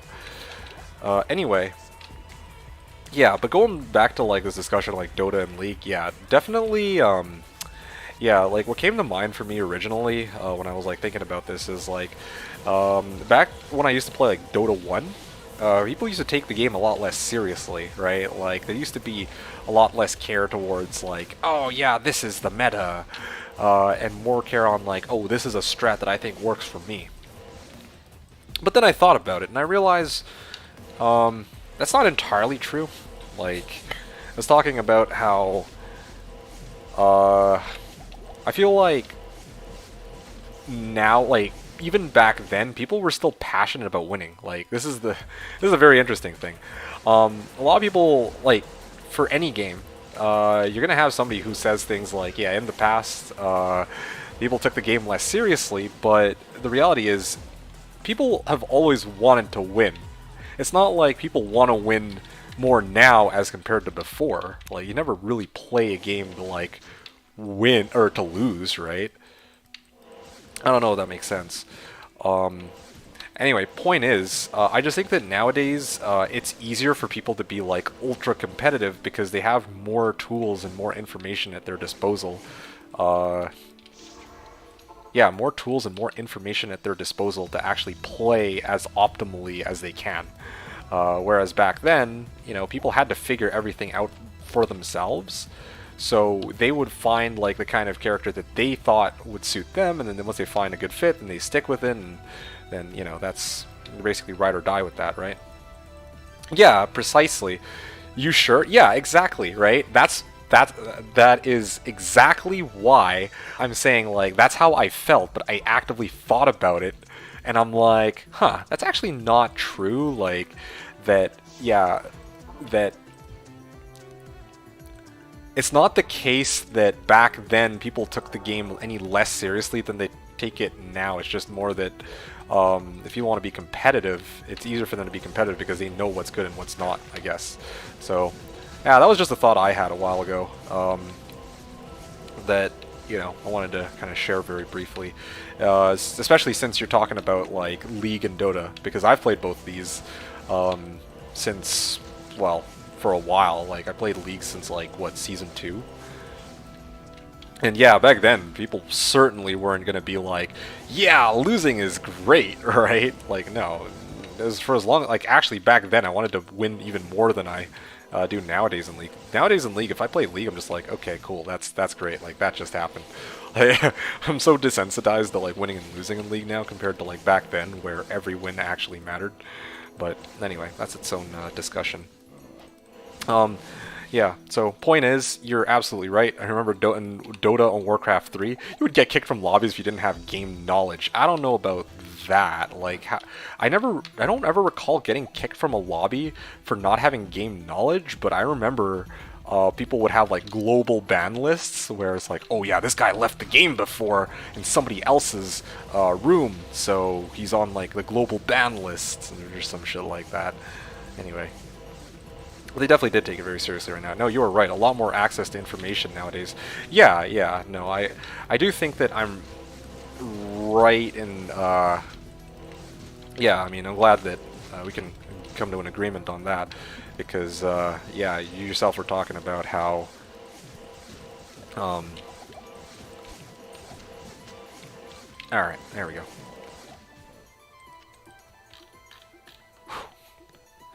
Yeah, it's just. Yeah, the reason I was bringing that up was because you're talking about like the solid patch rundowns, and this was just like a tangent on that. I'm like, yeah, yeah. Nowadays there's just a lot more content for games, which is actually quite interesting, and especially for like I was discussing this for D2. Like, it's kind of a shame that I don't see more of a variety, in my opinion.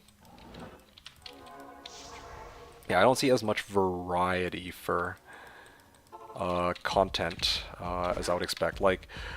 You know, you're talking about like, okay, I got a good one for you, Robot. You know how there's content creators for P.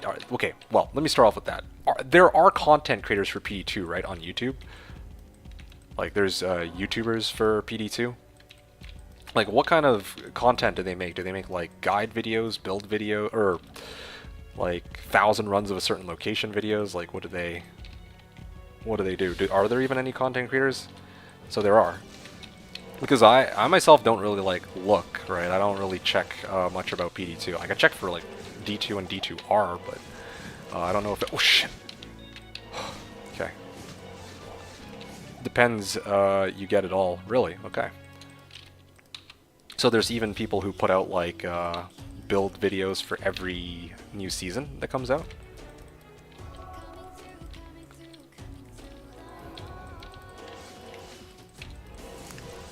Similar stuff you get on D2 and D2R.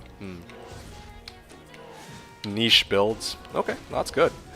Oh shit. People do tier lists for every season. Wow, that's actually kind of cool.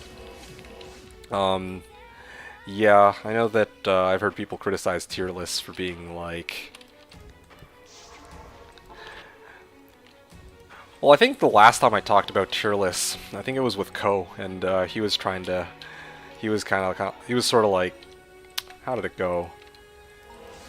If Ko, you're still around, I remember we talked about tier lists. I think it went something like, you know, you were like, I don't understand what the hype about tier lists is, and I was like thinking about it, I'm like, well, I mean, when I see somebody making a tier list, it's like controversial, so, you know, I can't help but I mean, I have to admit, I can't help but be at least slightly intrigued or interested in seeing like just how ridiculous some of the placements are.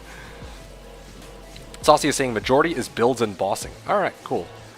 So I guess people don't do oh, builds and bossing, interesting. Cold and lightning enchanted. Great. I was raging at Llama's tier list. Gee. People like going fast and knowing what is best for upcoming meta. Yeah, exactly. Like, even in a game like D2, which is, you know, it's not even a PvP game. Like, the game is largely rooted in PvM, and even then, people care so much about what is the best way to play the game from season to season. So, funny to see that some things don't change. Private server, mod, not private server, not a mod. You know, many years down the line, or like right when the game first comes out. Like, legit, there are people who play the closed or open beta just so that they can figure out what the best way to play the game is, and then they start shit-stomping people who haven't played the open beta. That's great. I think that's how a lot of the new COD releases are nowadays too, but anyway. The best triggers me. Yeah. Oh shit! Oh, let's go this way. Tier list... Okay, so... Saucy was saying, no two people's tier lists will be the same, even remotely so in a lot of cases. Yeah, exactly. And I know this is also kind of a really far tangent from what we're talking about, but one of the favorite tier lists I've seen would be for like... for like the, I don't know if you guys have seen like the X-Men film series, you know, like you know, X-Men, like the original one from like 2000. And then like X2, and then like X-Men, well, X3, and then X-Men First Class or whatever, and so on, right? I remember like looking up some of the tier lists for the X-Men film series, and I remember one tier list put Logan at like F tier, and I just stopped watching. I'm like, nope, I've seen enough. But anyway, again, different discussion. But I don't know how many of you guys are like. Have seen like the X-Men films. Like nowadays it's like all Marvel, but back when they were still putting out, I'm gonna miss that. Like back then when they actually used to, you know, you never knew what you were getting with those X-Men films. Now it's just Marvel and DC. But anyway, any X-Men tier list that no, not X-Men tier list as in like, oh, these are like the strongest X-Men. I'm talking about like how good the films were. And yeah, like Logan, like the film Logan, yeah, that for me is still like my favorite film. And like for good reason. Like I'm not like it's just such a well done film, right? And a lot of people know it's a well done film, but then something like, nah, it's not that good. I'm just like, my mind is just blown. Tier lists are just hot at the moment, or were, yeah, they were like, I remember like it was like actually quite a fad for a while. I don't really see as many tier lists nowadays. Like previously, like people were making a tier list for fucking everything, but nowadays, like in recent years, recent months at least, I definitely don't see as many as I used to. But there are still people who make tier lists. Like once they started, it became like a, you know, this thing, this fire that's kind of hard to put out nowadays. And I don't really see any more unique groups, so I'm just gonna head to Crypt now. Hey, good morning, Eric. Switch your attention towards Moz. I mean, I'm just chatting with Robot, and a number of other people in my chat, now including you. So I kind of want to just chill and pick a location where I don't have to put as much attention into playing the game. Like, I could run AT, but that does require a little bit more. Like, even though I get slightly better drops in AT and more XP, because of the mob density, I have to be more mindful of the monsters that I'm moving up against, right? Like, some of them have elemental damage, so I should have salvation ready for those. Other ones are like invaders, and I have to know how to actively avoid those, and I just don't feel like doing that while I'm like trying to gather my thoughts and chat with people while I play. So yeah, how's it going, Eric? Nice to see you this morning. Hope you're doing all right. Interesting to see people's takes. Yeah, exactly. It is very interesting to see people's takes. I think that's really what it boils down to. And yeah, there is not a single one of us here in this chat who would not be like at least mildly intrigued to see these, right? Like, we can joke, or well, you know, some people would be like, ah, yeah, tier lists are not that interesting, but I mean, hell, like, they're controversial, so innately, I feel like there's gonna at least be some interest in knowing what other people think about, you know, thing X. It's kind of like me talking about food and saying like, oh yeah, like subs suck, right? It's like, I guess you're thinking, it's like, wait, what? How can this person not like subs? It's like the same situation as like when Llama puts out a tier list video. It's like, shit, okay, what does Llama think of like this specific build? Like, let's say in my case, like, I would probably put like Windy Druid and let's say like B tier, but maybe Llama would actually say, nah, that's like C tier, dude. Look at those tornadoes, the way they're aimed, or some shit like that, right? Anyway, compare your takes compared to the person making the tier list. Although one of the things that kind of interests me when it comes to tier lists is that usually it's nice to have a good metric as to what that tier list is for. As like a starting character to try to get rich, I guess, is what most D2 related tier lists are for. But anyway, now I don't think I'm qualified to make a tier list. Okay, depending on where you go with that statement, I can give a response based on what you say. Anyway, let's see. Necro skill levels. Sell that. Sell that. Sell that. Sell this. Okay, great. Okay, cool. I got like a bit of money stashed on the side here.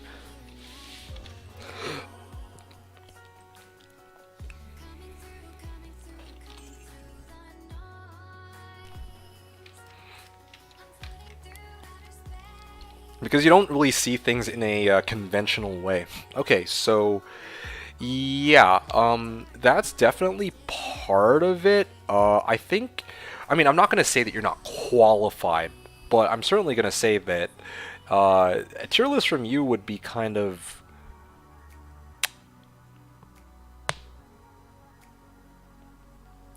It would be interesting.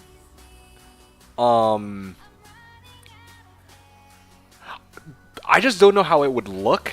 What I mean by this is, like let's say in terms of like Diablo 2, if you were to make a tier list right now, what would you even put on that tier list? Most people would be like, okay, you know, the Sork has Blizzard, fire, lightning, and then like a Pally has hammers and holy bolt, like whatever, right? But in your case, I know that you have like all these weird like sub builds that branch out from these skills, or you might run like an assassin with passion or some shit, or like, you know, builds like that.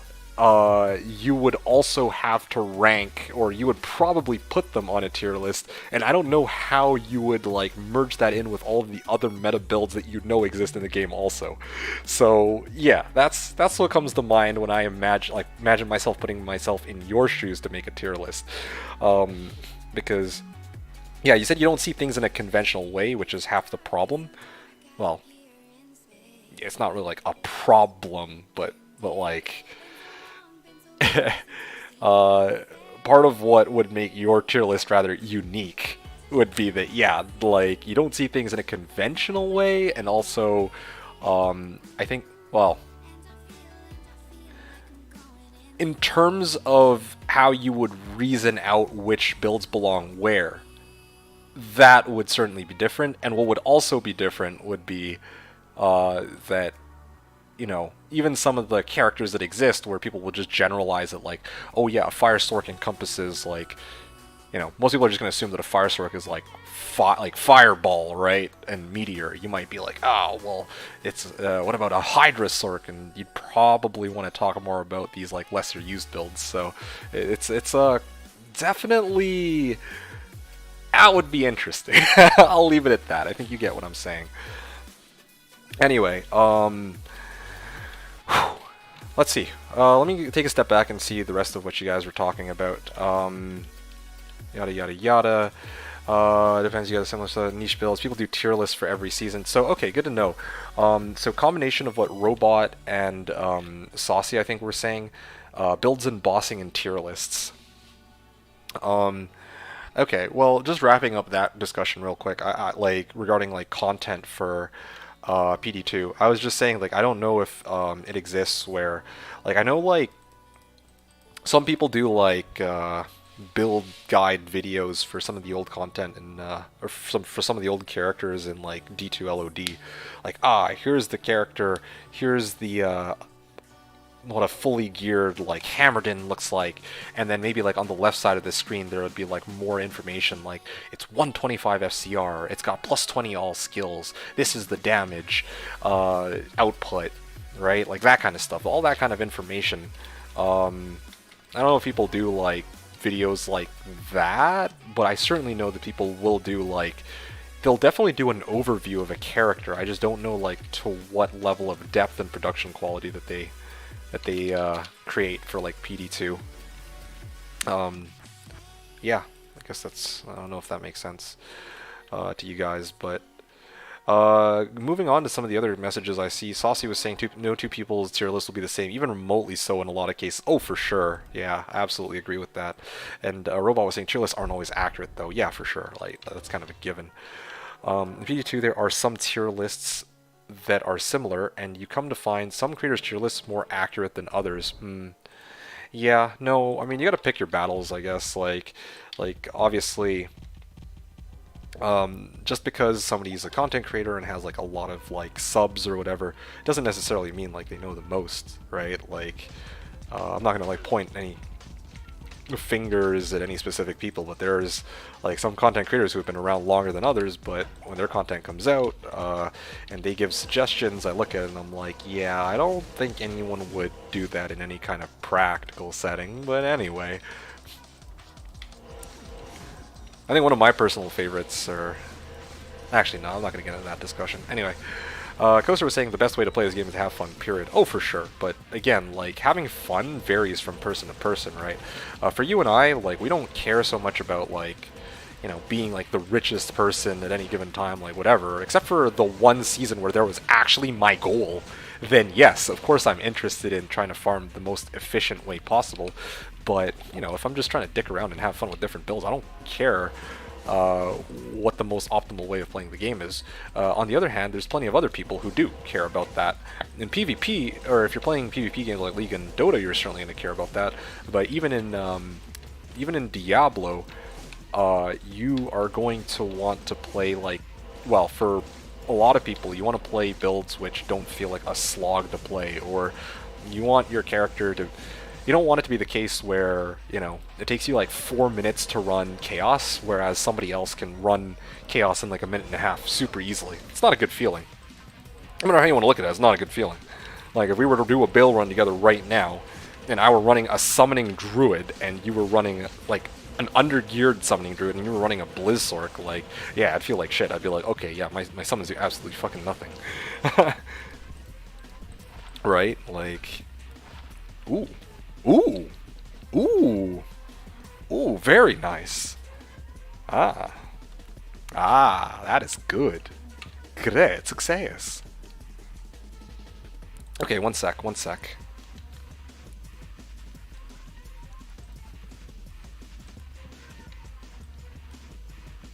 Light Skiller. Thank you, robot. Appreciate that. Light Skiller, Light GC. I'll just call it Light GC. Moz. With 25 gold find, I think it was. 25 gold find, yes.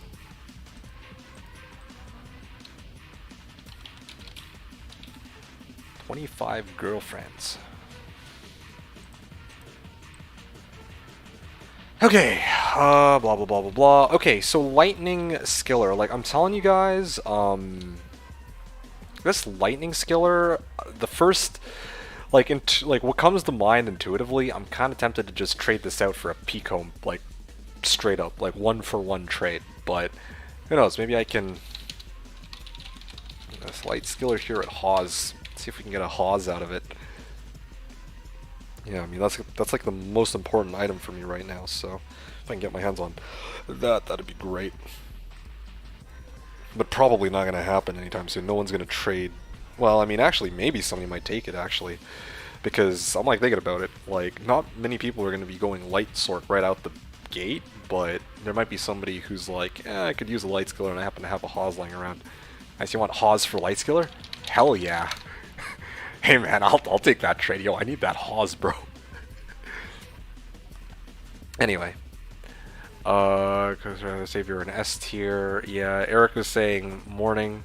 Only I had an extra Hawes. Aha. Morning switch. So I answered that from Eric. Robot was saying it's not that it's the best, it's what's the most optimal. Well, I mean, potato. Like, I think when we're talking about like most optimal, like the best starting build or the build that farms the quickest under certain conditions, like ladder starter or end of ladder, like whatever. Interesting to see people takes, yeah. Coaster was saying I can respect a tier list of the worst meta builds. Worst meta builds? I'm not sure what you mean by that. Aw, I wish I had a Hawes I'd give to you right away. I'll keep your eyes peeled. Yeah, I'll keep this Light Skiller for a Hawes for sure. Gladly make that trade. I need that Hawes. Eric was saying, I've had a decent amount of sleep and a dream in which I ran away from the Falmer in some Dwemer ruins. Definitely played too much Skyrim, I see. Robot was saying, some people do it off of kill speed and other factors for D2 characters, so there are some measurables. So it's not purely opinion-based. Yeah, no, for sure, I agree with that. Depends on what you're measuring with your tier list. I think that's a really important point to make, too, for, from what Robot said, because, like, I mean, it's I've seen tier lists that exist within kind of like a, sort of like a vacuum, I guess, where, like, where, you'll say, like, oh, yeah, a Blizzork, well, that's not a good example. A Trapsin is S tier, right? Like, just as an example. But then you have to ask, like, best at what exactly?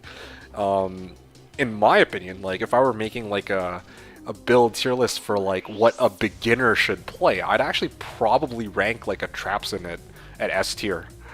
Like, in terms of, like, farming efficiency versus the ease of actually playing the character, because with the Trapsin, you have so many tools available at your disposal, and like you have so much survivability and so much damage and ways to get around obstacles like immunes, that it's a relatively safe bet to play as like an assassin.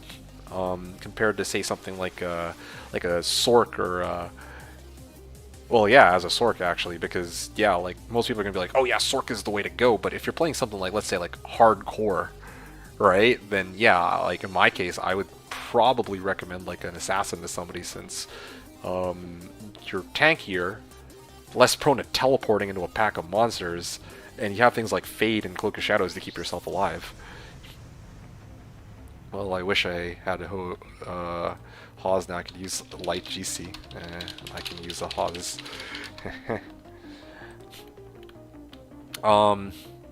Coaster was saying I'd probably put stuff on it that people would be like, huh, WTF is that? Yeah, exactly. I wouldn't do a tier list. Oh, absolutely. I imagine. Can't do it. Yeah, no, I don't blame you.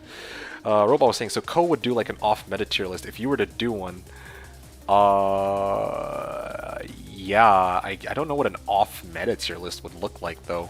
Like, I actually don't know. Like, you're talking like off-meta tier list as in like Blade Fury Assassin, like, oh yeah, this is S tier because it's way off meta. Like, how would you rank that? Like, popularity? Robot saying, oh, Dark Humility spends days making his tier list. Really? Wow. He does a pretty solid job at a tier list. Huh. Yeah, thanks for the grats, yeah. And then Coaster was saying, yeah, okay. And Eric was saying in the end, I feel like, okay, so I'll address all of Eric's messages in a second. Well, compared to other builds, isn't clear as fast or as viable in terms of clear speed. And that's mostly what he bases his tier list off of. I mean, fair enough, but isn't there a bug that exists with Firewall where, like, you can, like, insta-melt meth with it, like, day one of the ladder? So, like, all those people running, like Blizzard on Sork, like, day one, like, yeah, like, if you use Firewall, you can actually kill meth, like, way quicker or some shit like that. I remember that was a thing when D2R launched, where people were like, Firewall, new meta? I obviously don't think that ever stuck, but yeah, like, I don't know. Anyway, that's just the point I'm trying to make. Like, I mean, if I had a choice between Blizzard or Firewall in D2R, I mean, I have a pretty good feeling I know which I'd take if my goal was to, you know, have generally good clear speed, but, I mean, it really depends what you're using that character for, right? Like yeah, probably Mephisto and Andy, like, might be better off with Firewall.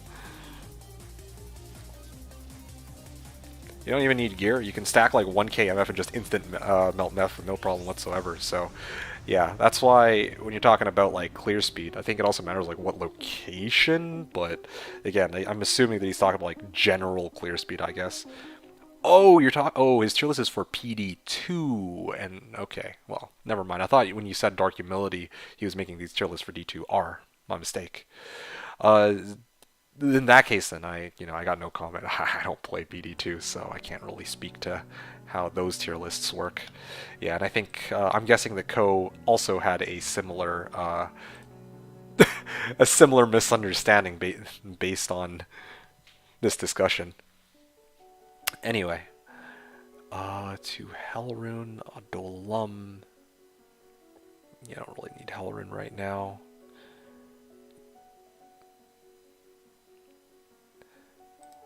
Dolrune and Lumrune or useless Hellrunes have value. Yeah, well.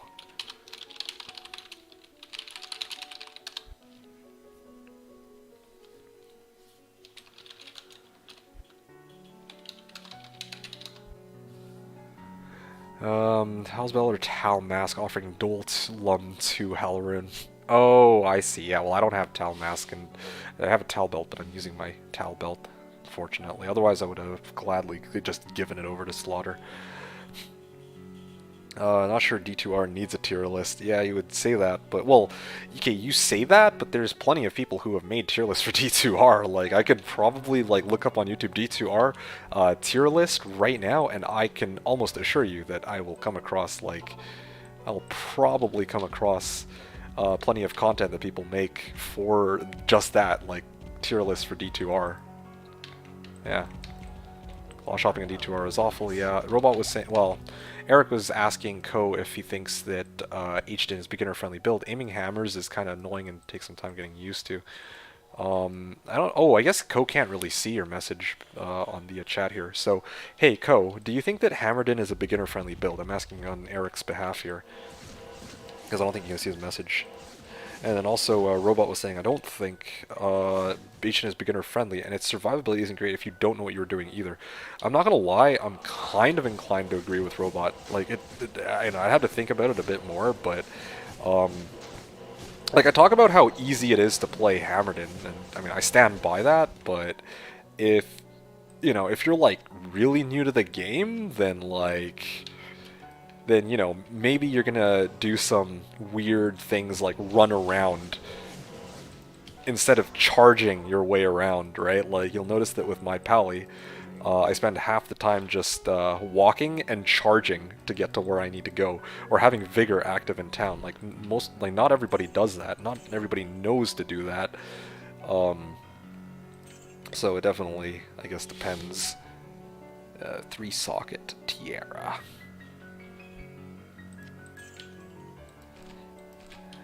I'm afraid I'll find something and then realize I can't afford it. Oh, claw shopping? Oh, gee. Yeah, like I said, I am O, H-Din, Trapsin, Windy Druids, and Summon Necro is beginner level. Standstill and cast and everything dies. Trapsin I'm with, Windy, understandable for the most part. Summoning Necro, yeah. Probably for me, like, if I were to make, like, a beginner-friendly, like, tier list, or beginner-friendly builds tier list, I would probably put like, Trapsin and Necro at S. And then, like, maybe after that, like, Hammers and everything, like... Hammers and I'm trying to well anyway, yeah, I'd put Windy probably at like A tier or something, and then like H-Din I would actually put either A or B. I'd have to really think about that one. So even between somebody like myself and somebody like Ko, even we have varying opinions on what we would think as noob friendly, so that's kind of interesting too. Eric is saying, I seriously consider moving to Twitch for your streams. I mean, it's up to you, Eric. Yeah, I mean, usually you're not talking, well, for what it's worth, well, I don't know. I mean, you can if you want, but you get YouTube all to yourself. Like on my screen, you have like your own icon as YouTube, and everybody else is on Twitch, so you're special in that regard. Everything else, you don't need careful gear consideration, etc. Even with terrible combos, you can make it work. LF Zon is the only S in my book. Saucy's saying, LF Zon as a beginner, as like a beginner-friendly character. You think that Lightning Fury Zon is more beginner-friendly than like a summoning Necro or an assassin for like farming and going through the game? Yeah, I agree with Ko on this one. Like, if you gave me like a list of all the meta builds, I would probably put Lightning Fury at like D tier. I'm not kidding you. I have the opposite opinion. See, like legit, we're making our own tier list right now. This is actually kind of interesting, but yeah, I actually wouldn't put a Lightning Fury Zon as being beginner friendly whatsoever. The reason for this is there's plenty of ways you can mess up a Lightning Fury Zon for sure. Oh, I just mean in general, you missed the subject? Oh, okay, my mistake. Yeah, Lightning Fury Zon, I can understand that, like, yeah, when you say like an S in your, like, what were you gauging out, like, in terms of, like, leveling, or like, DPS, or... Kind of interesting that you threw Lightning Fury into the ring in S tier without actually having any context. So what did you think we were talking about? Because funny enough, like I know that what are their names? Like Tio and Llama, I think. They both opened up Zon for like leveling, but that's like the one. Ooh, that's actually a nice small charm there. I'm gonna leave the game now. I think I'm good. But yeah, I know that they opened up as a. They opened up as a Lightning Fury Zon because they had one specific goal in mind, that was just to insta-kill as many, like, bosses as they can, like Diablo, Bale, like, whatever, right? But yeah, like, I don't know if I would consider them, like, top tier for, like, compared to everything else. Yeah. Cow Singer S tier. Oh, gee. No, they have terrible mana problems and need such crazy gear. Okay, so again, I don't agree with that. I don't agree with that either. When you say, like, they have terrible mana problems and need such crazy gear. So they do have mana problems. I don't know, but I mean, they have ways to get around that. And when it comes to the topic of they need such crazy gear, again, like, you can run a Javazon just fine, depending on what it is you're trying to do, even without good gear. Like, yeah, you could run... Seriously, where am I even going?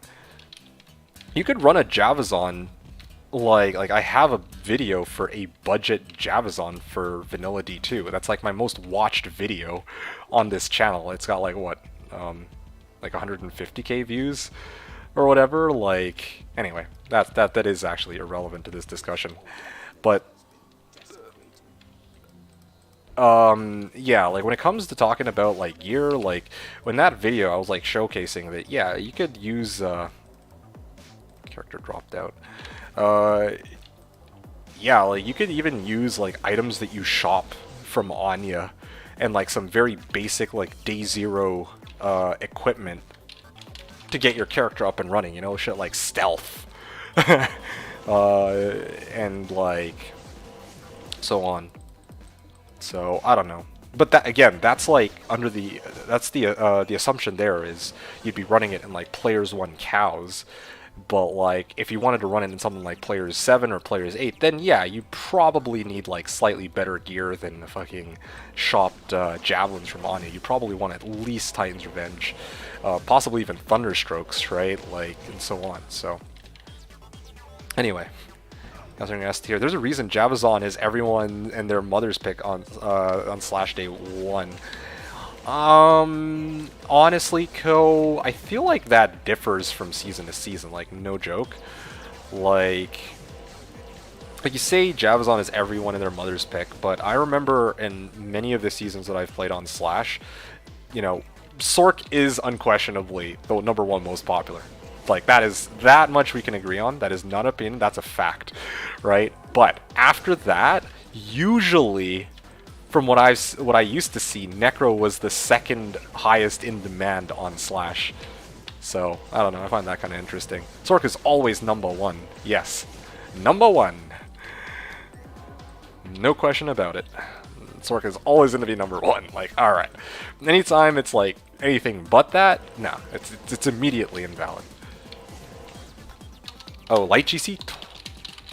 Light GC 35 to life? Shit. And also DPS is online now. Ah, it's a shame Seth couldn't play today. We actually probably could have gotten his Zon up to like beat DPS. Oh, unique amulet. Okay, guys, what was it gonna be? I'm gonna guess. Rising Sun is gonna be my guess. One sec. 3, 2, 1, and boom. Ha! Knew it. It's always Rising Sun for me. Either that or Nokazan.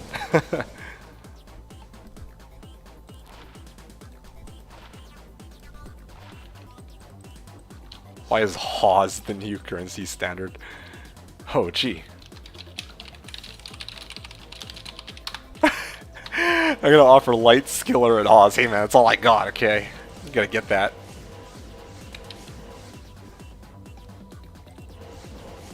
3 PNV Ami, wow.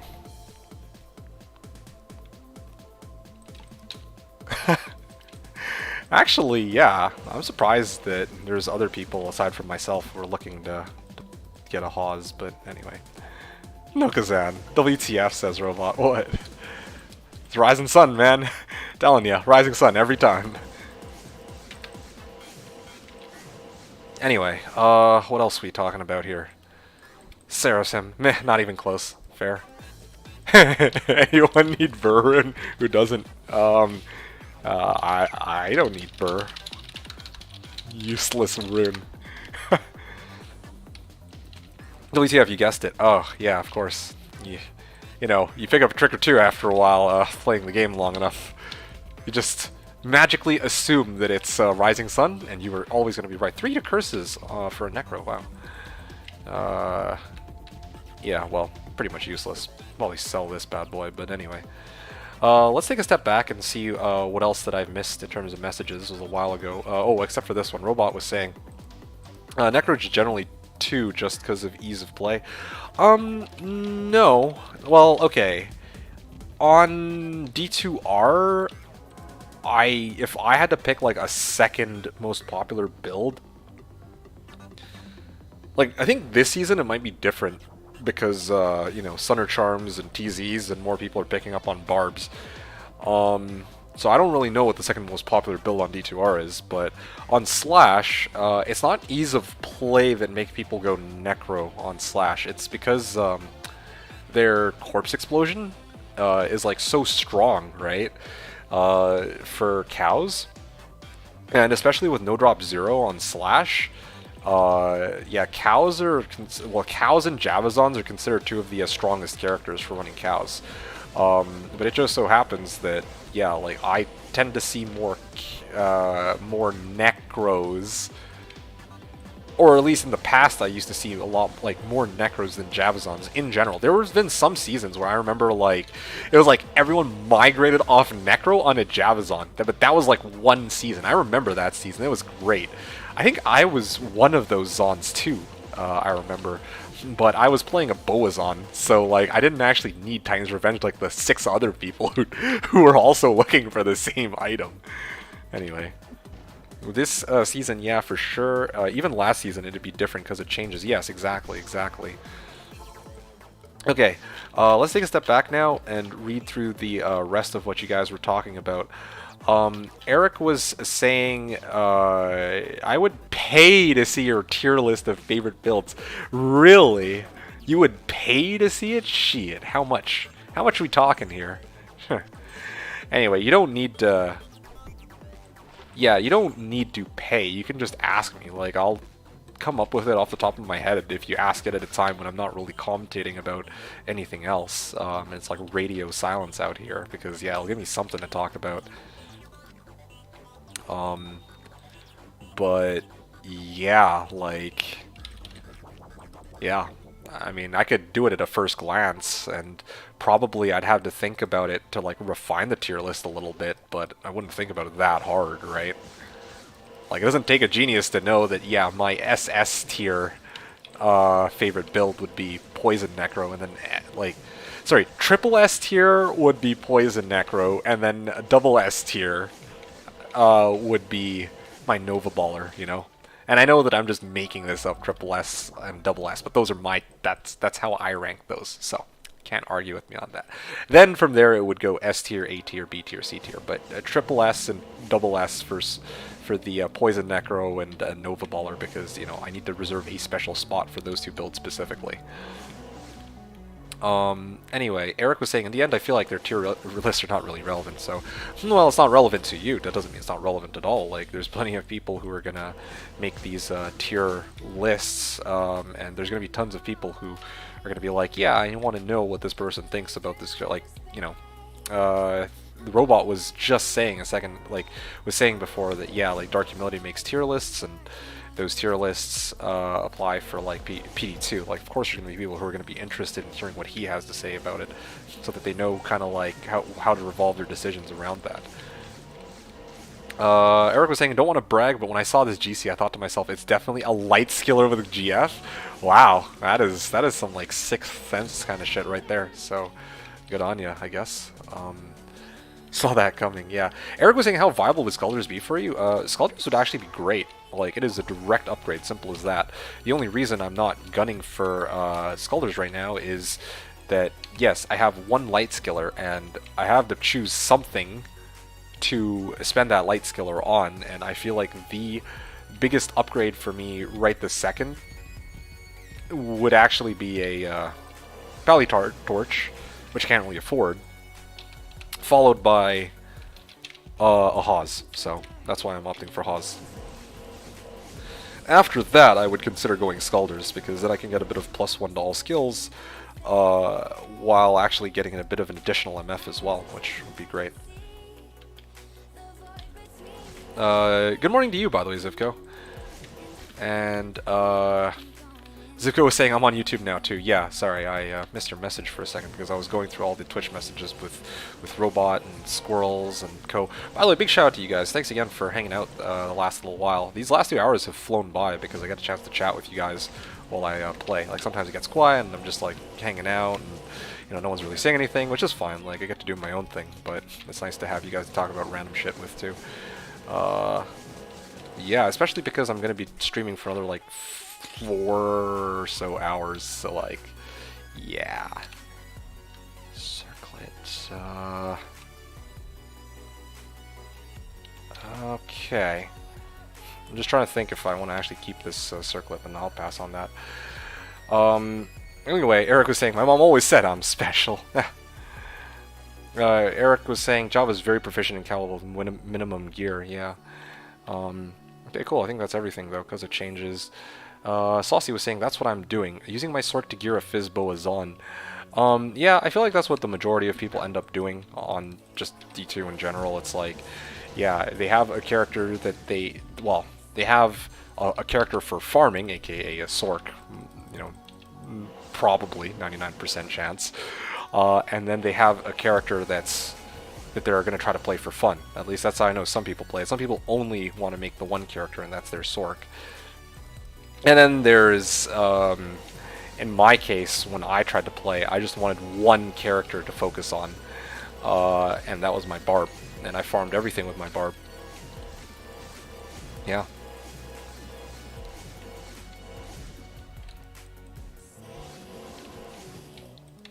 But I wouldn't do that again, though. I mean, I've talked to Robot about, well, I mean, Robot, funny enough, was mentioning this in his discussion with Ko. And I kind of agree, like, I wouldn't want to take the, well, I mean, the fact that Forum Gold exists, that's like one of the biggest reasons why I wouldn't want to take any future ladder reset too seriously, and also the existence of, like, bots are, like, there, so I'm like, eh. Like, yeah, obviously, like, you can always just ignore them, but still, kind of knowing that those bots exist, like, kind of take away from the enjoyment for me, for sure. Oh, well, the enjoyment of, like, racing to be rich. Anyway, but, of course, that's a separate discussion. Anyway, yes, I think I made it to the bottom. I don't know if there's any new message. Well, it doesn't look like. I think chat's gone a little quiet here, so I actually have an opportunity to answer Eric's question. Eric, you were asking about a tier list of my favorite builds, right? Would you like me to start going through the list now? I think, but the thing is, too, like, I would need to, like, have a list of builds to rank, you know? I can't just be like, unless you want me to come up with these off the top of my head, like, I could do that too, I guess, but, yeah, like, I might miss a few, and there's some builds that, I haven't actually played, like, here. I have a list of all the builds I've played in the past, 17 seasons on Slash, but, like, that there's a number of builds that aren't on this list of builds that I've played on a ladder reset. Like, for example, sure, Slash, I'm listening, okay. But yeah, for example, I haven't actually played, like, I don't know.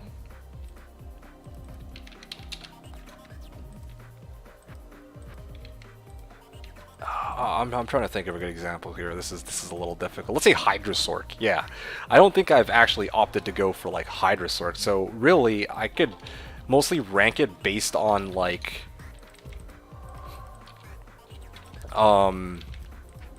based on the builds that I've actually played. I guess that's really what it boils down to. And I can also rank it in terms of like. Talk about favorite. Yeah, favorite slash like enjoy the most, because yeah, that's really for me like in this case, like my favorite builds are the ones that I enjoy the most as well. And yeah, Poison Necro is the one I enjoy the most, and Nova Baller is the one I enjoy second most. Like those are pretty obvious, and then there are scales down. Triple S Tiger Strikes, and thank you. There you go. Squirrel's got me covered. Yeah, like if we're talking about like builds I haven't tried, like okay, Tiger Strike Assassin, Venom Sin, right? Like those are builds that are on my mind.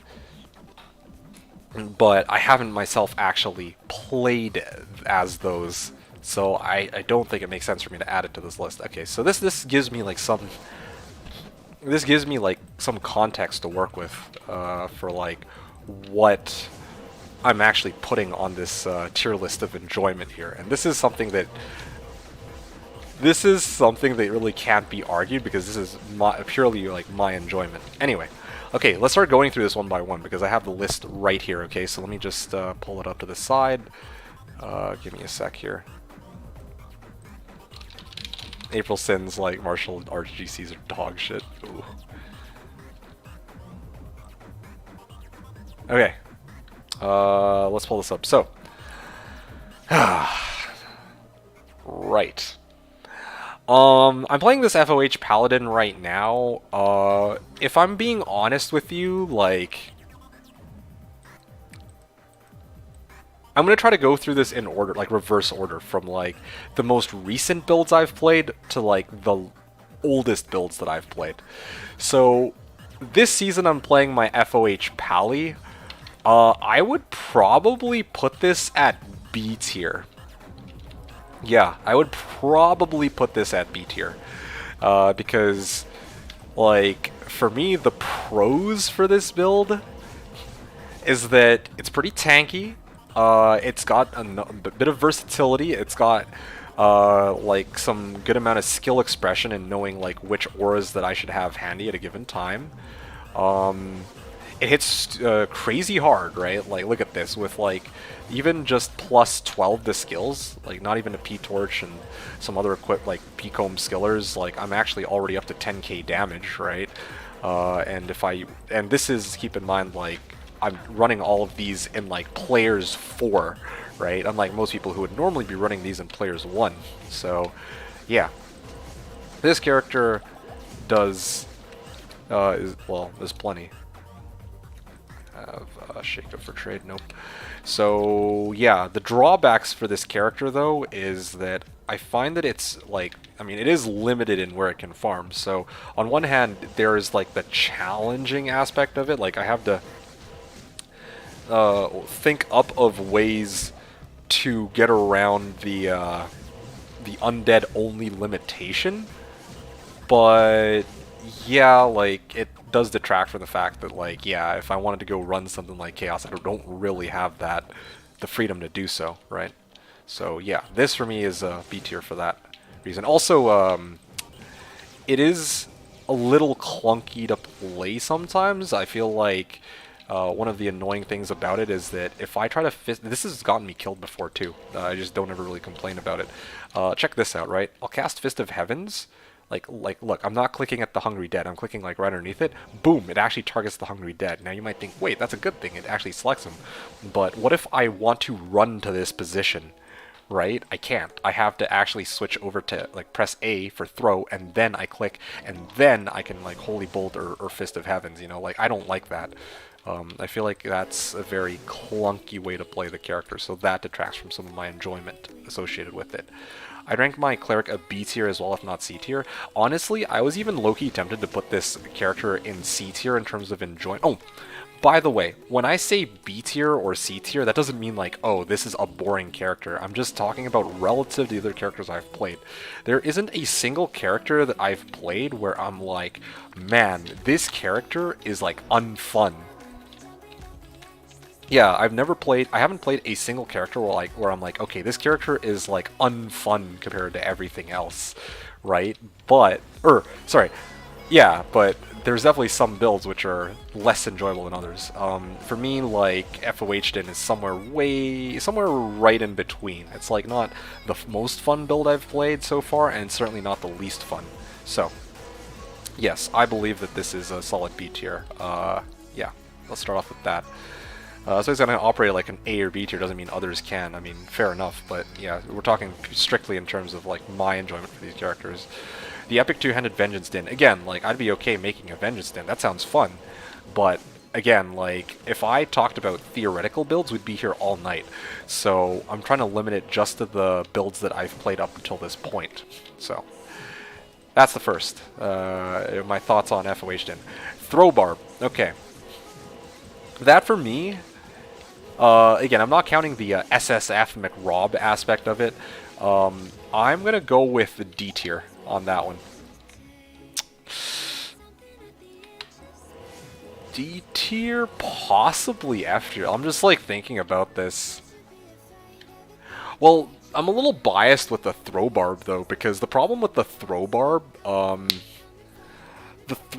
was doing it as an SSF McRob. I never actually fully geared out the character with like things like an Enigma or like Lacerator and other shit, right? So it's kind of hard for me to really accurately gauge that one out. Like if I actually fully geared him out instead of playing him as an SSF McRob, I probably would have enjoyed him a lot more, to be honest. I think I would probably put him in C or D tier. That's going to be the toughest one, just because of that limitation that we had.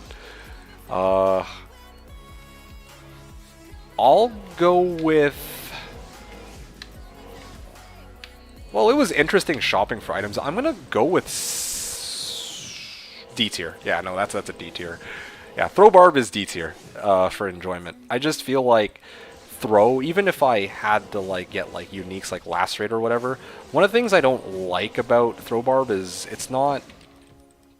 I feel too limited in what I can adjust on his gear, and I can't even use like rune words. I'm legit locked, or like magic items. Like I'm locked into using like uniques, specific uniques, if I'm trying to make like a best in slot. Yeah, I can't even socket his weapons with anything. Yeah, that's one of the things that I really don't like about Throw Barb. Yeah, because normally I like to have like a, you know, if I were running like a, let's say like a Whirlwind Barb, you know, I have a choice between Grief, or I could go like EBOTD, or like whatever, right? But I can't choose between different rune words or uniques for my Throw Barb. It's only uniques mostly that I can choose, and maybe like some really good rares, like once in a blue moon rares. PD2 Throw Barb is MVP, Emil says. Okay, fair enough, but again, like playing it in vanilla, I'm like, Throw Barb isn't as fun as the other characters that I've played. Anyway, let's see here. Blade Fury Fire Trapsin. C tier? D tier?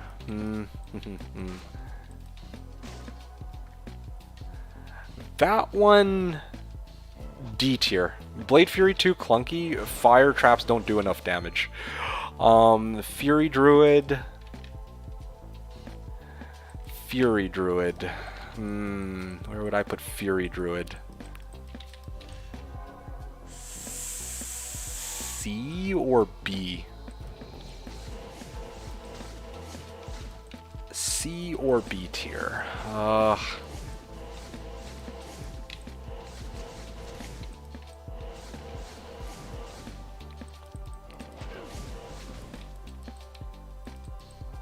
Not enough AoE. I would go with C tier. Yeah, I would go with C tier for Fury Druid. Holy Shock Pally. I mean, again, I wanted to really turn this character into a dual dream. Well, yeah, dual dream Pally, right? But I never actually made it to that point. I never actually finished gearing up that character. But I guess it wouldn't matter either way. I'd probably still put Holy Shock Pally at C tier. Gearing him up, like, Holy Shock, I felt like didn't hit hard enough. And I feel like even if I had gotten my endgame gear, like, it's a little gimmicky. Like, when you teleport around with Dual Dream, yeah, like, you'll roast everything in pits, but... Oh! Hey, Naoko can hear me. Dual Dream Conviction Pally might be my favorite melee in Vanilla LOD. Okay, fair enough. But I think for me, like, my way of playing Dual Dream Pally is not that I focus on the melee aspect of the character, but I focus on the AoE, right? You know how there's like pulse damage? Yeah, like Holy Shock pulses every 2 seconds, I believe. I focus more on that AoE aspect of it than I do on like the raw on hit damage. So because of that, like for me, it's not as fun to go teleport, and then wait for Holy Shock to proc on all of the nearby monsters, as it is for me to like use some of my other builds. So that one is going to be a C tier for me. Like, yeah. Anyway, Spears on.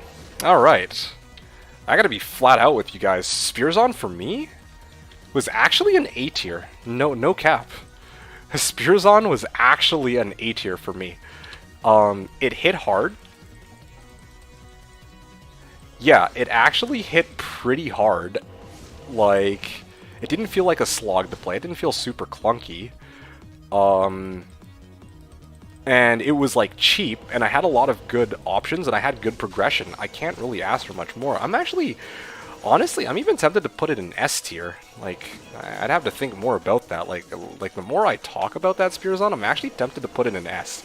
No joke. Like, Spears on was actually a lot of fun to play. Fen/Jab is such a beast. Yeah, yeah, it actually is. I didn't make a Fens on. I made a Jab. I don't remember if I went Fen or Jab, actually, but yeah, when I made my Spears on, yeah, that character was actually just a blast to play. Like, and it was, like I said, it didn't require that many, like, it didn't require that much currency to make either, you know? What do you need, like, EBOTD? You need, like, a Zod and a Vex for that? Which sounds like a lot, but that's probably cheaper than, you know, like a Burr Rune or whatever. Or 2 Burrs to make Infinity. It's probably cheaper than Tal Armor on D2R, right? There's... Anyway, yeah. I'm like thinking about it. Okay, yeah, no. Spears on's S. I can't believe I'm saying this. I never thought I'd see the day, but yeah, in terms of enjoyment, yeah, Spears on is an S tier for me. Surprisingly. Some skills would be so awesome if it weren't for their Lemrune. Fatty would be proud that I found one of these from the coffin. Oh, we're going off enjoyment? Oh yeah, we're going off enjoyment. And I'm explaining, like, there's like, every season that I play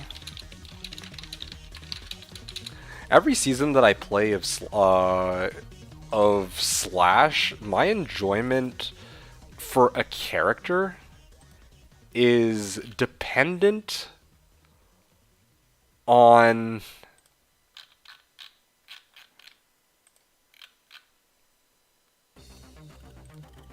Give me a sec here. Okay. My enjoyment of a character is dependent on a number of different factors. Like, one of the things that matter to me is like the progression of the character, right? Like, did it feel like there was like a natural progression? Did it feel very staggered? Did it feel like even as I was getting more and more equipment, the character still felt like dog shit, you know? Like, yeah, I enjoy the theory crafting process, but like, I don't want to like spend all this time, well, if I theory craft a character and then it turns out that, oh shit, like, it's still struggling to beat even like players 1 in hell, then yeah, I tend to enjoy the build a little bit less than some of the other builds. So yeah, we are going off enjoyment. And like how difficult a character is to play is certainly one of those things too. Like, I'm about to talk about in a second when I get to the Phoenix Strike Assassin. Now that's going to be a fun one to talk about. Anyway, so Spears on is S tier for me. Getting back to it. Siverbs. Rathas. Enjoyment, so D2's favorite build was Melee Assassin. Hey man, look, we're getting to that, okay? No spoilers. Or not no spoilers, but let's not get ahead of ourselves here. Let's not jump the gun. We're going in order, okay? From like reverse order of like from now to the first season in Slash, where would I rank each of these builds? So each of the builds that I've played up until now. So yeah, Spears on is S tier. That's where we're leaving off, or that's where we left off. And Eric's asking, does your enjoyment depend on a class that you play? Can that make character A because of it, despite, let's say, Amazon being the gameplay enjoyment being C? Huh? Oh, I see what you're saying. Well, I mean, evidently not, because Amazon is my least favorite character, and yet it is my S tier. Like Spearzon is my S tier build. So, yeah, like there's some characters that I generally enjoy playing more, but that I might still rank low because of how I felt while I was playing the character relative to other ones. Right?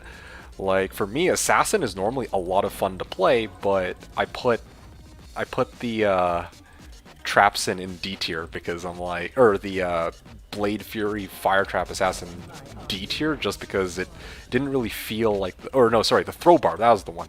I normally very much enjoy playing the Throw Barb, but just because it's a barb didn't make me wanna treat the Throw Barb as anything more than D tier. Zon is my favorite by a long shot. Okay, why is that? Out of curiosity, Amazon was taken as an example, not a specific choice. Keyword, let's say.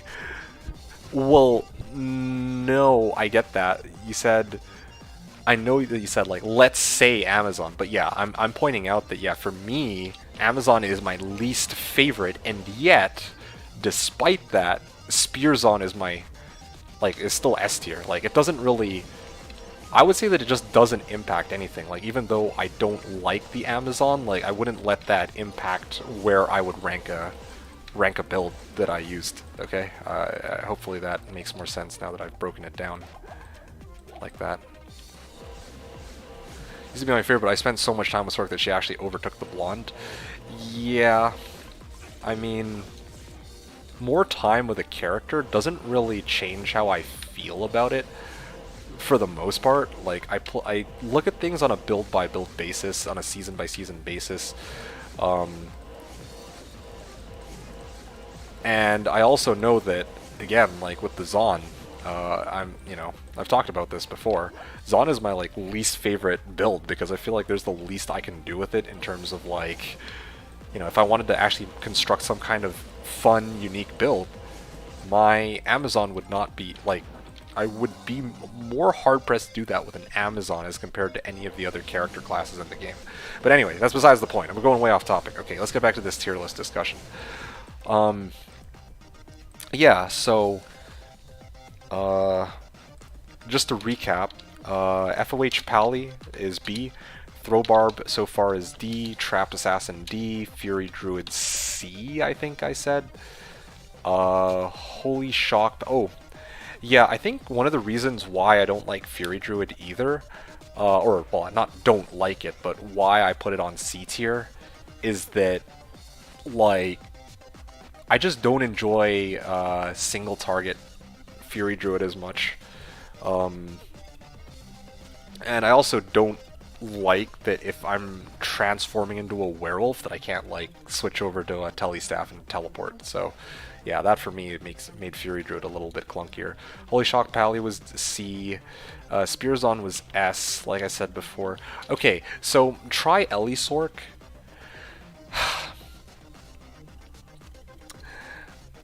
My luck that season was atrocious, okay?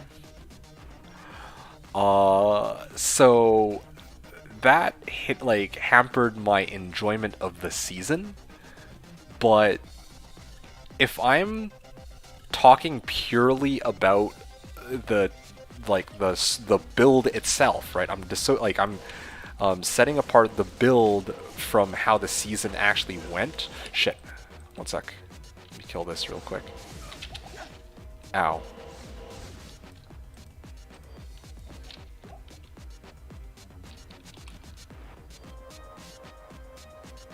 Okay.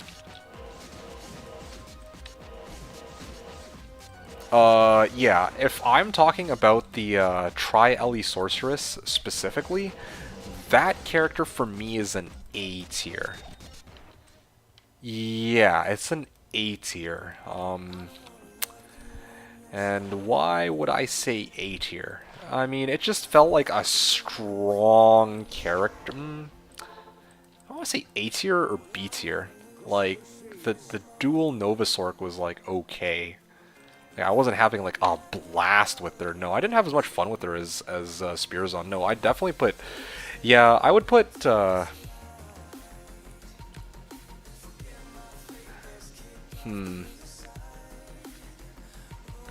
Dual Nova or FOH Pally. I'm just looking at the others. You know what? No, try Ellie Sork honestly was B. Yeah, B tier. Try Ellie Sork. Yeah, I'm like thinking about it. It's roughly as much fun as I'm having with the FOH Pally right now. I just felt like it having like 105, like yeah, it had dual Nova, which is great, like whatever, right? But I felt like if I had to take on like higher player counts, and in terms of like clear speed, and in terms of play style, and the fact that I had to rock 105 FCR on it rather than 200. Yeah, I would put it at B. I didn't enjoy it as much as like Spearzon or some of the other characters that I made later up the list. Yes, thank you, Eric. Yeah, that pretty much sums it up. Like if I'm thinking about it, what you said right there is exactly how I feel about the Dual Nova. The AoE was great. It was a unique, cool, fun build to showcase. But my overall enjoyment of playing that character was like, it just didn't hit hard enough, even with like super endgame gear. So, nah. Night Nova plus F4 was one of my favorite dual spec builds in LOD. Wow, that's nice. Yeah, I've never actually tried Nova with F4 before, but anyway. Okay, that one took a bit of time to think through, but yeah, that one's got to be a B tier. Like, I just don't think that deserves A, especially because I'm like looking higher up the list, and there's at least one character I can see that deserves A that I enjoyed more than Ellie Sork for sure. And it is not the next one, which is Fireclaw the Druid. Fireclaw Druid, yeah, this one was a D tier. Yes, this is definitely a D tier. I enjoyed it roughly around the same level as the Blade Fury Fire Trap Assassin.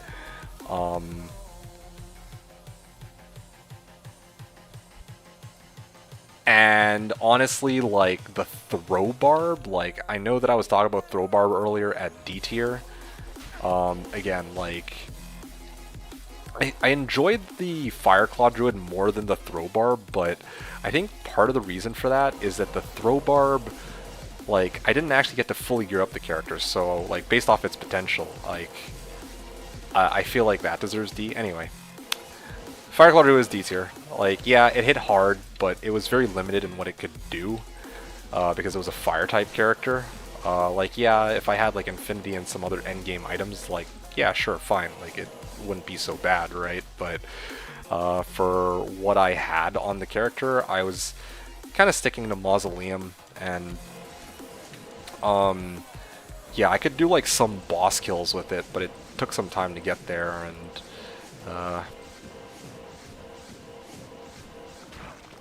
yeah, like the fact that the Fireclaw Druid is also single target, like it's not as it's single target, and I'm stuck in like bear form, so again I can't like teleport around either, which is super fucking annoying. So yeah, that one's D tier. All right, now here's my only F tier of the list, okay? A number of you guys can already guess what character this actually. That's just not. That's not fair, is it?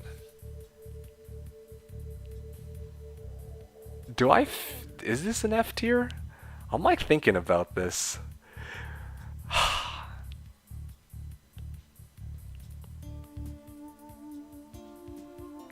Yeah, man. Okay, honestly, yeah, this is my only F tier of the list. Alright. F tier? Can you guys guess it? Some of you guys will know exactly which character I'm thinking about here. You guys will know it. Ko would know it. What is it? Somebody say it. I want to know if...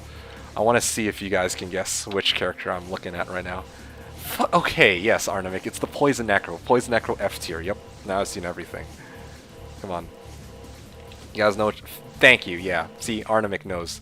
Phoenix Strike Assassin, F tier.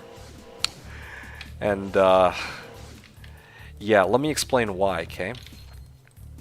So, the Phoenix Strike itself was a lot of fun when it worked. All right, launching meteors at launching like 4 meteors a second, having like chaos lightning, having like a source of cold damage, and being able to handle any immune monster in the game was great. The problem with my Phoenix Strike Assassin was that this shit was so buggy that it made me want to go kill myself, okay? No other build that I've played, like, so it at its peak, it was fun to play, but the overall experience of that Phoenix Strike Assassin was so bad. I don't know how else to put it. I wish I could, like, beat around the bush and pretend otherwise, but dude, if I run another pits with my Phoenix Strike Assassin and my character desyncs and starts hitting the sky while a Devilkin is running in place on my screen, I swear I will throw something at the wall behind me, okay? Like, yeah, I dreaded that season, like, low-key. So yeah, my only F, in quotes, F of the season, or of my tier list, would be my Phoenix Strike Assassin. And possibly my Throwbarb. Like, Throwbarb and Phoenix Strike Assassin are kind of weird because, like, Throwbarb probably belongs in F, but I never actually fully finished the character with, like, unique items and shit. And meanwhile, the Phoenix Strike Assassin, I'm putting it in F just because of how buggy it was, but at its peak, like, it actually was quite a bit of fun to play, but just not worth it. So, yeah. Phoenix Strike Assassin at F, that's what I'll say. Now, the next two characters that I'm going to throw out there, okay?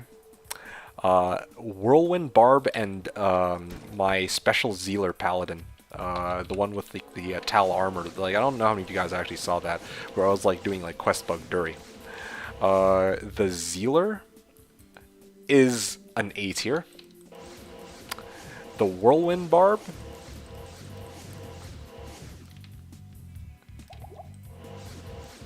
was also an A tier. 8 a.m. time for my studying session, 2 days until the exam. Okay, I guess you don't want to hear the rest of the list. Alright, well, you can rewatch the VOD and listen to me kind of go over the rest of them. But you have yourself a good one. Thanks again for hanging out, Eric. You enjoy your studying session, and I'll, I guess, talk to you later. Thanks for hanging out. Okay, Sork season. It was fun as always. Hope to catch your next streams. Yeah, I don't know when the next time I'm streaming is going to be, so I guess I'll see you when I see you. I was going to say that I have to stream tomorrow, and then I found out that, and then I remembered that I actually have plans for tomorrow, so I'm not going to be able to, unfortunately. Now, what's next? My YouTube person. Oh, gee. And then I'll go over Ko's list in a bit and see what he was writing, but I really want to get through this list. Alright, what else is available? I just need to keep up with the schedule. Okay, sounds good. See ya soon, my dude. Thanks again for hanging out. I appreciate your support and you giving me something to chat about this last hour. Alright, what's left? Okay, Nova Baller. I think that one speaks for itself. That's SS. I already discussed why. It's just one of my like most unique and coolest and strongest builds all at the same time, with a very clear, like, there wasn't as much progression, but the build itself, it feels like an F1 car. I discussed this before. Driving or like using that Nova Ball Sorceress was like driving like an F1 car. Okay, that's how, like, that's the best analogy I have for it. It was just fast and powerful, and yeah, I really did have a blast with it. So, let's see what else. Yeah, I'm not sure if I have much more to say than that. Okay, this next one is going to be interesting. You ever drive an Indy race car? It's really hard on the body. No, actually, I haven't. But I can imagine being hard on the body for sure. Okay, what's next? So that one's SS. This one's A and A. Druid. What would my druid build be? Or druid character? Fire druid followed by cold druid. Fire druid was pretty miserable, but I'm not going to really count that. Stomping things with hurricane is really what I should be looking at.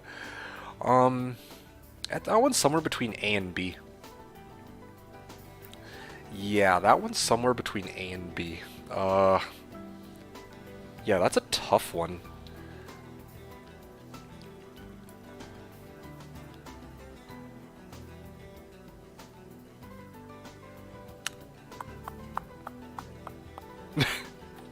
Freaking DPS. It's like, yeah, send me the nudes after. What the hell? You know what? Let me think about this one. I'm gonna go grab some water, and I'll think about it while I drink. And then when I come back, we'll continue these runs and talk about the rest of the builds. But yeah, one sec.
Okay, I've decided.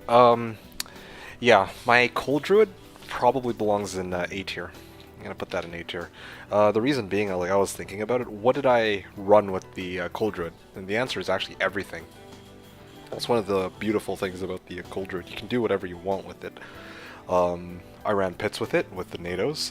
I ran AT with it for tele stomping. I ran chaos with it, seal glitch, and also full clear. WSK, done. Yeah, there wasn't a single location I couldn't farm with the Cold Druid, so for me that was definitely an A tier. And even gearing him up didn't feel like a slog, like he had some pretty good progression along the way. Amazon. The Boazon, well...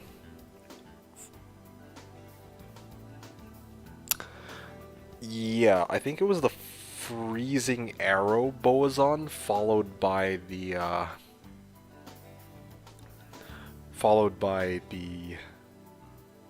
Strafe Boazon with Wind Force, and then finally the Swapcast Tele Boazon with Faith and multi-shot. So that one for me belongs in either S or A. I'm just debating which. Like...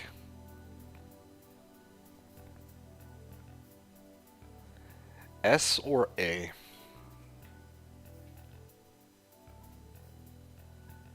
S or A? Swapcast Tele Boazon. A. The reason why I say A, that season, like when I got this Swapcast Tele Boazon, everything went like great. Like I had an S tier level of fun.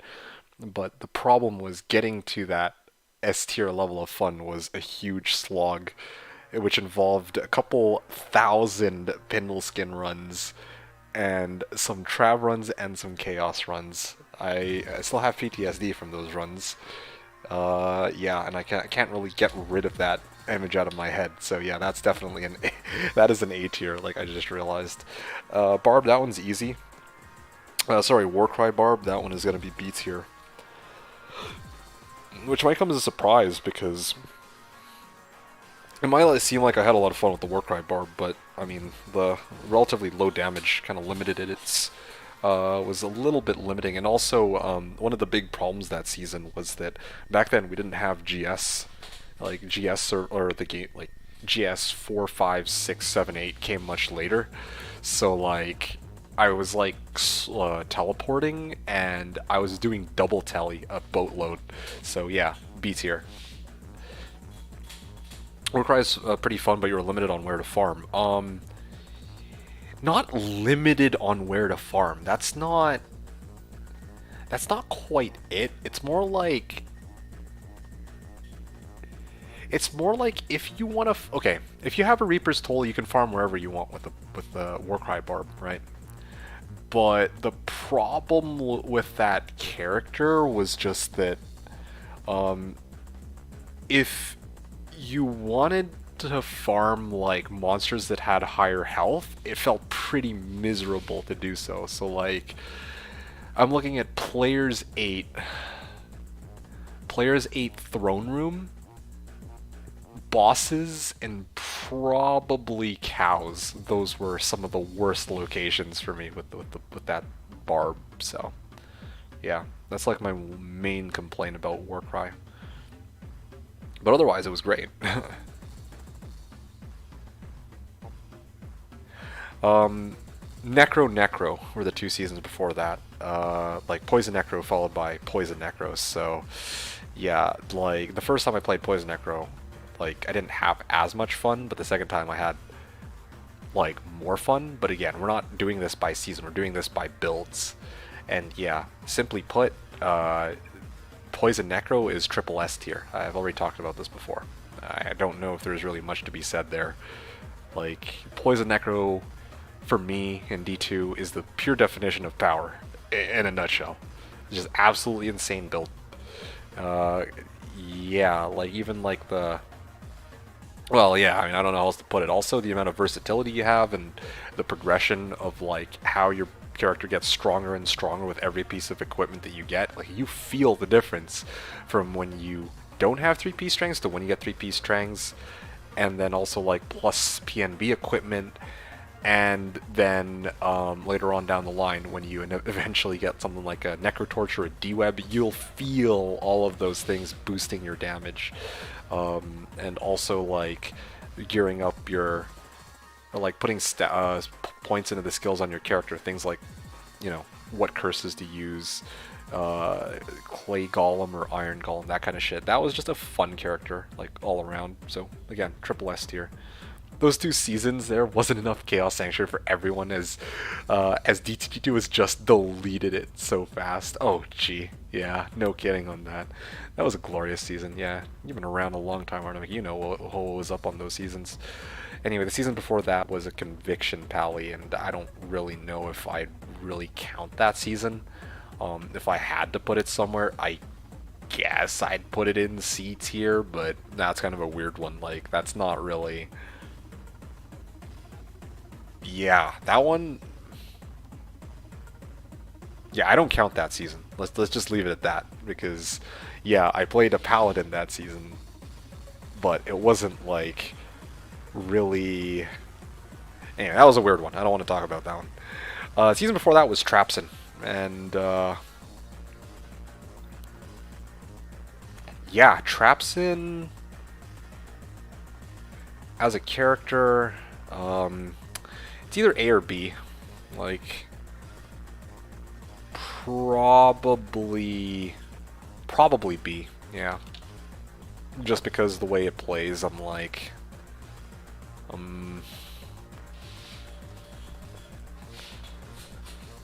the way the Trapsin plays.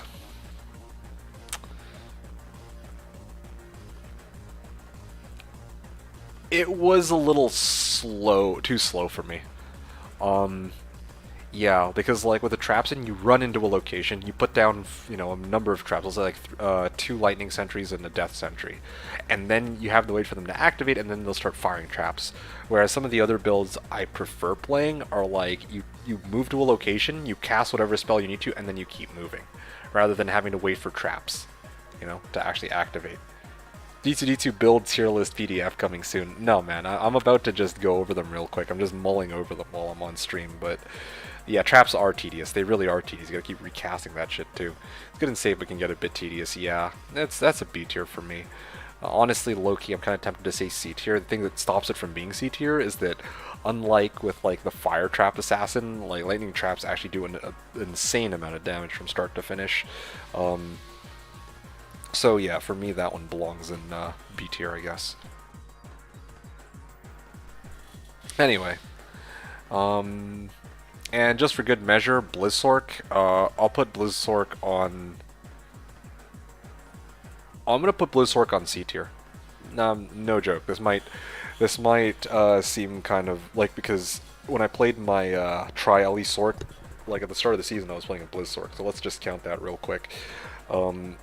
Yeah, something I should point out that, yeah, Blizzork is really strong, but it feels so, like, that's like the main thing about it. It just feels like a generically, like, overpowered character that has teleport. Well, generically overpowered character in terms of damage, and then it also has teleport. Like, okay, wow, big whoop, but there's no challenge associated with playing that character. So yeah, and it's also like meta, right? Hell, I'm actually even tempted to rank it like D tier, but oh man, I'm actually tempted to put it D tier straight up. I actually did not enjoy playing the Blizzork, but I was using it for a very specific purpose. Clearly you need a cold Sunder Charm would make it more fun for sure. I also forgot Blizzork. F tier for me in enjoyment. No, I definitely wouldn't. Shit. I don't think that I would go as far as saying I enjoyed the Blizzork less than the Throw Barb or the Martial Arts Assassin. Like, the Martial Arts Assassin was something because it was so fucking buggy. And the Throw Barb is like... yeah, it just doesn't hit hard enough even in like... well, actually, I mean, again, I didn't really play at endgame, so I can't really speak so much about the Throw Barb, but Martial Arts Assassin, definitely. If you gave me a choice right now to play a season, Blizzork or Martial Arts Assassin, based on which one I'd have more fun with, I would actually take Blizzork, because, like, even though it's so fucking overplayed, I'm just like... and not very unique whatsoever in my eyes. I don't want to deal with all the bugs associated with the Mason. No, that's okay. Or Phoenix Strike Assassin specifically. So yeah, Blizzork.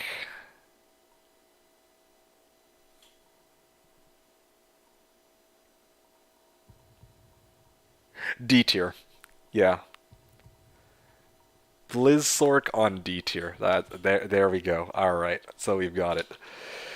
Ah, done. All right. Thanks for joining me for this ride, you guys. I had to give this one a lot of thought. That was quite the mental exercise, I must say. I stopped looking at the game altogether so that I could actually really think about this. I need to like look at my inner self and look back for like 5 years ago for some of these. Yeah. So I'm going to recap this one more time. This Holy Bolt / FOH Pally so far is B tier. Maybe if I get all the equipment, I'd like bump it up to A. I don't know. Throw Barb is D tier, bordering F tier, like based on its potential. Because yeah, like when I played it was an SSF McRob in terms of enjoyment, F tier. Even though like I had to shop for a lot of my loot, like the overall outcome was I had like a character could barely clear Heldritch, which I wasn't too happy with. Anyway, Blade Fury / Fire Trapper, yeah, like I said, D tier. Yeah, not enough damage. Fury Druid, C tier. Felt fun to play, hit pretty hard. Not enough AoE, I guess, and yeah, I don't know if there's much more to... oh, yeah, and I don't like Bear Form because you can't teleport with it. Holy Shock Pally is C tier, just... a little bit too slow paced for my liking. Spears on S tier. Started off as a meme character, but the progression felt amazing, and then the endgame character felt like it really paid off. Trially Sork B tier, because it felt pretty good in terms of how it played, but it didn't do enough damage. Fireclaw Druid D tier, because of how limited it was, and again, Bear Form. Phoenix Strike Assassin F tier because of how buggy it was, even though at peak it probably would have been close to B or possibly even A tier, but no, it was way too buggy, man. Like, I hated myself playing that character at some points, and I don't think that I hated myself as much as I did playing that one season, like, ever, before or since. Whirlwind Barb and Zealot Paladin both belong in A and A tier. Well, both belong in A tier, yeah. Sork is, Nova Ball Sork SS, Druid A, Cold Druid A tier. If we also want to rank Fire Druid, I might as well throw that in B tier as well. It's a Fire type build, so kind of limited on where it can farm, I guess. Limited in the sense that, yeah, like I could farm some Fire locations with Fire immunes, but it's kind of a pain. Yeah, Amazon, or well, particularly the Swapcast Telly Boson A tier. Barb, or Singer Barb B tier because not enough damage. Necro, of course, triple S tier, or Necro, like Poison Necro specifically. Paladin, not going to count that one. Assassin is, or Trapsin is B tier. Because I don't really like the traps, or well, I think traps are a little slow. And then of course Blizzork is D tier because yeah, I don't actually enjoy playing Blizz. It's just like strong, and you got teleport, but you know, aside from that, it's like, oh wow, like big whoop. There's no real like the progression is so straightforward, and there's not much wiggle room. There's not really like much that's interesting about the character worth exploring. So yeah, that for me is like very low on the enjoyment scale. Okay, cool. That was fun. That was a good exercise. Hope you guys enjoyed me going over my tier list and then giving like a 5-minute TLDR. Yeah. And who knows, maybe Eric will rewatch this VOD and he'll get a good kick out of these. So shout out to Eric for asking this, for those who actually gave a shit. Yep, Barziel giving a thumbs up. Nice to see you, by the way, Barziel. I didn't get a chance to greet you because I was in the middle of going over all these builds. Repost codes forgot stuff. Okay, I'll read that in a second, and I'll ignore the previous comment that you had. Arnamic was also writing here to be honest, the only real issue with Throwbarb is lack of AoE / run out of throwables too fast. I don't mind AoE.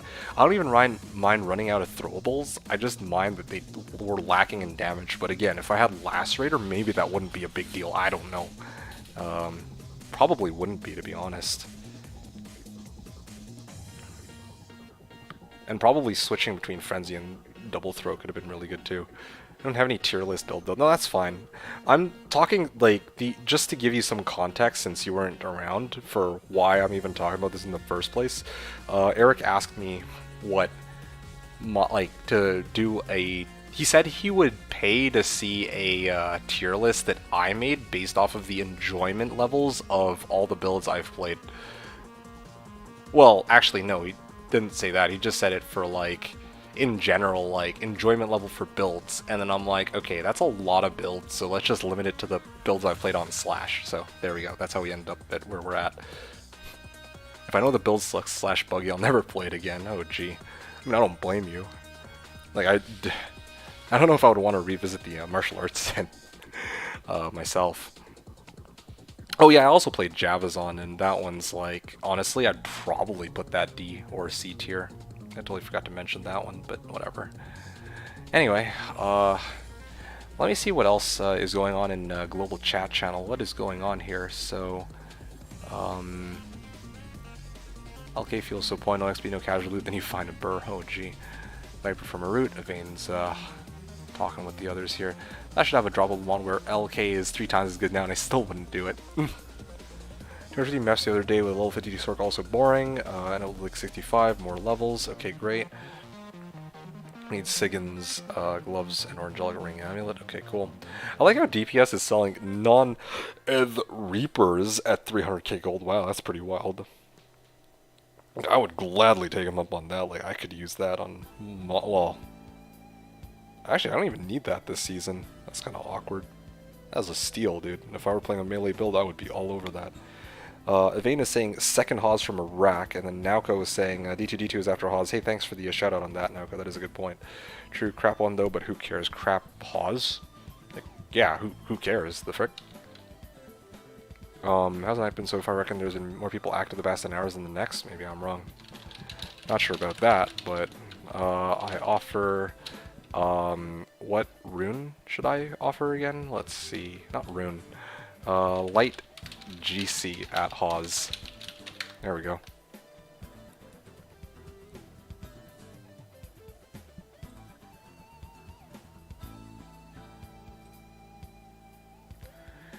Anyway, Saucy was saying, most fun I've had, Spears on first, wow, okay, Wolfbarb second, Proxin third, and Dual Dream Zealsork fourth. And I see. Yeah, Dual Dream Sork is one that I'd like to revisit at some, or I'd like to visit at some point. But, yeah, it looks like a really fun character though, no joke. Or, yeah, no joke, it looks like a lot of fun. Lots of people on, but slow WRT, SC finds. I think a lot of people are still grinding leveling. Are there lots of people on even?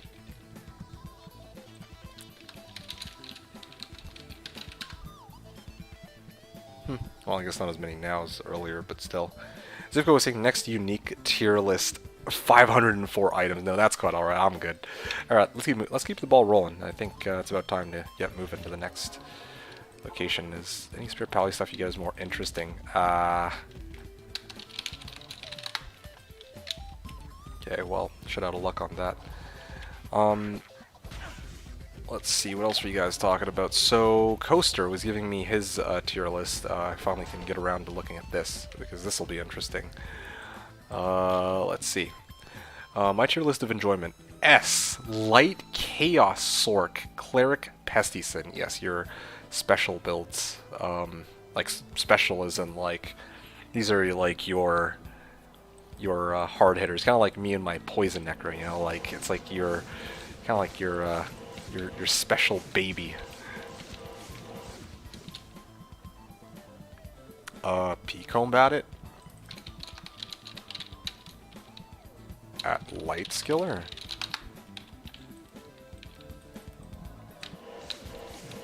I'm actually.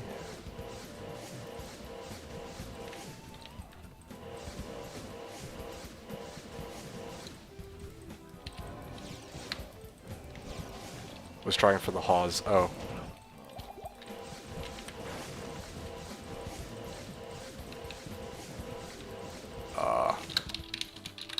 Didn't realize he was going for the Hawes. I don't know if Darnellan's around, but if you are, nice to see you, and Slash, by the way. Let's see. So, what else was on the list? So, A equals Avenger Sork, Trav Zealer, Crusader Paladin, Thornbush Necro.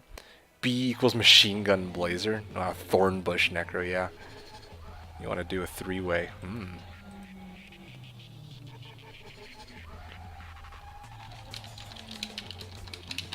Good for it if Evane is. Yeah, I'm good for it if Evane is. What the heck? So, like, Arnalin trades his P-comb for the Hawes, and then I trade my Light Skiller for his Hawes. Yeah, you know, I'm with it. Probably set some ground rules. Oh, gee.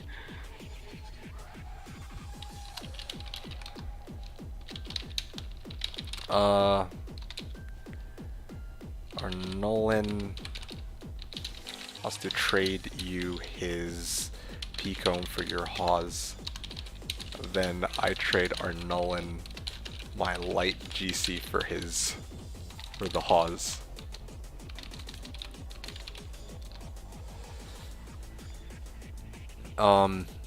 Yeah. Alright, wow. That's pretty solid. Great, so I'm gonna let them have their trade, and then I get to take the Hawes, and that'll be a nice upgrade for my character, so that's kind of exciting. Alright, sorry for that. Getting sidetracked here, but this is an important trade, so I'll let them work it out. C equals Whirlwind Barb. Oh wow, I didn't realize that you had made a Whirlwind Barb. Yeah, did you have your own special twist on your Whirlwind Barb, or was it just a plain Whirlwind Barb? Hybrid / melee druid. Okay. D equals Poison Nova Boazon. Yeah, okay, that makes sense. Bone Spear Necro. That's a bit surprising, actually. Well, nah, maybe not. Reflective Zerkerdin. I am surprised that Reflective Zerkerdin ended up at D tier, because that was one of your unique builds, so... Yeah, very surprised at where that's placed. And F equals Blizzsork. Yeah, okay, well that's self-explanatory. That very much speaks for itself, so... A special baby is Hom 3 Watcher. Oh gee, well I think Hom's in bed, so you won't be here to see that. Just a plain one, you're saying. Okay, wow, alright, well that explains it. Huh, interesting. I didn't realize you had made a Whirlwind Barb at some point, but there you have it, I guess. Okay, I'm actually gonna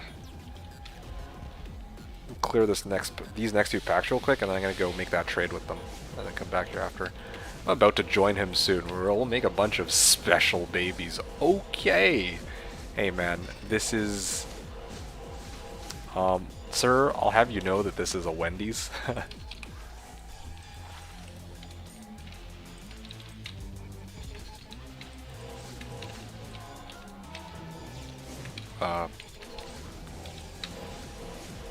Farmed up extra pally torches earlier today. Well,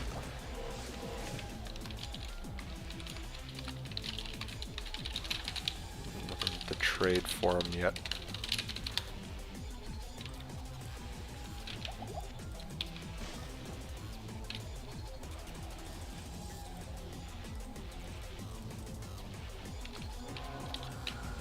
Ah, gee.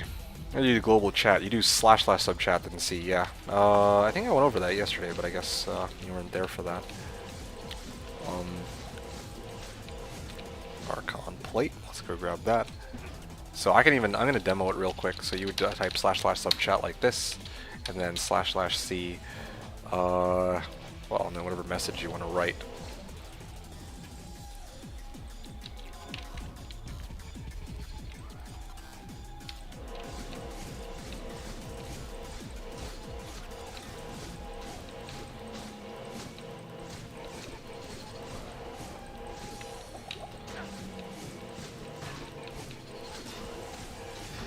Oh shit.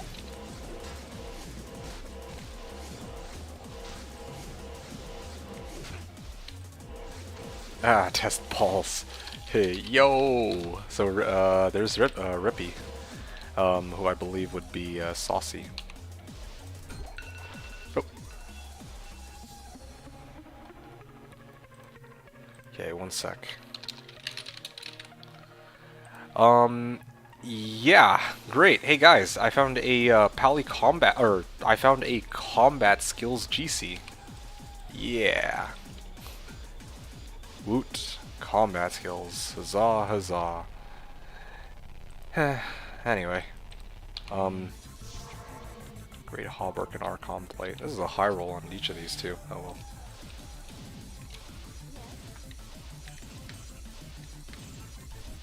Okay, well I'm all out of, looks like I'm all out of IDs.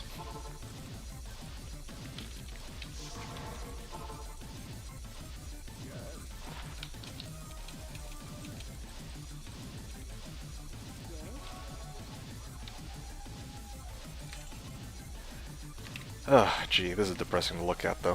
One to combat skills, barb only. Oof. Okay, let's see if I can, or maybe it's actually Arnold 1-1. What the hell? B combat is so good. Yeah, man, so good. Vane, well, light GC for your, or for Huz.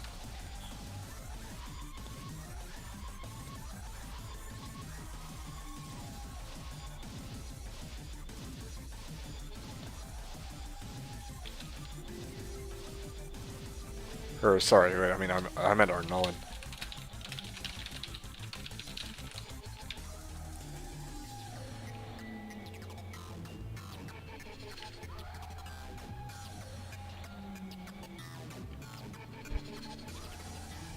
Cool. Yo, I'm hyped. This is it. I get my Haws this evening, it looks like.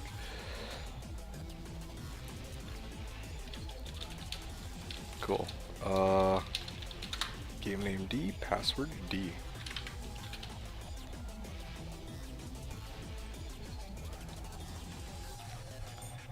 G.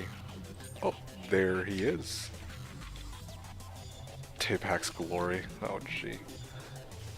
Cool.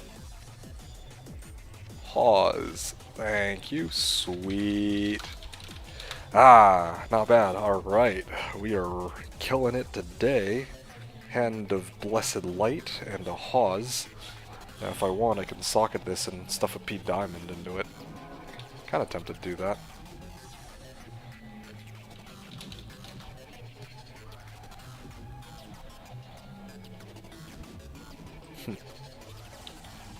Alright. Where are we at in the other room? D13?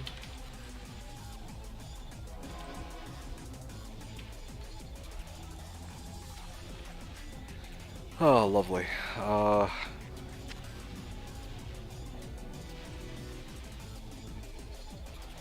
Okay, what are my res at now? Ooh, my res are actually absolute poop. Uh, if that's the case, let me quickly give the Hawes over, and let's burn a socket quest on this Hawes. I think this is a good time to do it. And I will stuff a P Diamond into this bad boy.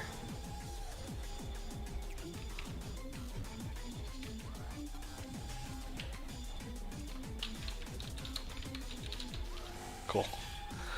Alright, that's good.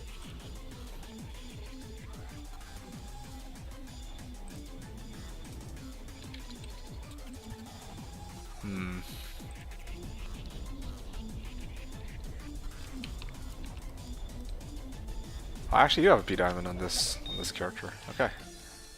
Let's go pick up that P Diamond. What this also means is that what this unfortunately means is that I'm gonna be like way overstacked on res or on like I cast Holy Shield now. I like need a lot less dex than what I have on this guy now, but whatever. Well, I guess that's okay, because previously I was at like 73% chance to block anyway, so it brings me back up to 75, so no biggie, I guess. 5 more points into Vit. Also, my mana is a lot lower now that I don't have 2 spirits boosting it up. Hey, Evane, I was still streaming. Yes, yes, my good sir. How's the night been? It's been fantastic. Now that I have the Hawes. Yeah, it's been pretty good, and I don't really know what more to say than that. Like, I haven't gotten any insane finds, but I've been able to bring my Paladin's level up from, I think, 82 to 85, and I've had a number of good chats with people, and my Pally is actually looking pretty good. Really happy with where my character is turning out to be right now. So, yeah, pretty excited. Yeah, how's your evening been going, Evane? It's nice to see you. Hawes, Hand of Blessed Light. I'm just really trying to think of what my next upgrades would be. Probably Shaco and Scalders, I think, would be the next 2. Just woke up, so day's starting now. Alright, glad to hear it. So, Shaco, Scalders, Gold Wrap probably would be my next 3 upgrades. Or actually, I need a Coronet that has teleport charges. I actually think that's the most important. Yeah.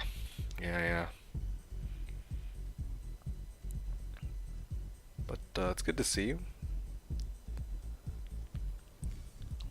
Yeah, as always, let me know if you have any questions.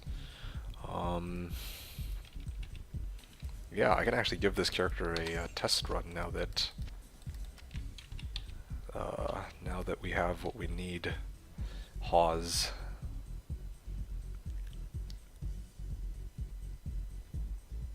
Gee, my faster cast rate is very low though. Alright, my res are pretty low too. Man.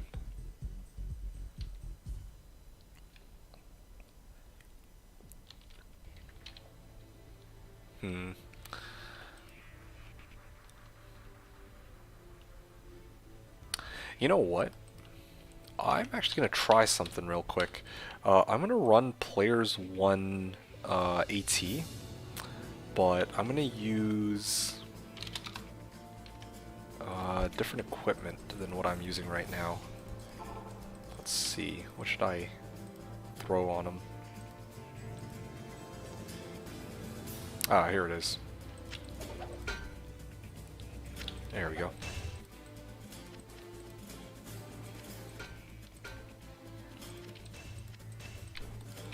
Okay, so this is my MF equipment. I'm gonna leave that on my barb temporarily. Here's combat gear. I mean, I'm using smoke here, but I probably might be better off with the, Oh, here it is. Yeah, this bad boy. Yeah. 55 FCR. Same FCR breakpoints as the Necro, I think, so should just keep that in mind, and I'll know which breakpoints to hit. I think 50, it goes like 50 and then 75, no, 48 and then 75, if I'm not mistaken. So, yeah, this setup gives me 55 FCR, which is like decent for my teleports and just for, well, my Holy Bolt if I need to cast it, but yeah. Fist of Heavens is pushing 3,600 damage now, and Holy Bolt is up to like 11k max, so really looking forward to seeing this character in action. Yeah, let's see what we can do with this. Lost City.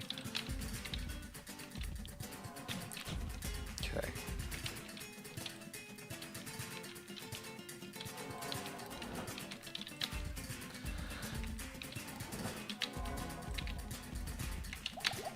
Oh gee, I have like no mana anymore.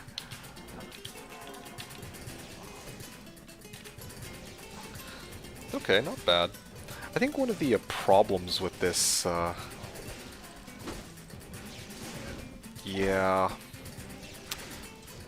I actually think I need to get an Insight Merc, as much as I hate to say it. Yeah, I need to get an Insight Merc. This is actually pretty brutal.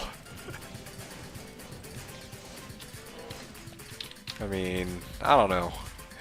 I already talked about how I don't want an Insight Merc, since Insight Merc's just gonna cut me off like wherever I go, but at the same time I'm like, kinda sucks running out of mana every 2 casts.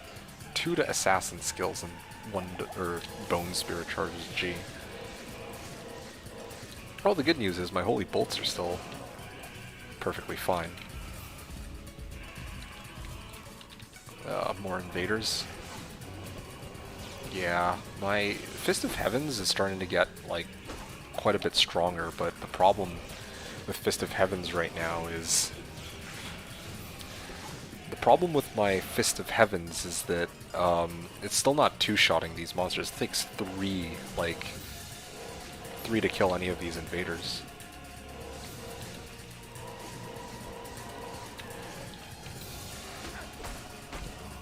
Oh, I'm level 85 now, so I can no longer rely on the abusing the conversion bug. Dusk Shroud.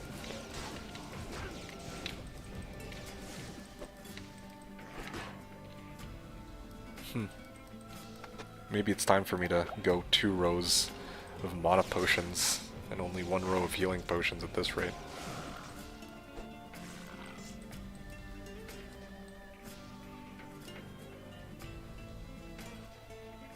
Okay. I think I'm gonna do it. 2 and 2.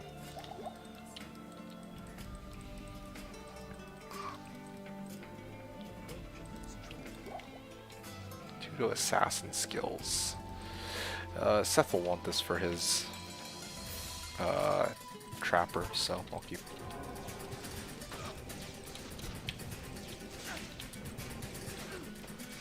Ow.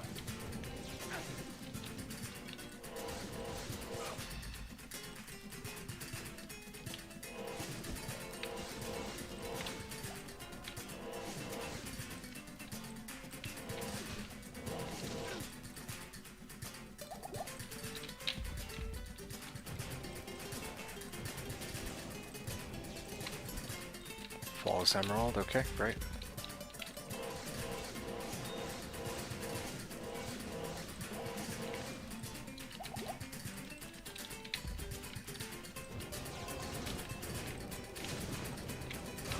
Ghost Spear, what the hell?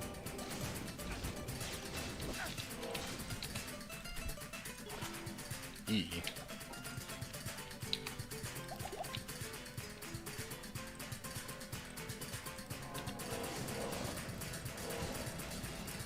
And... okay, that's painful.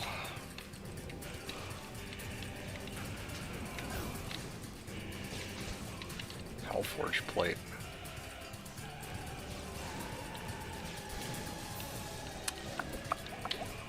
Yeah, I don't know how to feel about this run, not gonna lie. I mean, it took... was this actually a 4-minute run? It certainly didn't feel like a 4-minute run, felt a lot... Well, actually, no, 4-minute run is actually pretty slow, though, compared to previously when I was doing, like, a minute, or 3 minutes run. And, yeah, this is a pretty straightforward Ancient Tunnels, too, unlike some of the other ones I've done. Like, I would just have to go up, and then to the left, and then down. And that basically covers all of it. Gee. How do I feel about this character now? Or not this character, but... it sucks not having any mana. That's like the biggest issue I'm encountering right now. Because like, I drop like 1 or 2 Fist of Heavens and I'm already like down like a third of my mana. And I can't even like kill these guys with 2 Fists of Heaven. These are Fists of... 2 casts of Fist of the Heavens either, so... I mean, I do have like good damage though. That much is good.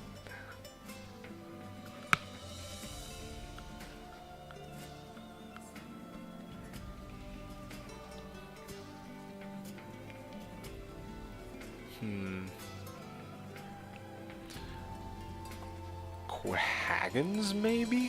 What does Quahagons give?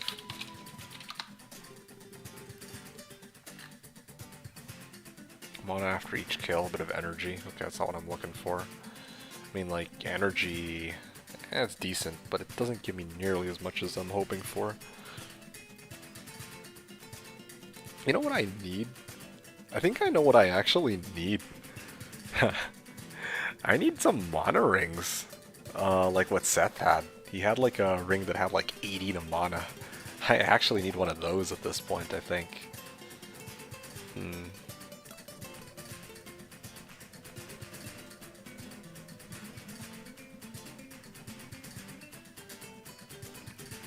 Alright, well, what can I... well, I'm gonna have 2 Lems. This is one of the few seasons where I'm actually like swimming in Lems right now.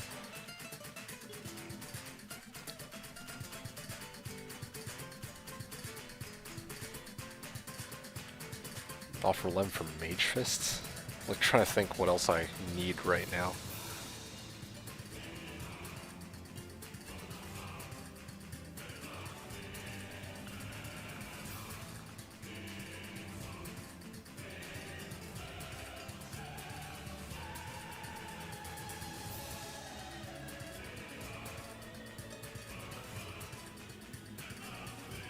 You know what?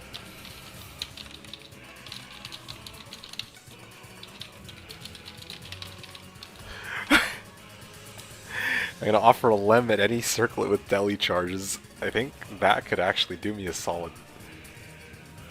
I think that's the play. That is probably the play.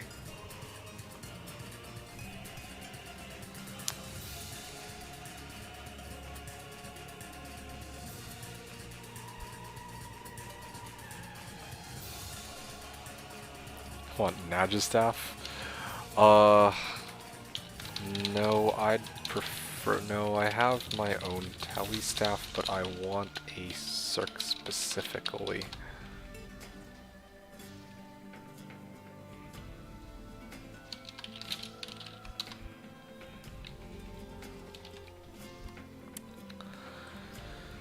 Oh boy.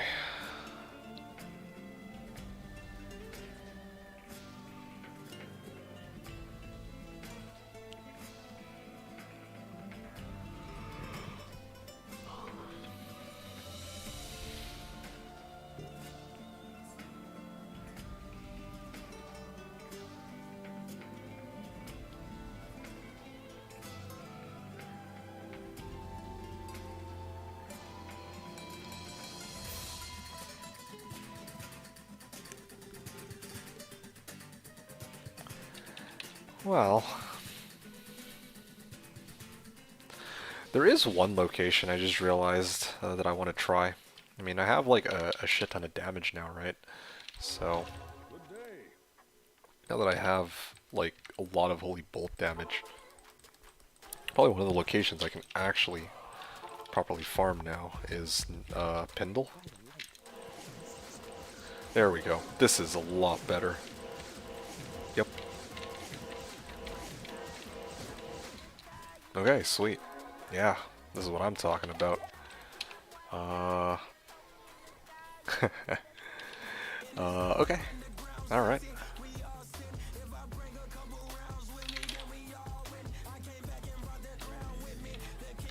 I'm gonna shift gears for the rest of the stream, I think. I'm gonna migrate over to Pendle. Yeah, like, surprise, surprise, I'm going back to Pendle, but part of the reason why I was reluctant to run Pendle is I wasn't able to kill him very quickly, but now, I think I might be able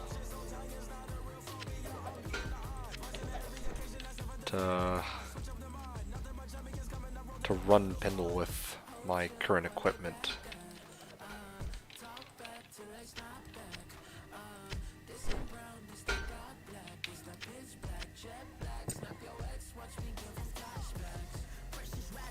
By the way, Vane, did you get a chance to see my my Tal or my tomb runs with my holy bolt pally? I don't know how many people missed that because like that was quite the spectacle, I must say, when I figured out, in quotes, figured out a way to run tombs with my Paladin.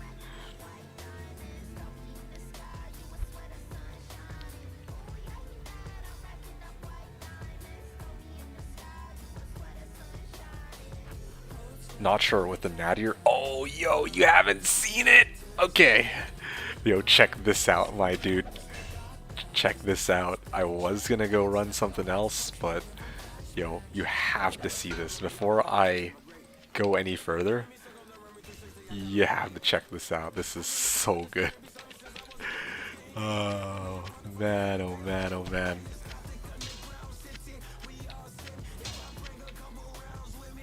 Okay, one sec.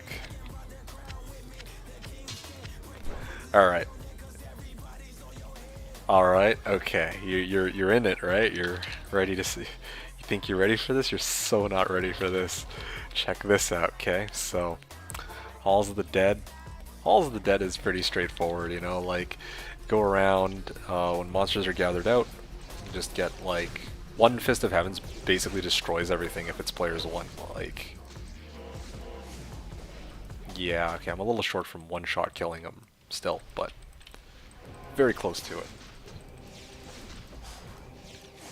Okay. So this is whatever, right? Halls of the Dead, I actually now have a method to farm them, just by, like, you know, using Fist of Heavens, because I actually respect. So now I'm doing like 3.5k lightning damage, which is great. Now, as for Tal tombs, previously I was having issues dealing with scarabs, right? So now, what is my solution for dealing with these scarabs? You see these scarabs? You see these wait, oh shit, this is a bad run. Okay, yeah, this is a bad run. I can't do this one. Nasty buggers. Okay, hold on. This is kind of awkward. Alright, sure, good enough. I don't know how the scarab got all the way over here, but... Okay, any day now I can... Alright, so you see that now there's like a bunch of monsters in this area, right?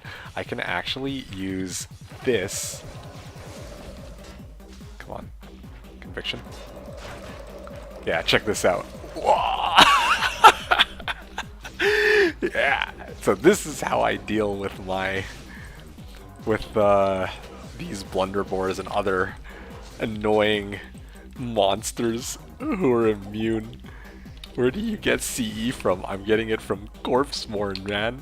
I found a Corpsemorn Ornate plate earlier, I think today or yesterday, and so now I'm actually using it. Like, I kept my eye out for this stupid item.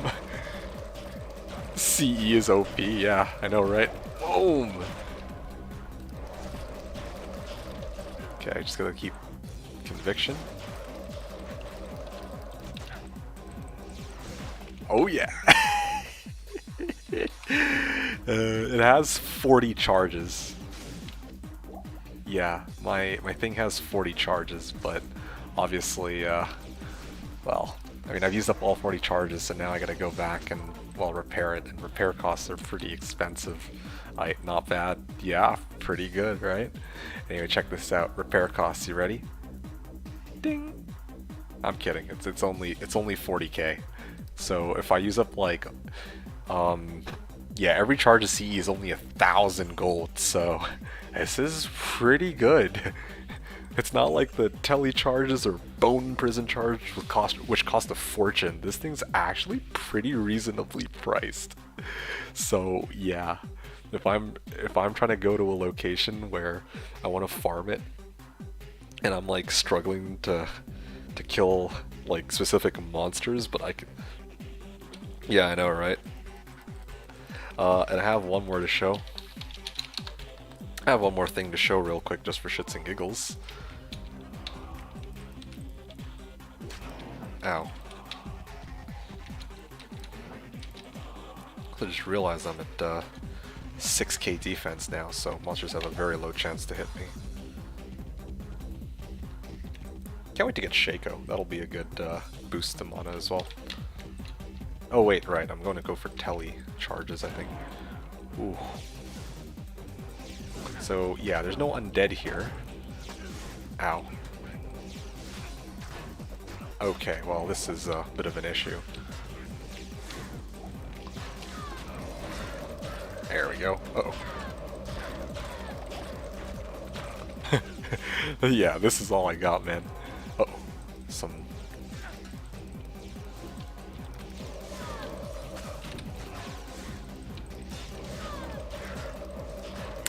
Yep.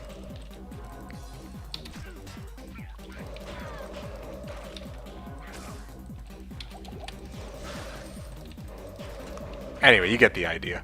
I'm done demoing this madness. But yeah, so pits. If I have to deal with these like non-undead monsters, now I can actually just corpse explode them to get rid of them.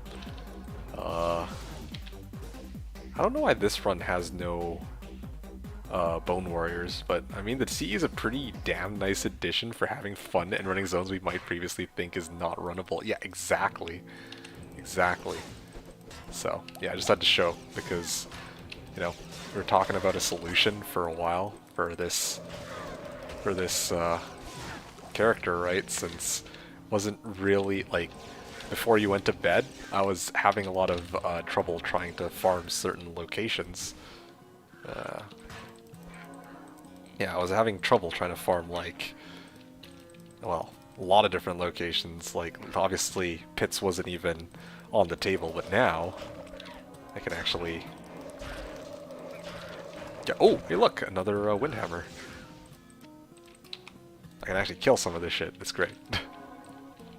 Anyway, yeah, thanks for watching. Just had to showcase since I realized that you weren't there for when we were actually putting on the Corpsemorn. That was a struggle. Gee, that shit was quite a bit of fun. That was definitely the highlight of the stream. Like, yeah, if people could watch any one part of this season, that would have to be it. Like, I was like one strength short from wearing the freaking Corpsemorn and shit like that. It was, ugh. Pain. You started talking about it earlier, but I had to pop off, and it's fun though. Oh yeah, this has actually been quite a bit of fun, but the trade-off is, that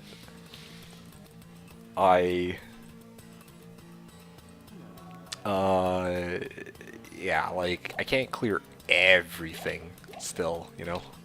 Like that. that pits. I ran out of charges before I could even clear like 2 packs. But anyway. One location I'm going to try farming real quick that I haven't yet had a chance to properly test out. Give Trav a try.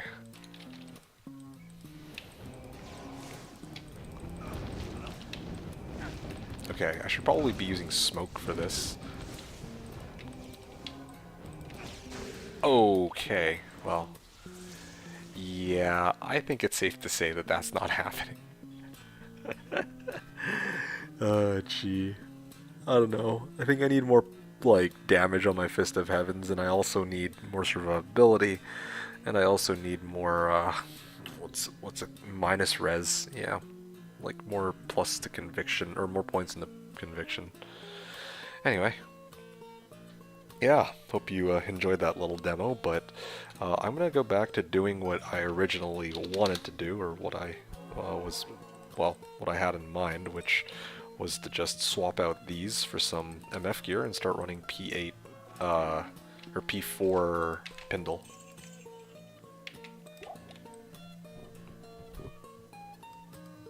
Razor Tail for trade for 200k gold. Wow. It's like a fire sale over here.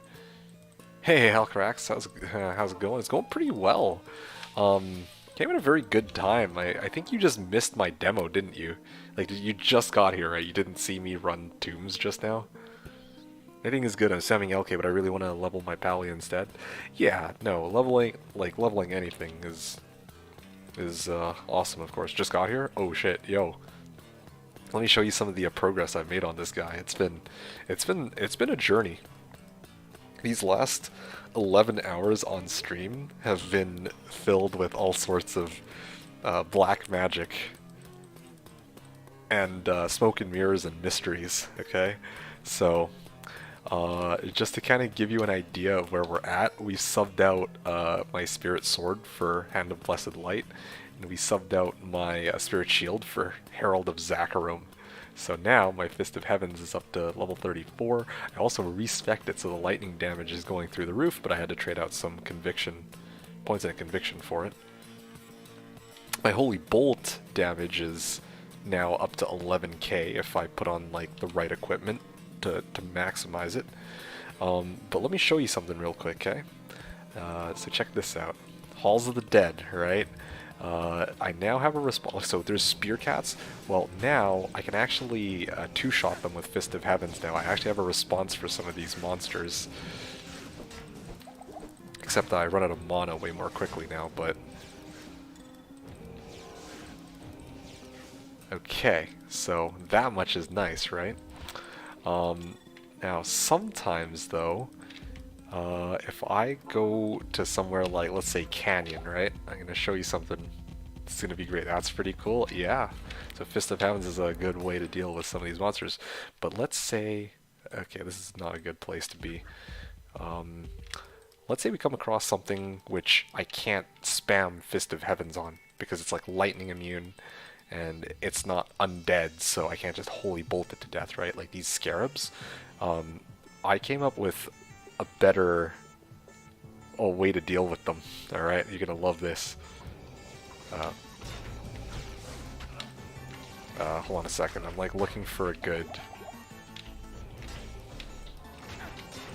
Alright, hold on a sec. Maybe not the best example.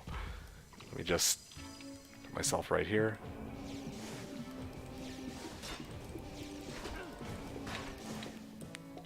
Okay, well this kind of sucks, because there's nothing here that I can actually kill, but... Wow, okay, this is just really unlucky. Usually, there's supposed to be, like, scarabs with, like, skeletons next to them or something. Here, maybe? Whatever, good enough, good enough.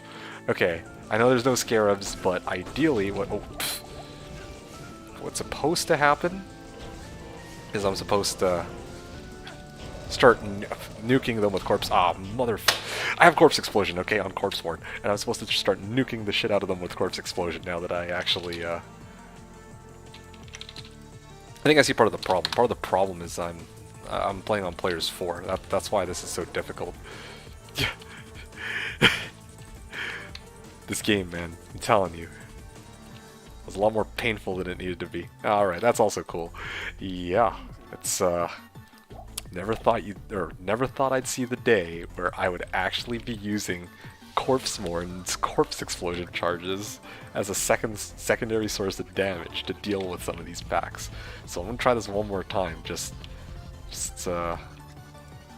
see if I can have slightly better luck on this. Okay. So this one's easy enough because there's like, they're all undead, right? But okay, now everything here is all undead. But you can see the Fist of Heavens also can clear like big packs. But it's not just Fist of Heavens anymore. I can actually just use this freaking thing to kill shit. Kind of a flavor fail with Pally. No, you're mistaken. You're just like, look at that. Boom, boom. See, that's all I wanted to show. All right. Sorry, that was the worst demo I think I've done in the last 11 hours, but the point still stands. This Pally kicks out. Ooh. Okay.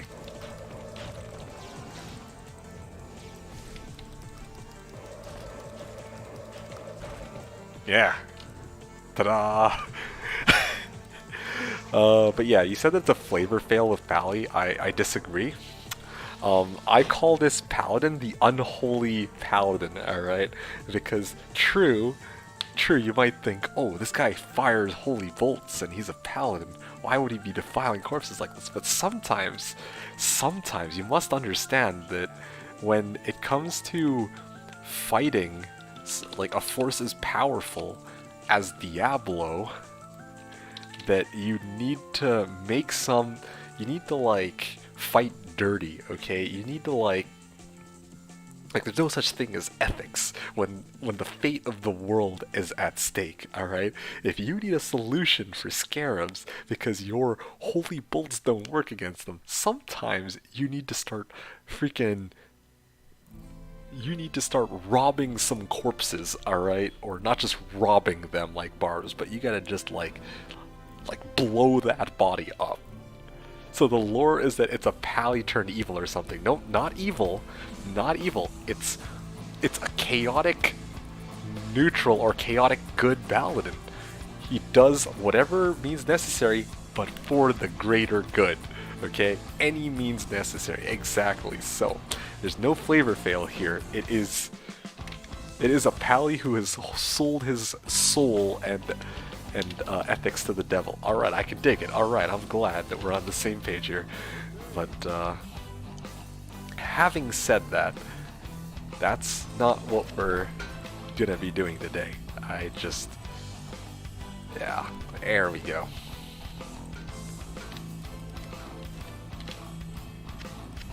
Alright, now we're back to basics. Gonna go with, 241 MF, run some Pindle. My Holy Bolt's now down to 10k, but that's fine. I think still just fine for Pindle. Let's do it. Yeah. Anyway, how are you doing, Helcarax? You said you just got here, so how's your day been so far?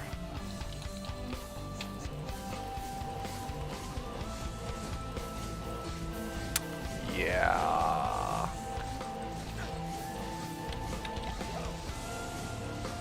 Oh, pfft. Yeah, I'm not. I just don't have enough damage even now. I'm actually so sad, dude. 10k Holy Bolt. It just isn't enough. Partly because I have no FCR. Well, I don't have enough FCR. There were 125 maybe, but yeah, I was running Sanctuary too, and it wasn't doing anything. Doing good, it works, so I might go in and out of work mode. It's all good. No pressure. Just wanted, I demoed you the thing that matters the most. And besides, I'm only going to be shooting for another 3 hours, so yeah, came in a good time, I suppose.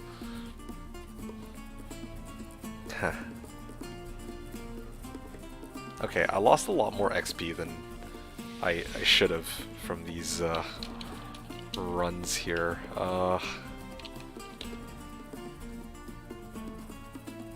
Yeah, I'm just thinking if there's a way to get my body without dying again.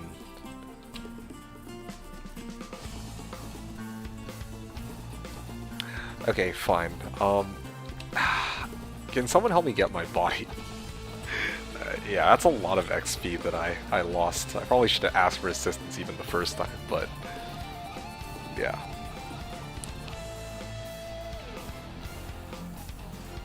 I could try. Yeah, please. That assistance would be great. It's Pindle Portal. Yeah, you need to go to Nilthak's temple and yeah. It's like right in front of Pindle.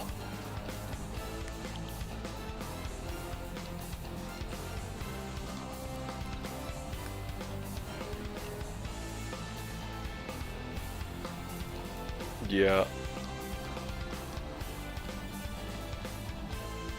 How much damage does my Holy Bolt do? Like 4,900? Or fuck, I can try the Cold Sword. Wait a second, Cold Sword. Aw, shit, yo. Everything here is cold immune. That's okay. If you can't clear it, then no worries.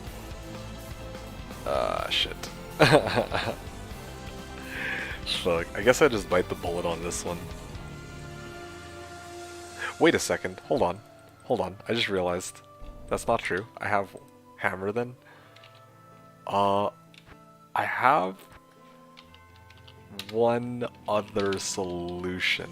I don't know why I didn't think this out right, but I can actually just bring this guy.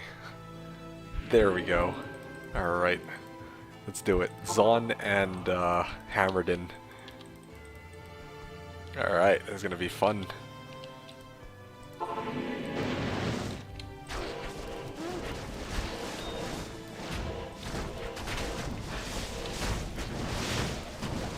Oh yeah.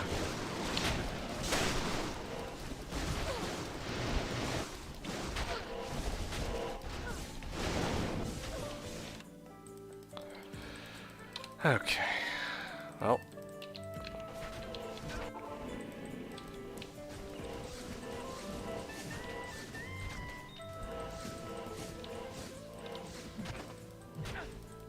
Okay, well apparently I can't clear shit on this side, so...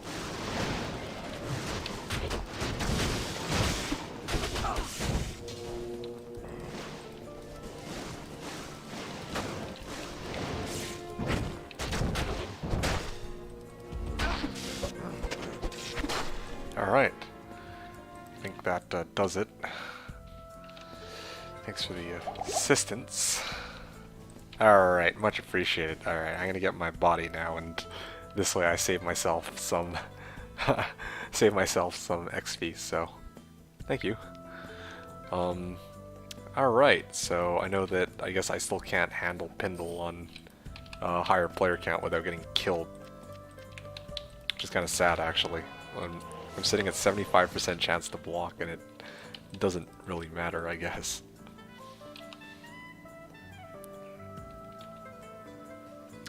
Well, there is one way I think I could deal with them.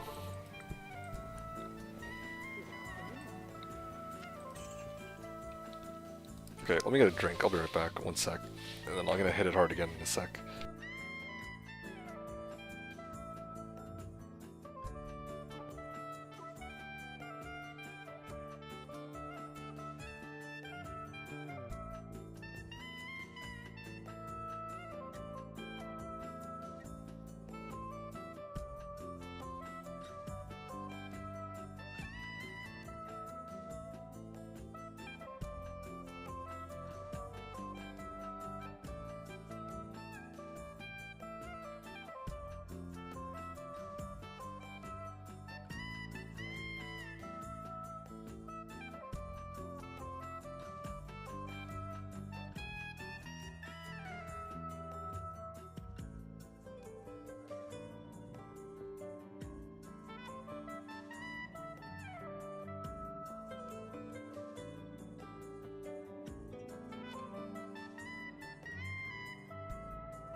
Alright, I'm back now. So, what's next? So...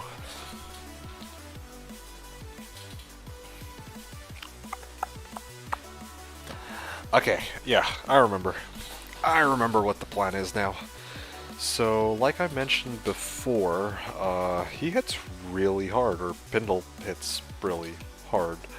So I'm just thinking, like, I'm kind of just trying to level at the moment. Like, I'm like stacking all this MF gear because I wanted to be able to run this on players 4 and... Well, sorry, I wanted to be able to run this on players 4 for XP, and I wanted to be able to MF him. But I mean, based on what I'm seeing here, I can't even do enough damage to kill him in his pack, and he like insta-kills me as soon as he charges me. So, I think the best way to deal with this is to give up either the MFing aspect or the give up the MFing aspect of these Pindle skin runs, or to give up the leveling aspect of these runs by setting it to players 1. Either one of these two things is fine. But in this case, I value the leveling aspect more than the MF. So I'm going to try to go for low MF on these runs, and actually use Nadir with Smoke or Corpseborn. I'm just thinking about this real quick.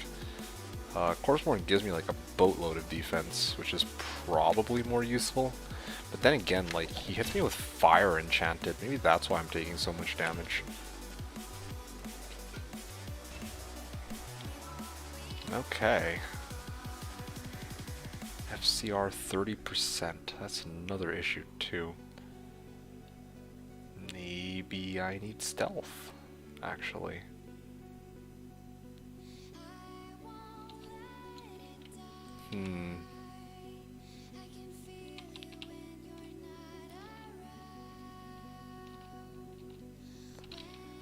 Okay, offering Lem at Mage Fists. Let's try that. I think that's the play.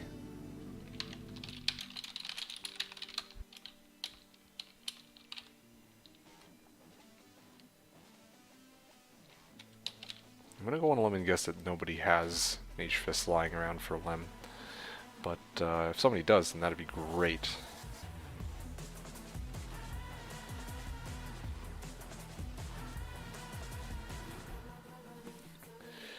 Spirit Shield? No. Hawes. Yeah, I found a light skiller earlier, and then... Oh, sweet! Awesome! Rippy, also known as Saucy Pizza Squirrels in this chat, says he has Tranks, so I can make the trade there. Let's do D and D, I guess. Give him D, password D. I meant swap the Hawes for Spirit. Ooh, that's spicy idea, Helcarax. All right, thank you. Thanks for the trade. All right, let's sub out Chancy's for now. So I'll actually walk into this with pretty much no MF. Minus 33 gold find. 38 MF. Where is my other MF coming from? My boots? Huh. Haha.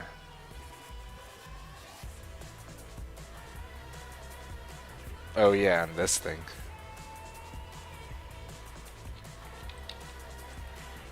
50% MF.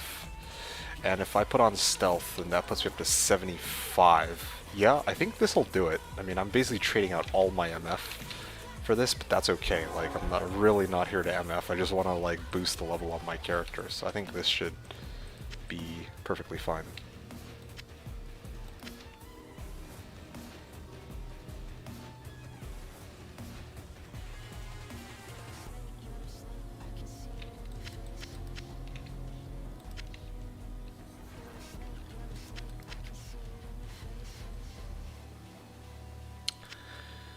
Okay. Yeah. Let's try this combination. 75 FCR. Still have 10k Holy Bolt. My res are trash though. That's the only catch about this. Fire res in particular is, yeah, fire res in particular is pretty trash. Yeah, I'm really debating between stealth and smoke. But you know what? I'm actually gonna try this setup. I think this setup is better because I'm planning to abuse Cloak of Shadows. So let's try this one more time. Yeah, so I'm gonna ditch the idea of trying to MF Pindle on players 4. Like, again, I thought I could actually handle both, but I think I have to make a bit of a trade-off here. Alright.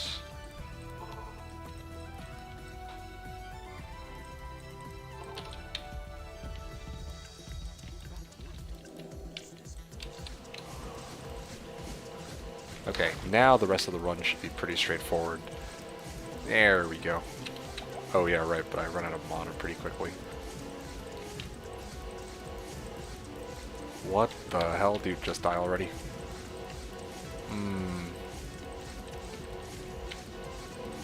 Okay, wow. 1.5% so far. Just this run.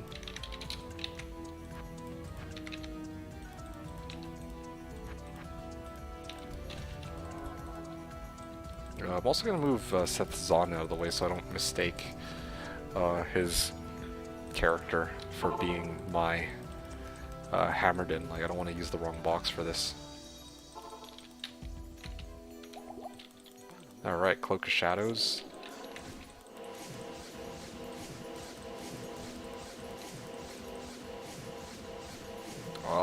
Yeah. Yep, there we go. Again, smoke is pretty good to keep me alive if I get hit by Pindle, but I'm really just trying to avoid even getting charged by Pindle in the first place. At least that's kind of, I think, the better call right now.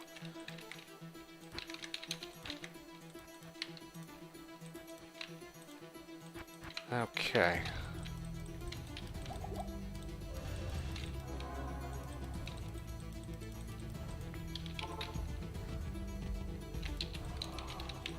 Oh, shit.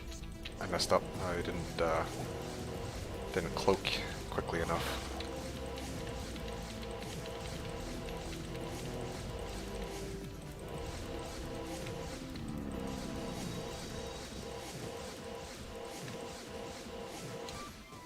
Okay, well, there's a lot of, oh shit.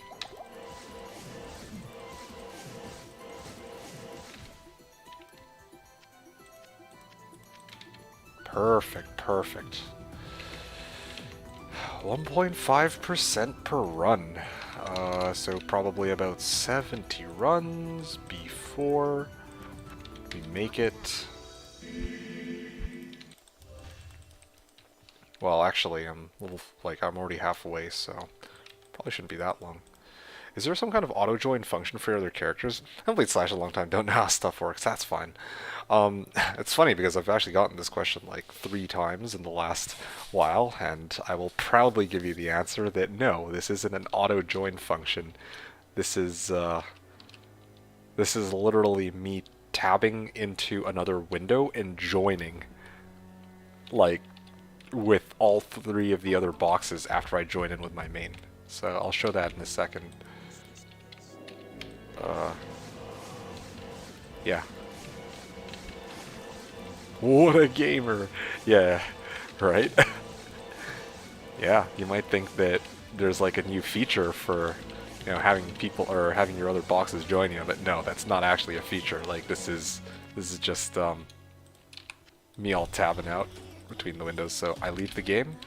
On the other window, I just left the game. I'll tab again, leave the game, and then make the game. Right. And then I alt tab, click join. Alt tab, click join. Alt tab, click join. Done. That's the same question like 3 hours ago or something. Yeah. And I think part of the why people are wondering about this too is most people would have their windows overlaid in like 4 separate corners of the screen so they can see each one, right? But that's not how I... Oh shit. And forgot to cloak his shadows. Ow. But yeah, most people would probably put it in like 4 different corners of their screen on one monitor and then watch my stream or like watch like YouTube with the other or whatever. But in my case, I actually overlay all 4 of my boxes on top of each other so that it's easy to like tab to one and then the other and then the other and then come back to my main box here. So yeah, that's how I do things. Is there a function that updates the game name on exit or something? Yes, actually there is. The map pack automatically, like if you have, if your game name ends with a number, then it will automatically increment that game name by +1 before you join the next game. So yeah. Okay. Vane was saying, I agree. I also overlay all over top of each other. It works great. Yeah, but small monitor and a laptop, so not many choices. Yeah, that is a good point too. But I mean, even if I had a larger monitor, why would I want to swing my mouse all the way to a different corner of my monitor just to join on a box that I'm not actually even going to use, right? Yeah, there we go. Okay, yeah, that makes sense then. My old map pack used to not increment it, so I'd have to do it by hand on that too. So that took a bit more time, but yeah, this version of the map pack actually does increment, so that's pretty nice at least.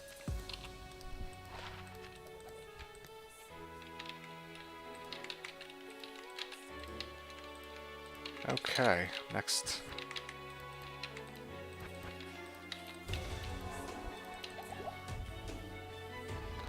Yeah, level 86 I might just spend the rest of the night, like, I don't know, it's hard, like, I just do what I feel like doing on a minute-by-minute basis, but, yeah, like, part of me right now is, I mean, earlier I was talking about how I wanted to, what the hell, this guy's painful to deal with. Earlier part of me wanted to like grind out for XP until I reach at least like level 87. Like I could do it, but also part of me wants to just have some fun and start, you know, just clearing shit and MFing. Like I've already gained like 5 levels today, and my Paladin's strong. My Pally now is strong enough that he can actually start killing shit, like big packs. So yeah, I feel like now's the time to start trying to farm some XP or farm some items, because I still have a number of upgrades I need, and there's like literally 2 Pally torches waiting to be picked up, but I have yet to get anything that I could use to trade out for those said items. So yeah.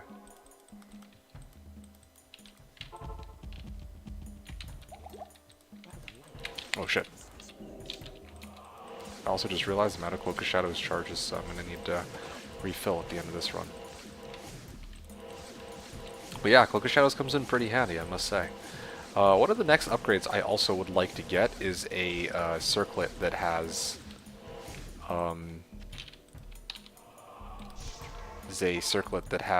teleport charges, kind of like this one, but for Paladin and with circlet, or for Paladin and for teleport ideally. Even a plain Paladin or plain teleport circlet or coronet I'd be very happy with. More so if it's a coronet. Honestly, if it's a coronet, I could actually burn a Larza quest on it and put 2 P topazes into it. Well, I mean, 50-50 chance it's 1 socket or 2 sockets, but Like, yeah, how sick would that be as an item? Then that way I don't have to switch over to this War Staff of Teleportation just to cast shit. Yeah.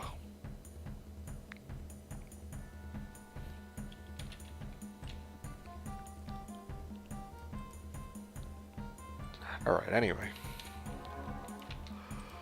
Oh, what a slog. Go all the way up to level 86.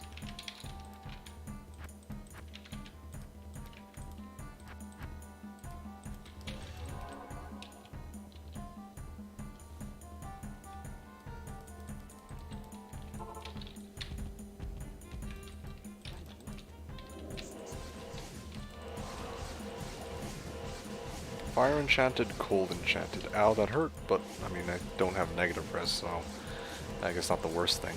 And he's also not lightning enchanted either.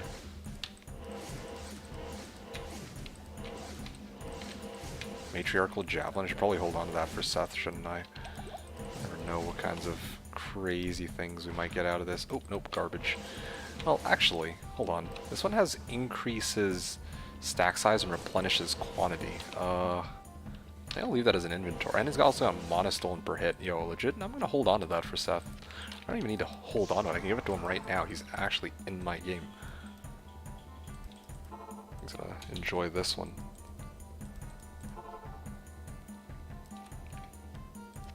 I'll let you use it right now. Like, yeah. He might appreciate this. Or... well, actually, he doesn't have enough dex to wear it. Well, okay. Well, I'll leave that for him to decide how he wants to deal with that. What do I even have? Oh, gee. Inventory's like so full. I have to mule. Yeah, I think I'm gonna mule. I want to make my life a bit easier here. I have like so much garbage just lying around. Yep. Let's head out.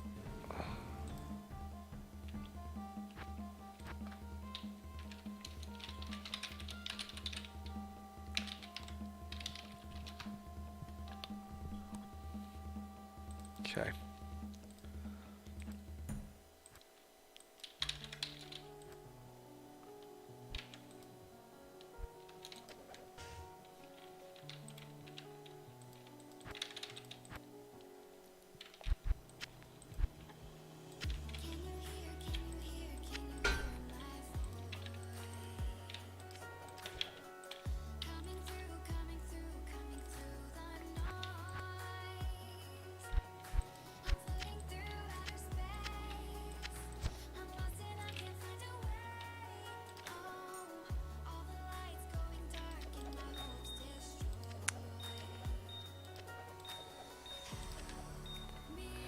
Okay, I have a charm mule, I think.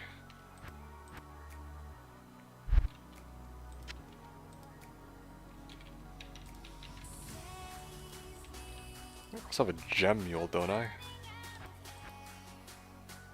This gem mule doesn't actually have a cube, so I guess we can toss out the cube I am for her. overburdened.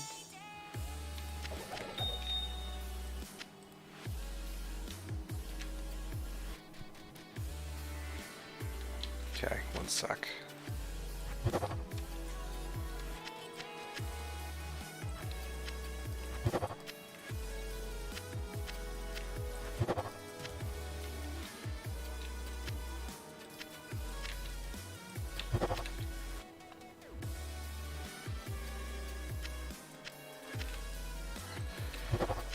Gee. So much crap on the other on my mule. Here, I'll show you guys what I'm up to right now. Okay, here it is. Yeah, I gotta start cubing up all these gems and whatnot.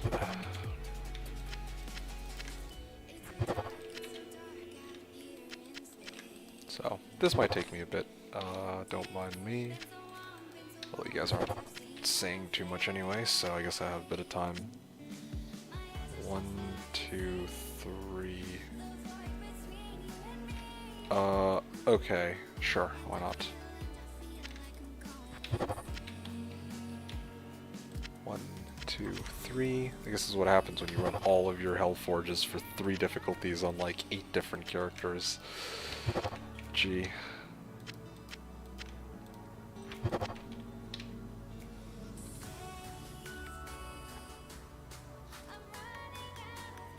Okay.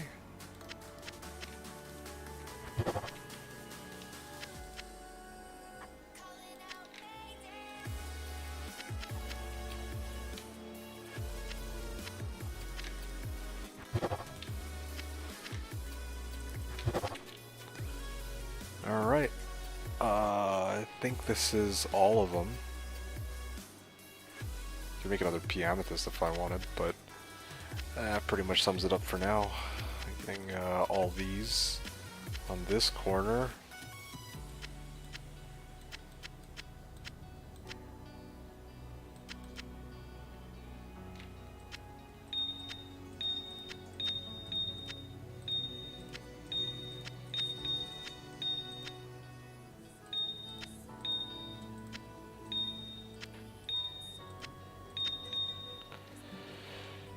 Okay, well, I mean, at some point I'm probably just going to make a mule for P-Gems anyway, so probably doesn't really do me much good to organize these. Come to think of it, I mean, while I'm doing this, I might as well just...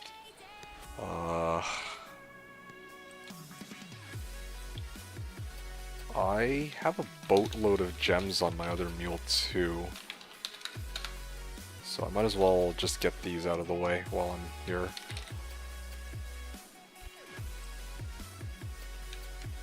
And I just realized that I still have even more gems on the ground that I never bothered to pick up since earlier. That's just amazing. Okay, sure. 1, 2, 3, 4...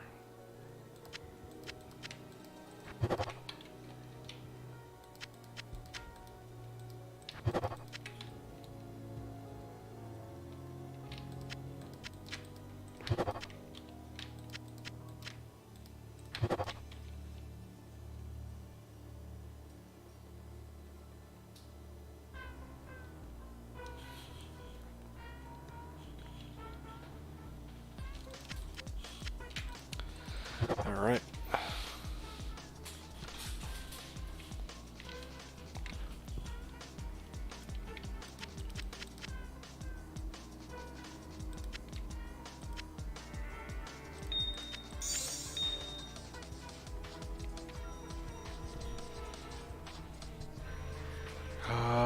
Now let's get the rest of my gems off my other character. This Necro, who's basically just sitting on all these gems and had nowhere to put them for the longest time. I think that's the last of the gems that I've been holding on to. Debating whether or not I want to pick up any more gems later on down the line, but... I can't carry anymore. Oh yeah, okay. I'm all out.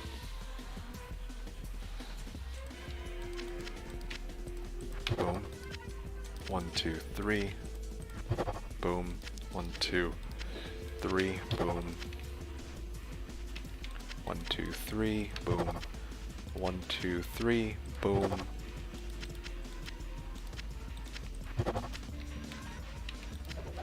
Oh shit.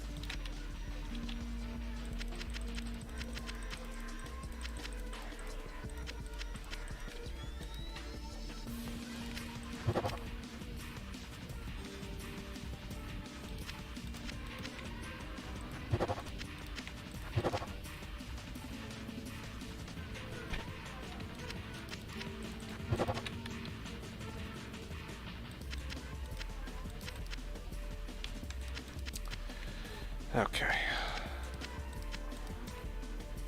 think that's almost everything. What else have we got? These 3, yes. 1, 2, 3, 4, 5. 2, 3, 4, 5.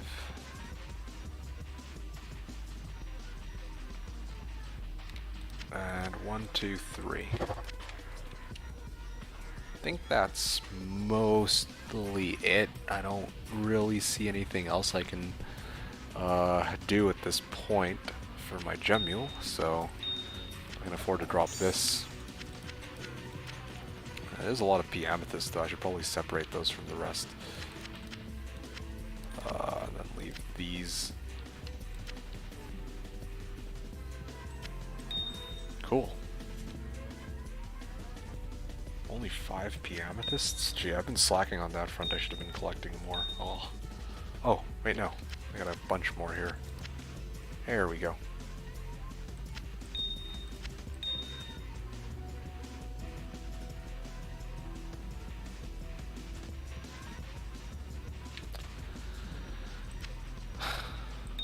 Okay. Anyway, good enough for now.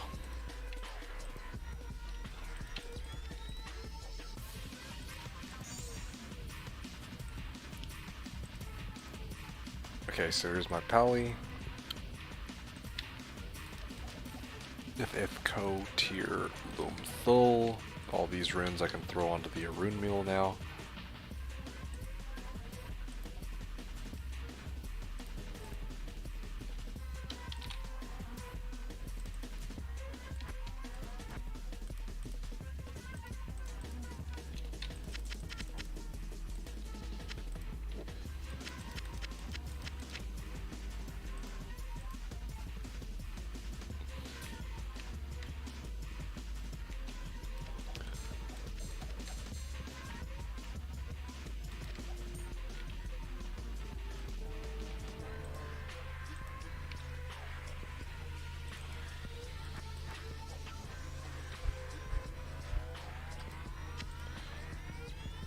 Actually, this this FHR Fire Res Charm might actually be something I can sell.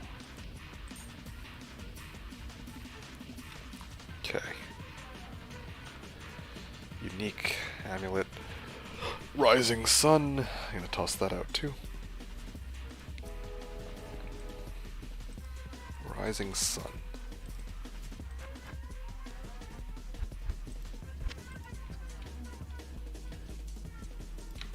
Anything else I can get?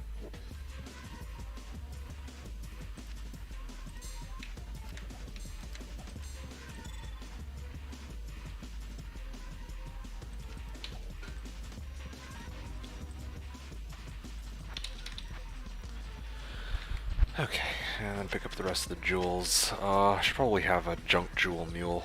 Yeah, I'm gonna make that now. Save myself a bit of time later.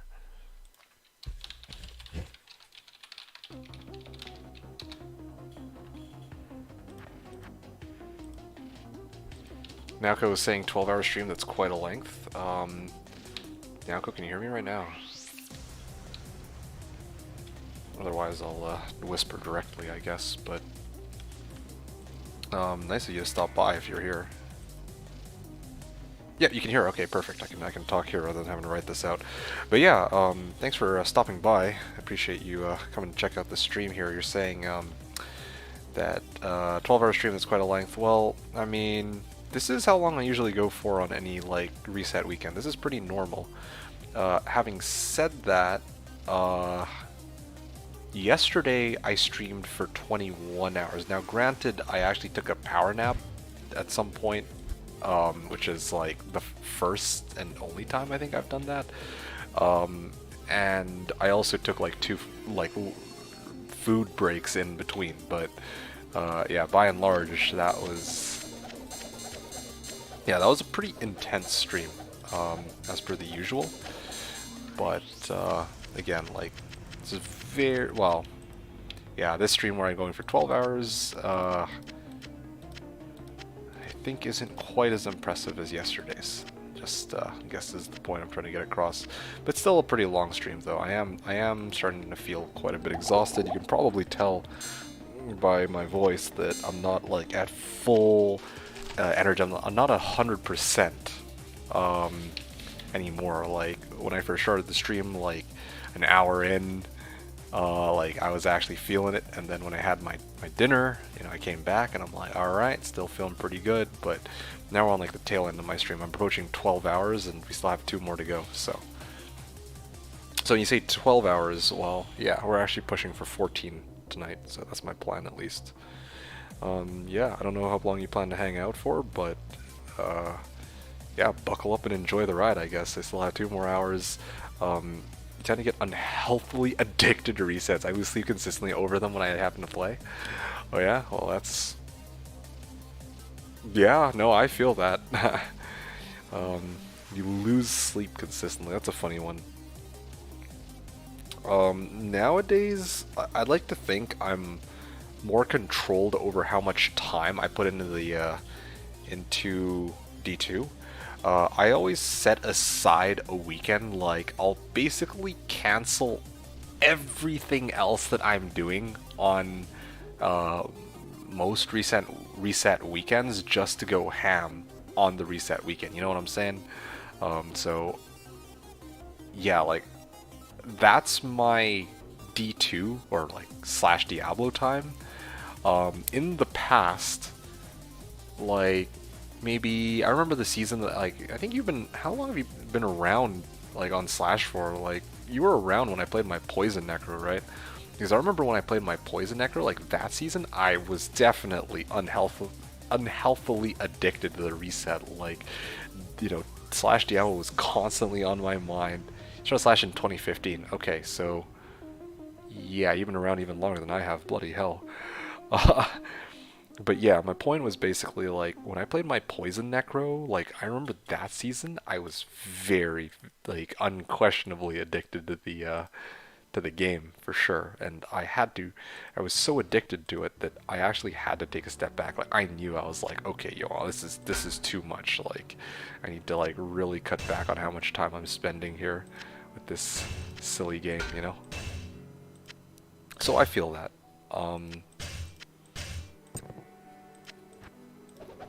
There we go. Yeah, I feel that. Where, yeah, like probably on reset weekend, you're just like, oh yeah, you want to go full force on this. D2 has a very addictive loot system, definitely, and hearing the self-control part, yeah, like that was I think the first and only season where I was like, okay, I'm going way too hard on D2, and I really need to chill the fuck out a little bit and kind of relax a little bit. So that's exactly what I did that season. So yeah, but ever since then, I don't think I've really had any season where I'm like, okay, it's reaching the point where it's super unhealthy. Like, it's still unhealthy to do like a fucking 20-hour stream every reset. But at the same time, it's like, you know, once every 4 months won't kill you. What's little semblance of a life I have kind of gets dropped when I play a D2 reset. Oh, gee, yo, I feel that, bro. Yeah, no, I've definitely had... I mean, like I said, that Poison Necro season kind of felt like that, so I was like, let's not. That's a little too much for me.